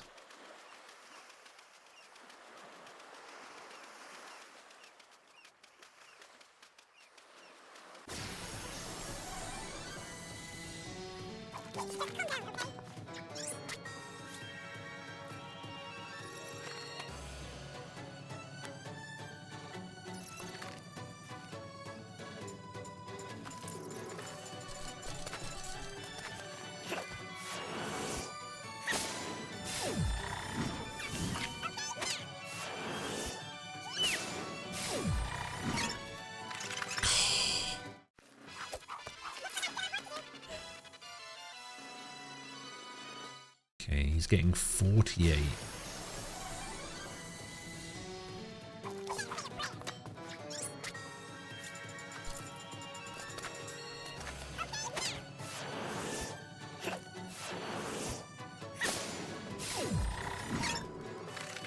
$277, $240. Oh, come on, man.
16, 32. Okay, so one more and they should learn wall.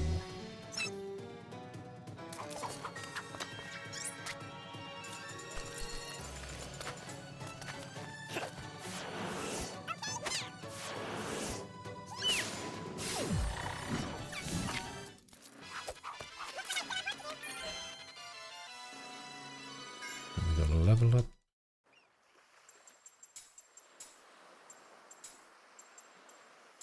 Okay, now we just need Waller.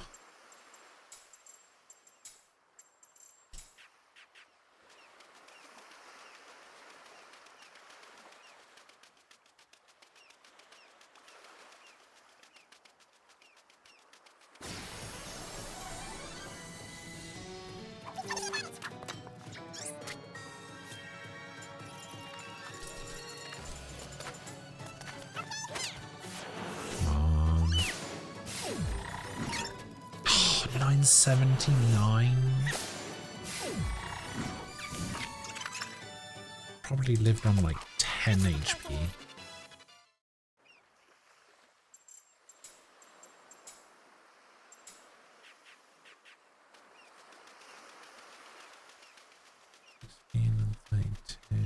Yeah.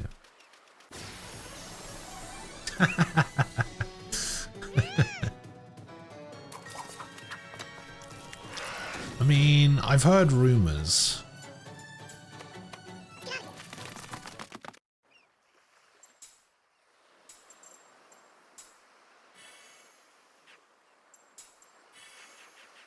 But I don't want to leave. Look how nice this beach looks. You just want me to go to the bloody Dread Palace or whatever it is you called it.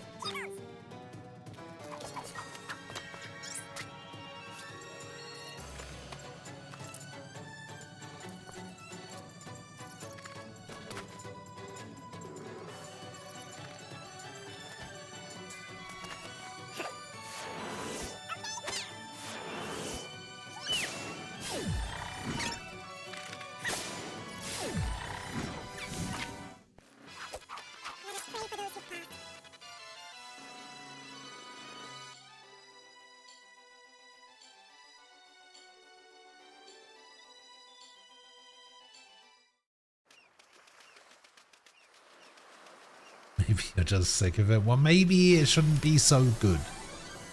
You ever thought about that?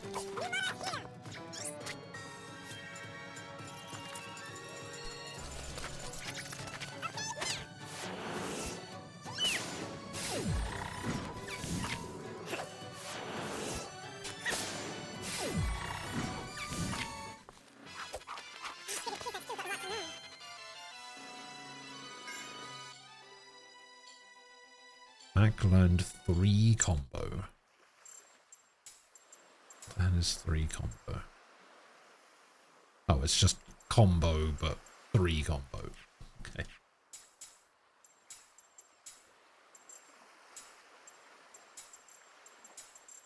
I'll learn this. And then we'll get rid of Mac. And then...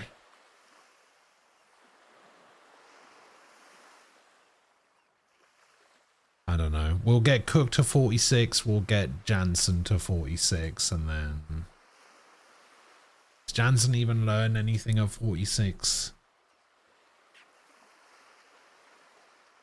That seems to be the level to get to.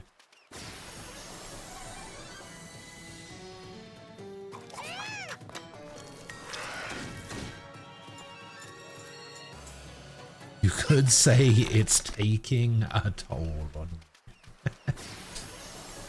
Oh, God.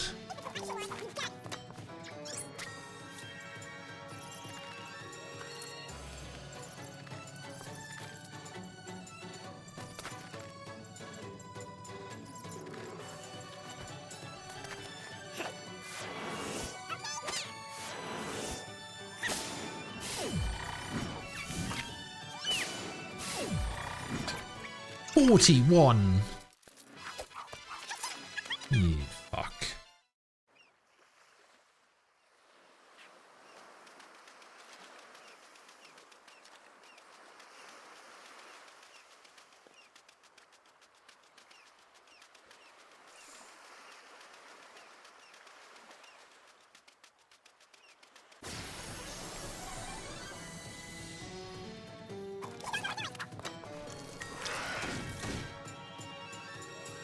See, it wouldn't quite be so bad if it wasn't for the fact that fleeing from the blue things resets my remember cursor thing. And then I have to spend time setting it up again. And why do those blue things have to be here? Why can't I just fight the silver things?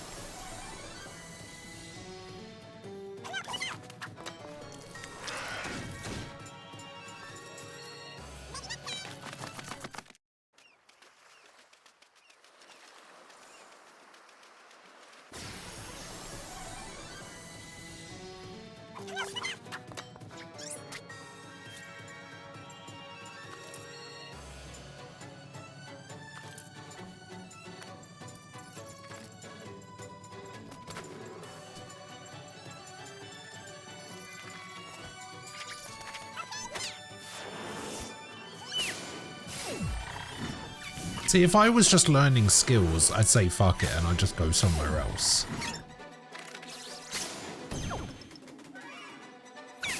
But I'm not learning skills anymore.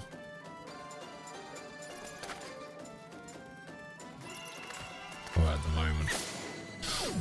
Oh, that's how that works. Oh. I see. I did not know that that's how that worked.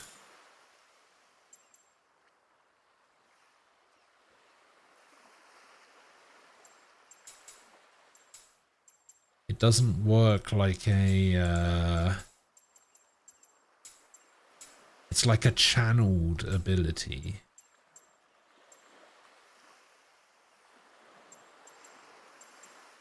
Rather than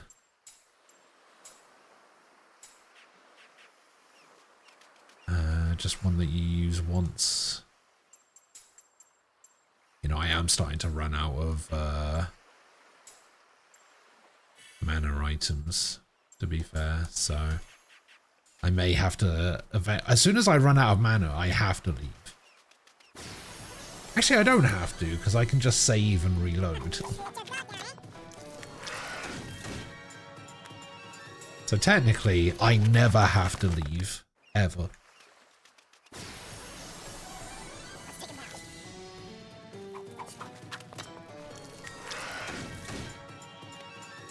I'm gonna be stuck here forever. And you're all stuck here with me.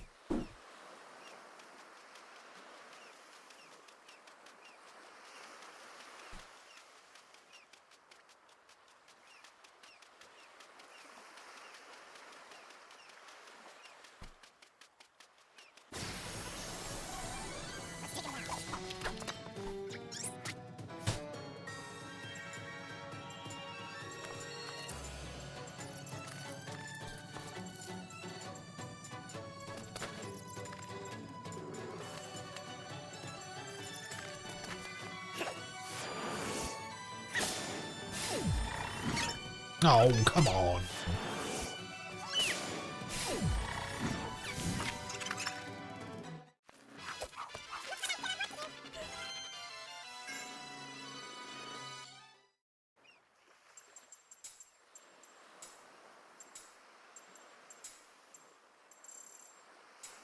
that the only thing you need?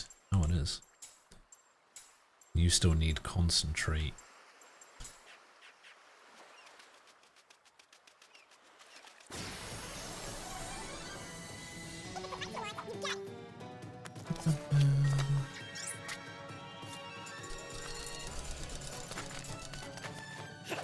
Did they DoorDash Taco Bell to Atolls? You'd think so.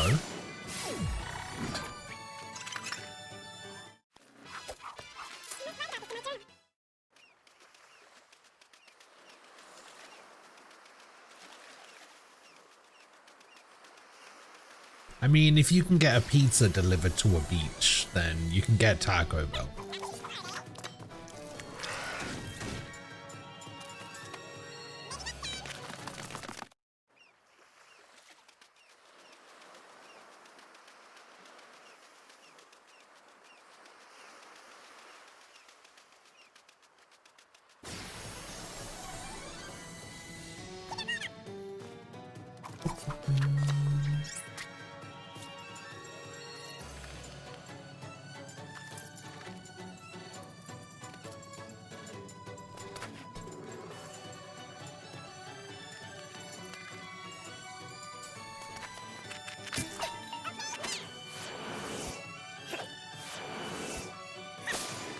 Come on, you have to kill this guy.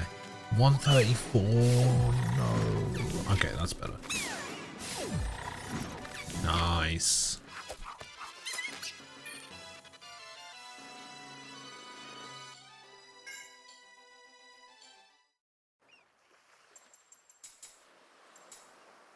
Okay, you're done with cook.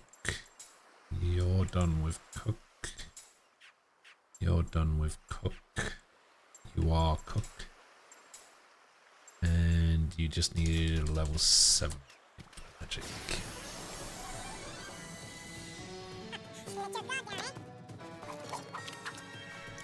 Oh, God's sake.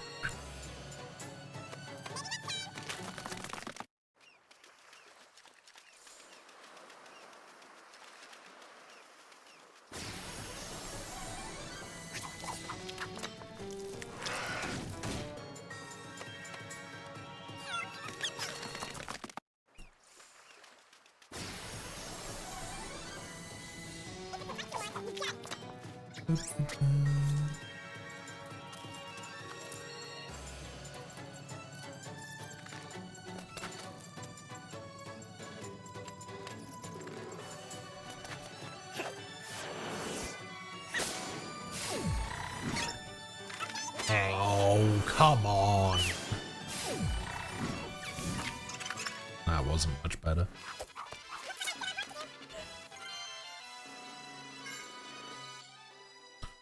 Ooh.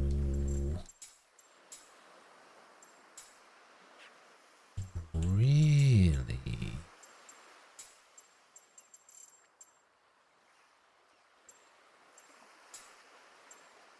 Do those stack is the question.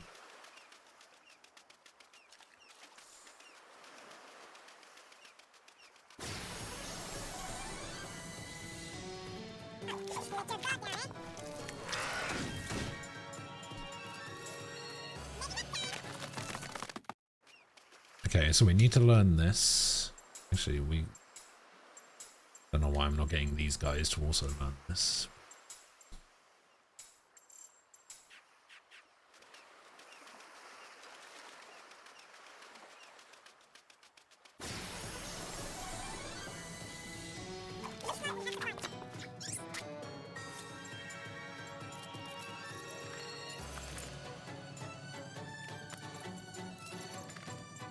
Be interesting to see if it actually makes her move sooner. Oh wow, it is actually enough to make her move before the thing.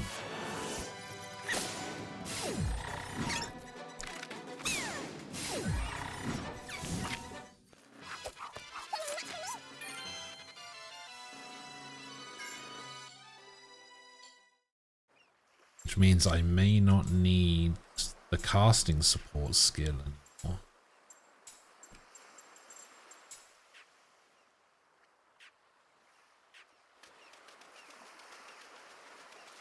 Because Ming and Sarah have to be faster than Cook, right?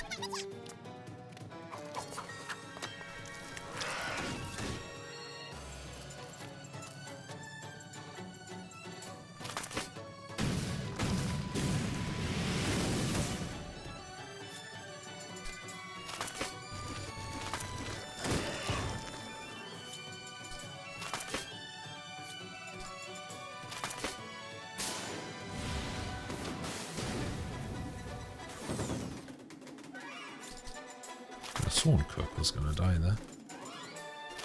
The ground. Oh my. Handshake.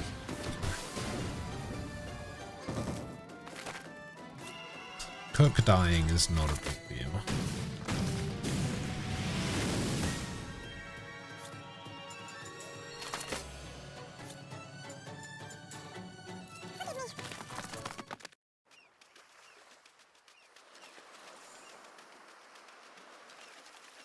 Well, actually, it turns out that there are some areas where you can't like DoorDash, Uber Eats, or whatever. Because I remember when I was looking at it with Ace a while back, and where Ace lives, they just do not deliver.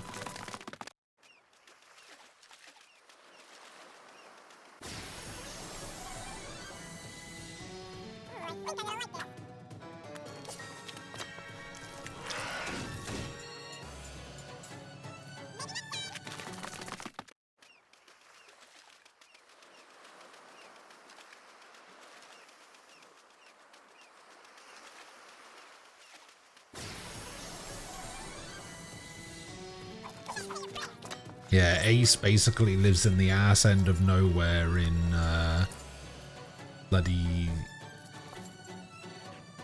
Louisiana.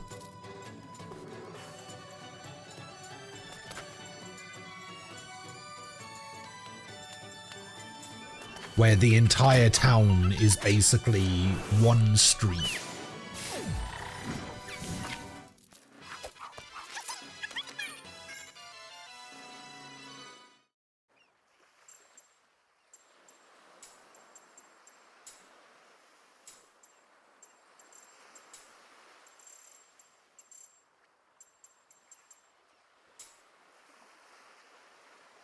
I wonder if reduced casting time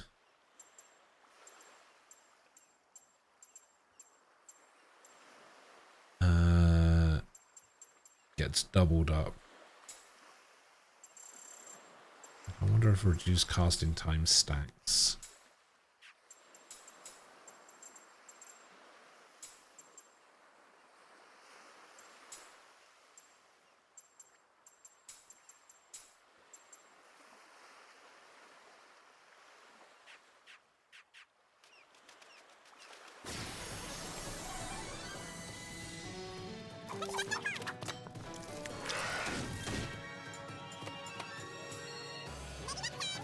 I mean, that's not so bad.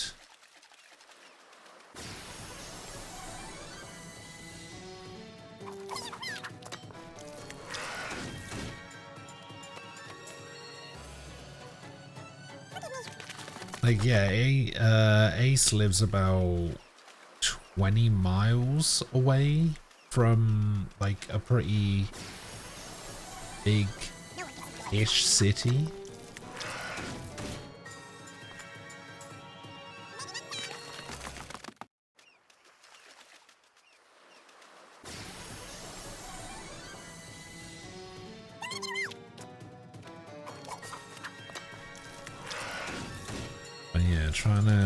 Trying to get them to deliver out there. Like, I'm surprised they even deliver mail out there, you know?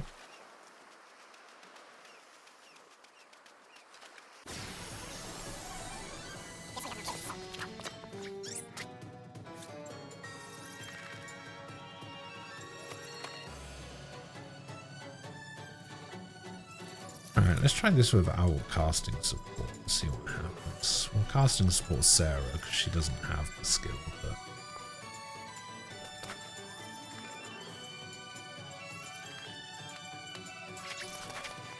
Yeah, she actually goes ahead now. Oh, that's massive.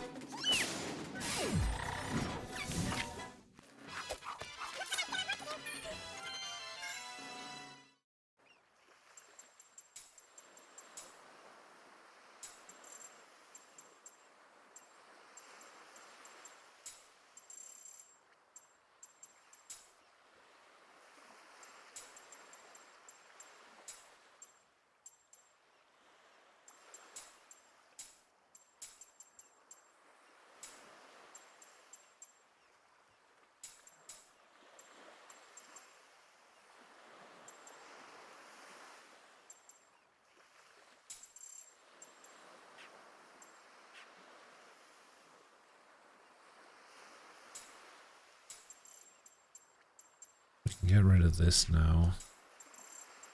This is where I had counter.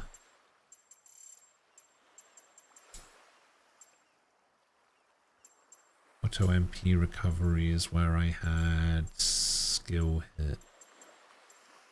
Oh no, I have skill hit. Oh, this is where I had cut down, but I think I go all hit now.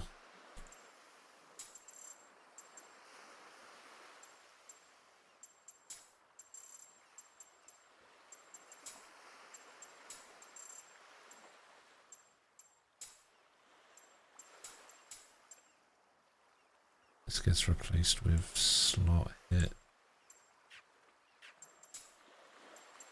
Okay, only Jansen to go for a bit.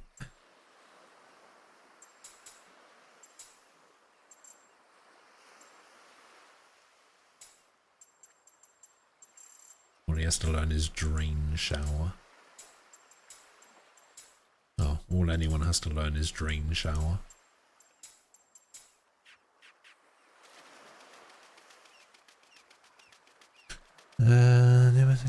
She's so isolated. And there probably isn't much in the way of food to deliver anyway.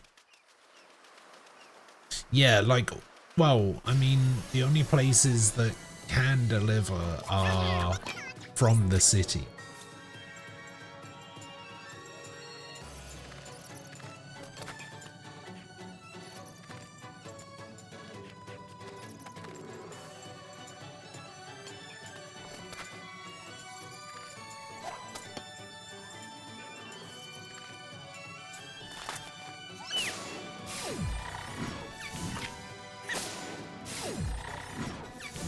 Which means I guess it's not really a case of places that don't deliver and more people in the town don't operate there.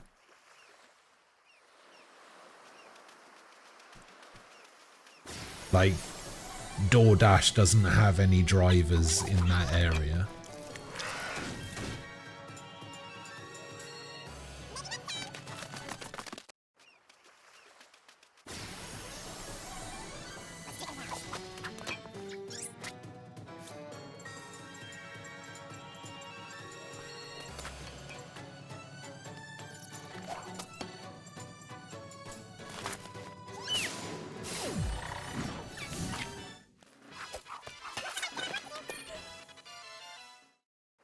To have an Uber driver, you need people to be Uber drivers. Yeah, exactly.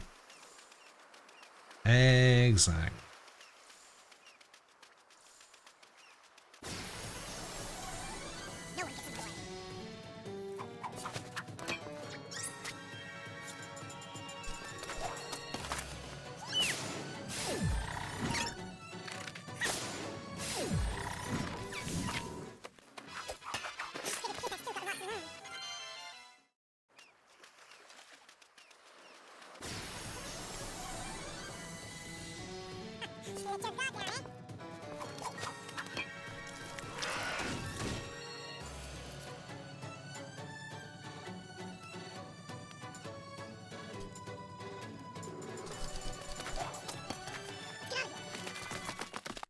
Okay, that would actually work.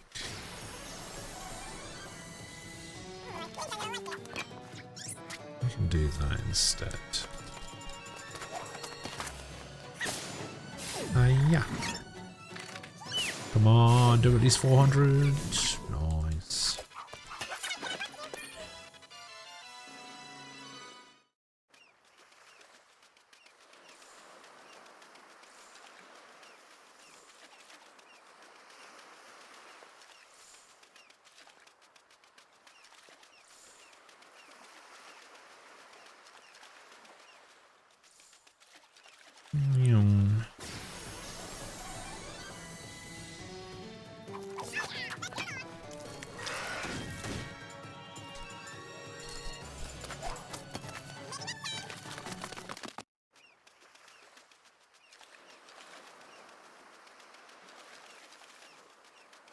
Okay, we're nearly done.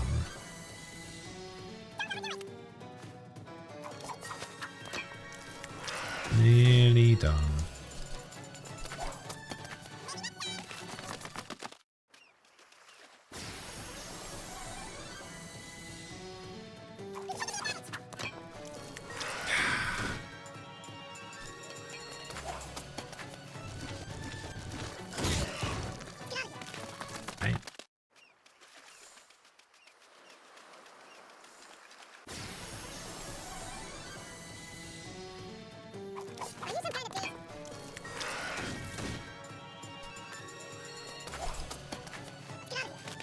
Let's get out of here.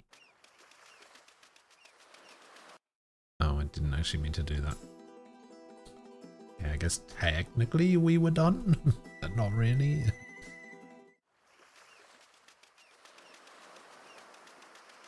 Didn't actually mean to be done there.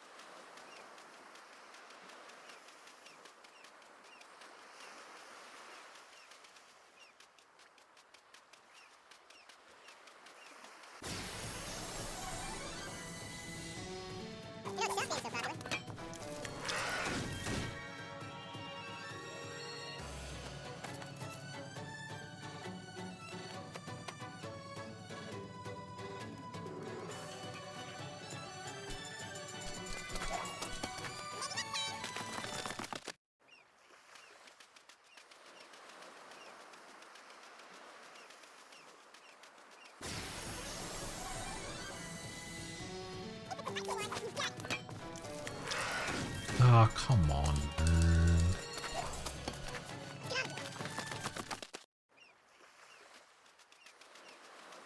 Wait, Mistwalker is still making games, I've just seen? How?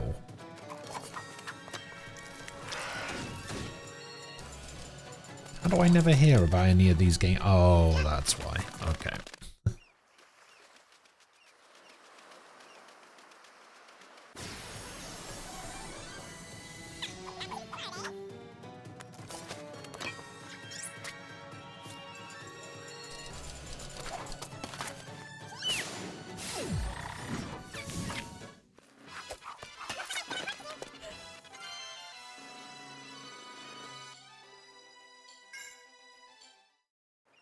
Level 7 black magic.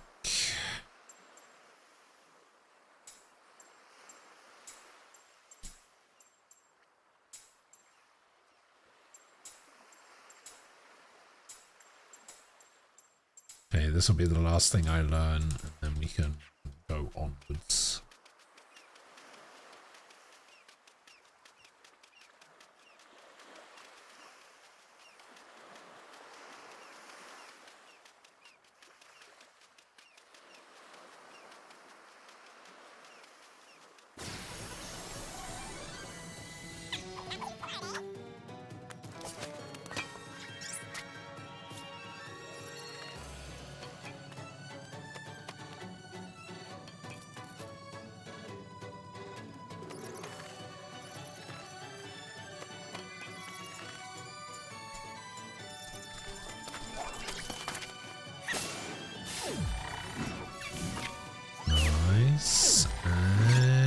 Not nice. Ah, if I just killed that one, we'd be done.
Oh, come on.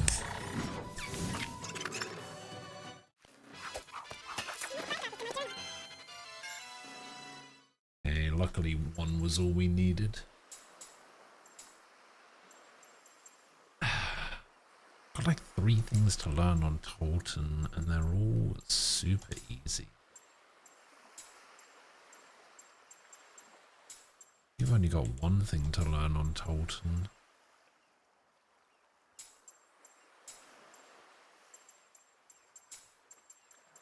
He's still got a bunch of things to learn on Sed, but luckily he's in our team.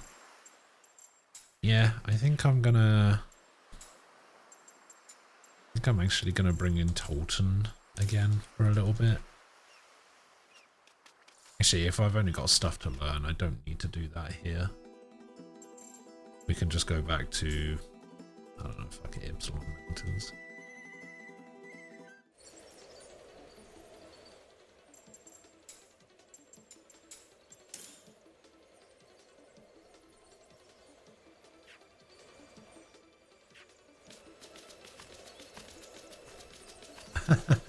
Yes, at Tolton.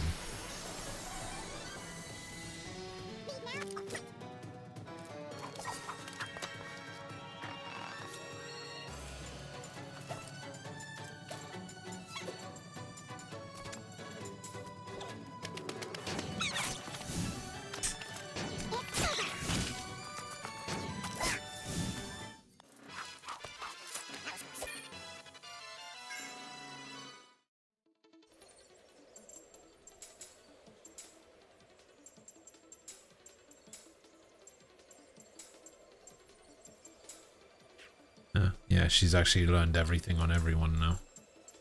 Except Sed.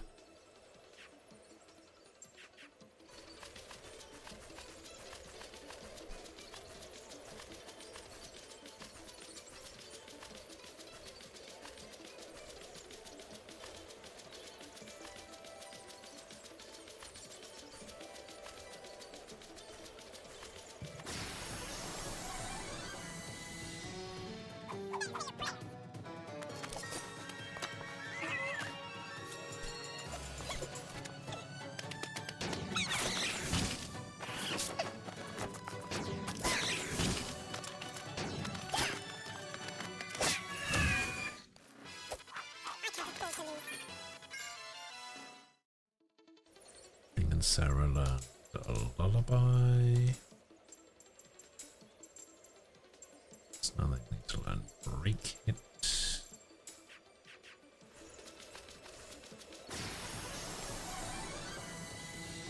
You think that's the problem with Tolton's art? You think he should have gone more in? I think the opposite. I don't think it should have them at all.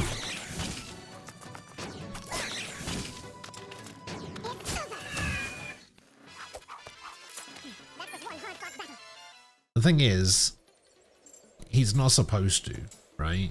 Like, it's not supposed to mean anything. It's like purely ceremonial, decorative, or whatever. So, I guess I can kind of see why. I just kind of wish that he'd maybe switched to something else, you know?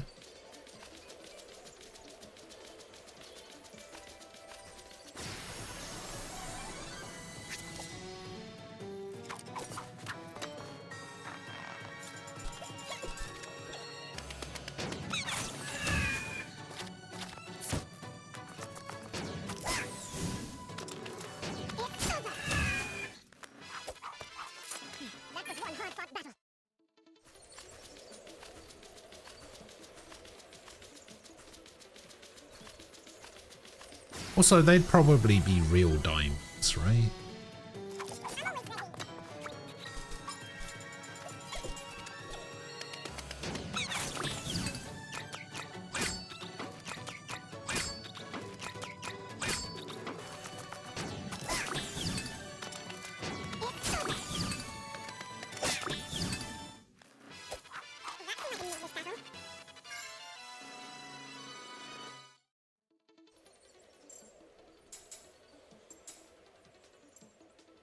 Okay, he's one away.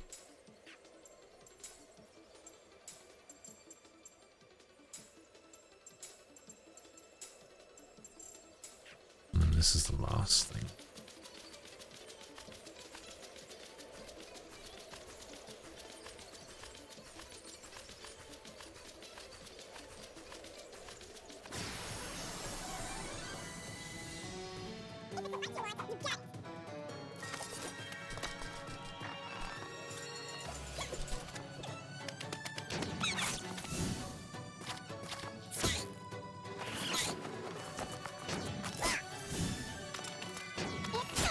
Oh, actually, this is now going to take 3 battles, because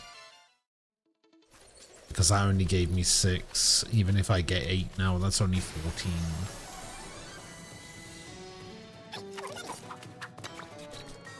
Yeah, that's a shame.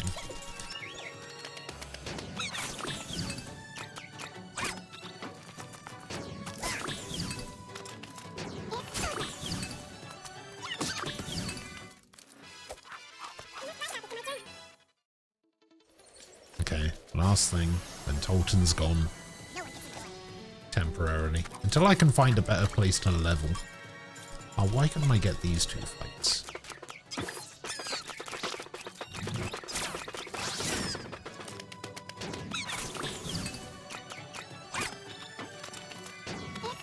Does she not have counter-equipped? I could have sworn she had counter-equipped.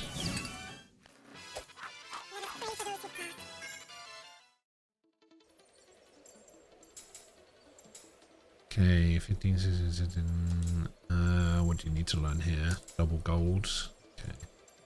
What do you need to learn? You're learning it. What do you need to learn? Magic seal. That's it. And then what do you need to learn? Oh, you still need to learn quite a lot.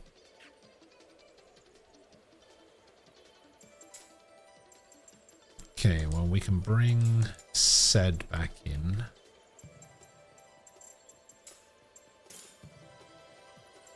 And then we can take double SP off here.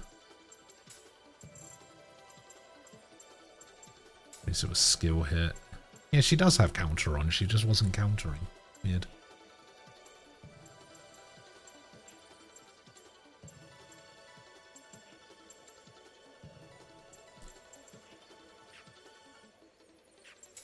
I don't think I have any accessories equipped. I don't.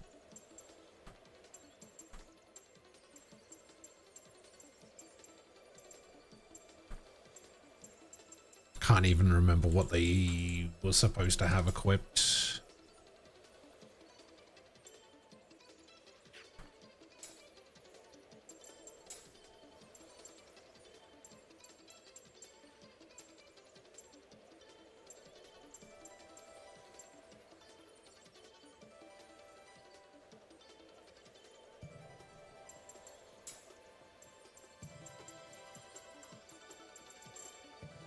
You could literally just take anything here and it wouldn't really matter.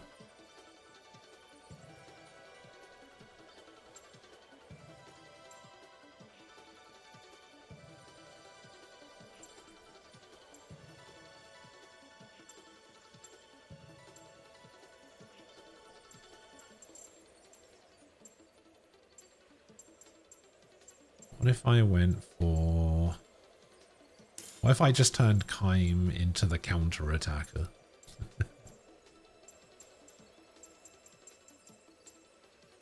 Do double back, counter up, and then where's that Kellalon? No, not that one. This one. Increase evasion rate. Okay. Gaia ring that she had on before?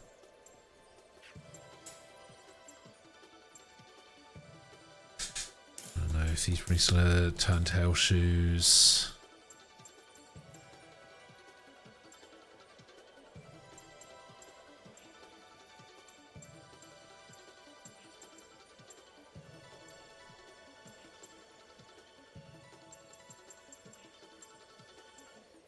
Spirit Magic.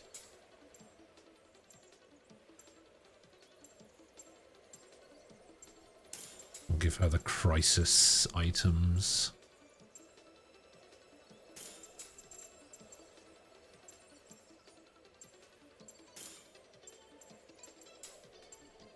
What do I want him to have?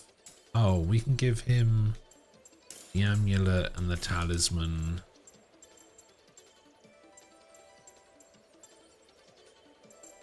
And the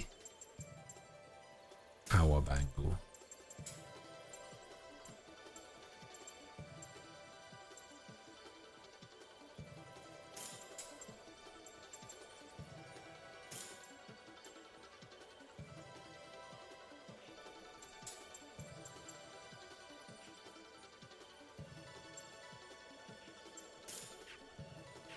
Yeah, I don't know. I don't really know what I'm equipping to people.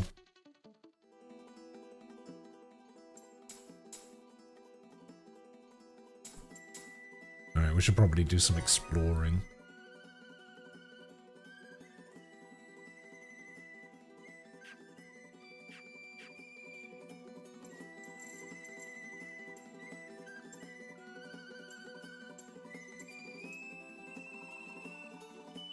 Yeah, we should do some exploring on this inner part, I think. So not that one, not that one. So it's basically here or here. Kind of want to stay away from Nomura, to be honest.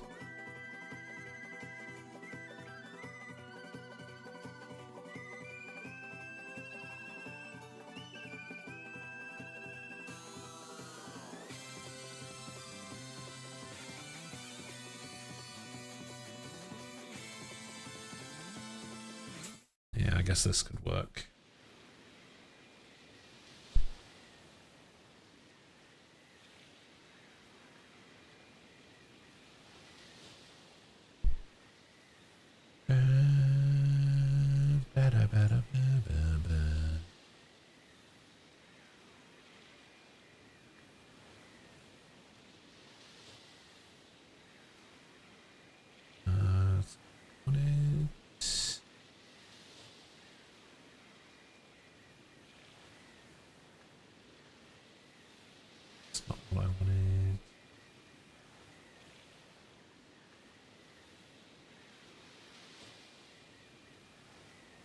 That's what I was looking for.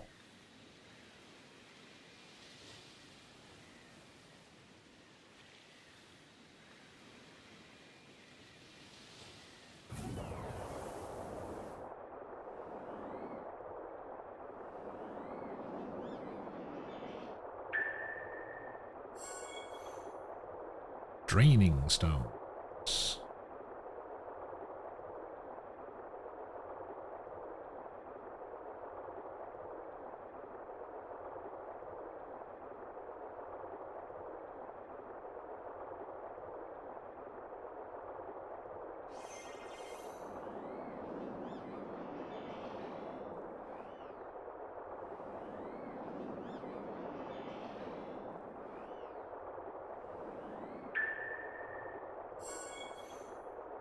Perpetual darkness.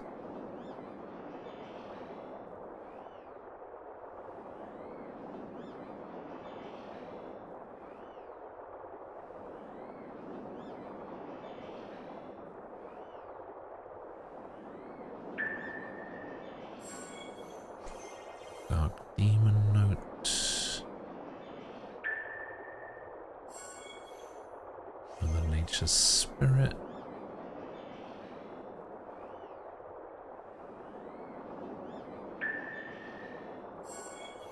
Seed.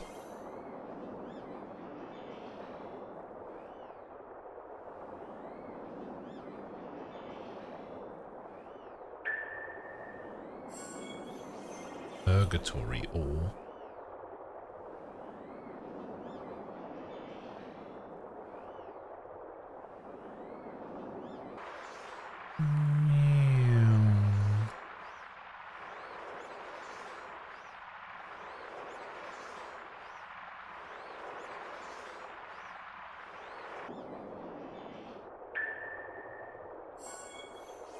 Forbidden explosives.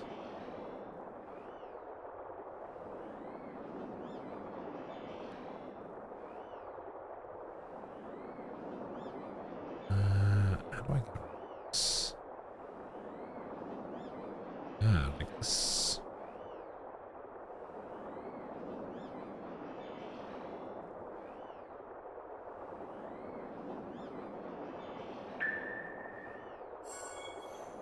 Cape of Illusion.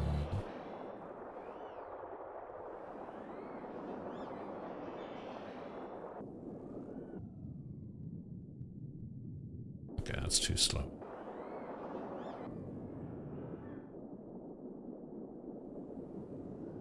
This is regular speed, is it?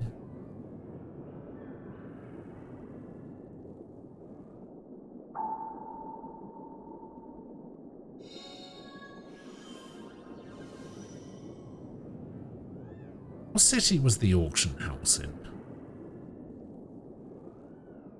Oh, it's in Salmon, isn't it?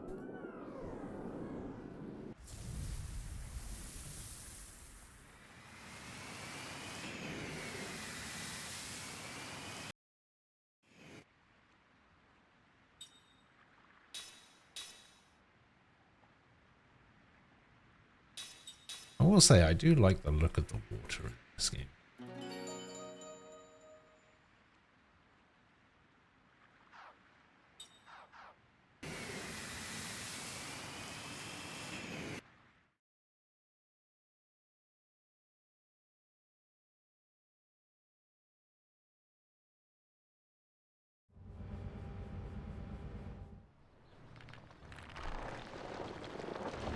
Oh, there it is. It broke free.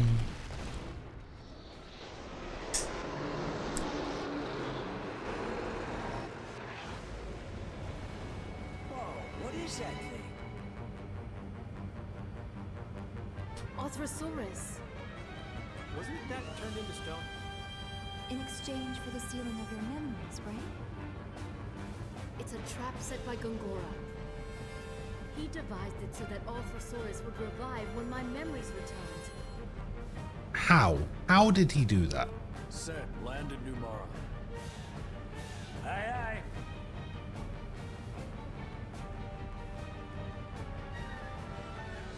This time, Ming, we're gonna help you protect your kingdom.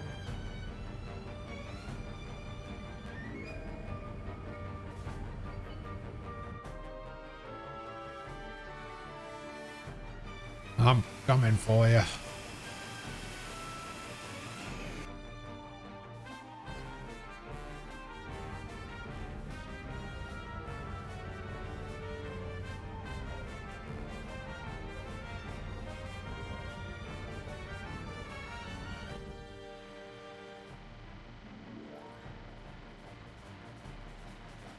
Guess he doesn't know who he's fooling with, climbing on board like this. Set the pirate! Set, stop the ship. We'll take him on right here. Aye, aye, sir.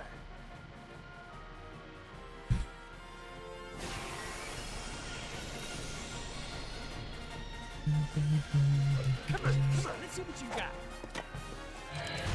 Oh, jeez. All right. East Earth. Earth means wind? No. Yeah, wind. Wind is fire, fire is water, water is earth, earth is wind. Yeah.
Still better off using Gamble, to be honest. Seems like elemental magic is just kind of ass.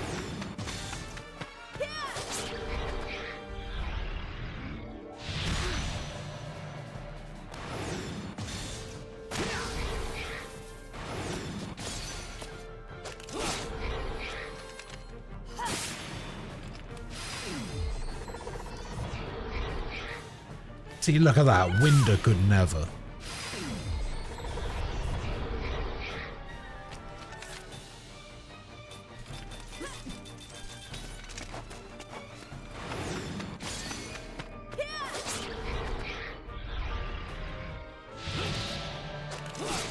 Oh, the counter. Let's go.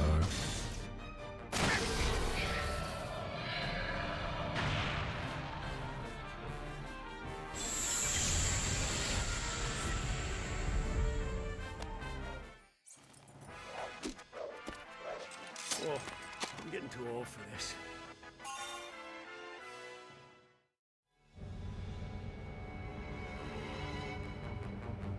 Is that big Hulk headed for the city? Wait, what? The revived Arthrosaurus pack will attack the city of Nomura. Defeat them before they reach the city limits. The game is over if even a single Arthrosaurus reaches Nomura. Approach the Arthrosaurus to begin the battle. You must defeat each one as quickly as possible. If you have trouble defeating them quickly, try halting their advancement by other means, such as putting them to sleep by using magic or rings.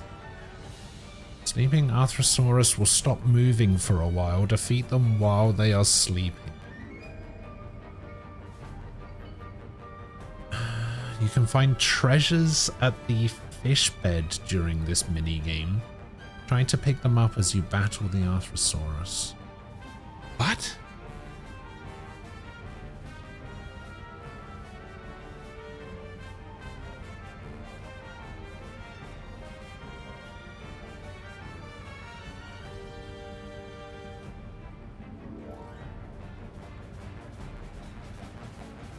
Okay.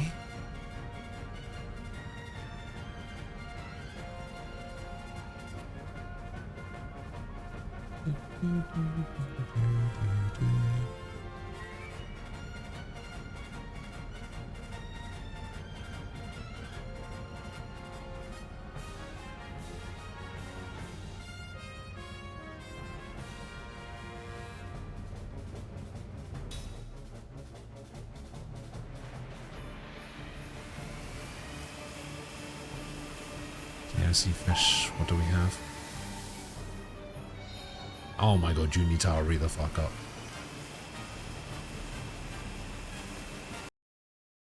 As you battle one of the... Oh, they still move. Oh.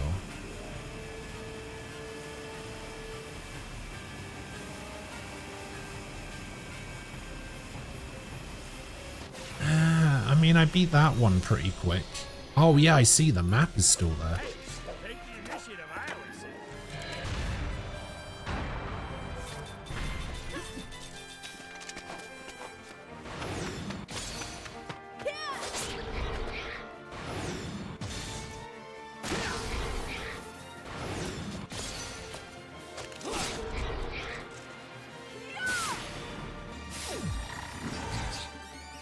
Oh god, 86. Okay. It evened out.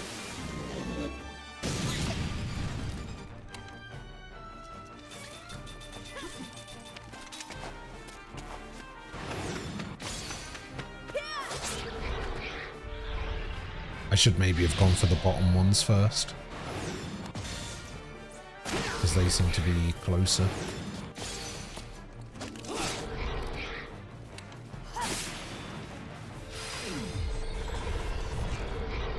$13.21, that's fine.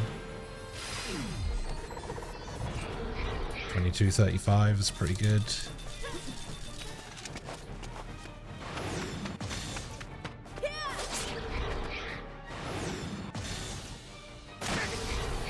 Okay.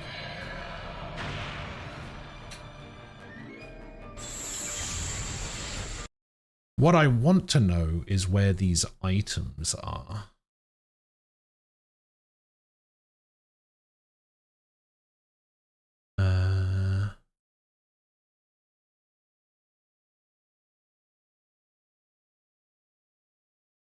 Arthrosaurus.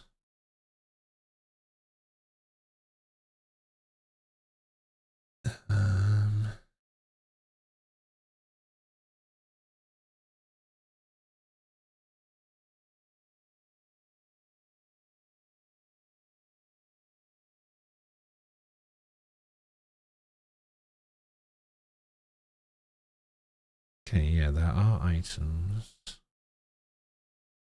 Do you count towards the treasure trove achievement that are located in bubbling fish beds? I say quickly. You can of course always get these from the auction house in Saman. However, if you attempt to collect all of these on the spot, make sure at least 3 of the officers are fallen while 1 is put to sleep. I mean, if I can get them in the auction house, then I guess that's fine.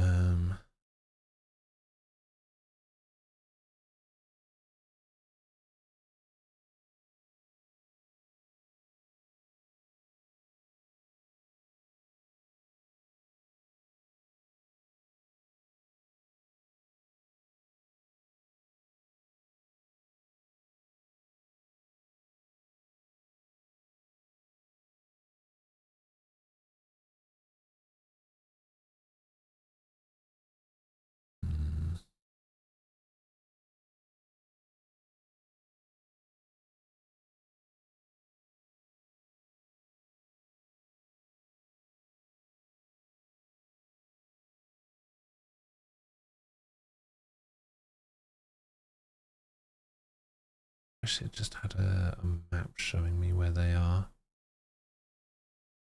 But they do not. Yeah, I guess I'll just get them afterwards.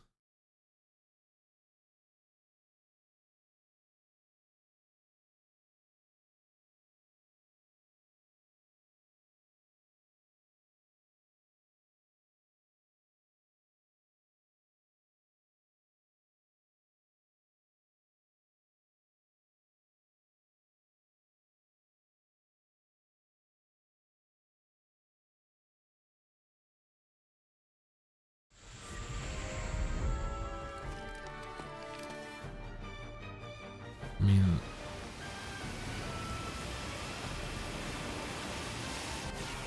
I think I can probably just kill these guys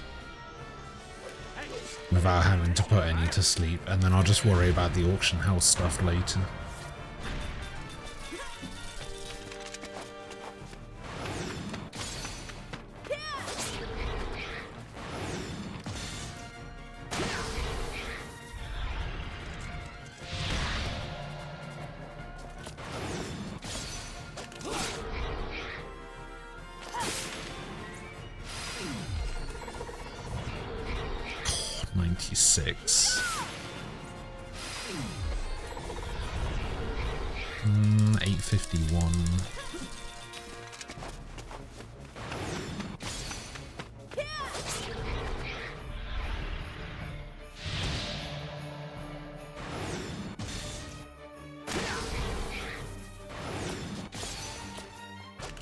I need to go for that bottom one first.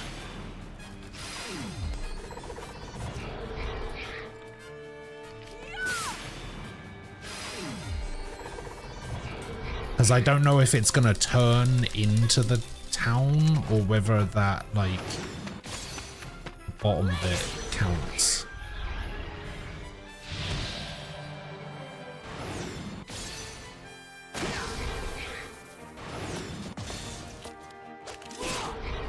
Okay, that one took quite a bit longer than I was expecting.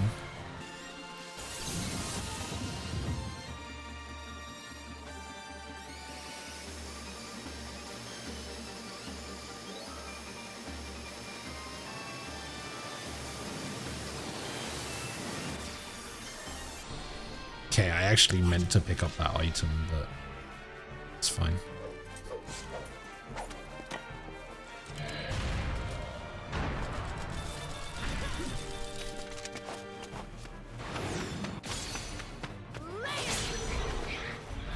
Is the one that I'm fighting still moving? Surely not, right?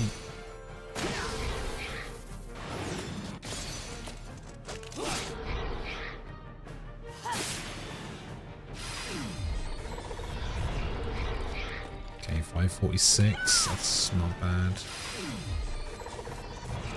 328 is kind of bad.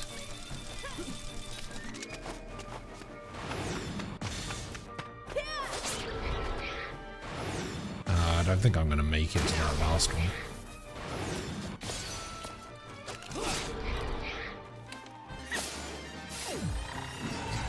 Okay, I need a big hit from you here, Sarah.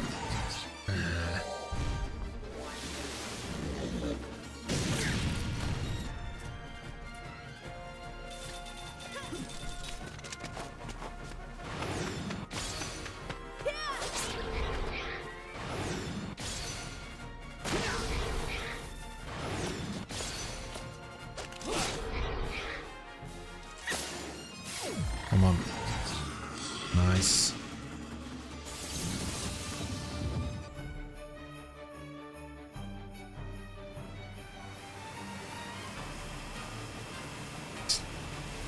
I definitely shouldn't be going for this item, but slot seed. Go, go, go, go, go.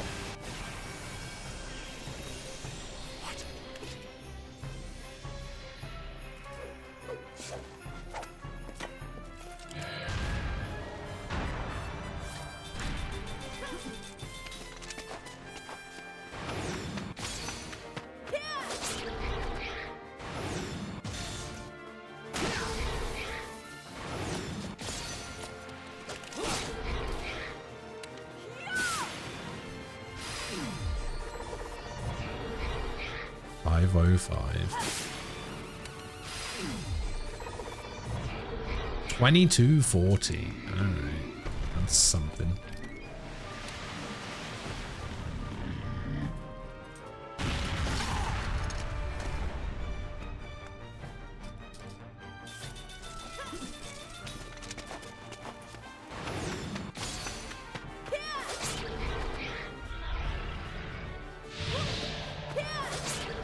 Hey, nice counter.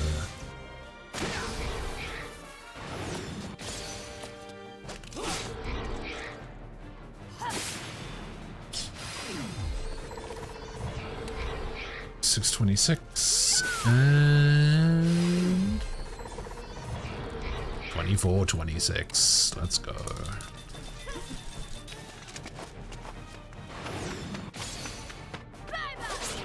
Womp.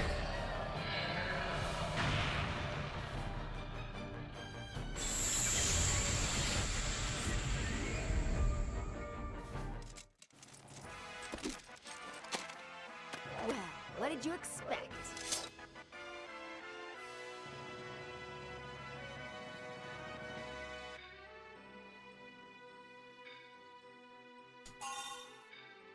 Double loot.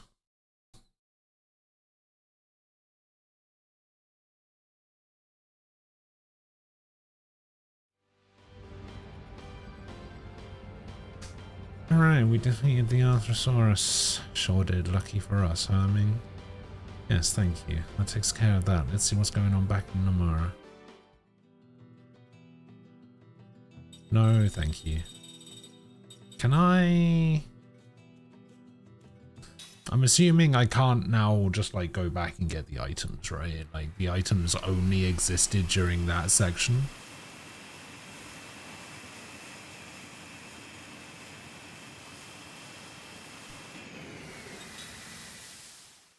In that case, let me take a little trip to Saman.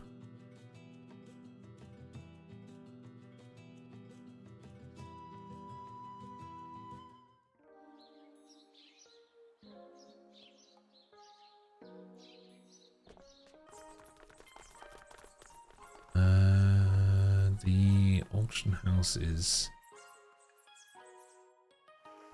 here.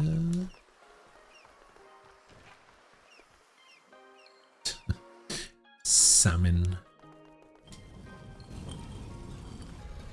I think I have to talk to this guy. How does this work? Suffers all kinds of treasure unearthed from dungeons around the world by the famed treasure hunter. Attack him. Items placed on the auction block go to whoever places the highest bid.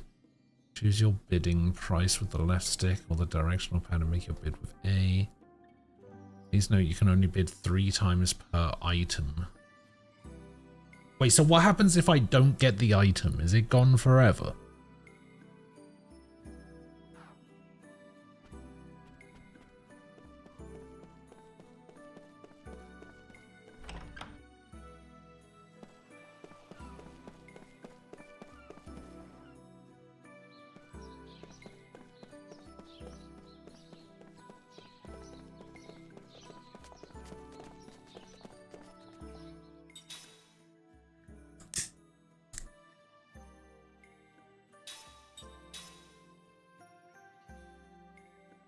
I don't know what that means. I don't even remember if I went to an auction house in FF6.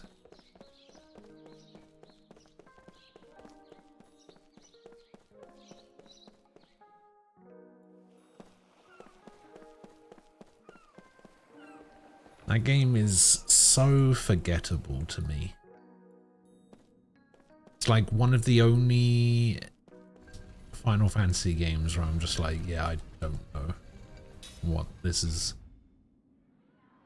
all about. 5 demon sculptures offshore Namora. So that'll be one of the items that I missed.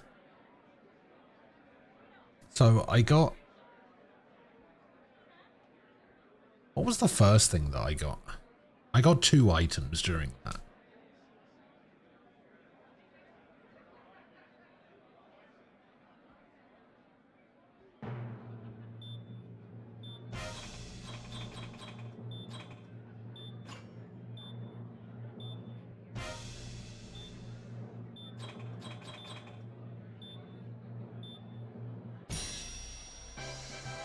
Hooray! I got it.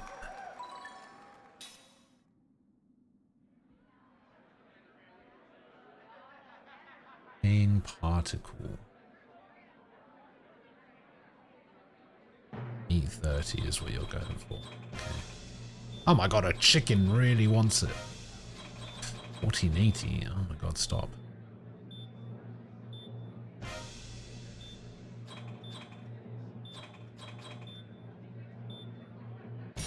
Alright, fine.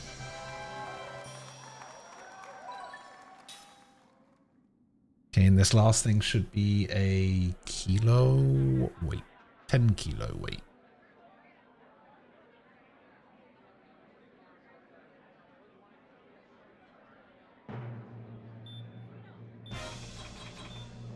How much? 35? 37? I'll pay 5 for it.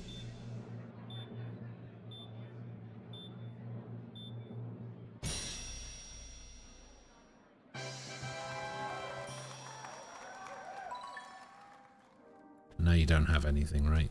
Okay. So those were the 3 items that I missed. That's good. That's good. Cool, cool, cool.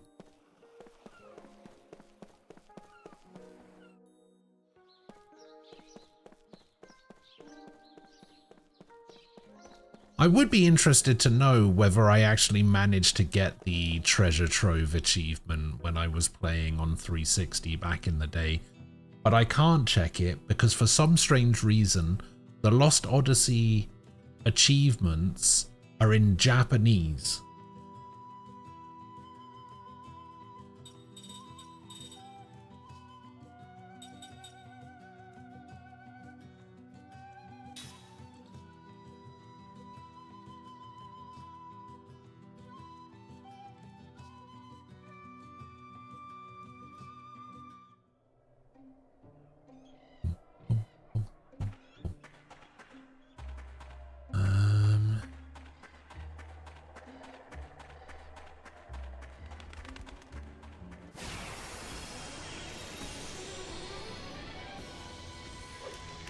Say your prayers.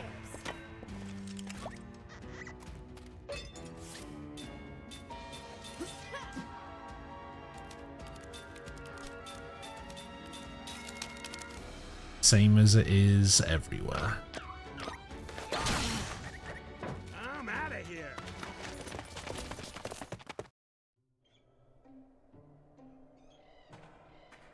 Okay, so it wasn't there, was it? There? Oh no, it's here. I knew there was one of these here.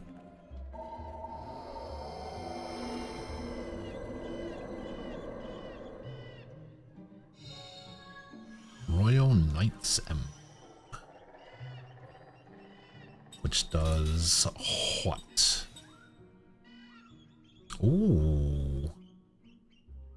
Max HP up 4.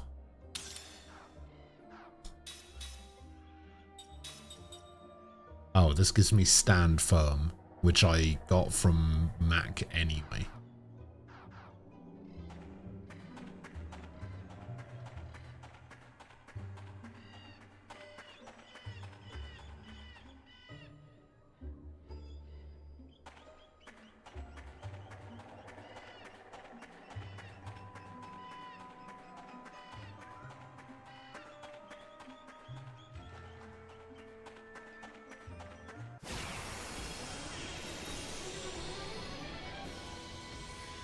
We've taken the advantage.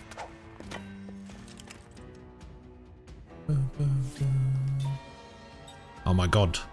There's another silver Calaron. But I don't think this one gives as much, does it?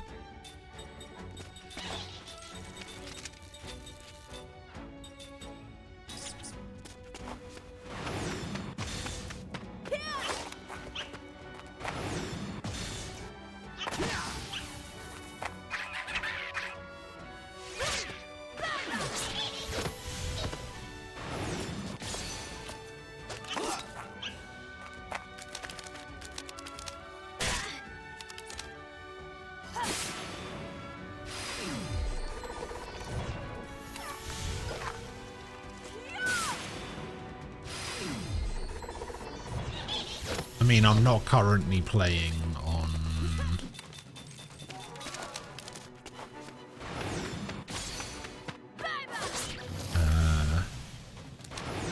Xbox.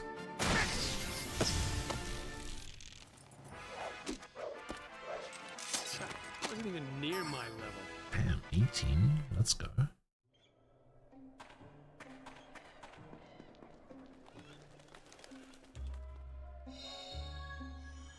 Ogre Bangle. What does the Ogre Bangle do? Ooh, attack boost 2. Let's go. The authorities are closing in. Oh, yeah.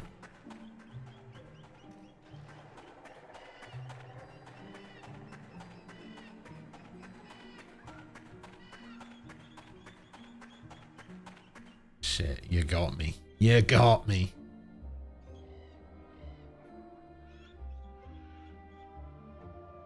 The thing is, even if I go onto the Xbox website, for example, and I look at my profile,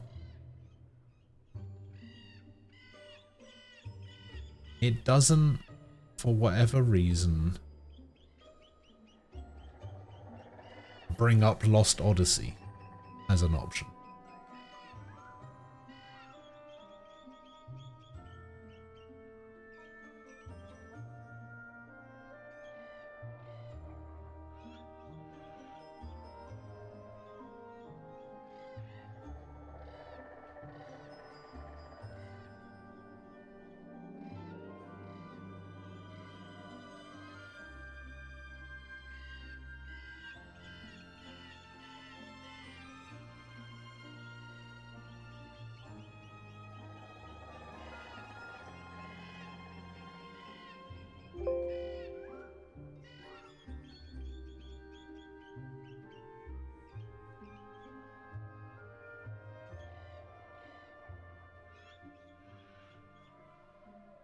I think I was looking at it the other day when I was playing.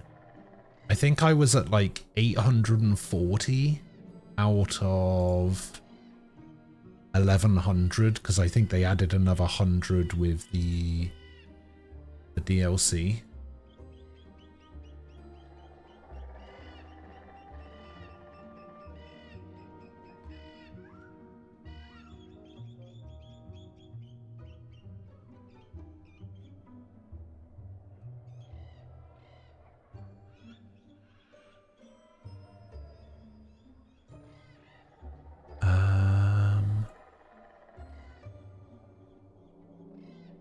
Yeah, it shows Outer Worlds as my last played game for some reason, despite the fact that it wasn't.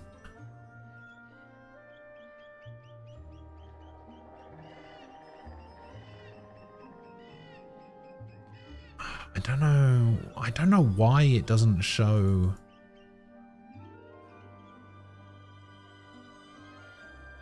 doesn't show that.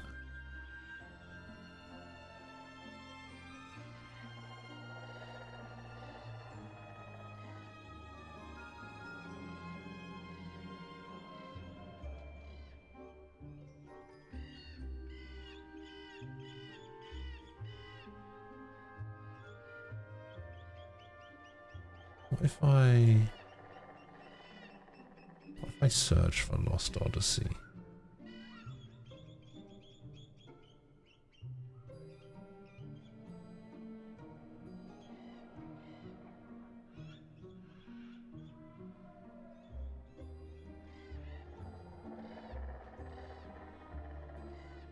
Oh, it's not available on cloud. Great, I don't care. Just show me my achievements.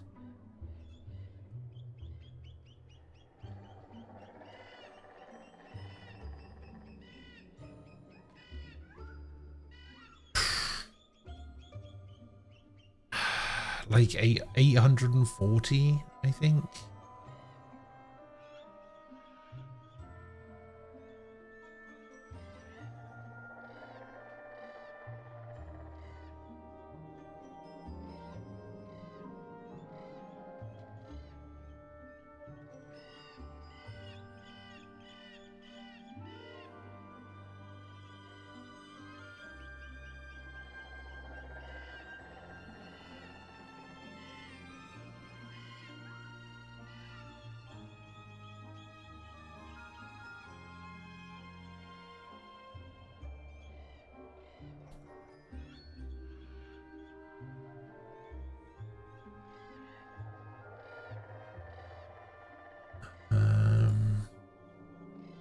Here we go. Let's have a look at this. Achievement log. Oh, that was from so long ago.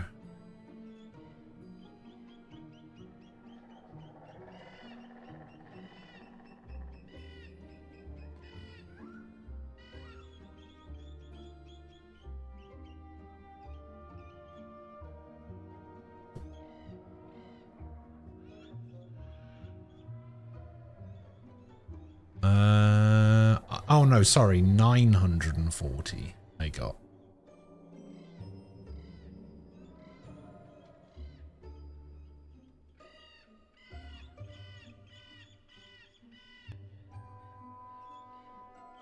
I did not get treasure trove.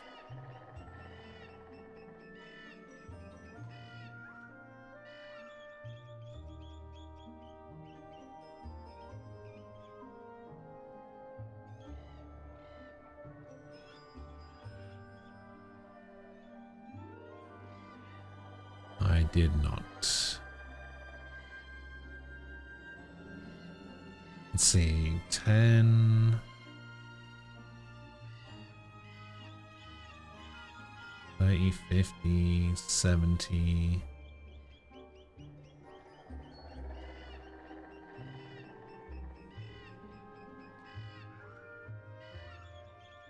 90, 110... Yeah... Oh, actually it looks like I did a bunch of the DLC as well. It looks like the only thing I didn't do in the DLC was beat the boss.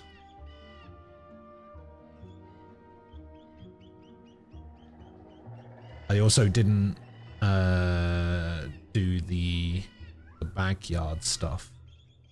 And then the only other achievements that I was missing was treasure trove and mastering all skills on the immortal characters.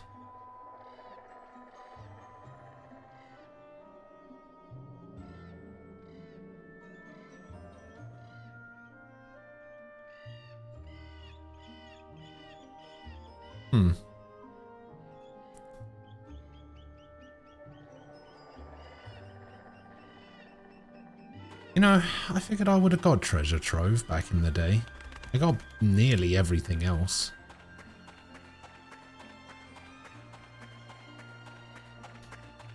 I didn't get it either, so I missed something. So I checked a few areas, decided to do it methodically from the start to the end. It ended up being like the 3rd treasure in Aura. Nice.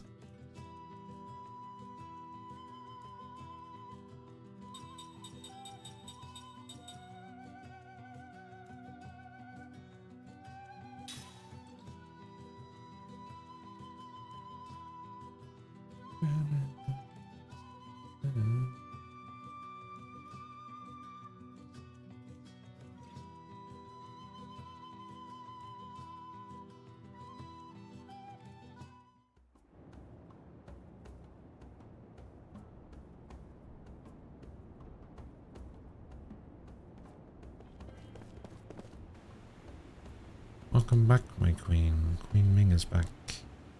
You're popping around you. Why don't you say something to them?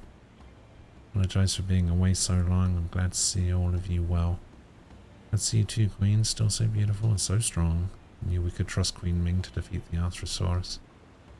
Moira is saved. That's all thanks to you. Thank you so much, Queen Ming. So happy our queen is back. Hopefully you'll put General Canis in his place. Canis, huh? Guess your absence must have turned him loose. Well, now what, Ming? Are you going to go back to the palace? Canis may have some kind of trap set up. You alright? I have an important task to take care of. You do?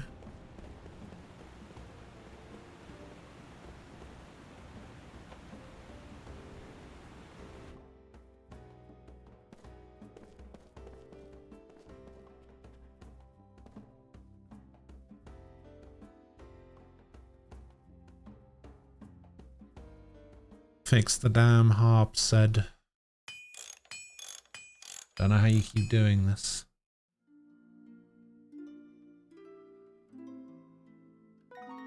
"19 Cape of Illusions."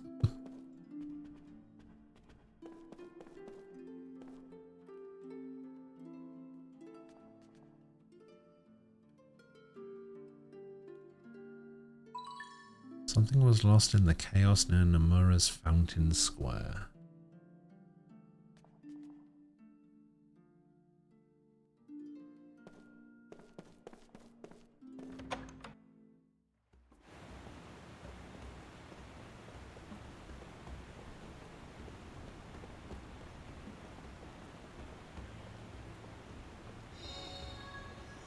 Found it. Refresh us.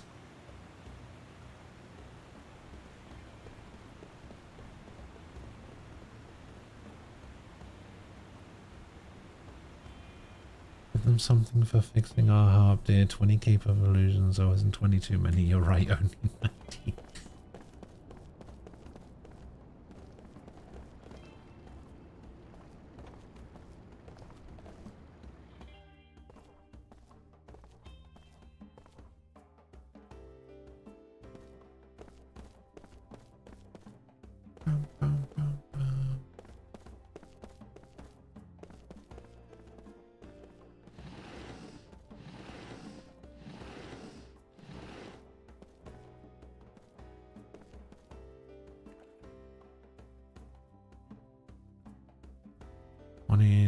What are you doing? I have extremely valuable merchandise over there. Valuable? You mean this? That? No, I mean, could just say it's just a memo. I'm afraid it wouldn't mean much to anyone besides me. It says something about some business deals with the Namuran military. Lots of money, it seems. You made quite a profit, didn't you? Oh no, I mean, really, I took a loss on the whole affair. The Queen was against expanding the military budget, so General Canis asked me to help him, under the table. He demanded huge discounts in exchange for his tacit approval of my business. Damn, didn't let anything stop him, did he? General said he managed to keep all the military upgrades within budget, including the arming of the White Boa. But, oh, please forgive me, Your Majesty. I know the sales of weapons and armor is strictly prohibited under your peace policy. Of course, I'd never sell arms to anyone suspicious. I'm in full agreement with Her Majesty's policies, absolutely. I only sell to people who appreciate these weapons as art or to those who have pressing need for it. Why not just let it go? With a total ban like that, it's only natural you'd have things like what Canis was doing. I have no time to pore over policy details right now, therefore I shall leave this particular affair for another time. However, if you have any further illegal dealings with the military, I will have your case a personal... make your case a personal priority. Do you understand? Of course. Thank you, Your Majesty. Please accept this as a symbol of my remorse.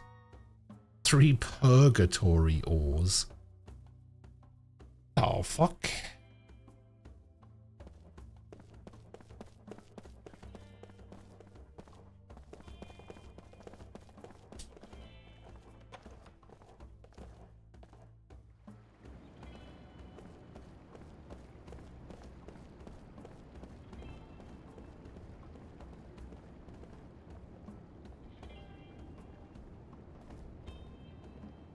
My mum's so slow, she really ought to stay home and take care of the housework instead. She's getting too old for this.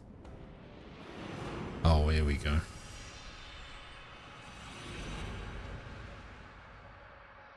It's dream time.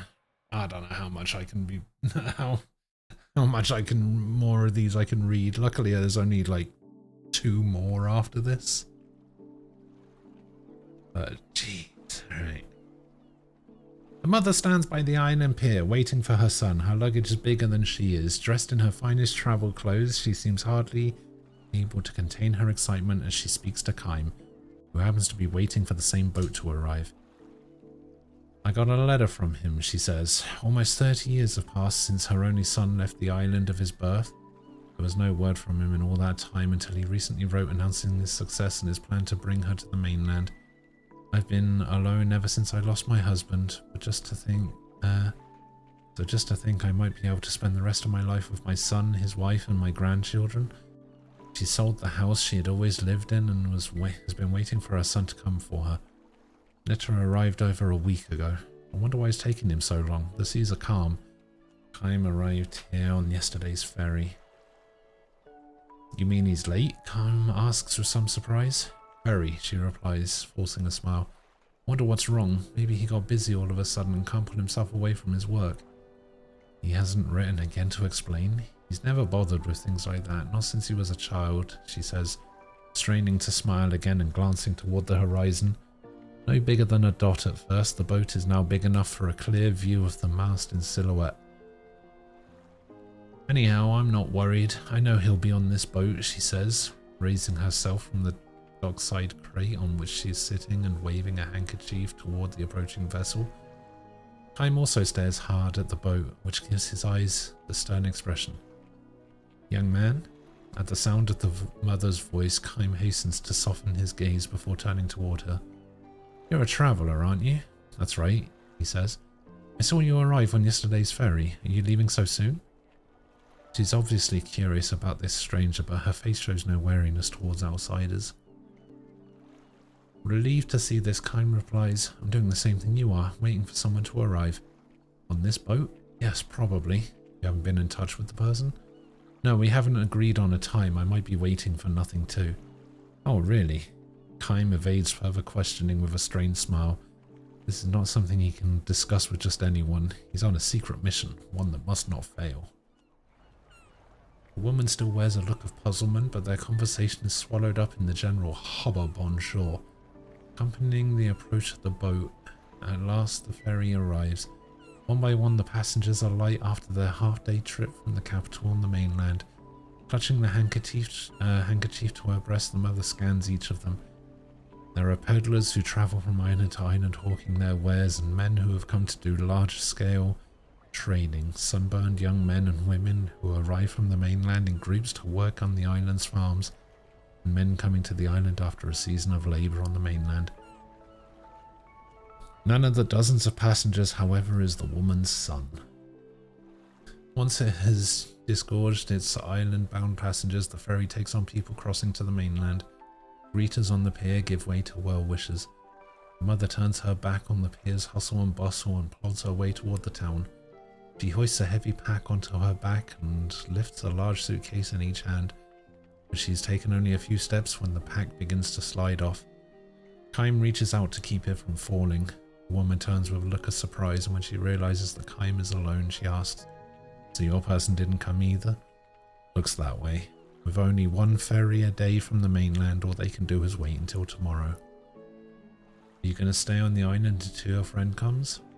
I might have to. You could run up quite a hotel bill that way. I'm alright, I'm used to camping out. Camping out, she exclaims with a look of amazement. Then she smiles and says, oh well, you're young and in good condition. A few days sleeping outdoors shouldn't be too hard on you. What are you going to do, ma'am? Go back home? I wish I could. I sold my house last week. I was so sure my son would come get me right away. A hint of discouragement clouds her face, but she quickly recovers her smile and continues. The money I got for the house is a nice little bundle, so I've decided to spend freely for a change. See that large hotel over there? I'm staying in their biggest room and taking it easy all day and all night too.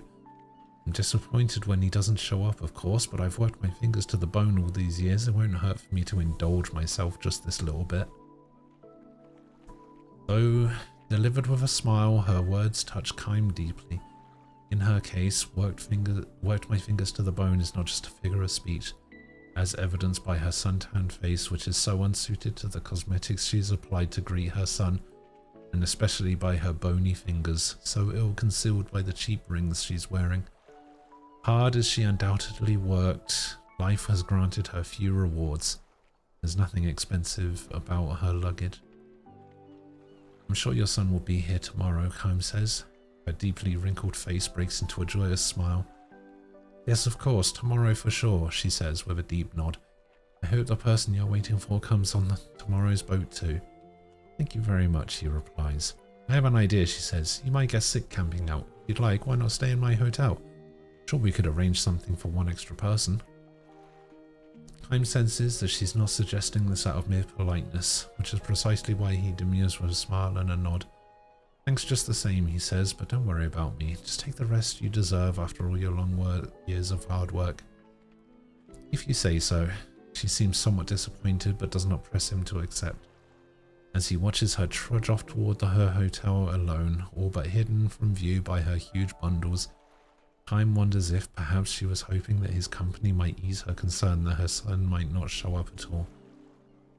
Even so, he decides not to chase after her and retract his refusal. He's the wrong man to spend time with a mother whose only dream is to have a happy old age. Most likely when tomorrow's boat arrives, she will finally be reunited with the son she has longed to see all these years. The person that Kime is waiting for is almost certainly will also almost certainly cross over to the island tomorrow. The mother will undoubtedly shed great tears when her reunion takes place.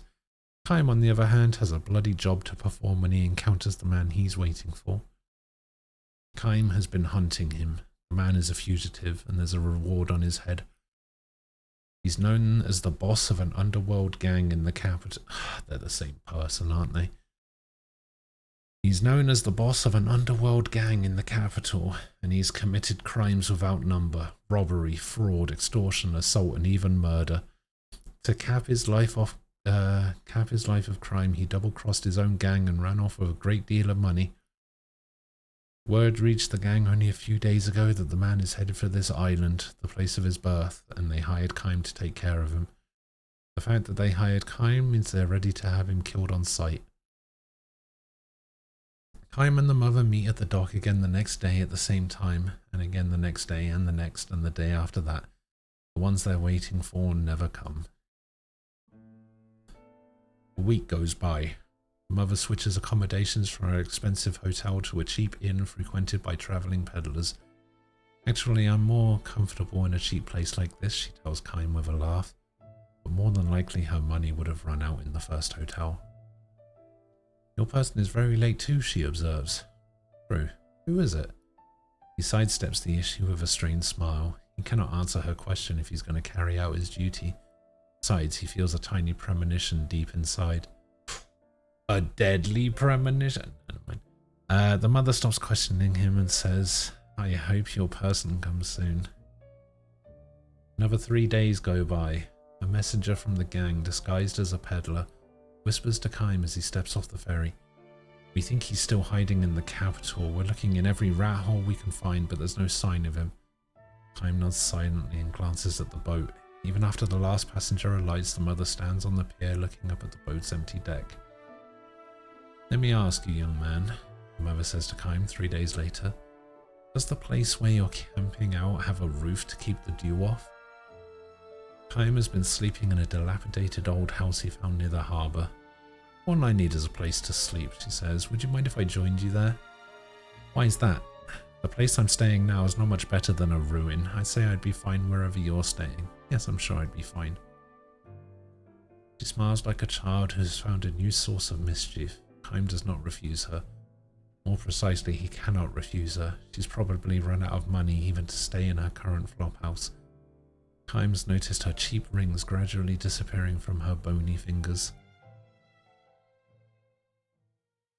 As they pass the night in the abandoned building, the moon with their only source of light, the mother, without prompting from Chaim, spills out her memories from her son. They are by no means pleasant memories. Known as a roughneck, even from his earliest years, the boy was hated by all the neighbours and caused his parents a good deal of shame. He would steal our money, stay out all night partying, and before we knew it, he was the #1 thug on the island.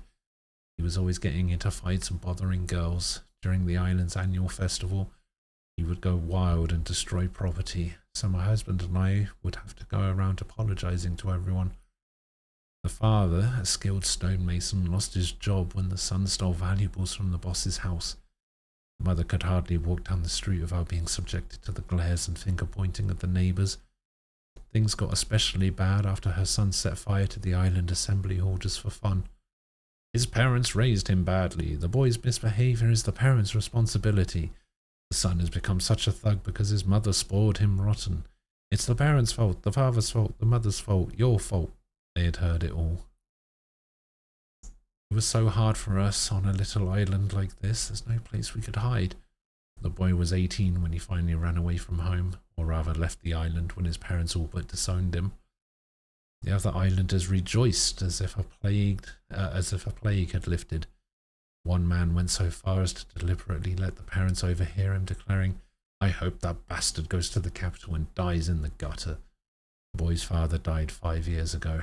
At the very end, he would not forgive his son, and in his final delirium, he was still apologizing to the islanders. But still, to a mother, any son is the baby she once carried. I never heard a word from him, but I went on praying that he would stay healthy in the capital, that he wouldn't catch whatever epidemic was going around, that he wouldn't get into fights, but that's just me, I guess. She gave Chaim a bitter smile. Maybe it's just me being a mother, she adds. You have parents too, I suppose. Of course you do, everyone has parents. True. Are your father and mother alive and well? Chaim bows his head in silence. On a journey with no clear beginning and no definable end, Chaim is unable to answer a question like this. Instead, he asks the woman, "What's the first thing you'll say when you finally meet your son?" Good question, says the mother. After thinking it over a few moments, she replies, "I won't actually say anything. I think I'll just hug him and say nothing at all. I'll hold him tight and let him know how glad I am that he's alive and well." Just supposing, though. Chaim presses her gently. If you knew that he had lived a less than exemplary life in the capital too, would you still give him a hug? Her response was instantaneous. First I'd hug him, and then I'd give him a good talking to. She smiles shyly at Chaim and adds, "That's what being a parent is all about." The next morning she runs a high fever. She may have survived the dew, but the night in the dilapidated building has taken a toll on the old woman's health. Even so, when it's time for the ferry to arrive, she struggles to her feet and heads towards the pier with uncertain steps. Alarmed, Chaim holds back. "You're in no shape to be going out," he says. Despite his attempts to bring down her fever with cool spring water from the forest, it's as high as ever. Her laboured breathing has taken on a congested rumbling. "I have to go," she insists. "My son is coming for me. I'm going to see him." She sweeps away Chaim's restraining hand, but the effort causes her to lose her balance and sink to her knees. "If he's on board, I'll bring him here," Chaim assures her. "Tell me how I can recognize him." Cradled in Chaim's arms, half delirious with fever, the old woman mutters, "On his left cheek. Before he left the island, he got into a fight. Somebody cut him. He has a scar." Chaim nods and lowers the old woman to a straw mat spread on the ground. She fights back a sigh and closes his eyes momentarily. Then he stares hard through a small window at the ferry dock. His suspicions were right after all, though he was sure of it last night. Kime was given a written description of the man when he took on the assignment from the gang. There could be no doubt. Scar on left cheek. The ferry is approaching the harbour. The pier is showing signs of activity. Kime starts for the door. Behind him he hears a woman saying, "Please, don't kill him. Don't kill my boy." Kime stops short, but instead of turning around he bites his lip. "I don't know what he did in the capital. Don't kill him. Please." So she knows too. She knows everything. "If you have to kill him, if you absolutely have to, please, before you do it, let me just..." Kime leaves the ruin in silence. His steps are uncertain as he makes his way in the blinding glare of the afternoon sun. This time, the man is there, trying to lose himself among the travelling peddlers. The man with the price on his head and the scar on his left cheek steps down to the pier. He's far more emaciated than Kime's written description would have led him to believe. No doubt he's exhausted from his years as a fugitive. Still, he's fulfilled his promise to his mother by coming back to the island of his birth. His eyes dart fearfully over the pier. His expression changes from that of a man searching for someone to the panicked look of a child who's become separated from his parent. Kime slowly plants himself in front of him. The man knows nothing of Kime's mission, of course, and he has never met him before, but he has the instincts of an inhabitant of the back alleys. His face freezes, and he turns to flee. Kime grabs him by the shoulder, but lightly, in a way that would make an onlooker think he was witnessing a joyful reunion of old friends. The man tries to shake off the hand to no avail. It would be easy enough for Kime to kill him on the spot. His eyes show that he has no strength left to fight. Kime has far more experience than the man does at surviving potentially fatal encounters. The man knows this. "If you're going to kill me, get it over with," he snarls. "But if you've got a trace of kindness in you, you'll give me one last chance to do something good for my mother. It won't take long, just let me see her once. Then you can do whatever you like with me." Kime lets his hand drop from the man's shoulder. He's not going to run away. "So I didn't make it after all," he says with a forced smile. His face tells Kime that he was probably resigned himself to his fate. It suggests, too, an air of relief at having finally brought his life as a fugitive to an end. "How many men have you killed?" he asks Kime. "I don't have to answer that.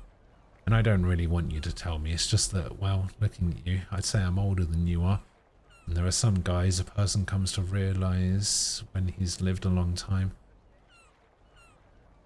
Some things a person comes to realize..." Okay, yeah.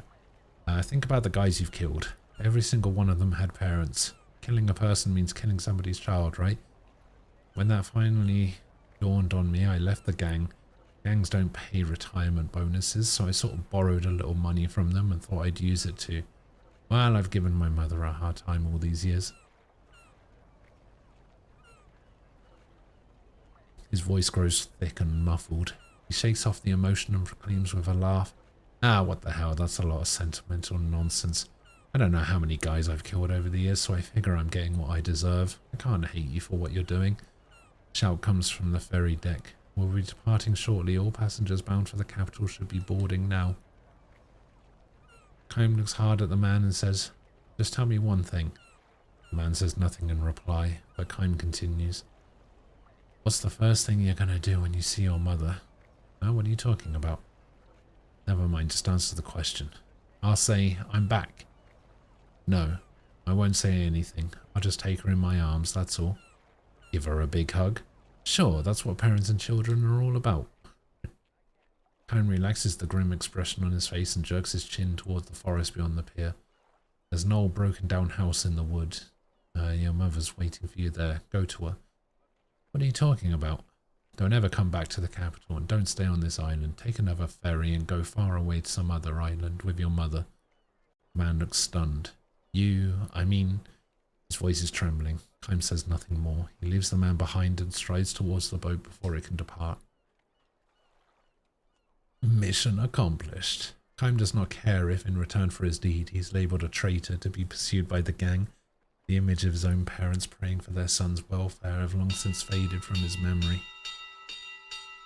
Pulling out, please hurry, come the cries of the ferry's crew. Oh, I was reading the rest of that. Ah, fuck. Van, hello.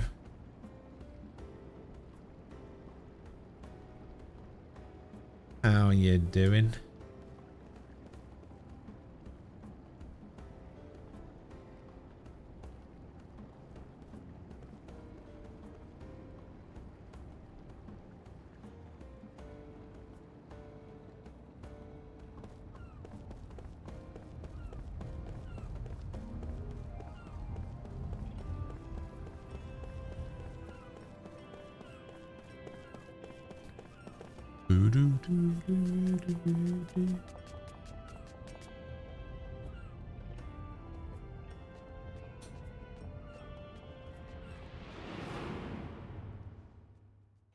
Another dream.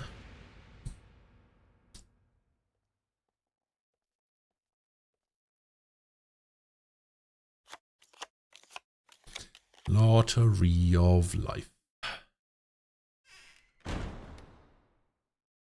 Not great today, I'll tell you what. I'm here to try and change that. Oh man. That sucks.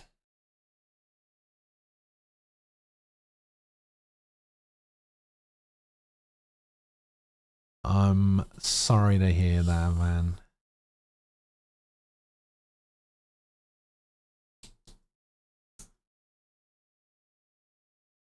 And I'm sorry that you have to rely on me to try and change things.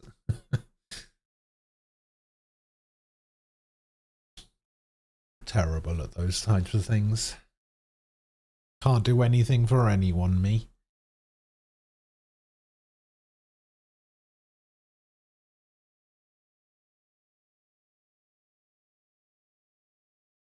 Having kids is like playing the lottery. That was how the police commissioner put it, with a grim smile and a sigh. He was the man in charge of domestic security. Sometimes you pick a winner and sometimes you pick a loser. Life's like that, you can't control it. Time responded with a silent nod. Not that he was convinced that you could divide people into winners and losers. But that was how they did it here in this country that was the size of a city. He had no choice but to recognize it as reality, because the man who kept the peace here believed it. This nation was known for having the best public safety of all the countries in the region. Every kid in there is a loser, he spat out, jerking his chin toward the juvenile prison visible from his office window. Built to hold young criminals, this was the largest and most strictly run and most closely guarded prison to be seen in any of the neighboring countries. Its treatment of its young inmates was also the harshest. You're a foreigner, Kime, so you may not approve, but we have our own way of doing things. You see, Kime said, losers are losers. There's nothing you can do to make losers into winners. It's never going to happen. Far from it. If you coddle losers, they'll turn into bigger losers and give the decent people a lot of trouble. See what I mean? It's one way of looking at things. Kime's deliberate irony was lost on the police commissioner. No, it's the only way, if you're going to have a safe, peaceful country, he declared. And we'll expect you to abide by this view too. Kime has nothing more to say to him. If he were to insist on confronting the police commissioner, he might be seen as questioning the authorities, which would land him in the adult prison. This would be easy enough to bring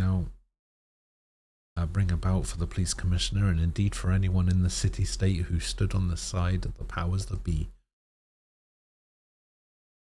The commissioner glanced towards the juvenile prison. They built that place 80 years ago, which is to say the very first building they made when the present political system came into being was a prison to throw young offenders into. Kime knew this. For Kime, whose life went on forever, events of 80 years before could well have happened yesterday. 80 years earlier, this country had experienced a coup d'etat. The revolutionary government ruled the people under a military dictatorship and jailed every last person suspected of disturbing the peace and order. The government was especially wary of younger criminals. There's a limit to how serious a kid's crimes can be, but let them get away with those and the next thing you know, they'll be doing really bad stuff. They might be satisfied with shoplifting at first, but soon they're into burglary, muggings, they start using weapons, and in the end, they think nothing of killing people. You have to nip them in the bud. The kids sent to prison were fed the absolute minimum to keep them alive. No doctor saw them if they fell sick or were injured. Subjected to such harsh imprisonment, they succumbed one after another, and more than a few of them ended up as cold corpses pitched out the back door. Whenever one did manage to serve out his term and return to the outside world, he found it impossible to erase the brand of loser. Children with criminal records were soundly rejected by respectable society. The social system was structured in such a way that nothing worked for them. Employment, marriage, even finding a place to live. Expelled by society, these boys and girls returned to crime as a way to stay alive, eventually ending up in adult prison. With a bitter smile, the police commissioner said to Kaim, "I'm sure this all sounds terrible to an outsider like you." Kaim answered with a slight nod. This only served to increase the bitterness of the commissioner's smile. "I know what you're thinking," he said. "To tell you the truth, I sometimes think the system is a little too harsh on them too. But you have to realize that we're not just punishing bad kids, we're also holding them up as an example to the good ones. What would they think if they saw the ex-criminals out on the street again walking along like nothing ever happened? They'd figure that even if they got their hands dirty and spent a few years in jail, they could just go back to their old lives. That society's punishment is no big deal, that they can get away with murder. We wouldn't want our kids to be like that, would we? So the only thing is for us grown-ups to teach them. Look at those guys, we can say. All it takes is one bad deed and your life is over, so you'd better listen to your parents and teachers and be good." He definitely had a point.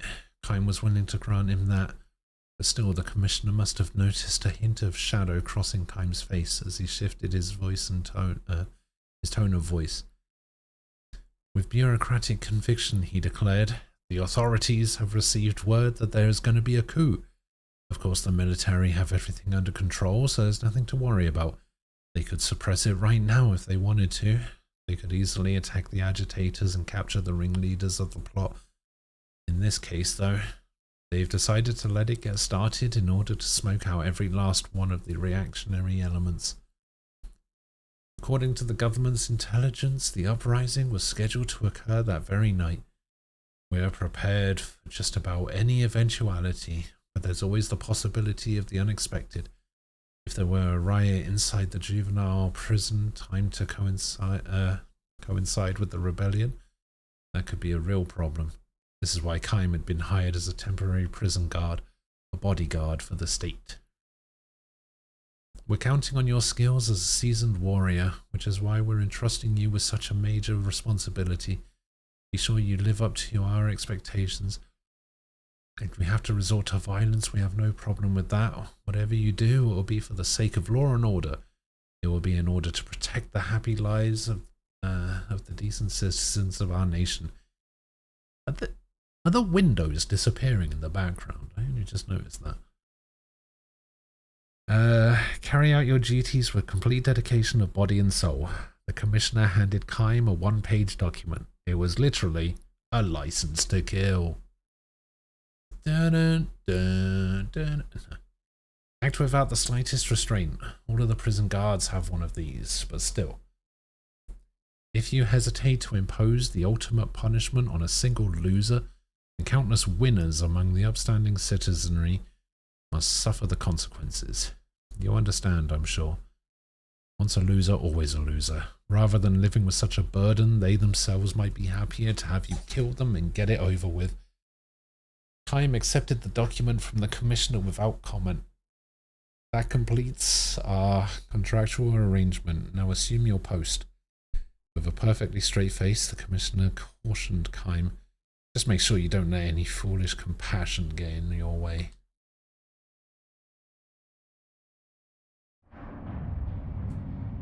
The season was midwinter, but Kime found no hint of fire burning in the juvenile prison. In their tiny solitary cells, the young inmates wrapped in ragged blankets lay helplessly in the dark. Painful moaning came from one cell, suggesting its inmate might be running a fever. From another came unbroken, shrill, mean laughter that could only be the person's mind.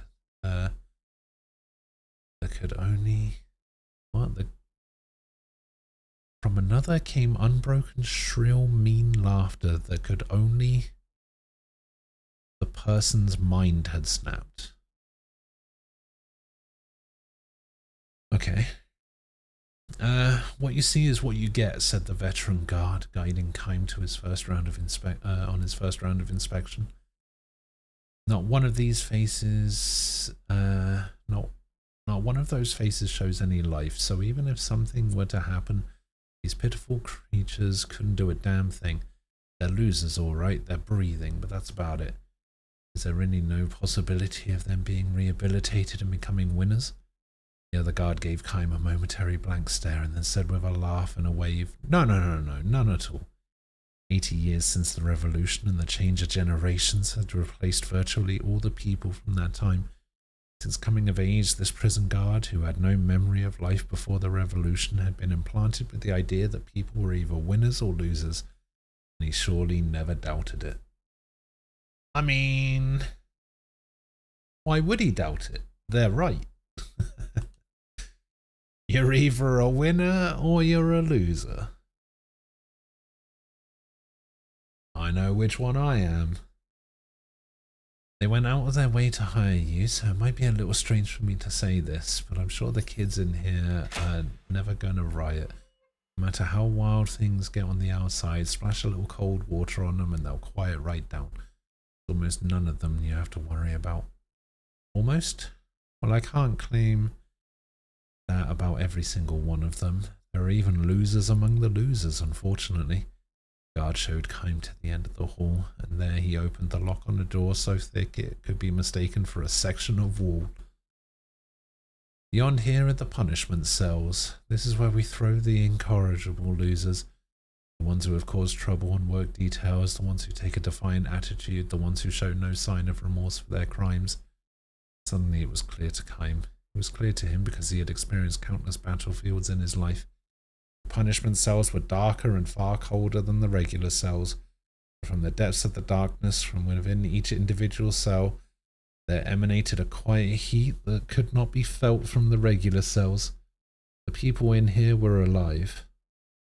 They were not simply breathing, they were alive with real passion. The crimes that originally got them locked up here were nothing much, a little burglary, some purse snatching, flashing a knife, stuff like that. They had just quietly served out their terms, they'd be out now, living obscure lives somewhere. Instead they resisted and kept resisting. They called for better treatment of inmates. They appealed for an end to discrimination against former prisoners. The number of their crimes multiplied until it became clear they could never get out of here alive. They'll just go straight from here to the adult prison when they grow up. It will be 20 or 30 years before they can breathe the outside air again, if they can live that long, which would be quite an accomplishment. The guard concluded with a belly-shaking laugh, which was interrupted by a voice echoing from a dark cell. Stop that laughing. It was a quiet but commanding voice, and one that retained a hint of boyishness. A look of fear crossed the guard's face, though he quickly reverted to a sneer. This is the biggest pain we've got, he said. His name is Diran. They say he was the leader of a gang of juvenile delinquents on the outside, but here he's just a noisemaker. The guard picked up a bucket of water from the corridor floor with a thin sheet of ice on its surface and heaved the contents into Diran's cell. This is what works best on these kids. Behind the bars, the drenched boy had rolled himself up in a ball. This should be enough for them to freeze to death, but the water itself freezes again in the early morning, so then their hair and eyelashes and any other hair that they've got gets coated in ice. Some of them are lost fingers and toes to frostbite. The guard laughed again. Diran lay there curled up, but his eyes were shining with such intensity.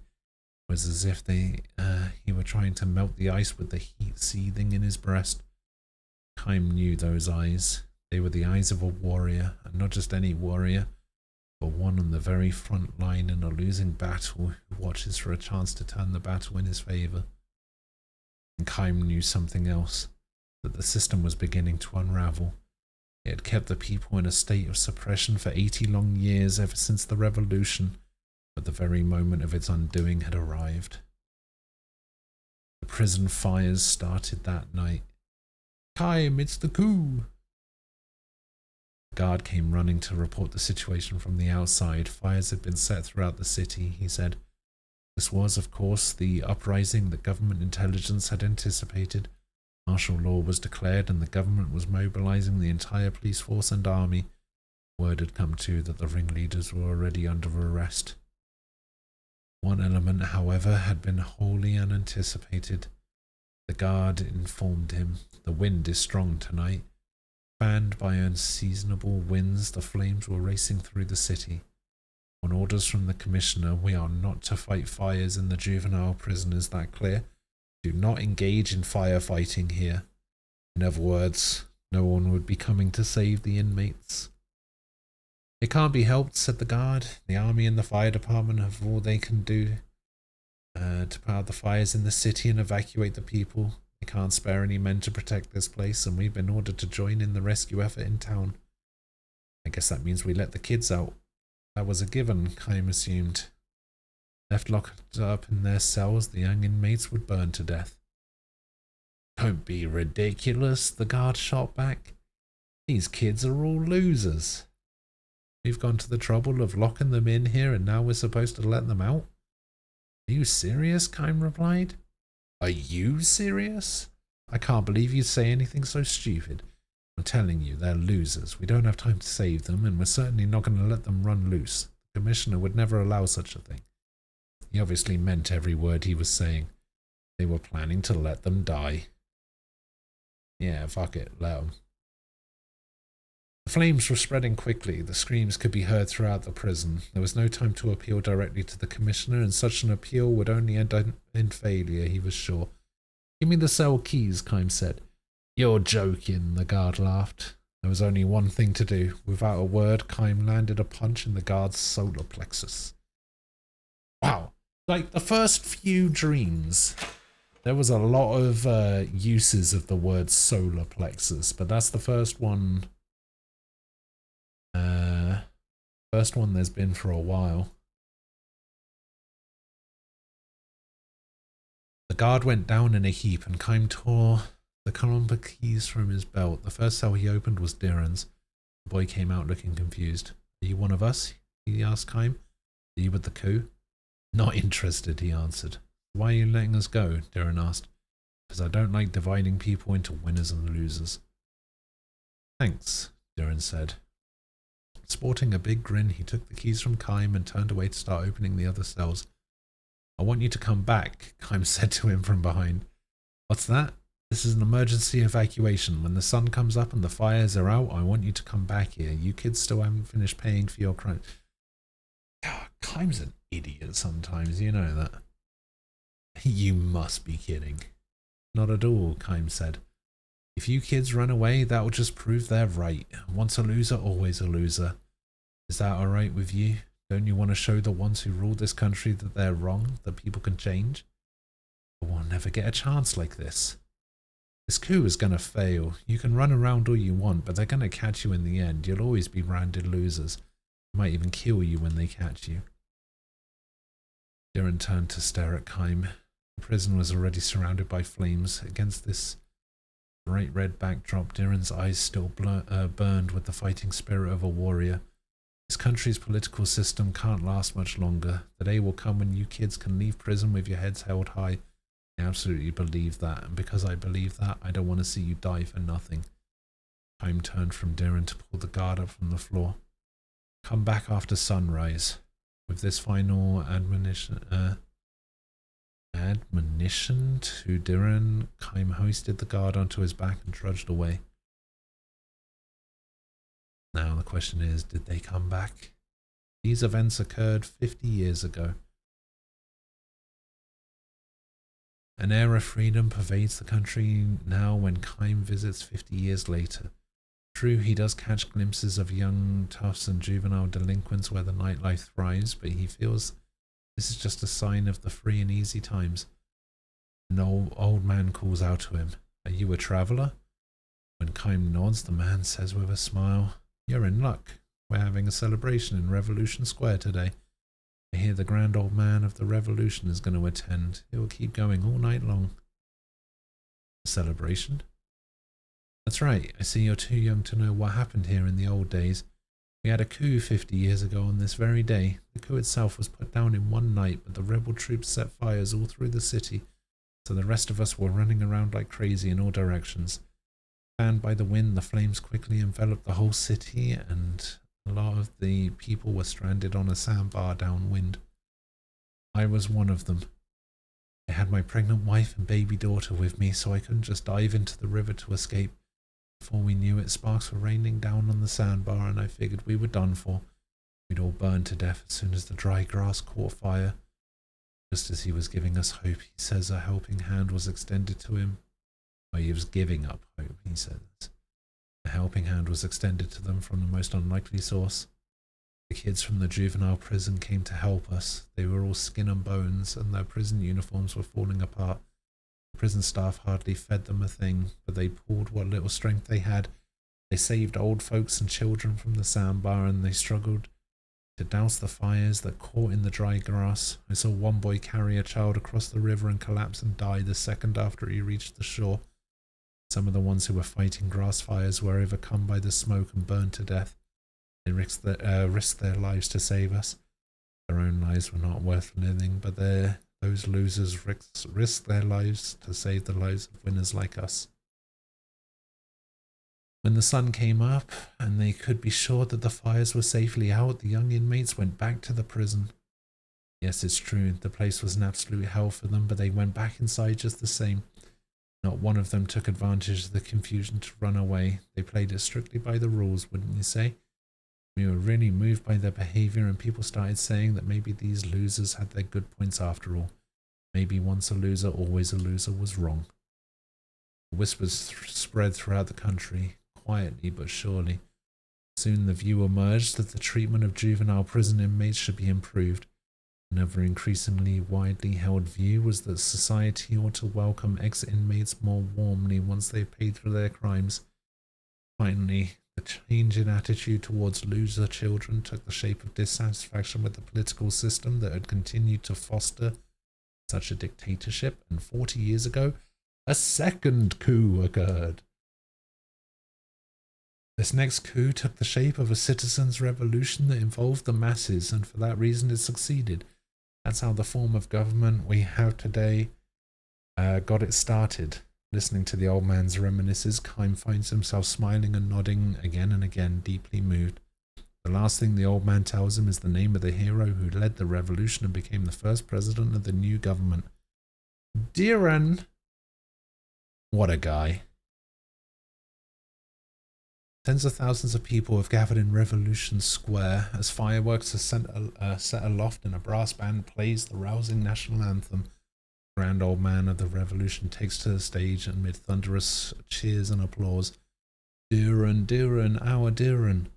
Advanced in years now and having long since removed himself from the centre of politics, Diran was still that youthful fiery gleam in his eyes. There's no way for him to spot Kime among the assembled throng, and even if he were to notice him, he could never imagine that this young man, unchanged from 50 years ago, was the temporary prison guard on that fateful night.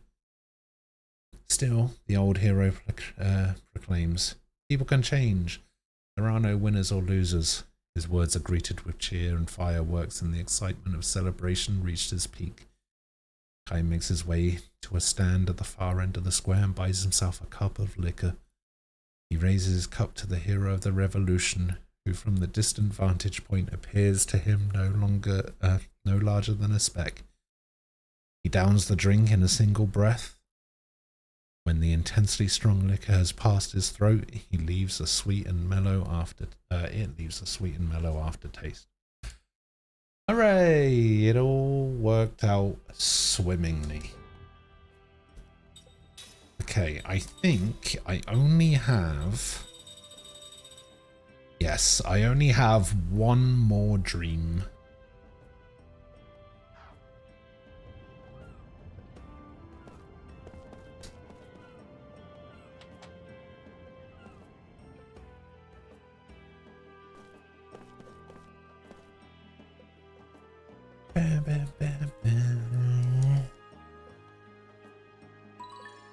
The treasure from the east is hidden deep inside the Temple of Enlightenment.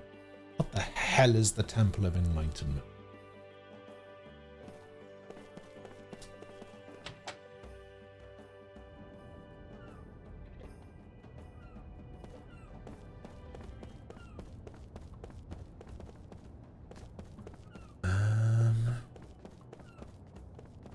Oh, I see. I see. The bridge is up. Why is the bridge up?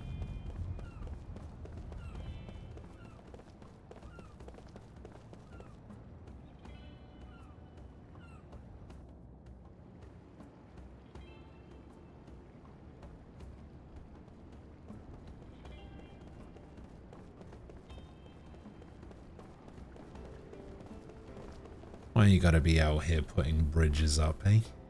Eh?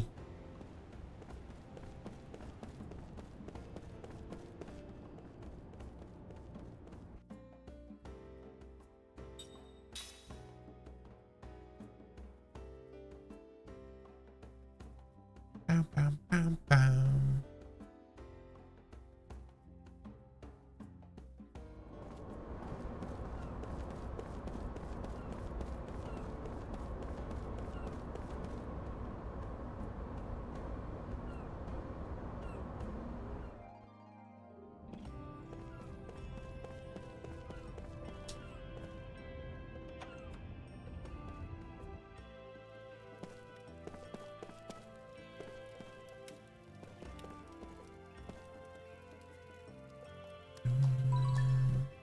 An old ghost town residence family heirloom still remains buried there.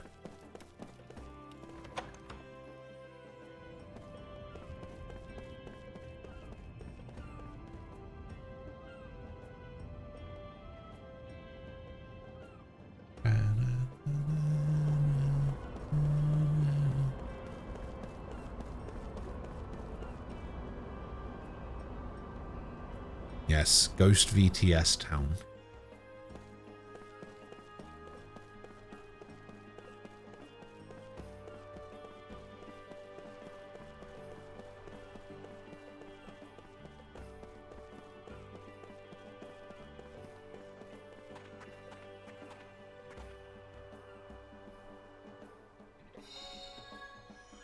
Reverser.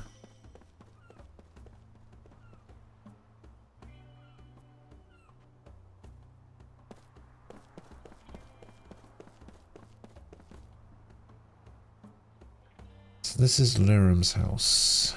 Yep. Mom's, Dad's, Max, and my house. It's very nice. Liram must have been happy here. Yeah. Oh, so happy. You know, until she died.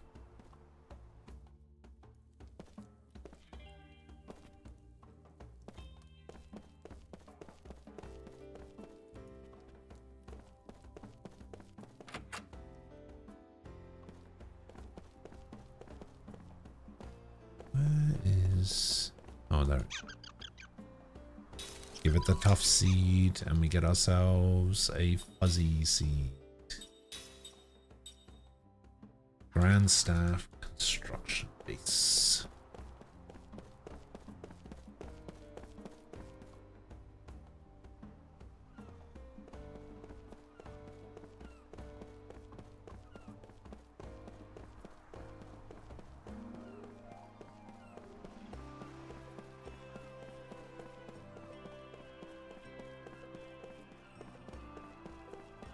This area makes me think of Final Fantasy VIII. Like the music, specifically.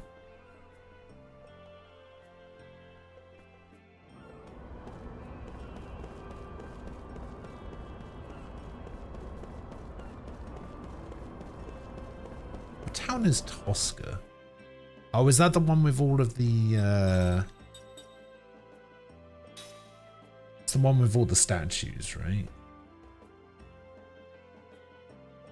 The Kellerlon statues.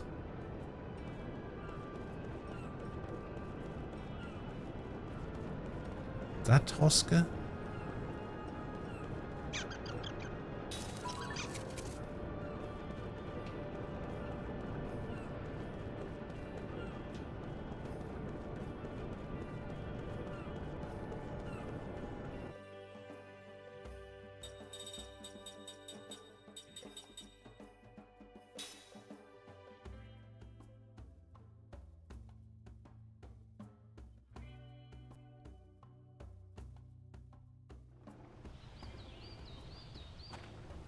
Yes.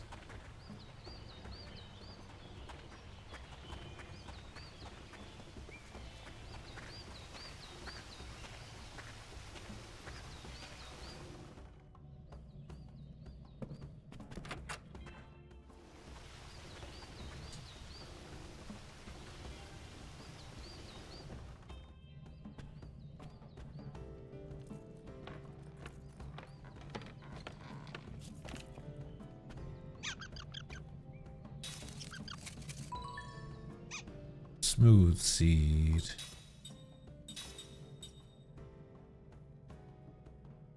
Keep on the white boa.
Let me in.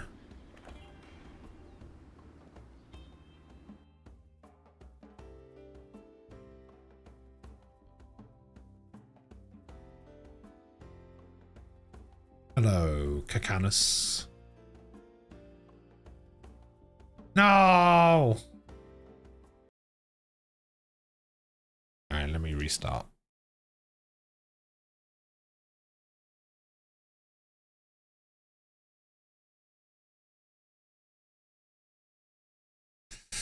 Bloody of all the time for the dialogue to go away.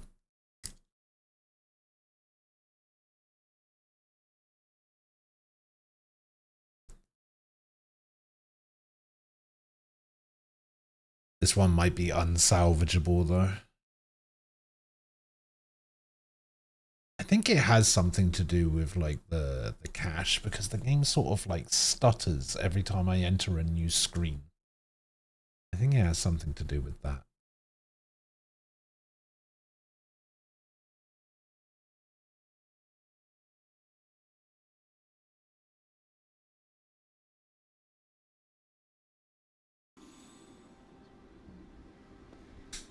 Alright, let's try this again.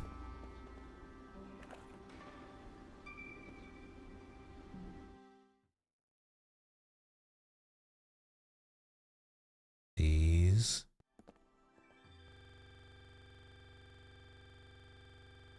Oh, great. It's I speak with Her Majesty's voice. Okay, the music's gone, but the dialogue's Don't there. panic. Let's see how this plays out.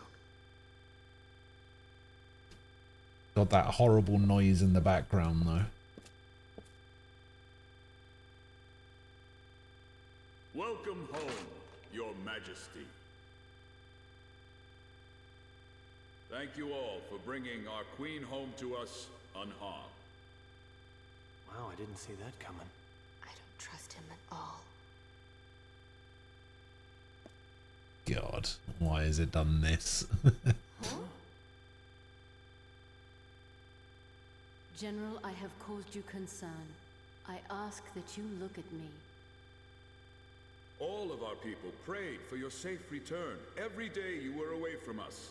I am truly pleased. Indeed.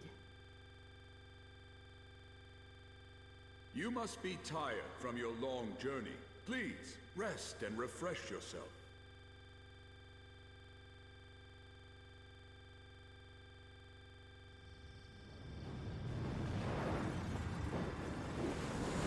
Oh, yeah.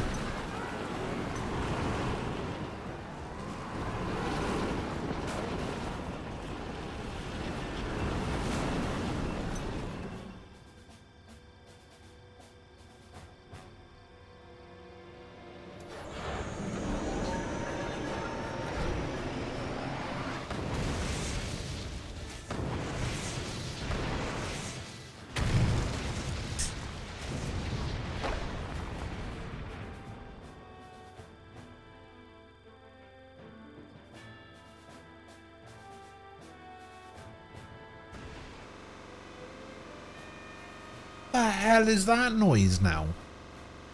How dare you return, you worthless harlot! And you're angry? Ha, as if you had the right. No, I don't know what's going on. I have taken control of Numara and destroyed its weak pacifism. I shall never relinquish my hold on it. Ha, I think I'll see just how immortal our queen really is.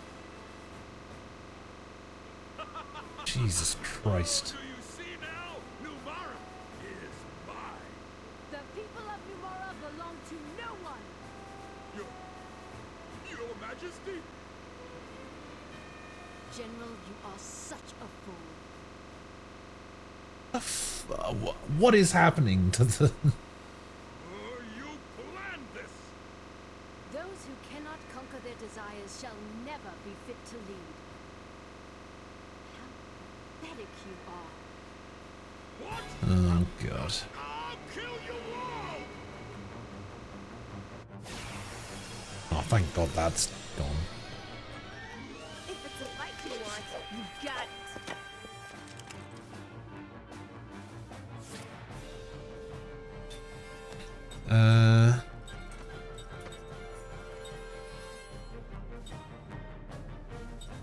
Okay, so I guess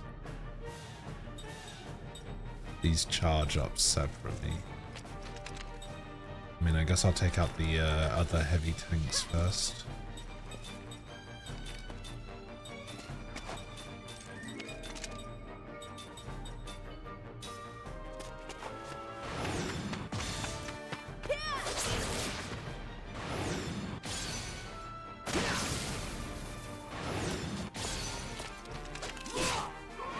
Oh, 3283. Holy shit. Your Highness, you've still got it in you! Fire! Fire until they are destroyed!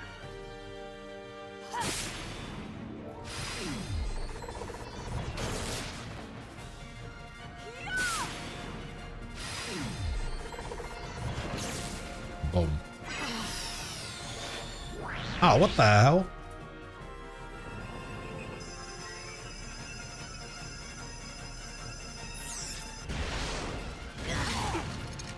No, that did nothing.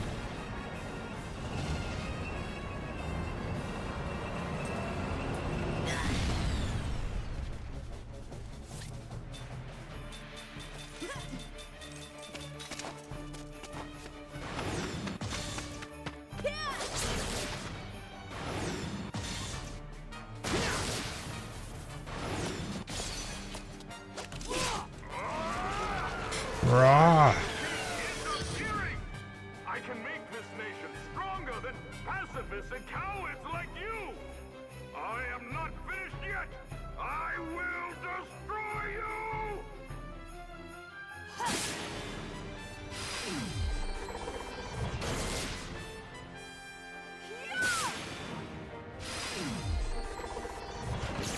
Oh.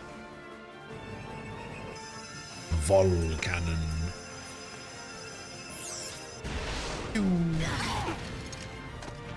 Does like no damage.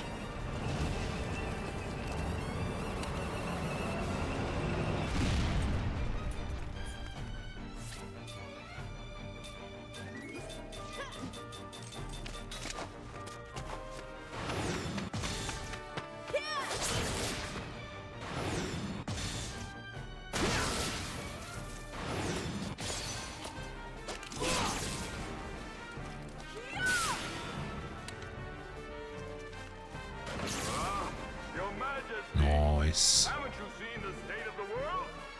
With pacifism as our only policy, we will never be perceived as equal to other nations.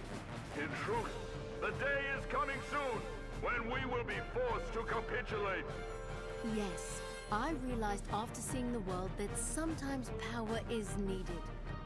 But General, the power you seek is power only for yourself. That is why it is weak.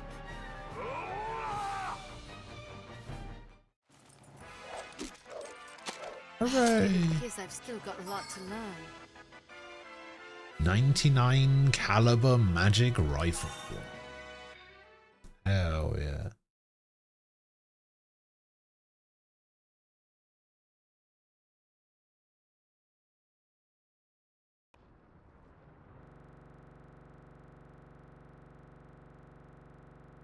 Your Majesty! Maya. Oh, you're safe.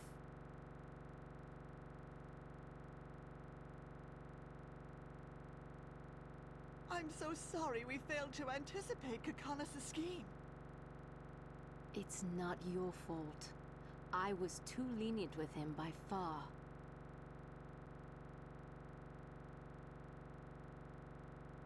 I afforded him the opportunity to run unchecked, and for that, the responsibility is mine.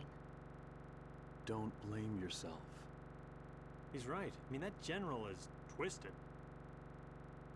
And yet, even he too is another of Gongora's many victims. Yeah, he does really well by himself. Your Majesty, may I know the names of your companions? Oh, yes. Oh, excuse me. I haven't introduced you. These are my loyal ladies-in-waiting. Maya here is my chief lady-in-waiting. Greetings and welcome to Numara. We've been here before. Maya, these people have become my dear friends and should be treated with the greatest courtesy. We are all working for a common goal, and we have an urgent mission to complete. A mission? And what of Numara, Your Majesty?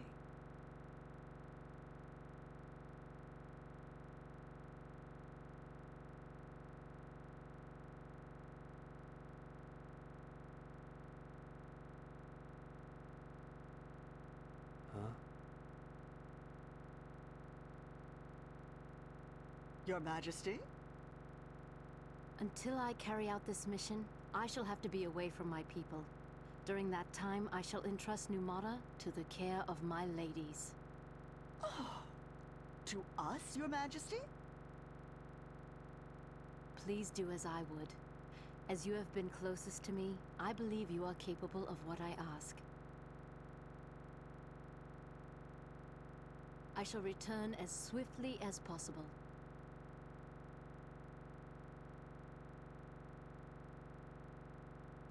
Yes, my queen.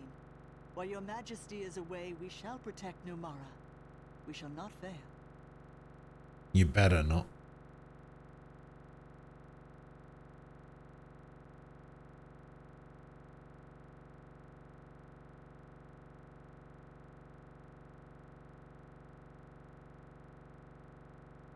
Ah, a dream.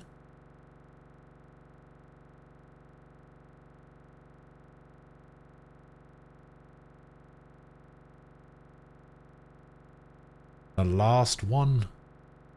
Oh, I can't do this with this sound in the background. I'm gonna have to... can I...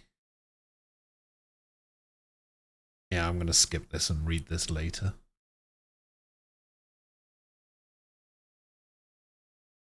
I can't do it with that sound in the background.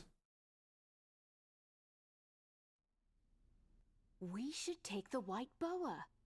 The white boa? If it's a ship you need, we have the Nautilus. To get through the ice fields, we'll need a ship that can break the ice with its hull. And the white boa can do that. It's true the Nautilus doesn't have as much strength. She'd probably be no match against the ice. I guess she wouldn't be right for this one. Oh, I meant no insult to the Nautilus. She has shown unmatched maneuverability. And we shall have need of her again. Please, lend us your help when we need it. Yeah, sure. Leave it to me. We should be able to berth the Nautilus inside the white boa. That way we could use either ship when needed. That's true. I shall go ahead of you to the harbor to give instructions for our departure.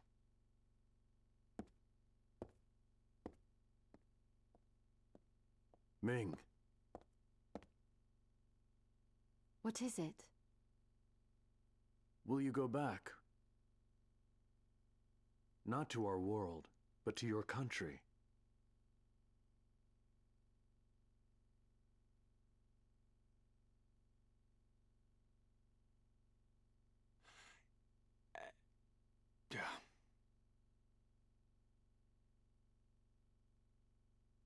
You must choose at some point.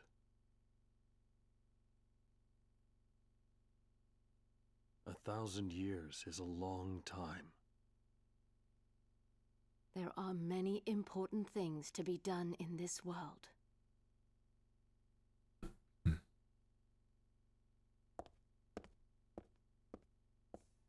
Kaim.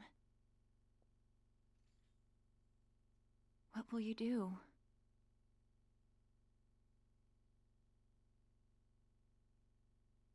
Good question. Alright, 99 caliber. Damn it. A 61 increase.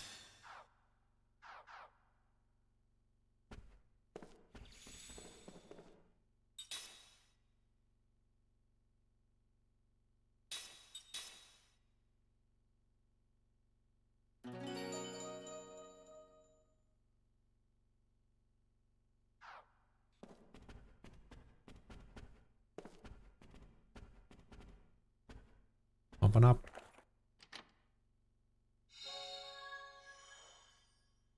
Loud bell.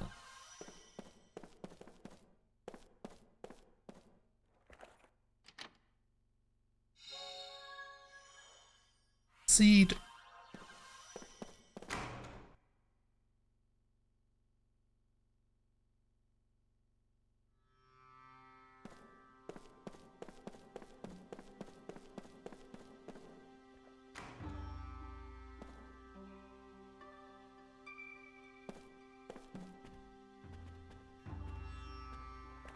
This one has a save point in it as well. Seed.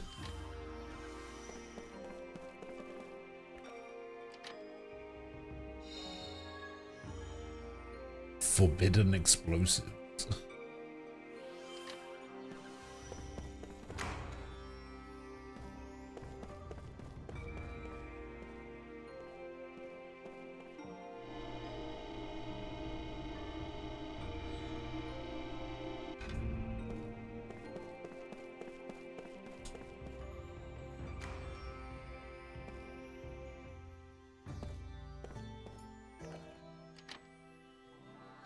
money. 5,000 G.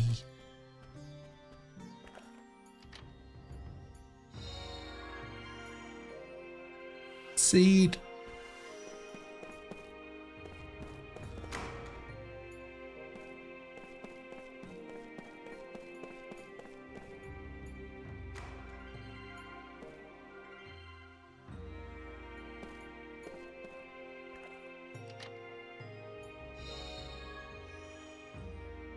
Aquas bomb.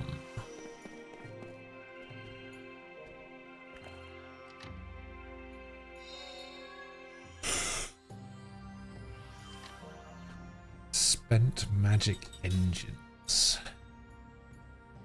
Oh, we can get a volcano ring. Typhoon ring. Enchanted ring. Biohazard ring. Sorcerer.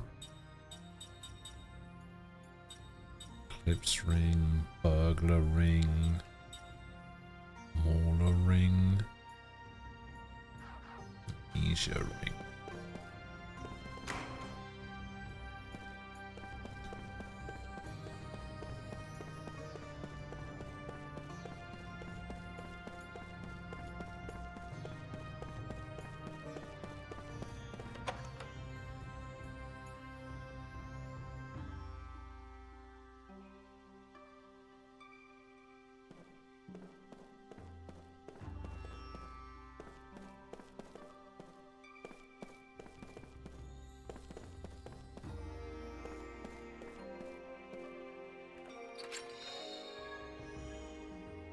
Ah, music score.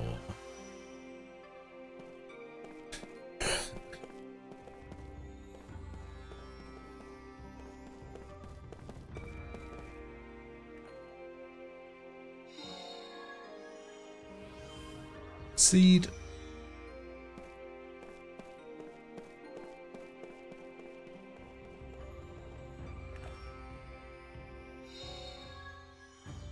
Mary's Cradle.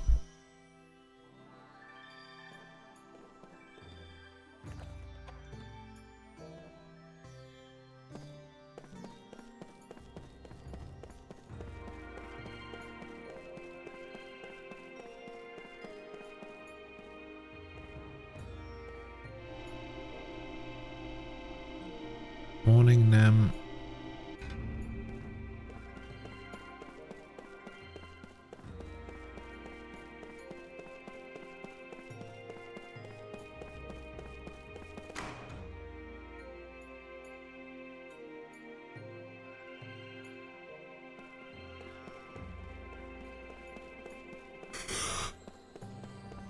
Oh.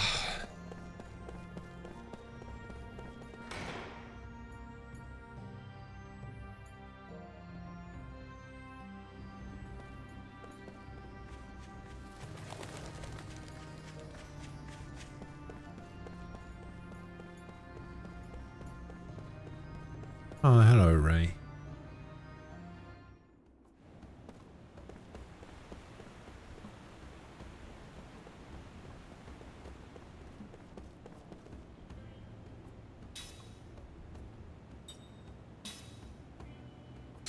Okay, let me grab a notepad, and we want G-Bad into GabG into DRGD into Jaeger into Bebe.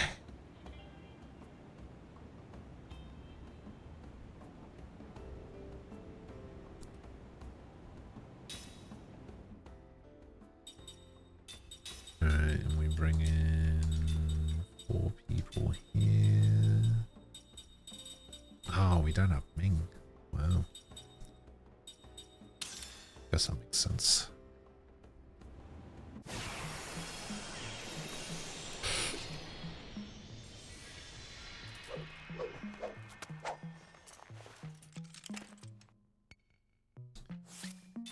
Okay, so we want G.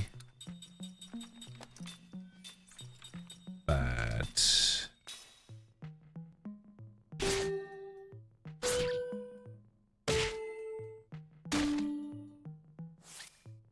Into Gab G.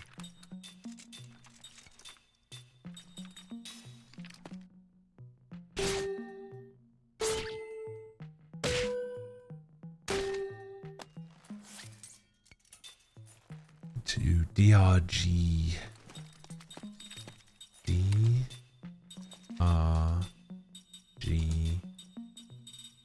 D.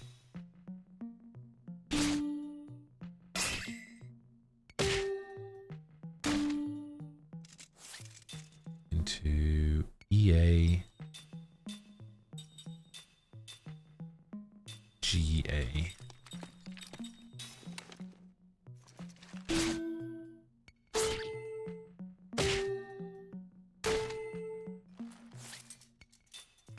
Into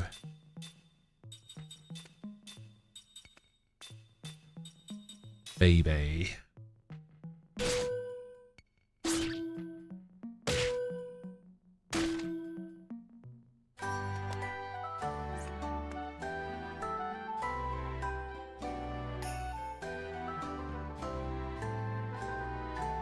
Oh, that sounds nice.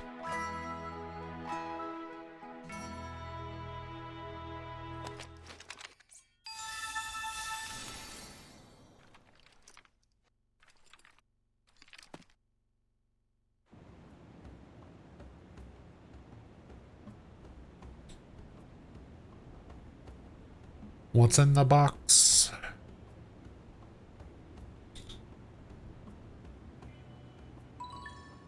Elfin charm. Which does what? Magic defense boost.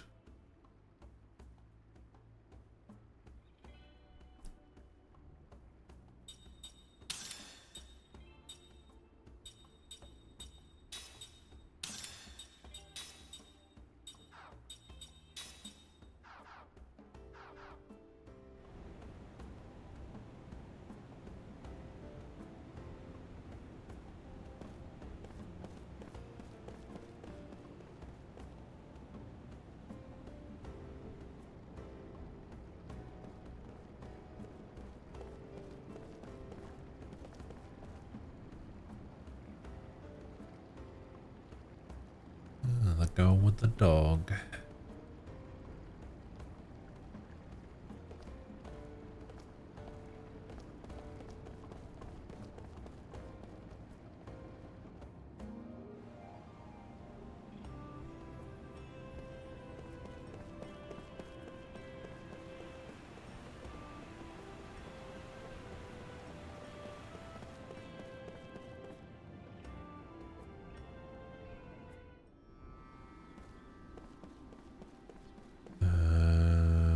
This bit?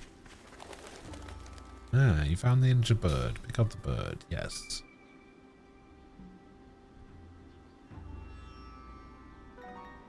Six ancient statues.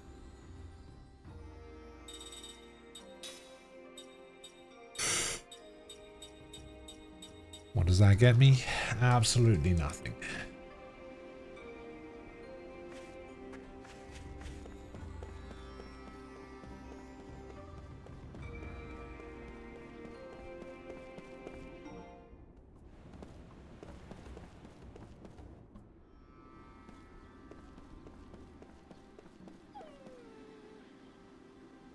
Much better after I took care of it. So glad it wasn't seriously hurt. I'm helping to take care of the flower bed.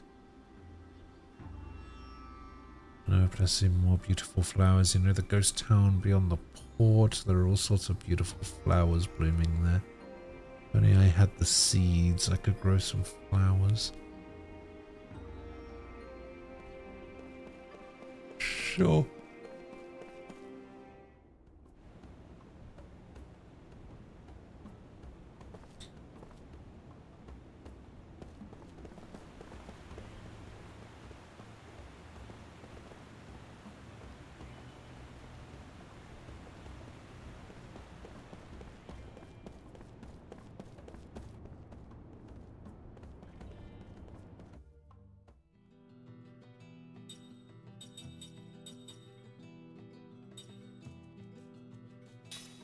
actually can't go anywhere else.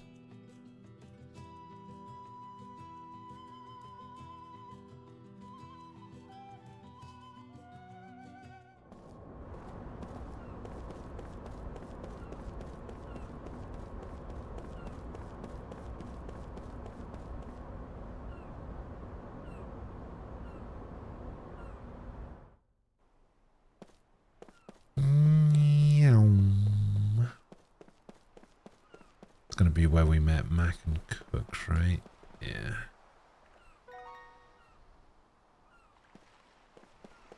Flower seed.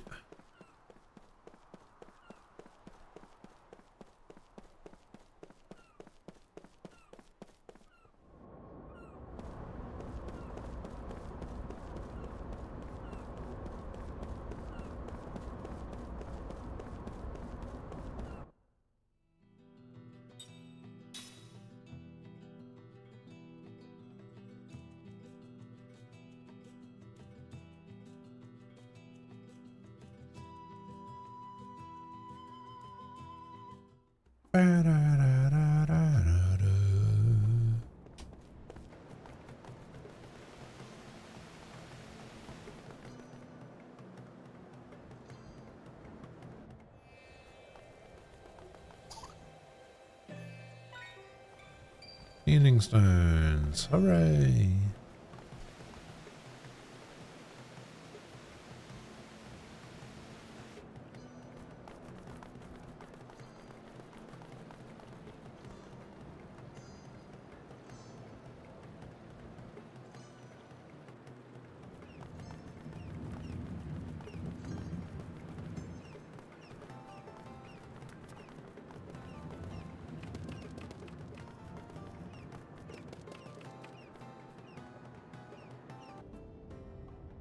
Hello, shopkeeper. Ooh, you sell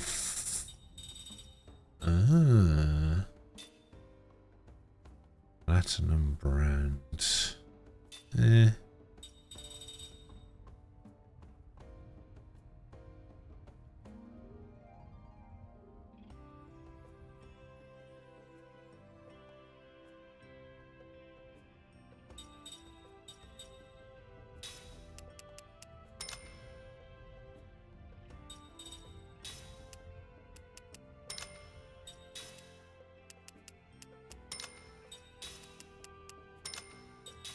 Up to like 10 of each of these.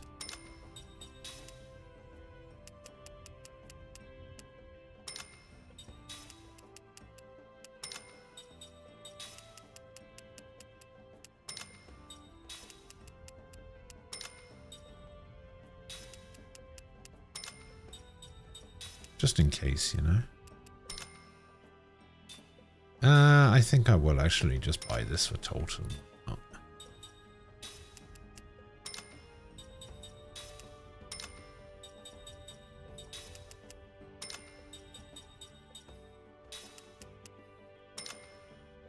I've still got plenty of money.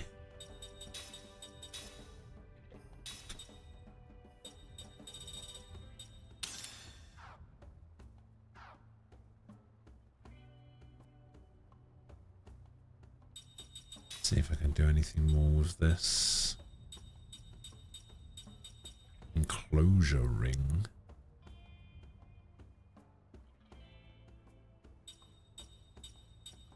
That's it.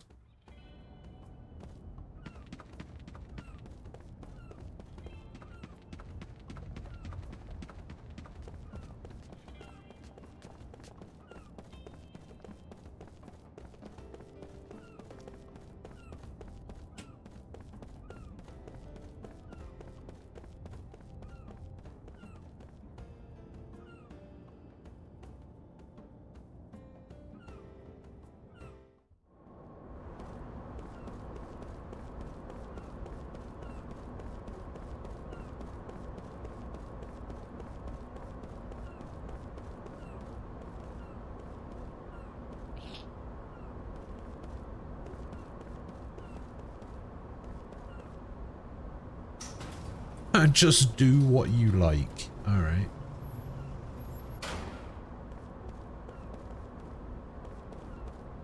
Will do. Can I go up there? Oh no, but I can go this way.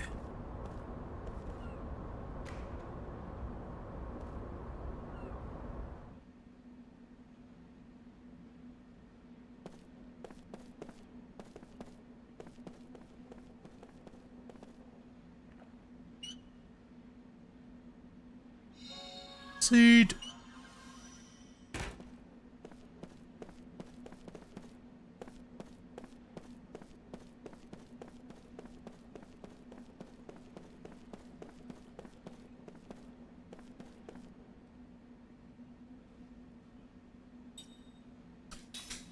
All aboard.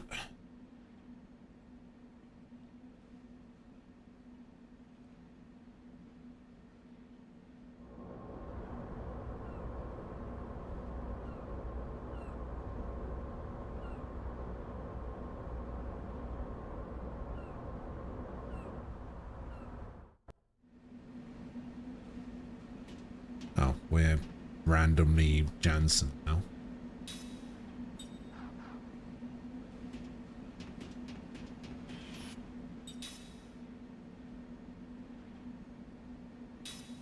Bit weird.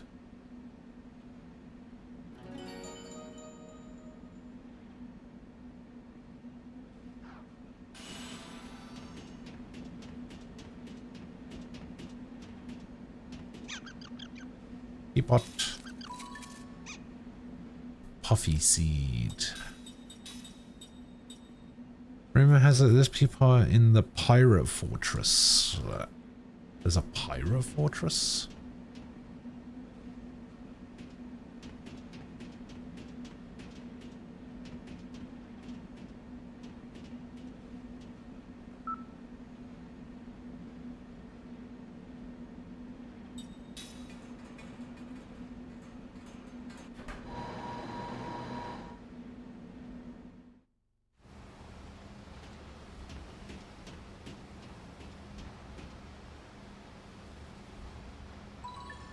Something is hidden around the waters where Kent once stood. Ah.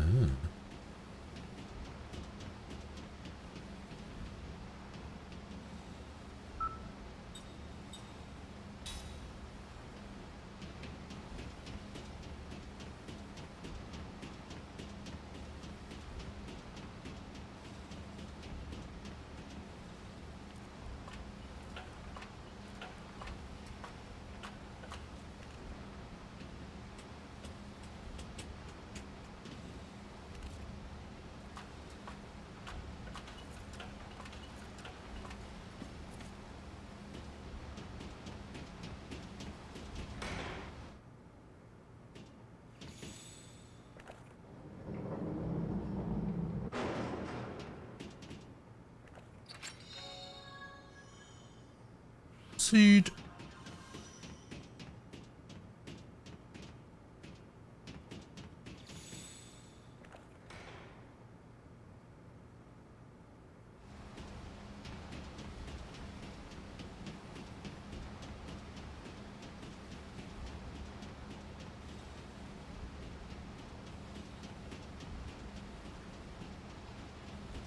Wonder if you could get these items now if you didn't get them before.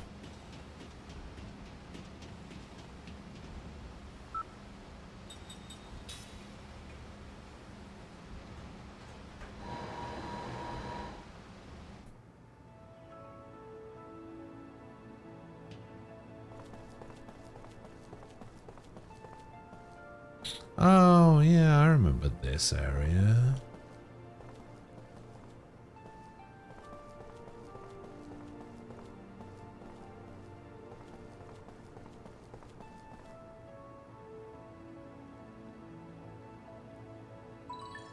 Some materials left on the deck of the White Boa are now missing.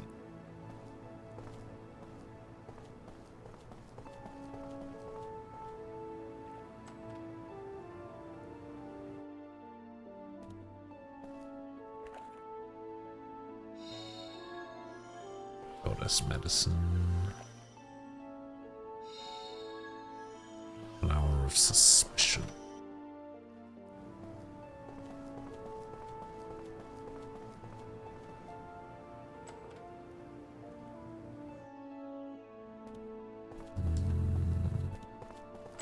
Nothing, but I can rest.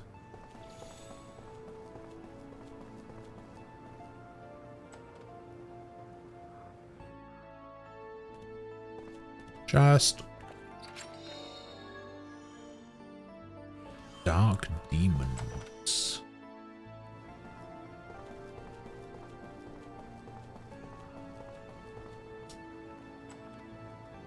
You know, for some reason I thought this place was in the palace.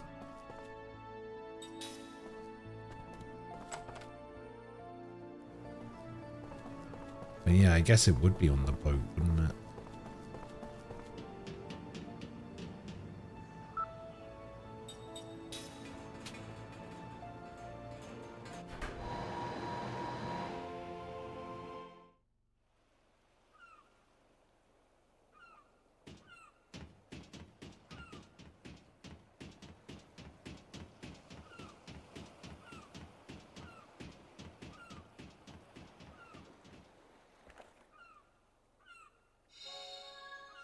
Star absorber.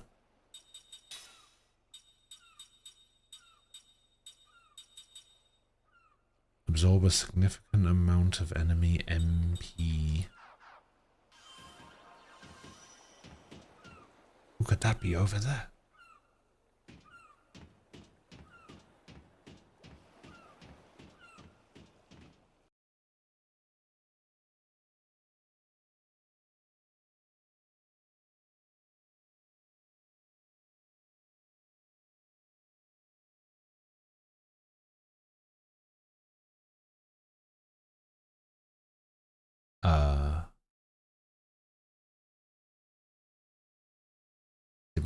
Did my game just crash?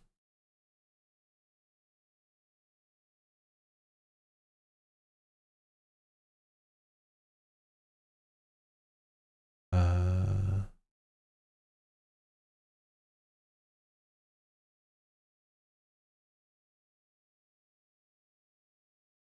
think my game just crashed. Which, you know, is bad, obviously.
Yes. Very annoying. Very annoying indeed.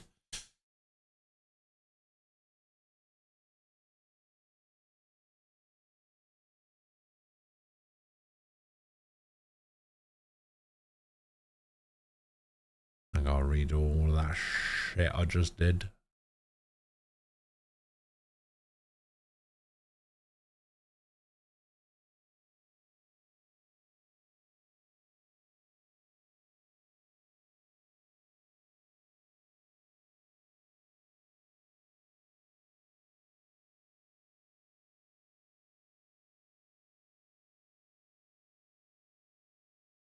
Luckily, I have a save right here. However,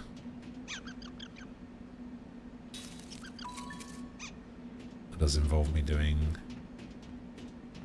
a lot of this other gubbins again.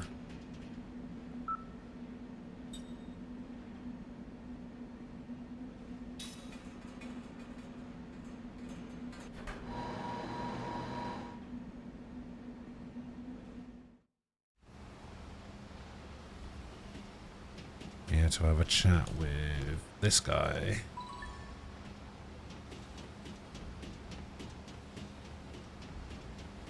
And then we had to go this way.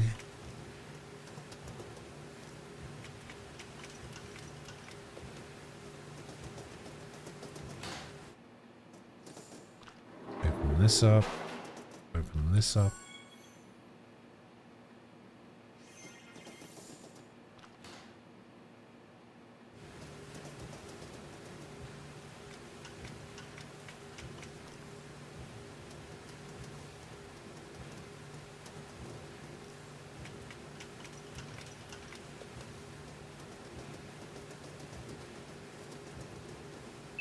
We have to go guest area.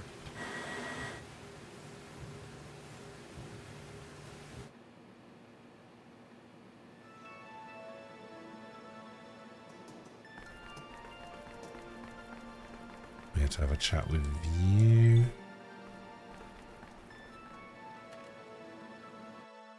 We had to go in here and we had to pot and pot. There was nothing in that one. This one had a chest.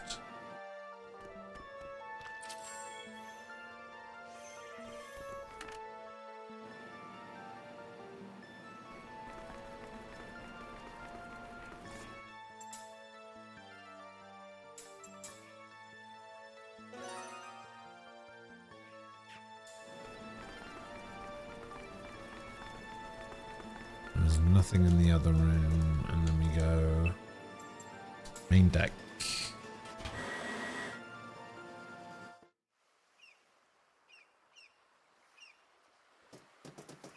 And we had to go down here, and we pick this up. And then... Aha!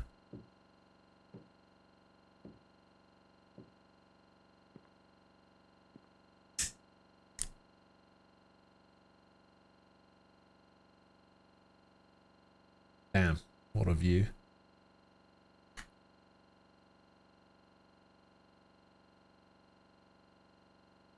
Do you really mean it? I can't say what Gongora might be planning. For him to remain in this world for his own selfish ends. Not about him. About you.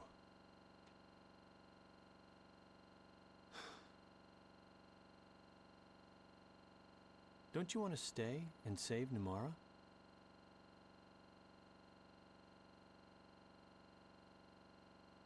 There's something else to stay for, too.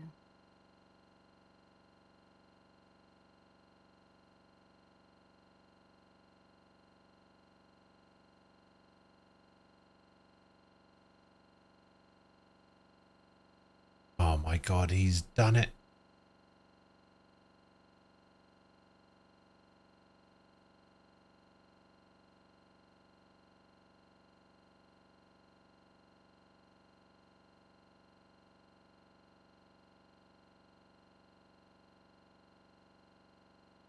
What a lad.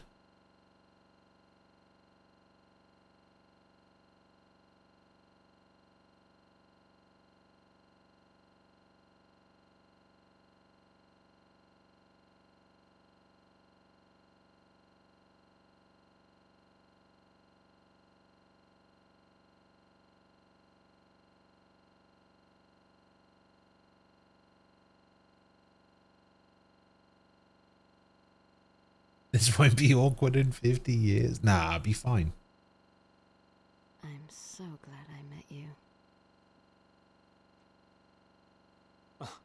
What? I don't...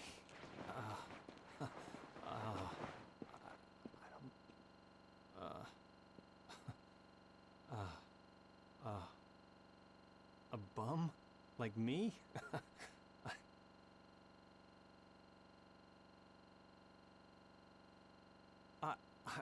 I'm sorry.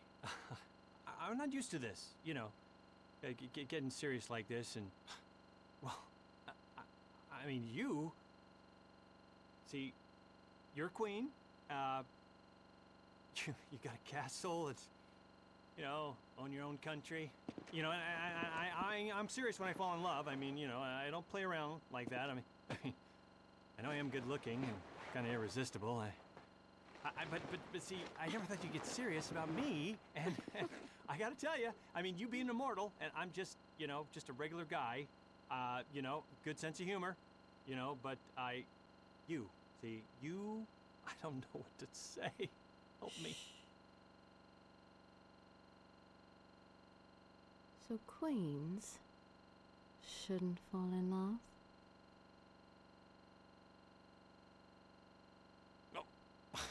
Oh.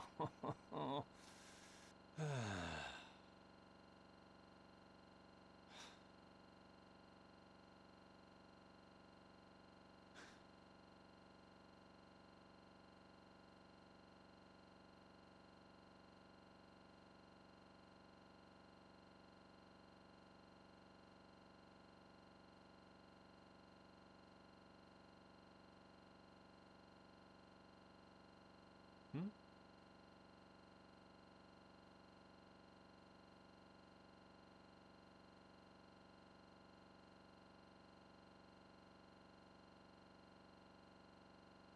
Okay. I know you're there. It's the kids, isn't it? Kids. Ah.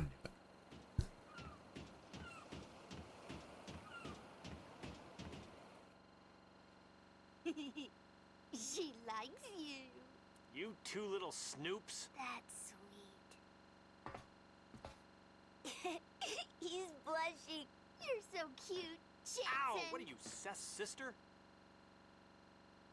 Aunt Ming, this is the guy for you?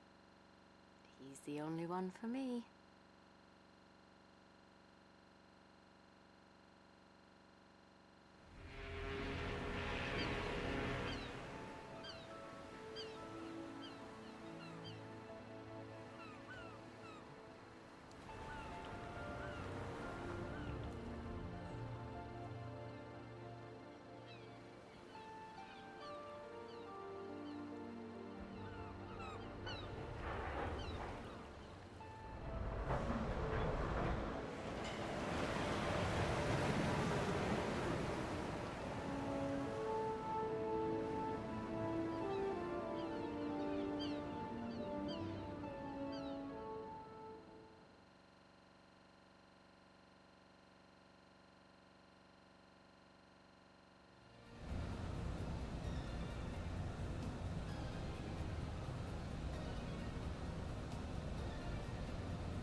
I'm so glad they found the slant nose. I thought for sure General Kakanis would kill me after she got stolen. Maybe the ship is no longer necessary without Kakanis, but I still love her all the same. Anyway, I'm glad we got it back in one piece. Now we just need an engine and we'll be back in business. Yeah, it's the slant nose. You guys got her back. Hey, you're the guy from before. We won't give you this ship, no way. We don't really want it because we got a new one. Hold on a second, man. We'll take a look at that engine. Yeah, you're right. Hey, you, give that engine back to us. What are you talking about? We took this from a fish, you see. Don't give me that tall tale. If you find something someone dropped, you're supposed to return it to him. So give back our engine. Come on, can't you see how thankful I am that you found it? Said, I don't think you're doing a good job convincing them of that. Well, tough shit.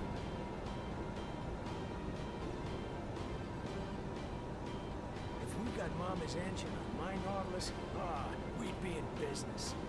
What kind of business? Wow. Will she really go that fast?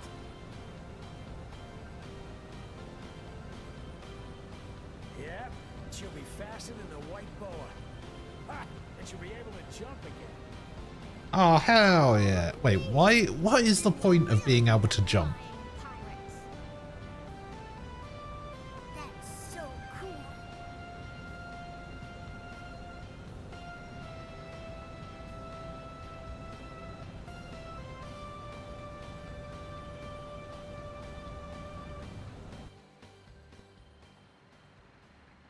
View the white boa navigation tutorial. While on the sea, the white boa controls work those of the slant nose. To move backwards, press X while moving. To make the world map menu appear, click the right stick and move to the closest landing point. White boa can navigate through certain ice fields where the ice is relatively thin. White boa is equipped with an internal hangar for the Nautilus. While in the Nautilus, approach the white boa and store will be displayed. Press A to store the Nautilus in the hangar. With the Nautilus in the hangar, press B. You may press the B button to launch it at any time.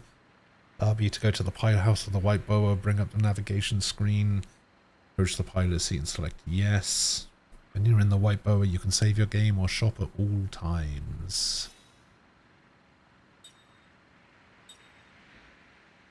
What? Oh, I see. The powered-up Nautilus has the ability to jump into the air. To control the Nautilus, use the left stick. When the ship is moving fast enough, press X. Jump will be displayed. When jump is displayed, hold down X to make the Nautilus soar into the air and jump over certain land masses. While in the air, you have the option of landing directly on the water by pressing X when splashdown is displayed.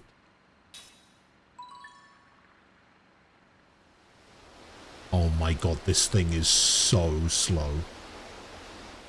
Holy shit.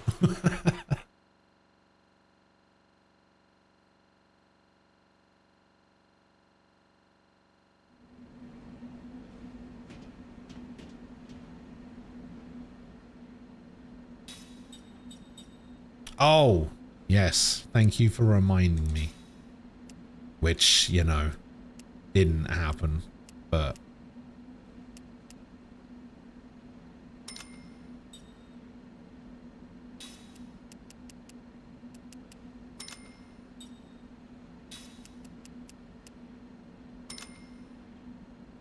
Shut up. Oh, and then we got a bunch of these that we can get as well.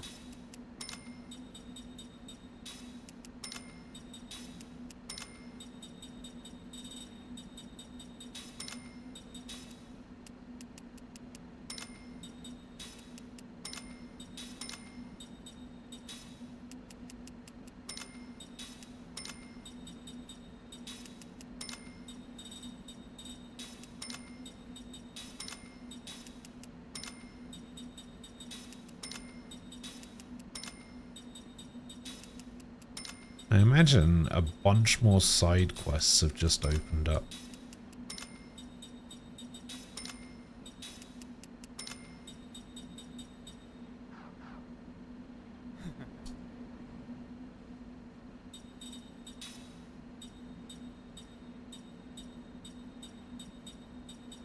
Ingestion ring.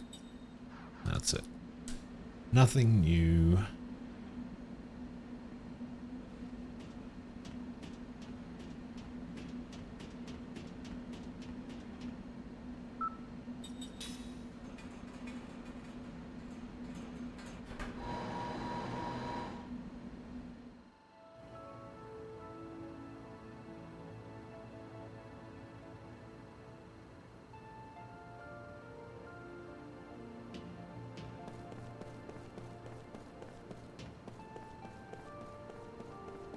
The music box guy is here as well.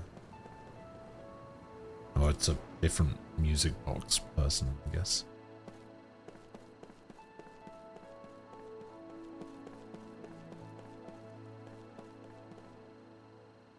So this is the harp that summons the holy beast. The beast is attracted to his gentle tones, so this makes his presence known wherever I play it.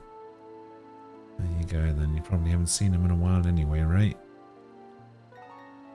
Ming's harp. So now I assume that if I go back to the atoll, I'm probably gonna have to fight a holy beast. That could be fun. We'll have to do that tomorrow though.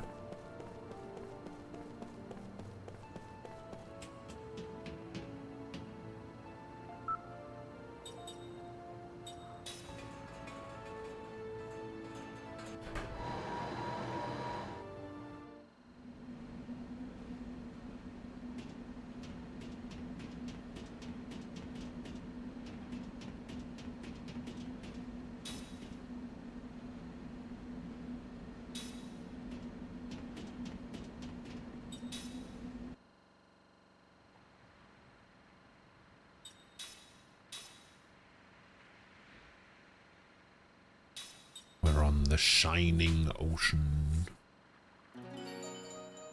Diddle-diddle-doon. Right, that is me done for the day. Why is Jansen in my team? Get out of my team, Jansen.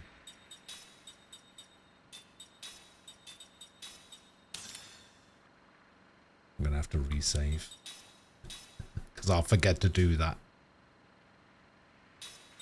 So yeah, I am done for the day. I am gonna get out of here. I will be back tomorrow / later on today. I will see you guys then. Enjoy the rest of your Monday / Tuesday. Thanks for hanging out. Stay safe. Have a good one. I will see you guys later. Bye-bye.